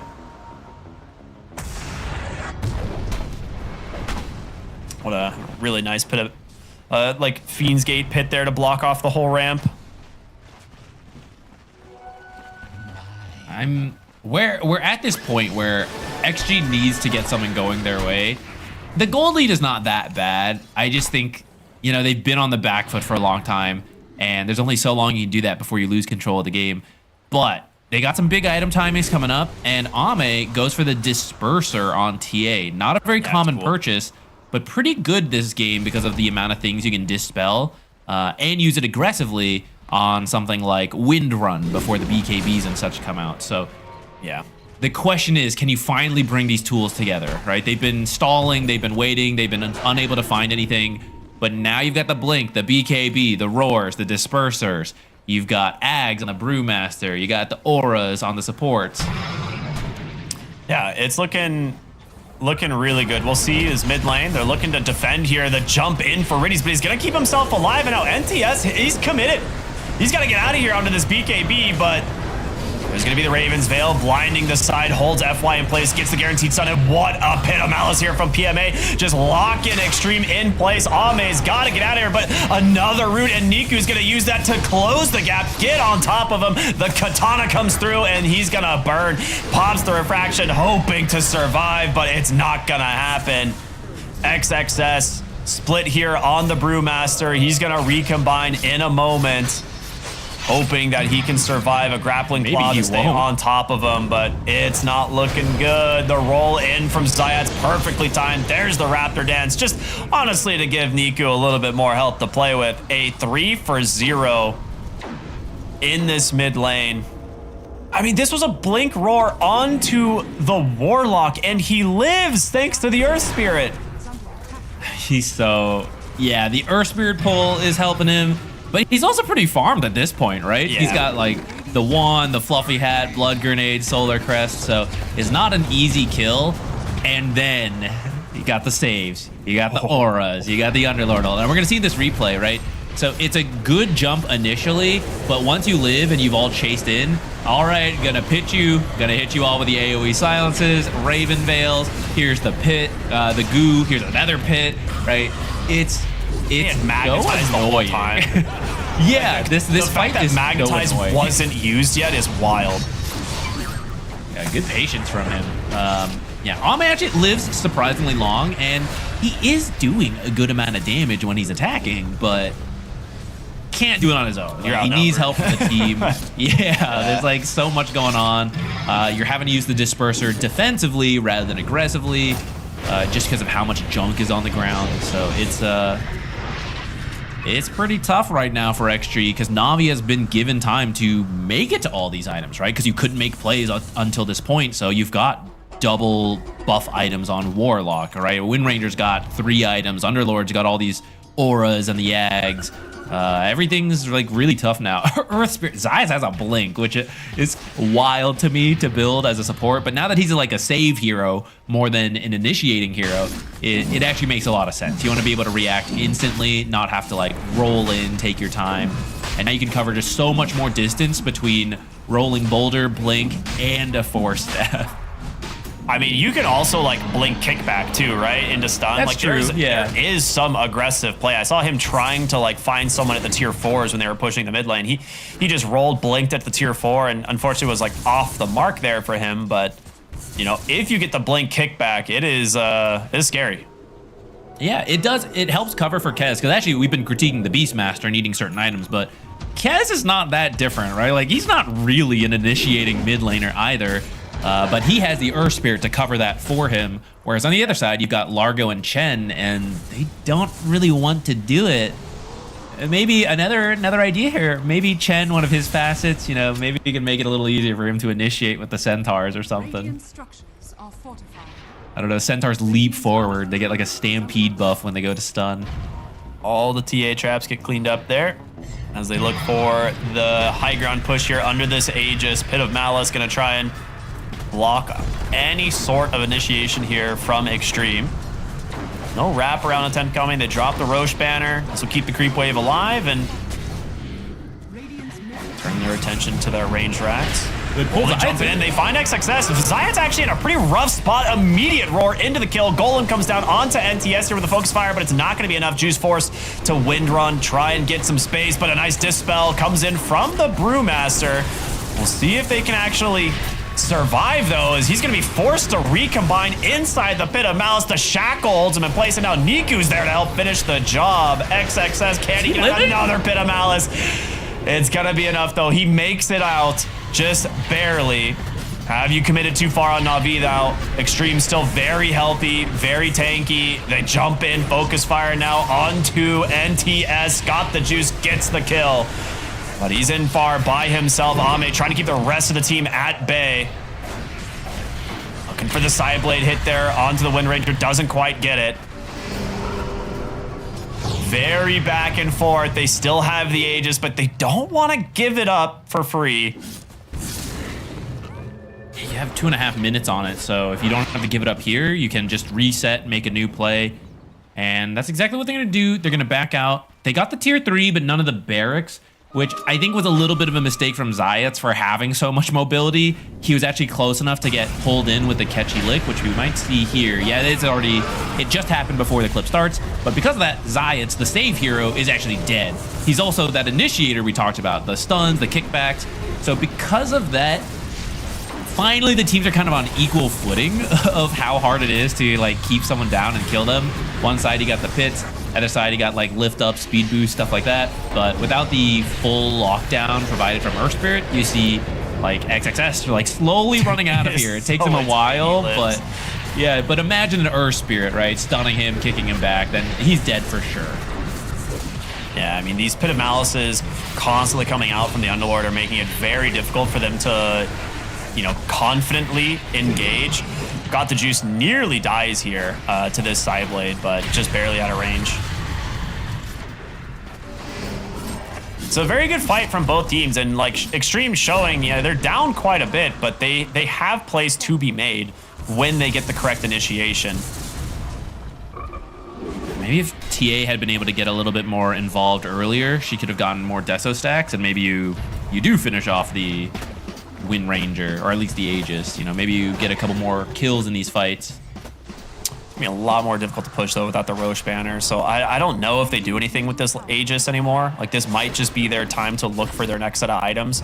Niku has gone for the Aghanim Scepter after the BKB, then gonna go Daedalus. So he will have, it's a little bit of a different build. Like the butterfly build we see out of Kez is usually the carry build because it's a really strong single target damage, whereas the Aghanim Scepter gives you a lot of playmaking potential for AoE. Oh, that is a full AC courier. That's painful. Courier was trying to go through the Fiend's Gate. I don't think I've ever seen that, but yeah, they were moving around a little too fast. Lost the AC.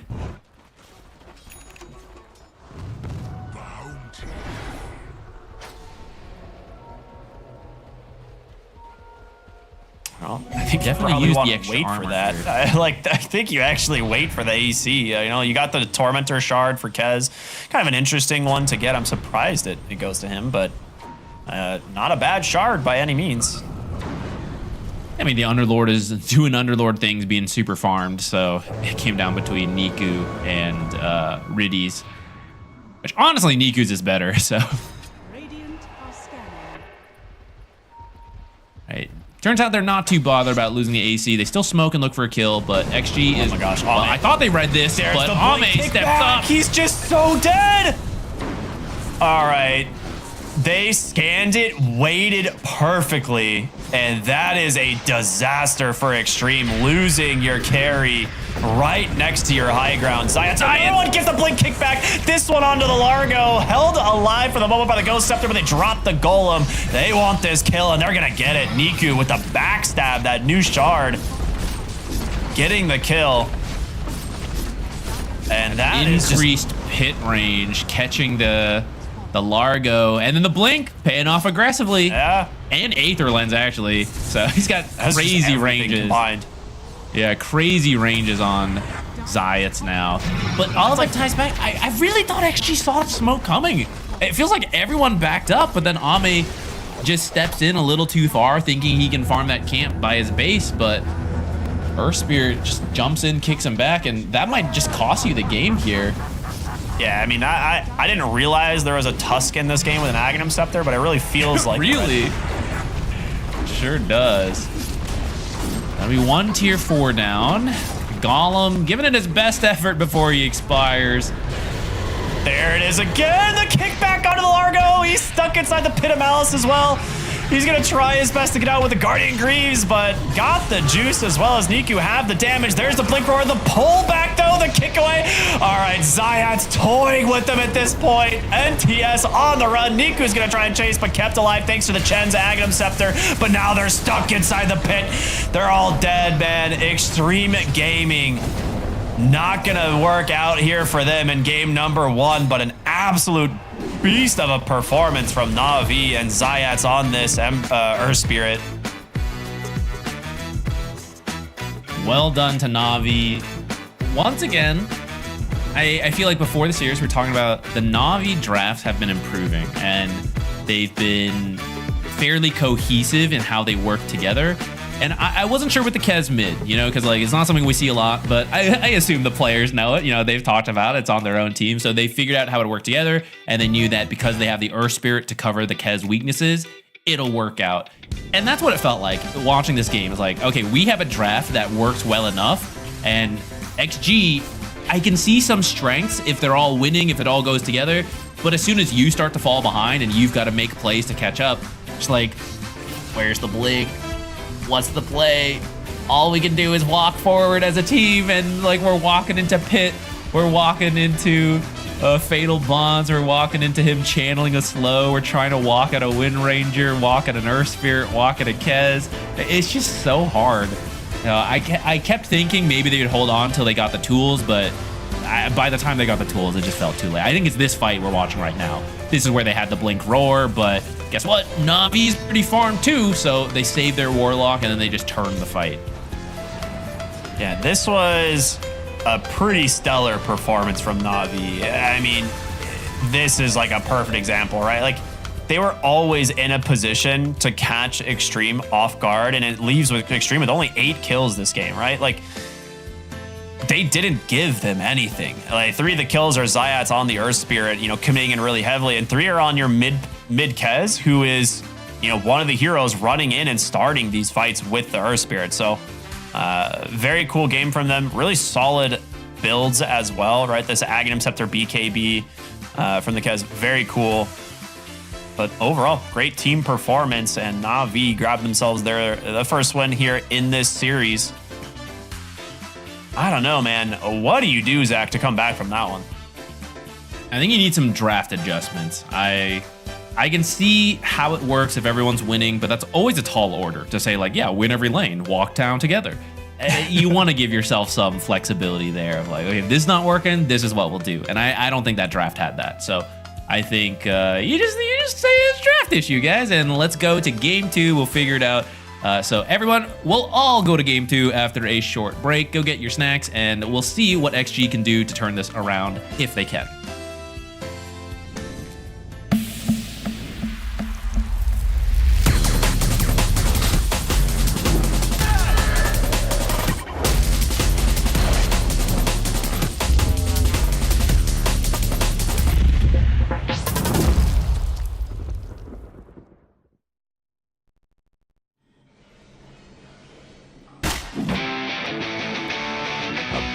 Bloody time.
Some time to play.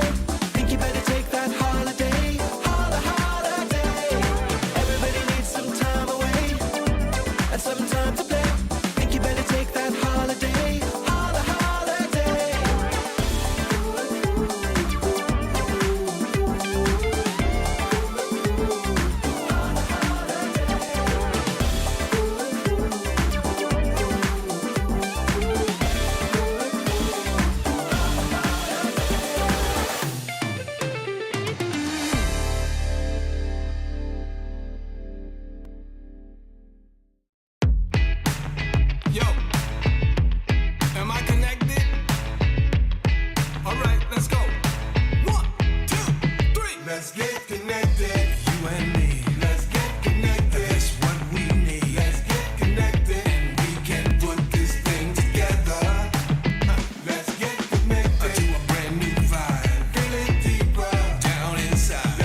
Let's get connected.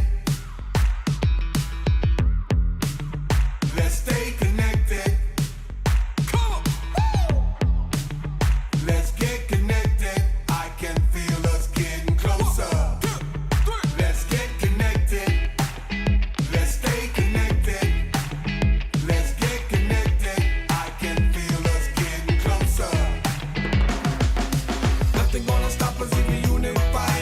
This is what they're gonna mark the future by. Everybody got to get together and do this right. Nothing gonna let nothing get in our way. Wanna change the world, then start today. Everybody get together, let's start living life. Let's get connected.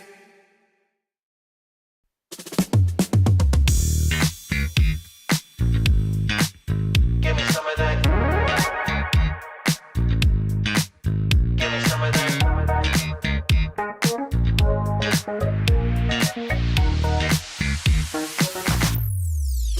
Give me some of that good stuff. Give me some of that fancy pants. Give me some of that high life. I want something that will make me dance. Give me some of that good stuff. Give me some of that fancy pants. Give me some of that high life. I want something that will make me dance.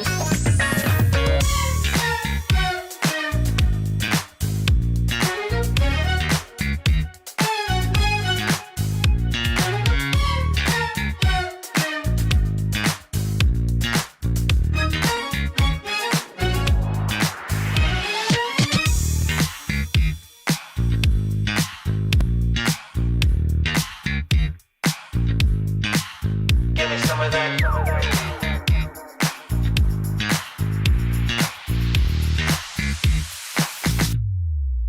Give me some of that good stuff. Give me some of that fancy pants. Give me some of that high life. I want something that will make me dance. Give me some of that good stuff. Give me some of that fancy pants. Give me some of that high life. I want something that will make me dance.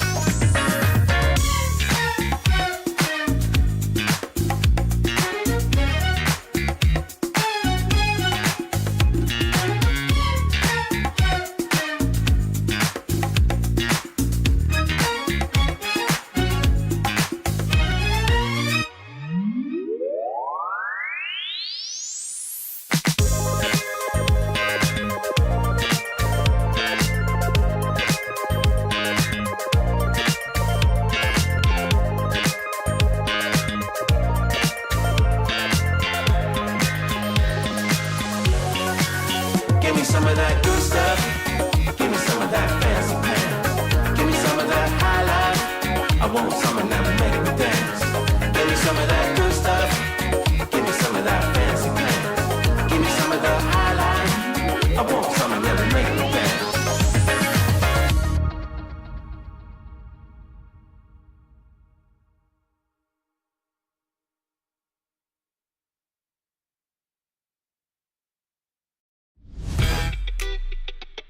Yeah, feel it, yeah.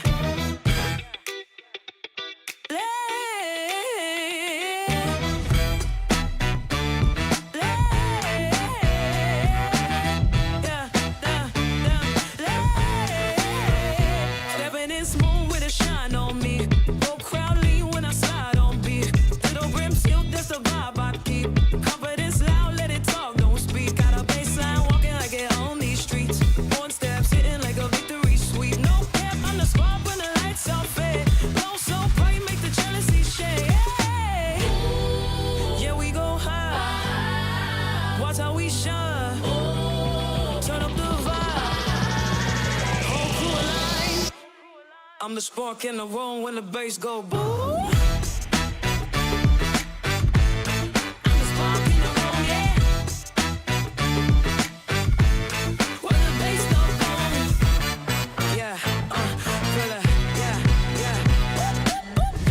Energy, that's my lane. Drip so clean, let it talk my name. Got a groove so slick, make the doubts all drain. Can't dim what's built, that's a permanent flame. Hands up, feel the pulse when the kick drum hits. It's the type of flex that'll cut through mix. Every move locked in like I planned that script. I don't brag, I just walk like the crown don't slip. Yeah, we go high. Watch how we shine. Turn up the vibe. I'm the spark in the room when the bass go. Ooh.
Welcome back, everybody. Hope you enjoyed this short little break. You know, it's been a fun day here at DreamLeague. We're on day 3 of the group stage, so we're kind of more than halfway through, right? In a way, like we've made it. You know, a little over the halfway point. But Navi versus Xtreme happening right here on the Ember stream, and game 1 was very impressive from Navi, and it like Xtreme's draft. I feel like on paper we look at it.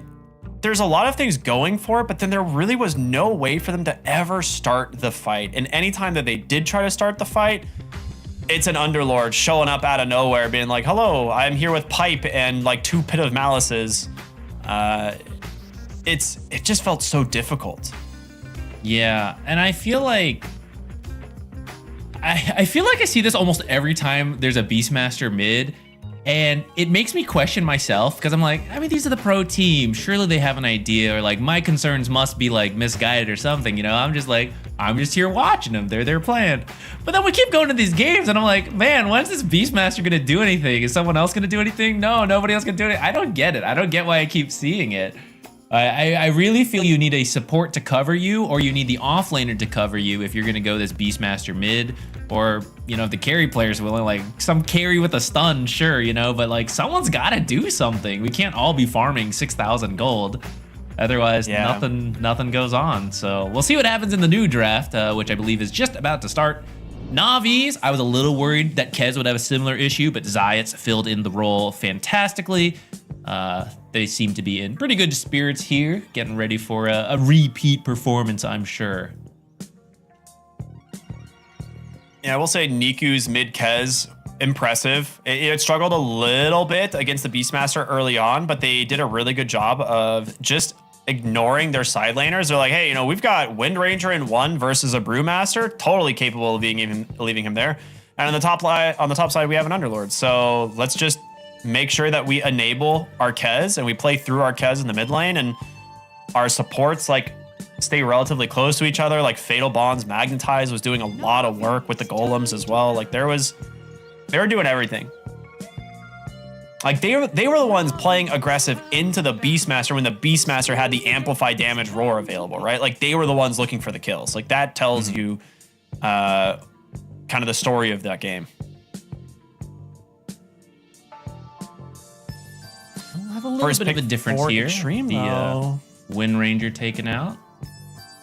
Let's see what. No 4 games in a row here for us of Wind Ranger dominating. I guess we can look at a different hero.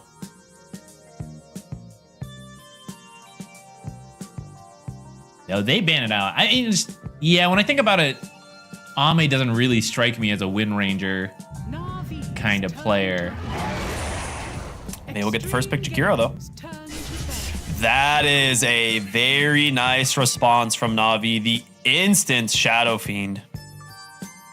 This hero's been first phase banned all day for us, if I'm not mistaken. I don't think we've seen it. There was one game of it earlier that Chrysalis got to play, I believe. Ended up winning it. But Shadow Fiend, incredibly strong right now. Yeah, the swap out for example, the Wind Ranger, right? A lot of times people were banning Shadow Fiend instead of that. I am surprised by this Invoker ban.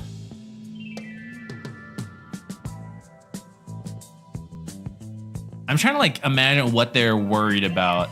You sometimes ban it, like Tundra usually receives the most Invoker bans because BZM is like the guy who's doing it right now. Not that Niku can't do it, but you know, to like make it a first phase ban over something like the Shadow Fiend or the Jakiro, or you've seen like Razors, Vipers, right? Largo Warlock bans are both good. I mean, the Warlock has been pretty dominant in Navi's hands, but just in general so far these few series. Largo into the Jakiro is also just a very solid pick, right? Being able to remove the dual breath and the debuffs. 5 seconds remaining. I get this Slardar ban. I'm curious what ban they want here. Maybe to protect the Shadow Fiend. Okay, yeah, they go for the Ursa. Is that just an immediate Underlord? Okay, they go for the Earth Spirit. Okay. I mean, I thought we why would not? see the... Yeah, I mean, he did really well in the last game. And actually, Shadow Fiend is a hero who cares a lot about positioning if he's carry. Yeah. Though mid, honestly, is the same. So being able to pull him around, kick him, like, you go right-click from over here, you know? Keep him alive that way. I thought we might see the Tusk or the Marcy, because they're such common pairings with the Shadow Fiend. They don't always go together, because sometimes you end up flexing it. But, yeah, they go for the Earth Spirit this time around, and... I guess that leaves open something wacky from the mid lane again, right? Something like the Kez, because you know Zayat will keep you covered in the initiation department and also the save department. Yeah, there's something to stop you from pulling people out of the fight. Yeah, very strong hero right now. As we see, third most pick, 12-5 so far in the tournament. It has had an absolutely amazing showing. Now, Earth Spirit can get in and out of the arena, but yeah, you can't kick people or pull them out of the arena, so... Be hilarious if you could kick teammates in, though. You've not been very nice to me in the laning stage, you know that?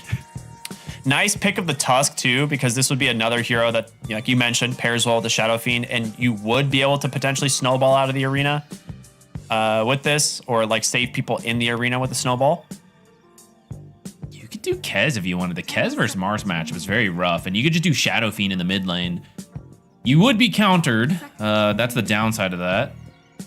I think if you wait to pick Kez, like last pick, it's going to get banned, though. So, well, okay, they go for the Underlord, and I imagine this support. Yeah, he's really annoying versus Tusk. You can't reliably snowball save into the pit, at least without like BKBs, which is really annoying. Also the offlaner to just leave him alone while the Underlord, or sorry, while the Earth Spirit drags waves, rotates. And now we get the Disruptor. This is also very good versus the Tusk. You just like drop the Static Storm under and he can't snowball save.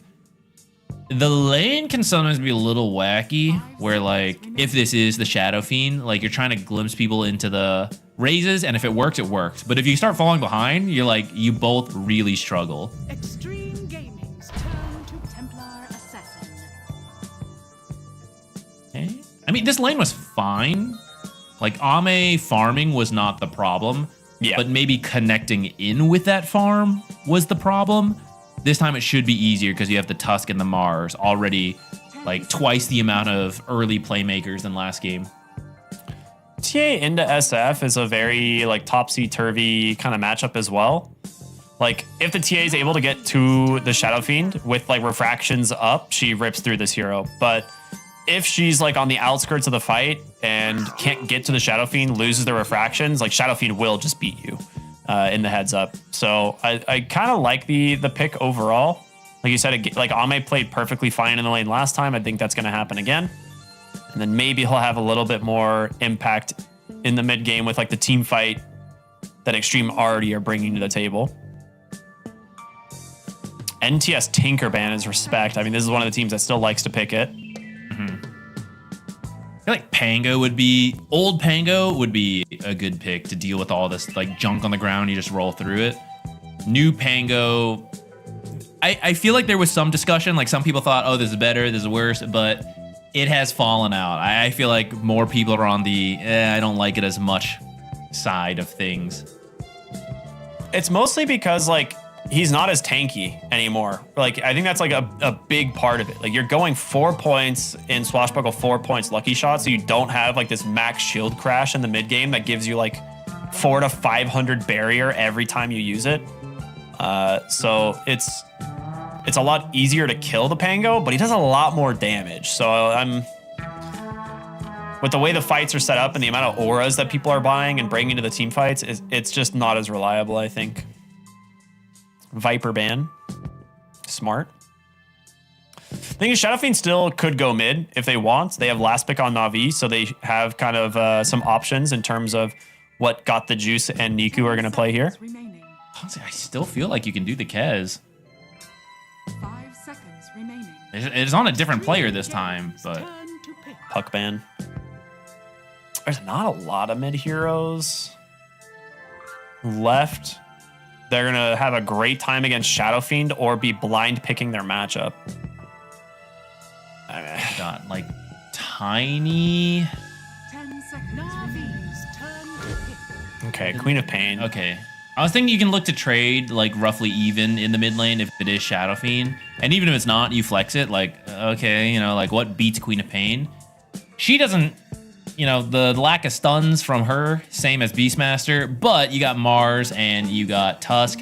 Plus, she can at least jump into the fight with damage compared to the Beastmaster who's just trying to like run into the pit. Okay, they go for the Ember. I was thinking like either Ember or Leshrac here would be decent because they both have good ways of dealing with TA's refraction. Ember Spirit. Leshrac doesn't like the snowball very much. Yeah, I was gonna say the arena and the snowball make it a little bit scary, and Lesh also doesn't like the meld strike of TA. Like if you commit in aggressively and your team's not there to back you up, you can just die. So Ember a little bit more capable of, you know, starting the fight from range with either the slight chains or just the remnant into the chains. A little bit of a difficult lane though. Like Ember's gonna struggle a little bit in mid. Overall, I think the matchup isn't that bad. But I'm curious to see how this safe lane's gonna go.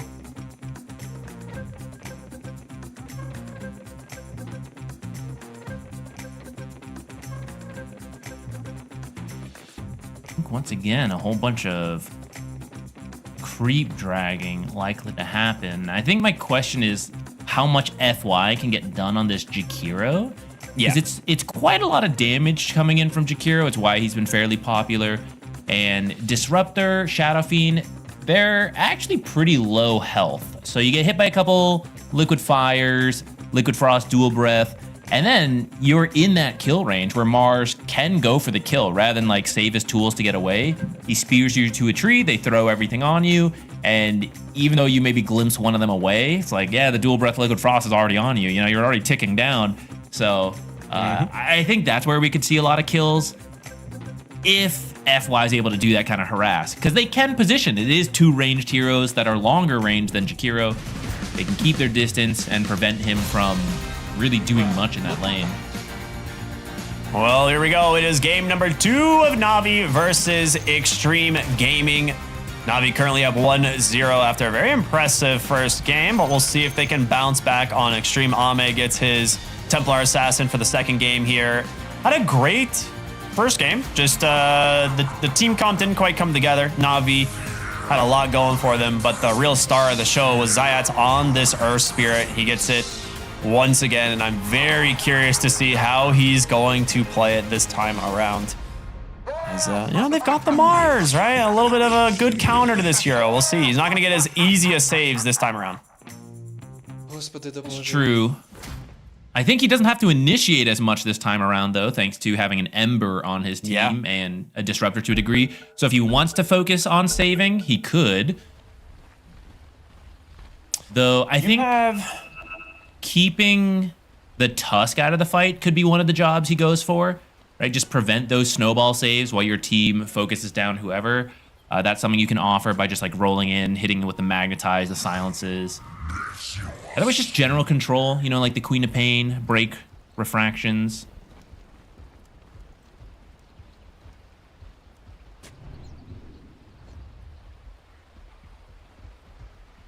I really liked how they played last time on Na'Vi. And we'll see, you know, if they get that good a start again. Now, they are smoking up, heading kind of through the Twin Gate, it looks like, towards bottom. Which, not a conventional smoke path. But if you manage to find the TA, you are not getting away from Disruptor Earth Spirit. So, see what they do this here. Has been I feel like this has been a recent development in the level 1 smokes, is actually using the Twin Gate as part of your smoke, because it never happened as much in the past. But now people are doing stuff like this, you know, the angle they're taking, trying to find the carry alone, as Ame is. Oh, Niku in some trouble here. This should be first blood given up to FY. Meanwhile, Ame dodges out the entire rotation. And I think they also get 4 bounty runes. Did they get 4, really? No, Niku did pick one up. He died. Niku got one? Okay. But first blood and 3 for 1 is not a very good start. I mean, they went for the wraparound, right? Trying to find Ame, but he was in a decent spot here the whole time. He's chilling. Yeah. Fairly safe pathing from Ame, though it is a bit of a coin flip, because sometimes you take the route he did, and that's where the enemy team is. Sometimes you go into the lane, and that's where Na'Vi was hoping to find him. So a little bit of luck going his way, potentially. For Niku, at least the first blood didn't go to NTS. Right, it went over to the Jakiro, which I'm sure his safe lane is thrilled about. But for him, he's at least still roughly even footing into the Queen of Pain. Yeah, he's still going to take a beating from this hero. It's not an easy lane, but at least getting his level 2 off the first wave was massive. He's playing at a disadvantage, though, right? Like, Queen of Pain got a much earlier level 2 thanks to the first blood, so the harassment damage kicked in much earlier than expected.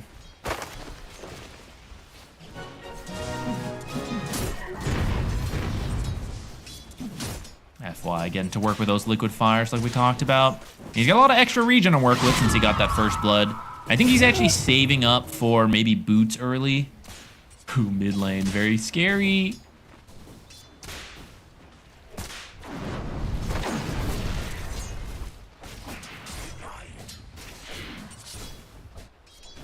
And that little bit of gold goes a long way, right? Like, NTS got his bottle way before the 2-minute mark. Meanwhile, Niku is just kind of hiding here, trying to get any sort of XP that he can. It's a massacre. Yeah, that's 2 really big courier kills. Wow. 2 courier kills helps to balance out the loss of bounties from earlier.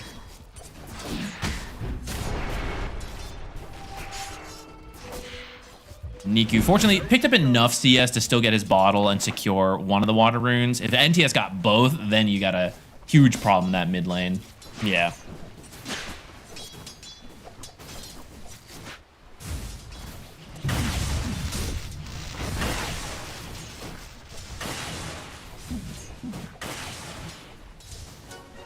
Overall, the side lanes look pretty even right now. Got the Juice is going to have a little bit of an easier time as this goes on. He's already built up a decent number of denies. So for him, ooh, that's not ideal, but missing the flag bearer creep there. Niku's gonna need some help. Yeah. A little bit expected. After you lose that first blood, got the Juice. Trying to get the kill on the XXS. They'll finish the job top and actually should run down FY as well. This was a really close fight. That was almost a double kill in the other direction, but Navi pulls. Niku gets the chains under the tower. Zayats gets the roll in and immediately, this is, I don't want to say deja vu, but a little bit of deja vu from a previous series. Action going on all over the place. Let's see, is it a kill bottom? No, that one looks okay. That one looks stable. Although this courier, maybe, they saw Zayats. Surely they're going to protect. FY, tell Ahmed to move his courier. Oh my god, not again. Oh, X-Nova's down here, I forgot. I'm so used to FY being on the Tusk. Just to have it. X-Nova moved his courier out of the way, but Ahmed did it.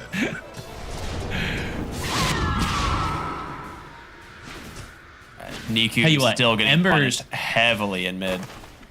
Ember's very glad these courier kills are happening. He's like, yes, please, give me some gold. I'm not having a good time mid after the first blood. Yeah, he just needs to get to 6. Yeah, he needs to get to 6 so that he can start making plays. And then we can see where Embers recover. I mean, it happens all the time, right? You have a rough time mid, but you start making plays. You just give vision for these types of glimpses, raises. You can recover, but you got to get there. Were both those raises off the mark there? He didn't connect on either. That was so close. Slightly better positioning there from Juice, and that's a kill. That being said, there's Zayats once again coming through here on this Earth Spirit's going to connect onto the roll. The kick back. XXS now not in a happy spot. The dual breath will do some damage, but the X-Nova being seen coming through the top side, I think they will back away. God, the Juice is just a little low. He could be killed too easily, so they're trying to be careful here. Roll does manage to get out through the shards. Another tri-lane scenario that we keep seeing here. Repeating patterns. Riddies, as well as Zayats, though, will walk into FY. Needs to be a little bit careful on the Disruptor. He is down to a sliver of HP. The Boulder Kick does come through, and Juice, trying to finish off XXS, does get the kill, but Zayats now in trouble, trapped inside the shards. X-Nova cannot get away, or else the raise is coming for him. He gets the double on Juice. Now looking for a third, and he will do it.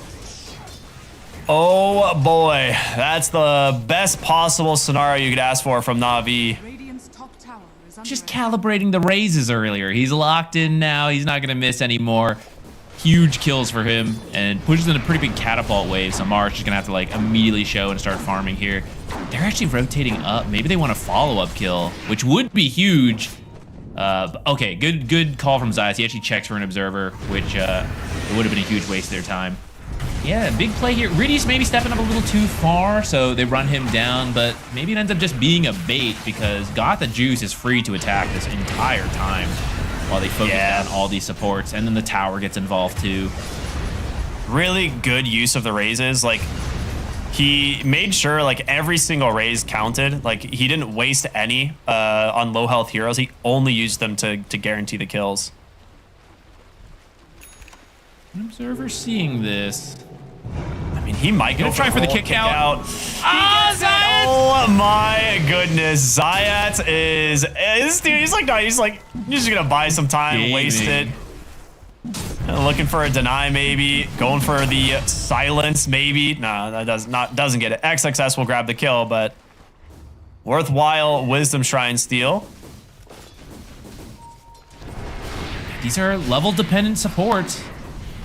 So 4.5 on the Earth Spirit, 5.5 on the Disruptor. All right, you're gonna have your 6s well before the opposing supports who are close to 4, but not even 4 yet.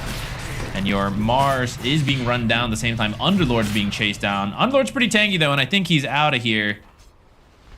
NTS is forced to rotate on the other side to keep his Mars alive, but he doesn't even pick up anything for it. So it's all just recovery time for the Ember in the mid lane, where the catapults are actually somehow still alive here. Maybe if he had pushed it in, he could have gotten some tower damage in, but decides to prioritize the rune. Gets an arcane rune for his troubles. Ooh, gonna lose that one if the, okay, there you go.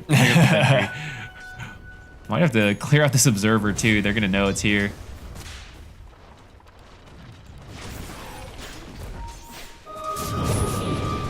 Looking mid lane. Great use of the Remnant to guarantee the shackles. The boulder does come through. NTS, though, with a Sonic Wave sends him back. Niku has this Arcane Rune to try and do as much damage here as possible, but low on HP. They might just be backing away here. Zayat might not be as lucky. A really nice chains onto 3 here. Niku, he wants more. Glimpse in Jumps 2. in, chains. Roll from Zayats? No, not gonna do it. Okay. Man, Reed's just close to level 6. If he had that, that's a clean Queen of Pain kill. Just needed like one more creep wave. He's got it now.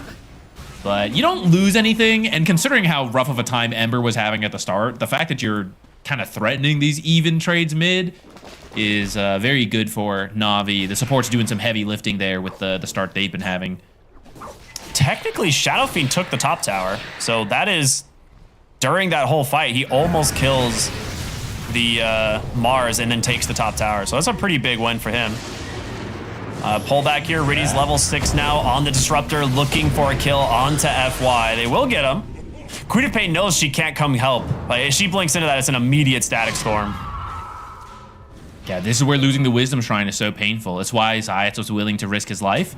You have probably about like 2 minutes here where you have your ults on the supports and they don't. So how do you really fight into the Static Storm unless you can take him out? So that's, you know, maybe that's something. If they find him, you know, TA even came over. She has a lot of damage. If you could kill him, you could take the rest of the fight. But yeah, good observers from Na'Vi on this sneaky little high ground spot. Yeah, sees all one of the happening, so they just pillar disengage. behind him too. Right. Shadow Fiend off to a great start this game. We'll see if they can find a catch for him, but for now, sitting on quite a few extra stacks or souls that he wouldn't typically have.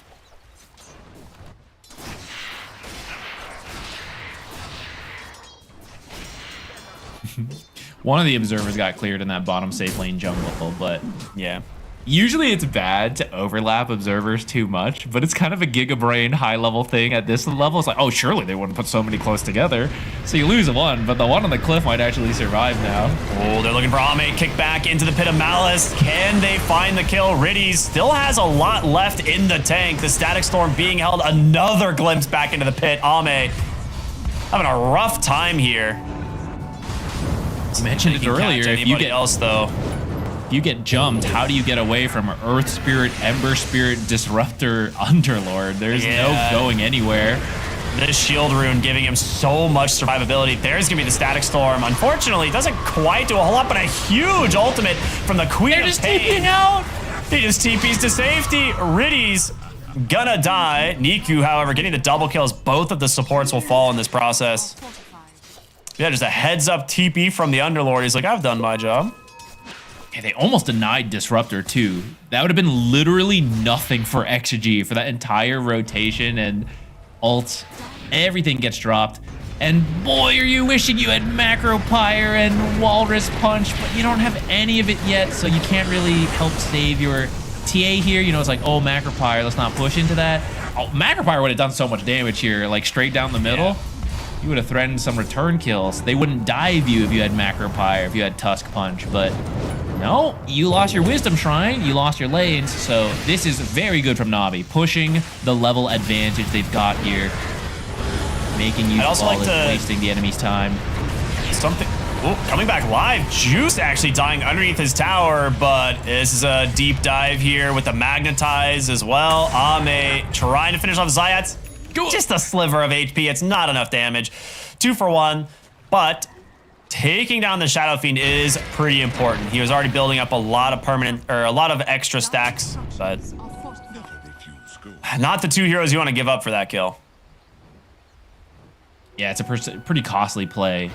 It does show XG is trying to correct their mistakes from the last game, which is like, oh, Ame farmed well, but he's not involved, right? And oh, we couldn't make plays, so we'll try to make more plays. And they're trying, but after a bit of a rough start, like the mid lane was going well, but they didn't convert that into much. So although Ember is still bottom net worth, you feel more impact from him, like the plays he has been able to organize for his team. And they organize with him, right? It's not, you know, it's a team effort. But here's another example, right? Here's the Queen of Pain. She won the lane, but what can you do in Static Storm? Do they have another chains? Nah, it doesn't even matter. Like, I was gonna mention this like after that last fight when we were seeing them dive the tier 1 tower bottom. Like the Ember Spirit was almost as farmed as a support. He just was level 7, so he was able to go and get a lot done. But that's the benefit of the Ember. It's why we see them pick it into the Queen of Pain. And like, yeah, you're gonna have a rough time, but you will still get some levels, and we will play around the Ember early enough.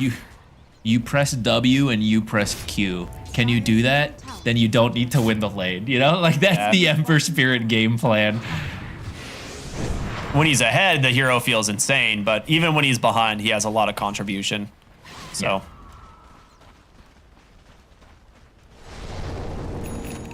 Is he gonna finish the vessel, or is he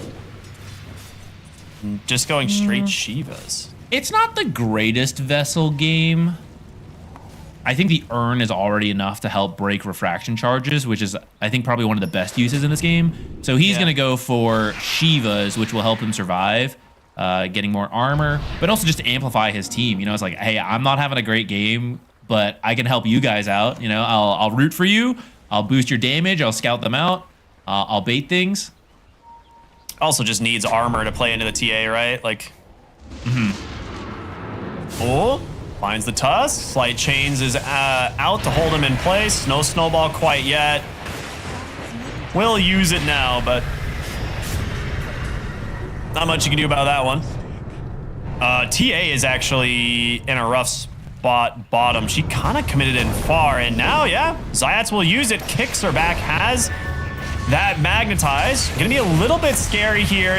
He's gonna sacrifice himself. There's gonna be the Static Storm, but with the rest of the team coming in, it's time to leave. Glimpse from Riddies. Nicely done. Used to... Ooh, Ice Path. It's on the mark. Okay, very good turn of events here for Xtreme. They will get 2, and now Niku in some trouble. Has 1 remnant to safety on the bottom lane here and should be able to TP home, but the Underlord was not on the same page. He finished his TP through the gate and just left. It was all of them, honestly. There was a miscommunication for sure. Ember and Underlord go through the gate. Earth Spirit stays around and goes for the roll. Ember can come back because of the Remnant, but Underlord's out of there. And maybe they thought they only needed the 2 brothers to do it, but that was clearly not the case. XG ready to fight this time around, and they can fight because they've got the actual heroes with abilities to do so. So on getting a little bit more active. 4 Deso charges now for the TA. Not top net worth like last game, but I still kind of prefer this, like getting more involved with the team. Yeah, regen rune there for Juice. Actually, quite essentially, he had no mana at all to play around, but we'll just go ahead and turn into this tier 1 tower, clean this up very easily.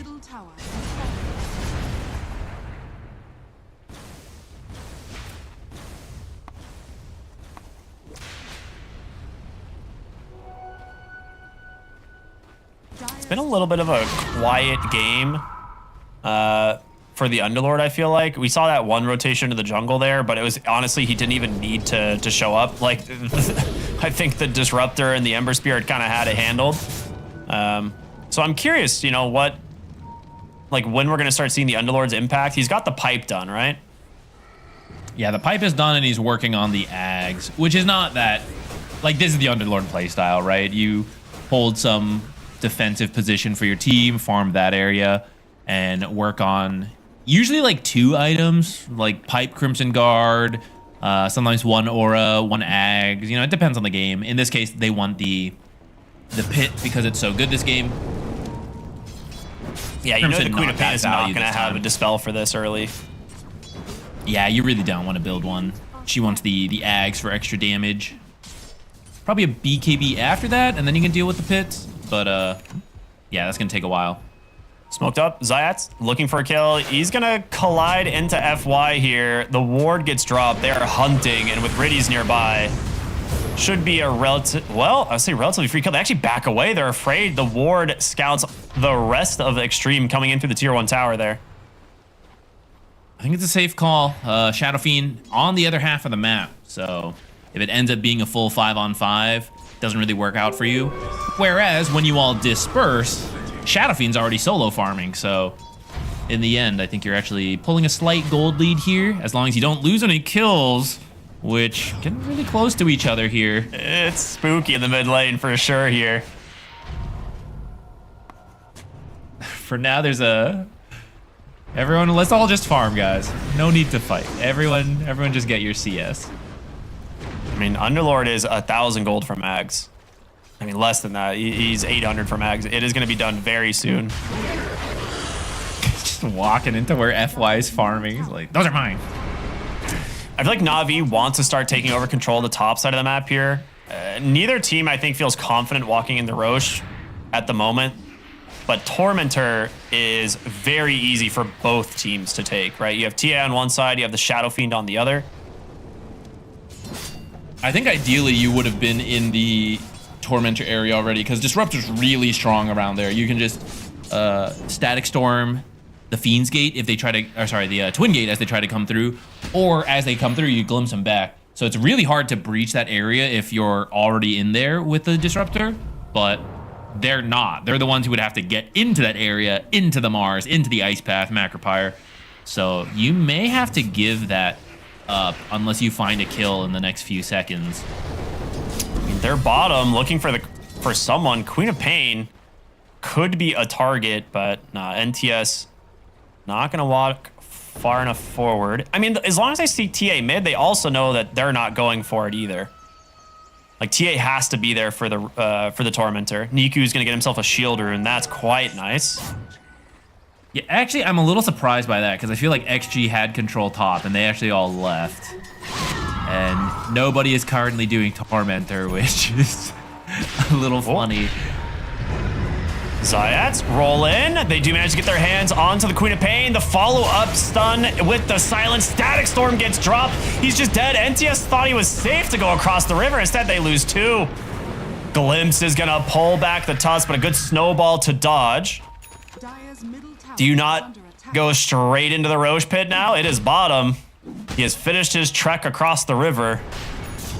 Yeah, Got the Juice has some extra negative armor to work with.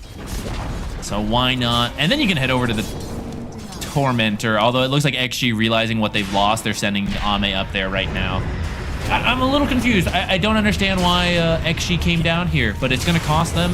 They find the Queen of Pain, who's still working on the Ag, so cannot deal with these Roots, Silences, Static Storms. Nice 4-staff there from Zayats to get the Disruptor in range for the Glimpse to pick up that 1 extra kill. That'll secure them the Aegis. TA at least grabs the Tormentor on the other side for FY, which I think is fine this game. Maybe the Shards could have been better for control, but at least you're getting something out of losing the Aegis. Trying to tank the tower here for the catapult, and I mean, this tier 2's gonna die if you don't respond. They'll pop the fortification for now, but they are bringing the numbers. PMA with the Pit of Malice to try and block this off, prevent XSS going in for like a Blink Arena, but the tower is falling low and fast. TA's gonna have to TP in, and there's a Disruptor. Yeah. I mean, good use of the illusions too, putting them on the Mars so he can't blink. That is a clean tier 2. They're gonna find an Arcane Rune for Niku here as he has that Shiva's Guard completed.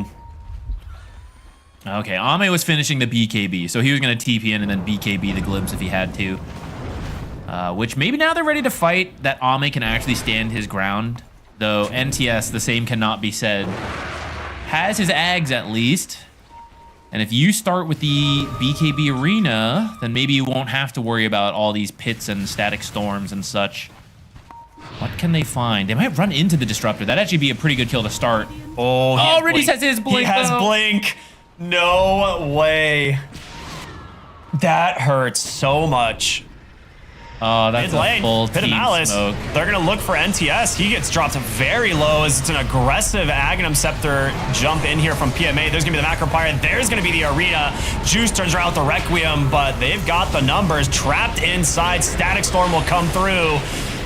Will allow them to get the Tusk, but that will be your Aegis. Now you've got to be careful because Niku here on the Ember looking to jump back in. Glimpse finds Ame. XXS goes for the spear, but the BKB comes out the roll in. Zayats has got the numbers. He's got the magnetize as well. And XXS, nowhere to go. He will burn. It's a double kill for the Ember, and they're not done. FY now in trouble. Wins the glimpse coming up. There it is. He pulls right back into the kinetic field. Ice Path to 3, but it will not keep him alive. And boy, oh boy, that Shadow Fiend has got some damage now. That almost worked out for XG, where because Disruptor had to blink out earlier and that initial gank fails, he almost couldn't join the next fight. And so the Static Storm came a little late. He starts running in. Ice Shards went to go block him off. And I think if that had stopped him, they could have killed the Disruptor off. Raindrops saved his blink. So actually coming in here, he's walking in, the Ice Shards is like, oh, don't go into that fight. Don't use Static Storm. He's actually able to blink up here and reposition. So he's not caught in this arena disaster. He would have just died. Instead, he just plays it patiently in the side. Here's the Static Storm to clean up some kills. And then because he's still alive, he's just waiting. He's like, yeah, I'm going to glimpse Ame. Like, good luck getting out of here. One more and they kill know they have the BKB advantage, right? Like, they've already committed their BKBs on Xtreme. Meanwhile, Juice held it till after the Aegis. Yeah, this was very nice for Na'Vi. If that blink had just been a little later on Riddies, right? They would have just killed that Disruptor earlier, and then all of this would have been avoided for XG. That's why Dota is sometimes a game of just like 10-second difference. You know, you miss the CS here, miss the CS there.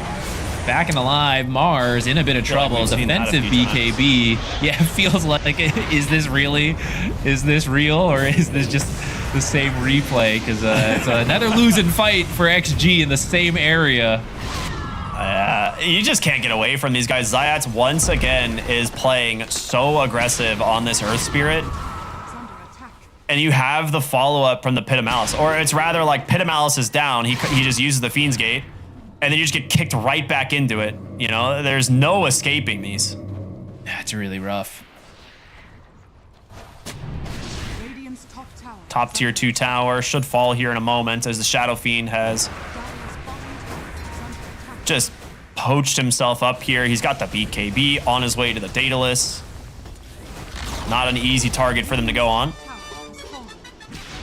I mean, they're gonna chip the high ground. What's your Fiend's Gate cooldown on the Underlord? Because he needs to be able to join the fight seconds. here.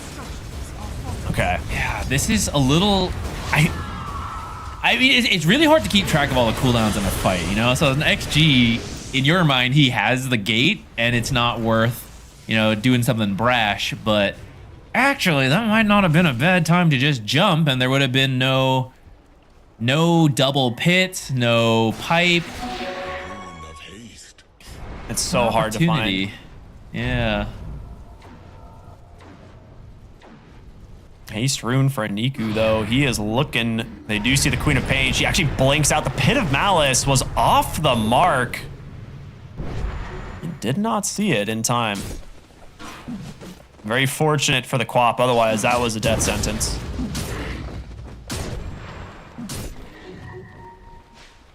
NTS still not at the BKB. Just coming right back top. They're all under a ward right now.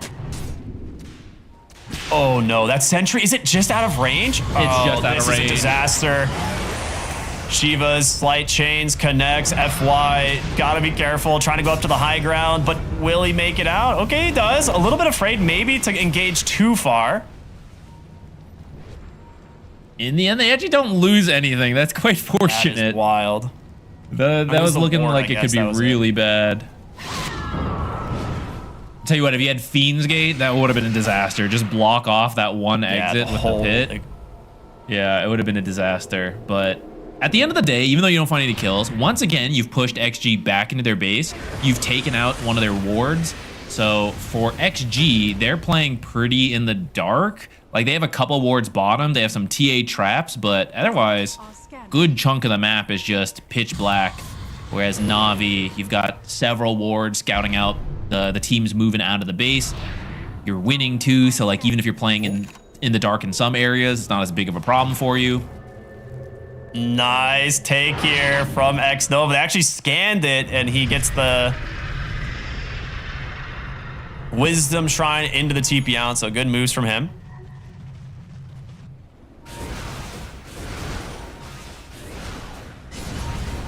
With this, I will say you have a completed data list now on the Shadow Fiend. We're really seeing this guy start to pull ahead. Double pit here in the bottom lane into the arena, but there's gonna be the Static Storm holding them down. Riddy's still nice and healthy, even through the Sonic Wave, but he will eventually die. Now, this is the problem. All your BKBs committed. They're gonna jump in, try to finish off the Underlord, gets pulled back from Zayat, got the juice, gonna be able to pop the Requiem. Ame with the BKB, trying to finish off PMA, but the damage, my God!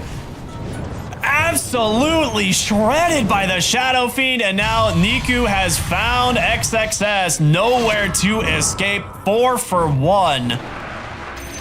The second those refractions expired, it was all over.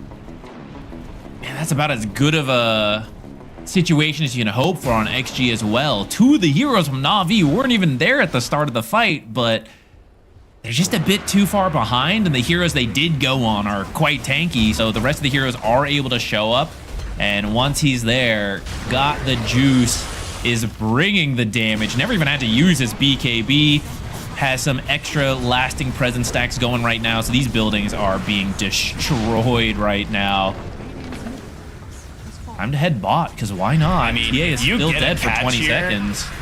If you get a kill here and refresh the lasting presence, I think the game ends. Like, you'll be sitting at like minus 20 armor near them in these fights. But you cannot afford to. You need to let those expire. Yeah, Zayat was actually cutting the top wave, so...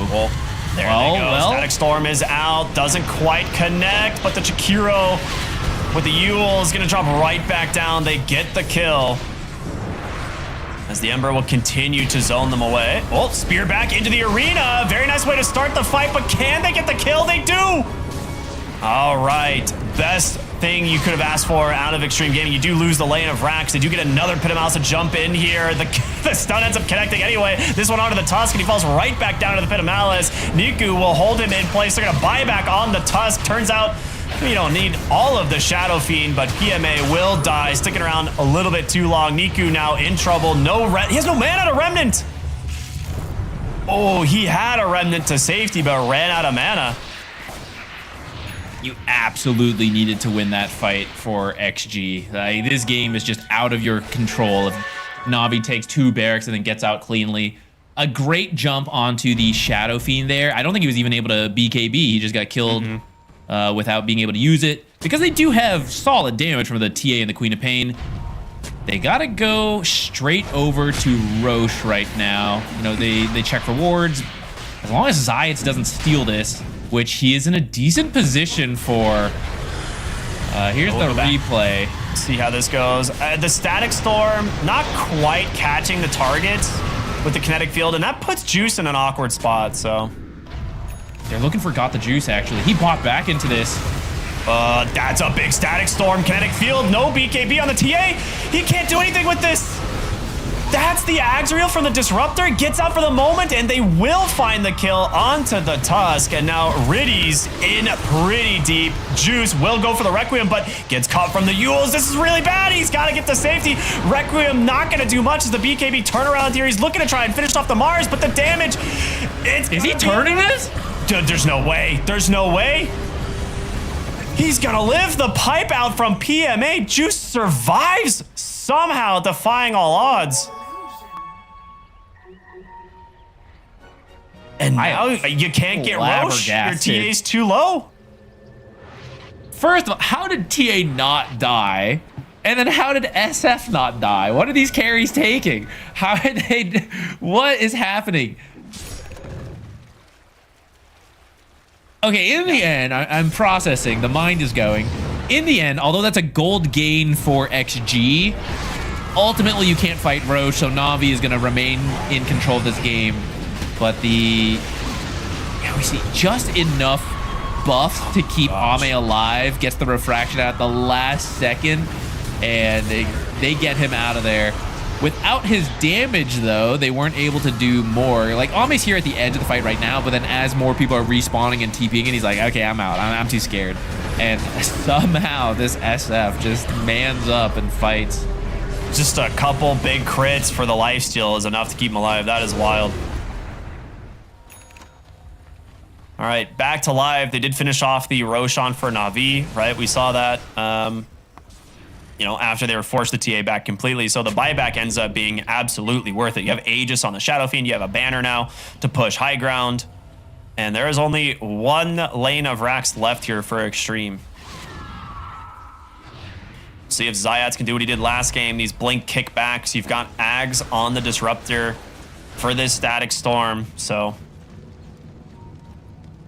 big window for them. They're not really trying to do anything quite yet. Ember is working on his Ags. He's bought out components. So they need to give him like a minute or two to finish this last piece, the point booster. So in the meantime, everyone's just going to chill. I believe Tormentor. Yeah, Tormentor is up. Anything close for Got the Juice? Oh, I think he has a Satanic on the way. Oh, yeah. Okay. I don't know how you're getting through him. Yeah, he also hit his level 25, so your raises do a ton of damage as well.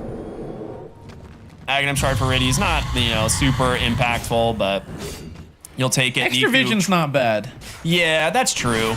They're trying desperately to get this Ags on the Ember Spirit. He's one creep wave away. He'll have it now, and Niku's going to look to join his team mid. Find a little Haste Rune on the way. That's a really fun one to get when you have Aghanim Scepter. Yeah, this is real sneaky. They're pretending they're behind Got the Juice right now, but they're actually smoked bottom, and they're going to gate him in. I mean, they're looking to find anyone outside the base. It's a really smart move here from Na'Vi, but Xtreme are not going to give it to them. I think they caught sight of the Mars. Or sorry, Mars caught sight of the Ember, but it's a really tough one to get. If you can Yule's... He never popped BKB, so if you can Yule's Spear him, that could work. But actually now he's near the team. This could end up being a bait on you. He gets vision for the moment, but yeah, there's going to be the Static Storm. It keeps him alive just long enough, but can Nuku get out? He will for now. And with the rest of the team coming in, there's going to be the Requiem. Fear's a couple away, but so far it's a Tusk trade for the Disruptor. You've got to get out now for the side of Xtreme. The question is, can you? The Remnant's going to connect to your hold. The kickback past the Pit of Malice. Nowhere to go. Amaze hits the deck. NTS will survive, but you've lost your carry, and Shadow Fiend with an Aegis is on your high ground. Chains holding him in place. They have a Pit of Malice here to follow it up as well. They're going to try everything they can to keep this last lane of Rax alive. Oh my God, half of his health, and now a great Chains into another raise. Kickback sends the Mars in too deep. Double kill for Juice. It is that Juice heal is like he's in a demo mode lobby, just resetting his health instantly. What is that? They've caught the Queen of Pain. The kickback puts her in a rough spot. Does manage to blink past the pit, but be another death onto the Tusk as he had just respawned, and Niku continuing to just play aggressive around their base. He doesn't care if he dies. He has a buyback. He wanted to die. The kickback sends the Queen of Pain to death. Meanwhile, Juice is looking for the throne, and he's gonna get it. Na'Vi take a 2-0 here very convincingly over Xtreme Gaming. This team, they're cooking, man. Yeah, the grind has been paying off. They've been looking better and better. I think it's a whole team effort, but I think the supports did a really good job this time around. Both of them, their side lanes, right, going well enough, right? Not always winning it, but sometimes you're not meant to because the enemy counterpaces. So you're getting what you need out of the lanes. You're rotating to help the appropriate people. You know, it's like, hey, our mid laner's getting really getting dumpstered right now. I gotta go help him out. Hey, it's Wisdom Shrine time, right? We see a great Wisdom Shrine steal. And they're adapting to the game. Hey, we're high level. Let's keep pushing this. You know, let's keep finding these plays. Let's TP quickly. I really like what they're doing to enable their cores. Yeah, this is the first fight we see the Ember get active. And look, it was like 3,300 net worth when he started that fight and ends up turning like 3 kills for them. So it's kind of the reason we see the Ember Spirit picked. Like, some people may be like, what the heck? Why would you pick Ember into Queen of Pain? Like, the lane's gonna be rough. And yeah, the lane was rough, but it was. Look at how much impact he had this game. Yeah, they knew what they needed from him, right? It wasn't about winning the lane. It was about finding the enemy, rooting them so that our Underlord can farm and our SF can farm. And our 2 supports, Earth Spirit Disruptor, they want someone to play with.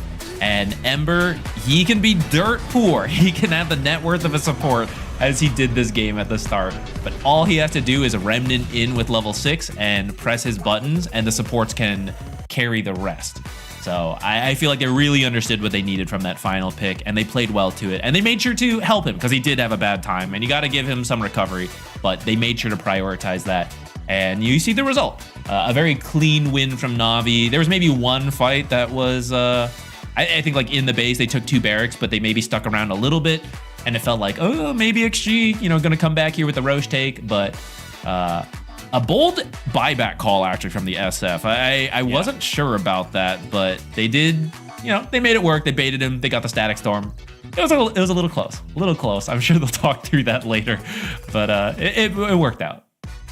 Yeah, this was really fun to watch. Just a really solid performance. Honestly, like Rinny's in that last fight where they get the jump onto the Ember, it's the Static Storm that comes out at the last possible moment. Otherwise, Niku is dead. And then the fight's very different, right? Like, he doesn't have buyback while they're pushing the base. Like, maybe he buys back immediately into that fight, but he did so much work in terms of like being able to chase these heroes. He was the one who got the chains to kill Ame as they were retreating back into the base, right? So there's a lot of things that came down to split second spell usage, and Na'Vi they look good, man. Zayat's Earth Spirit is a pleasure to watch. He had a crazy performance once again, but it's the whole team, man. It really is. Yeah, and I think the previous tournament that they played at Blast and they got second place, I know they wanted to win, but they got a lot of good practice in. Like, all the teams they played through the whole tournament, so they're coming in hot, and I feel like that's continuing into the group stage here of DreamLeague. It's not like, slow to warm up, we got to get into form. Like, yeah, we're already really playing well. We all really understand like the heroes we like, the drafts we won, and we're fine tuning it as we go. Because of course mistakes happened before, and they're going to continue doing that. But it is really looking good. I really feel like Na'Vi has been building up quite a lot of fans. With that is the last game that we're going to be watching today, but we have the group standings where they are right now. We'll see about an interview that happens in a moment. But for now, the blue logos in Group A continue to remain dominant, though Bet Boom wants to... We're blue in spirit as well. We're just behind the others, but man, a big drop-off from the others. Yandex especially quite surprising. Yeah, I'd say Yandex is the biggest kind of surprise, I think, to a lot of people looking at this. Is they're just 1-7. I don't think anyone would have put them there. But I mean, looking at Group A is terrifying, right? Aurora, PARIVISION, Liquid, OG, like all 4 of these teams have looked incredibly strong recently. So it's it's a very stacked event, and you've got to come day one prepared, and you got to come out swinging, because if you don't, maybe you end up like Yandex here at 1-7. For Group B, a little bit closer. I think Gamer Legion and Falcons is still happening on the mainstream right now. Gamer Legion did win Game 1. I'm not entirely sure where Game 2 is right now, but MOUZ, massive recovery. This is a team that bottomed out recently in some other events and did not have a good showing, but here they are, 6-2, top of Group B at the moment, so I'm sure they're happy about that. Yeah, I think it really speaks to the competitive nature right now, right? There's so many teams that you would usually expect at the top. It's like, oh, they're going to be stable through the year. Oh, no, we're going to have this new team. Oh, we have this new team, right? And then that team drops. And then this new team comes in, right? It's just really close, which makes EWC later on going to be pretty exciting, because that is one of the prizes from doing well at these events are these EPT points. And here's the leaderboard.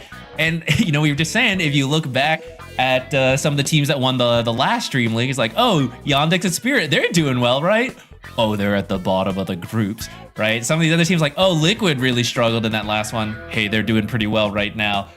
So it is a very competitive field, and it is hard to say who is going to be at the top as we get further into the year. I mean, the group stage matters, right? Like, for Group Stage 1, there are EPT points for first, second, and third. Group Stage 2, there are EPT points for first place. And of course, the overall huge chunk for first place at 4,800. Like, that just, it could skyrocket any team directly to the top of the leaderboard for now. So I think every team putting their all into the group stage definitely matters. You don't want to be one of the bottom 4 in these groups to get eliminated. But it's been a pretty sick group stage so far. I think maybe some teams a little unhappy with their current play, their current placement, but there are still 2 days left, maybe a day and a half left, you know, if you want to consider the last day. But we can take a look at tomorrow's schedule because there's a lot of great games lined up for us here on the Ember stream. And my God, we have a banger of a first one. BetBoom versus Liquid. Another great way to start the day. We'll have Na'Vi versus MOUZ. And then Zach and I will be joining you for the second half of the day, which will start with PARIVISION versus Aurora and then Tundra versus Na'Vi. I feel like you and I get the last Na'Vi game every day, and it's great. They look so fun. Yeah, I certainly am not complaining about getting to watch this team, especially the way they're playing, right? It's just been looking so good. Tundra should be a very fun opponent for them. They're still in pretty good form, but I think not their best. So we'll see if that's starting to improve as time goes on. Na'Vi, though, I think certainly a lot of teams going to be studying them and the way they're playing. Yeah, I think overall, Group B going to be very, very, very close. It's going to come down to the wire to see which of these teams make it to the top 4. I think Group A, it's starting to seem like it's BetBoom and some other teams. The bottom 3 definitely, you know, they may have some potential to force a tiebreaker if they can win the rest of their series. But I think an 8th loss is probably GG for you. So their lives are on the line tomorrow. So we'll see if they can manage to pull it back. But that brings us to the end of the day, everybody. It's been a lot of fun. DreamLeague Season 28 is been pretty sick so far, but we want to say, you know, hopefully you guys come back tomorrow for some more Dota action. Make sure to check out the main stream, as I believe it's still underway, but that'll do it for us here over on the Ember. As always, have a wonderful evening, and we'll see you tomorrow.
bloody time.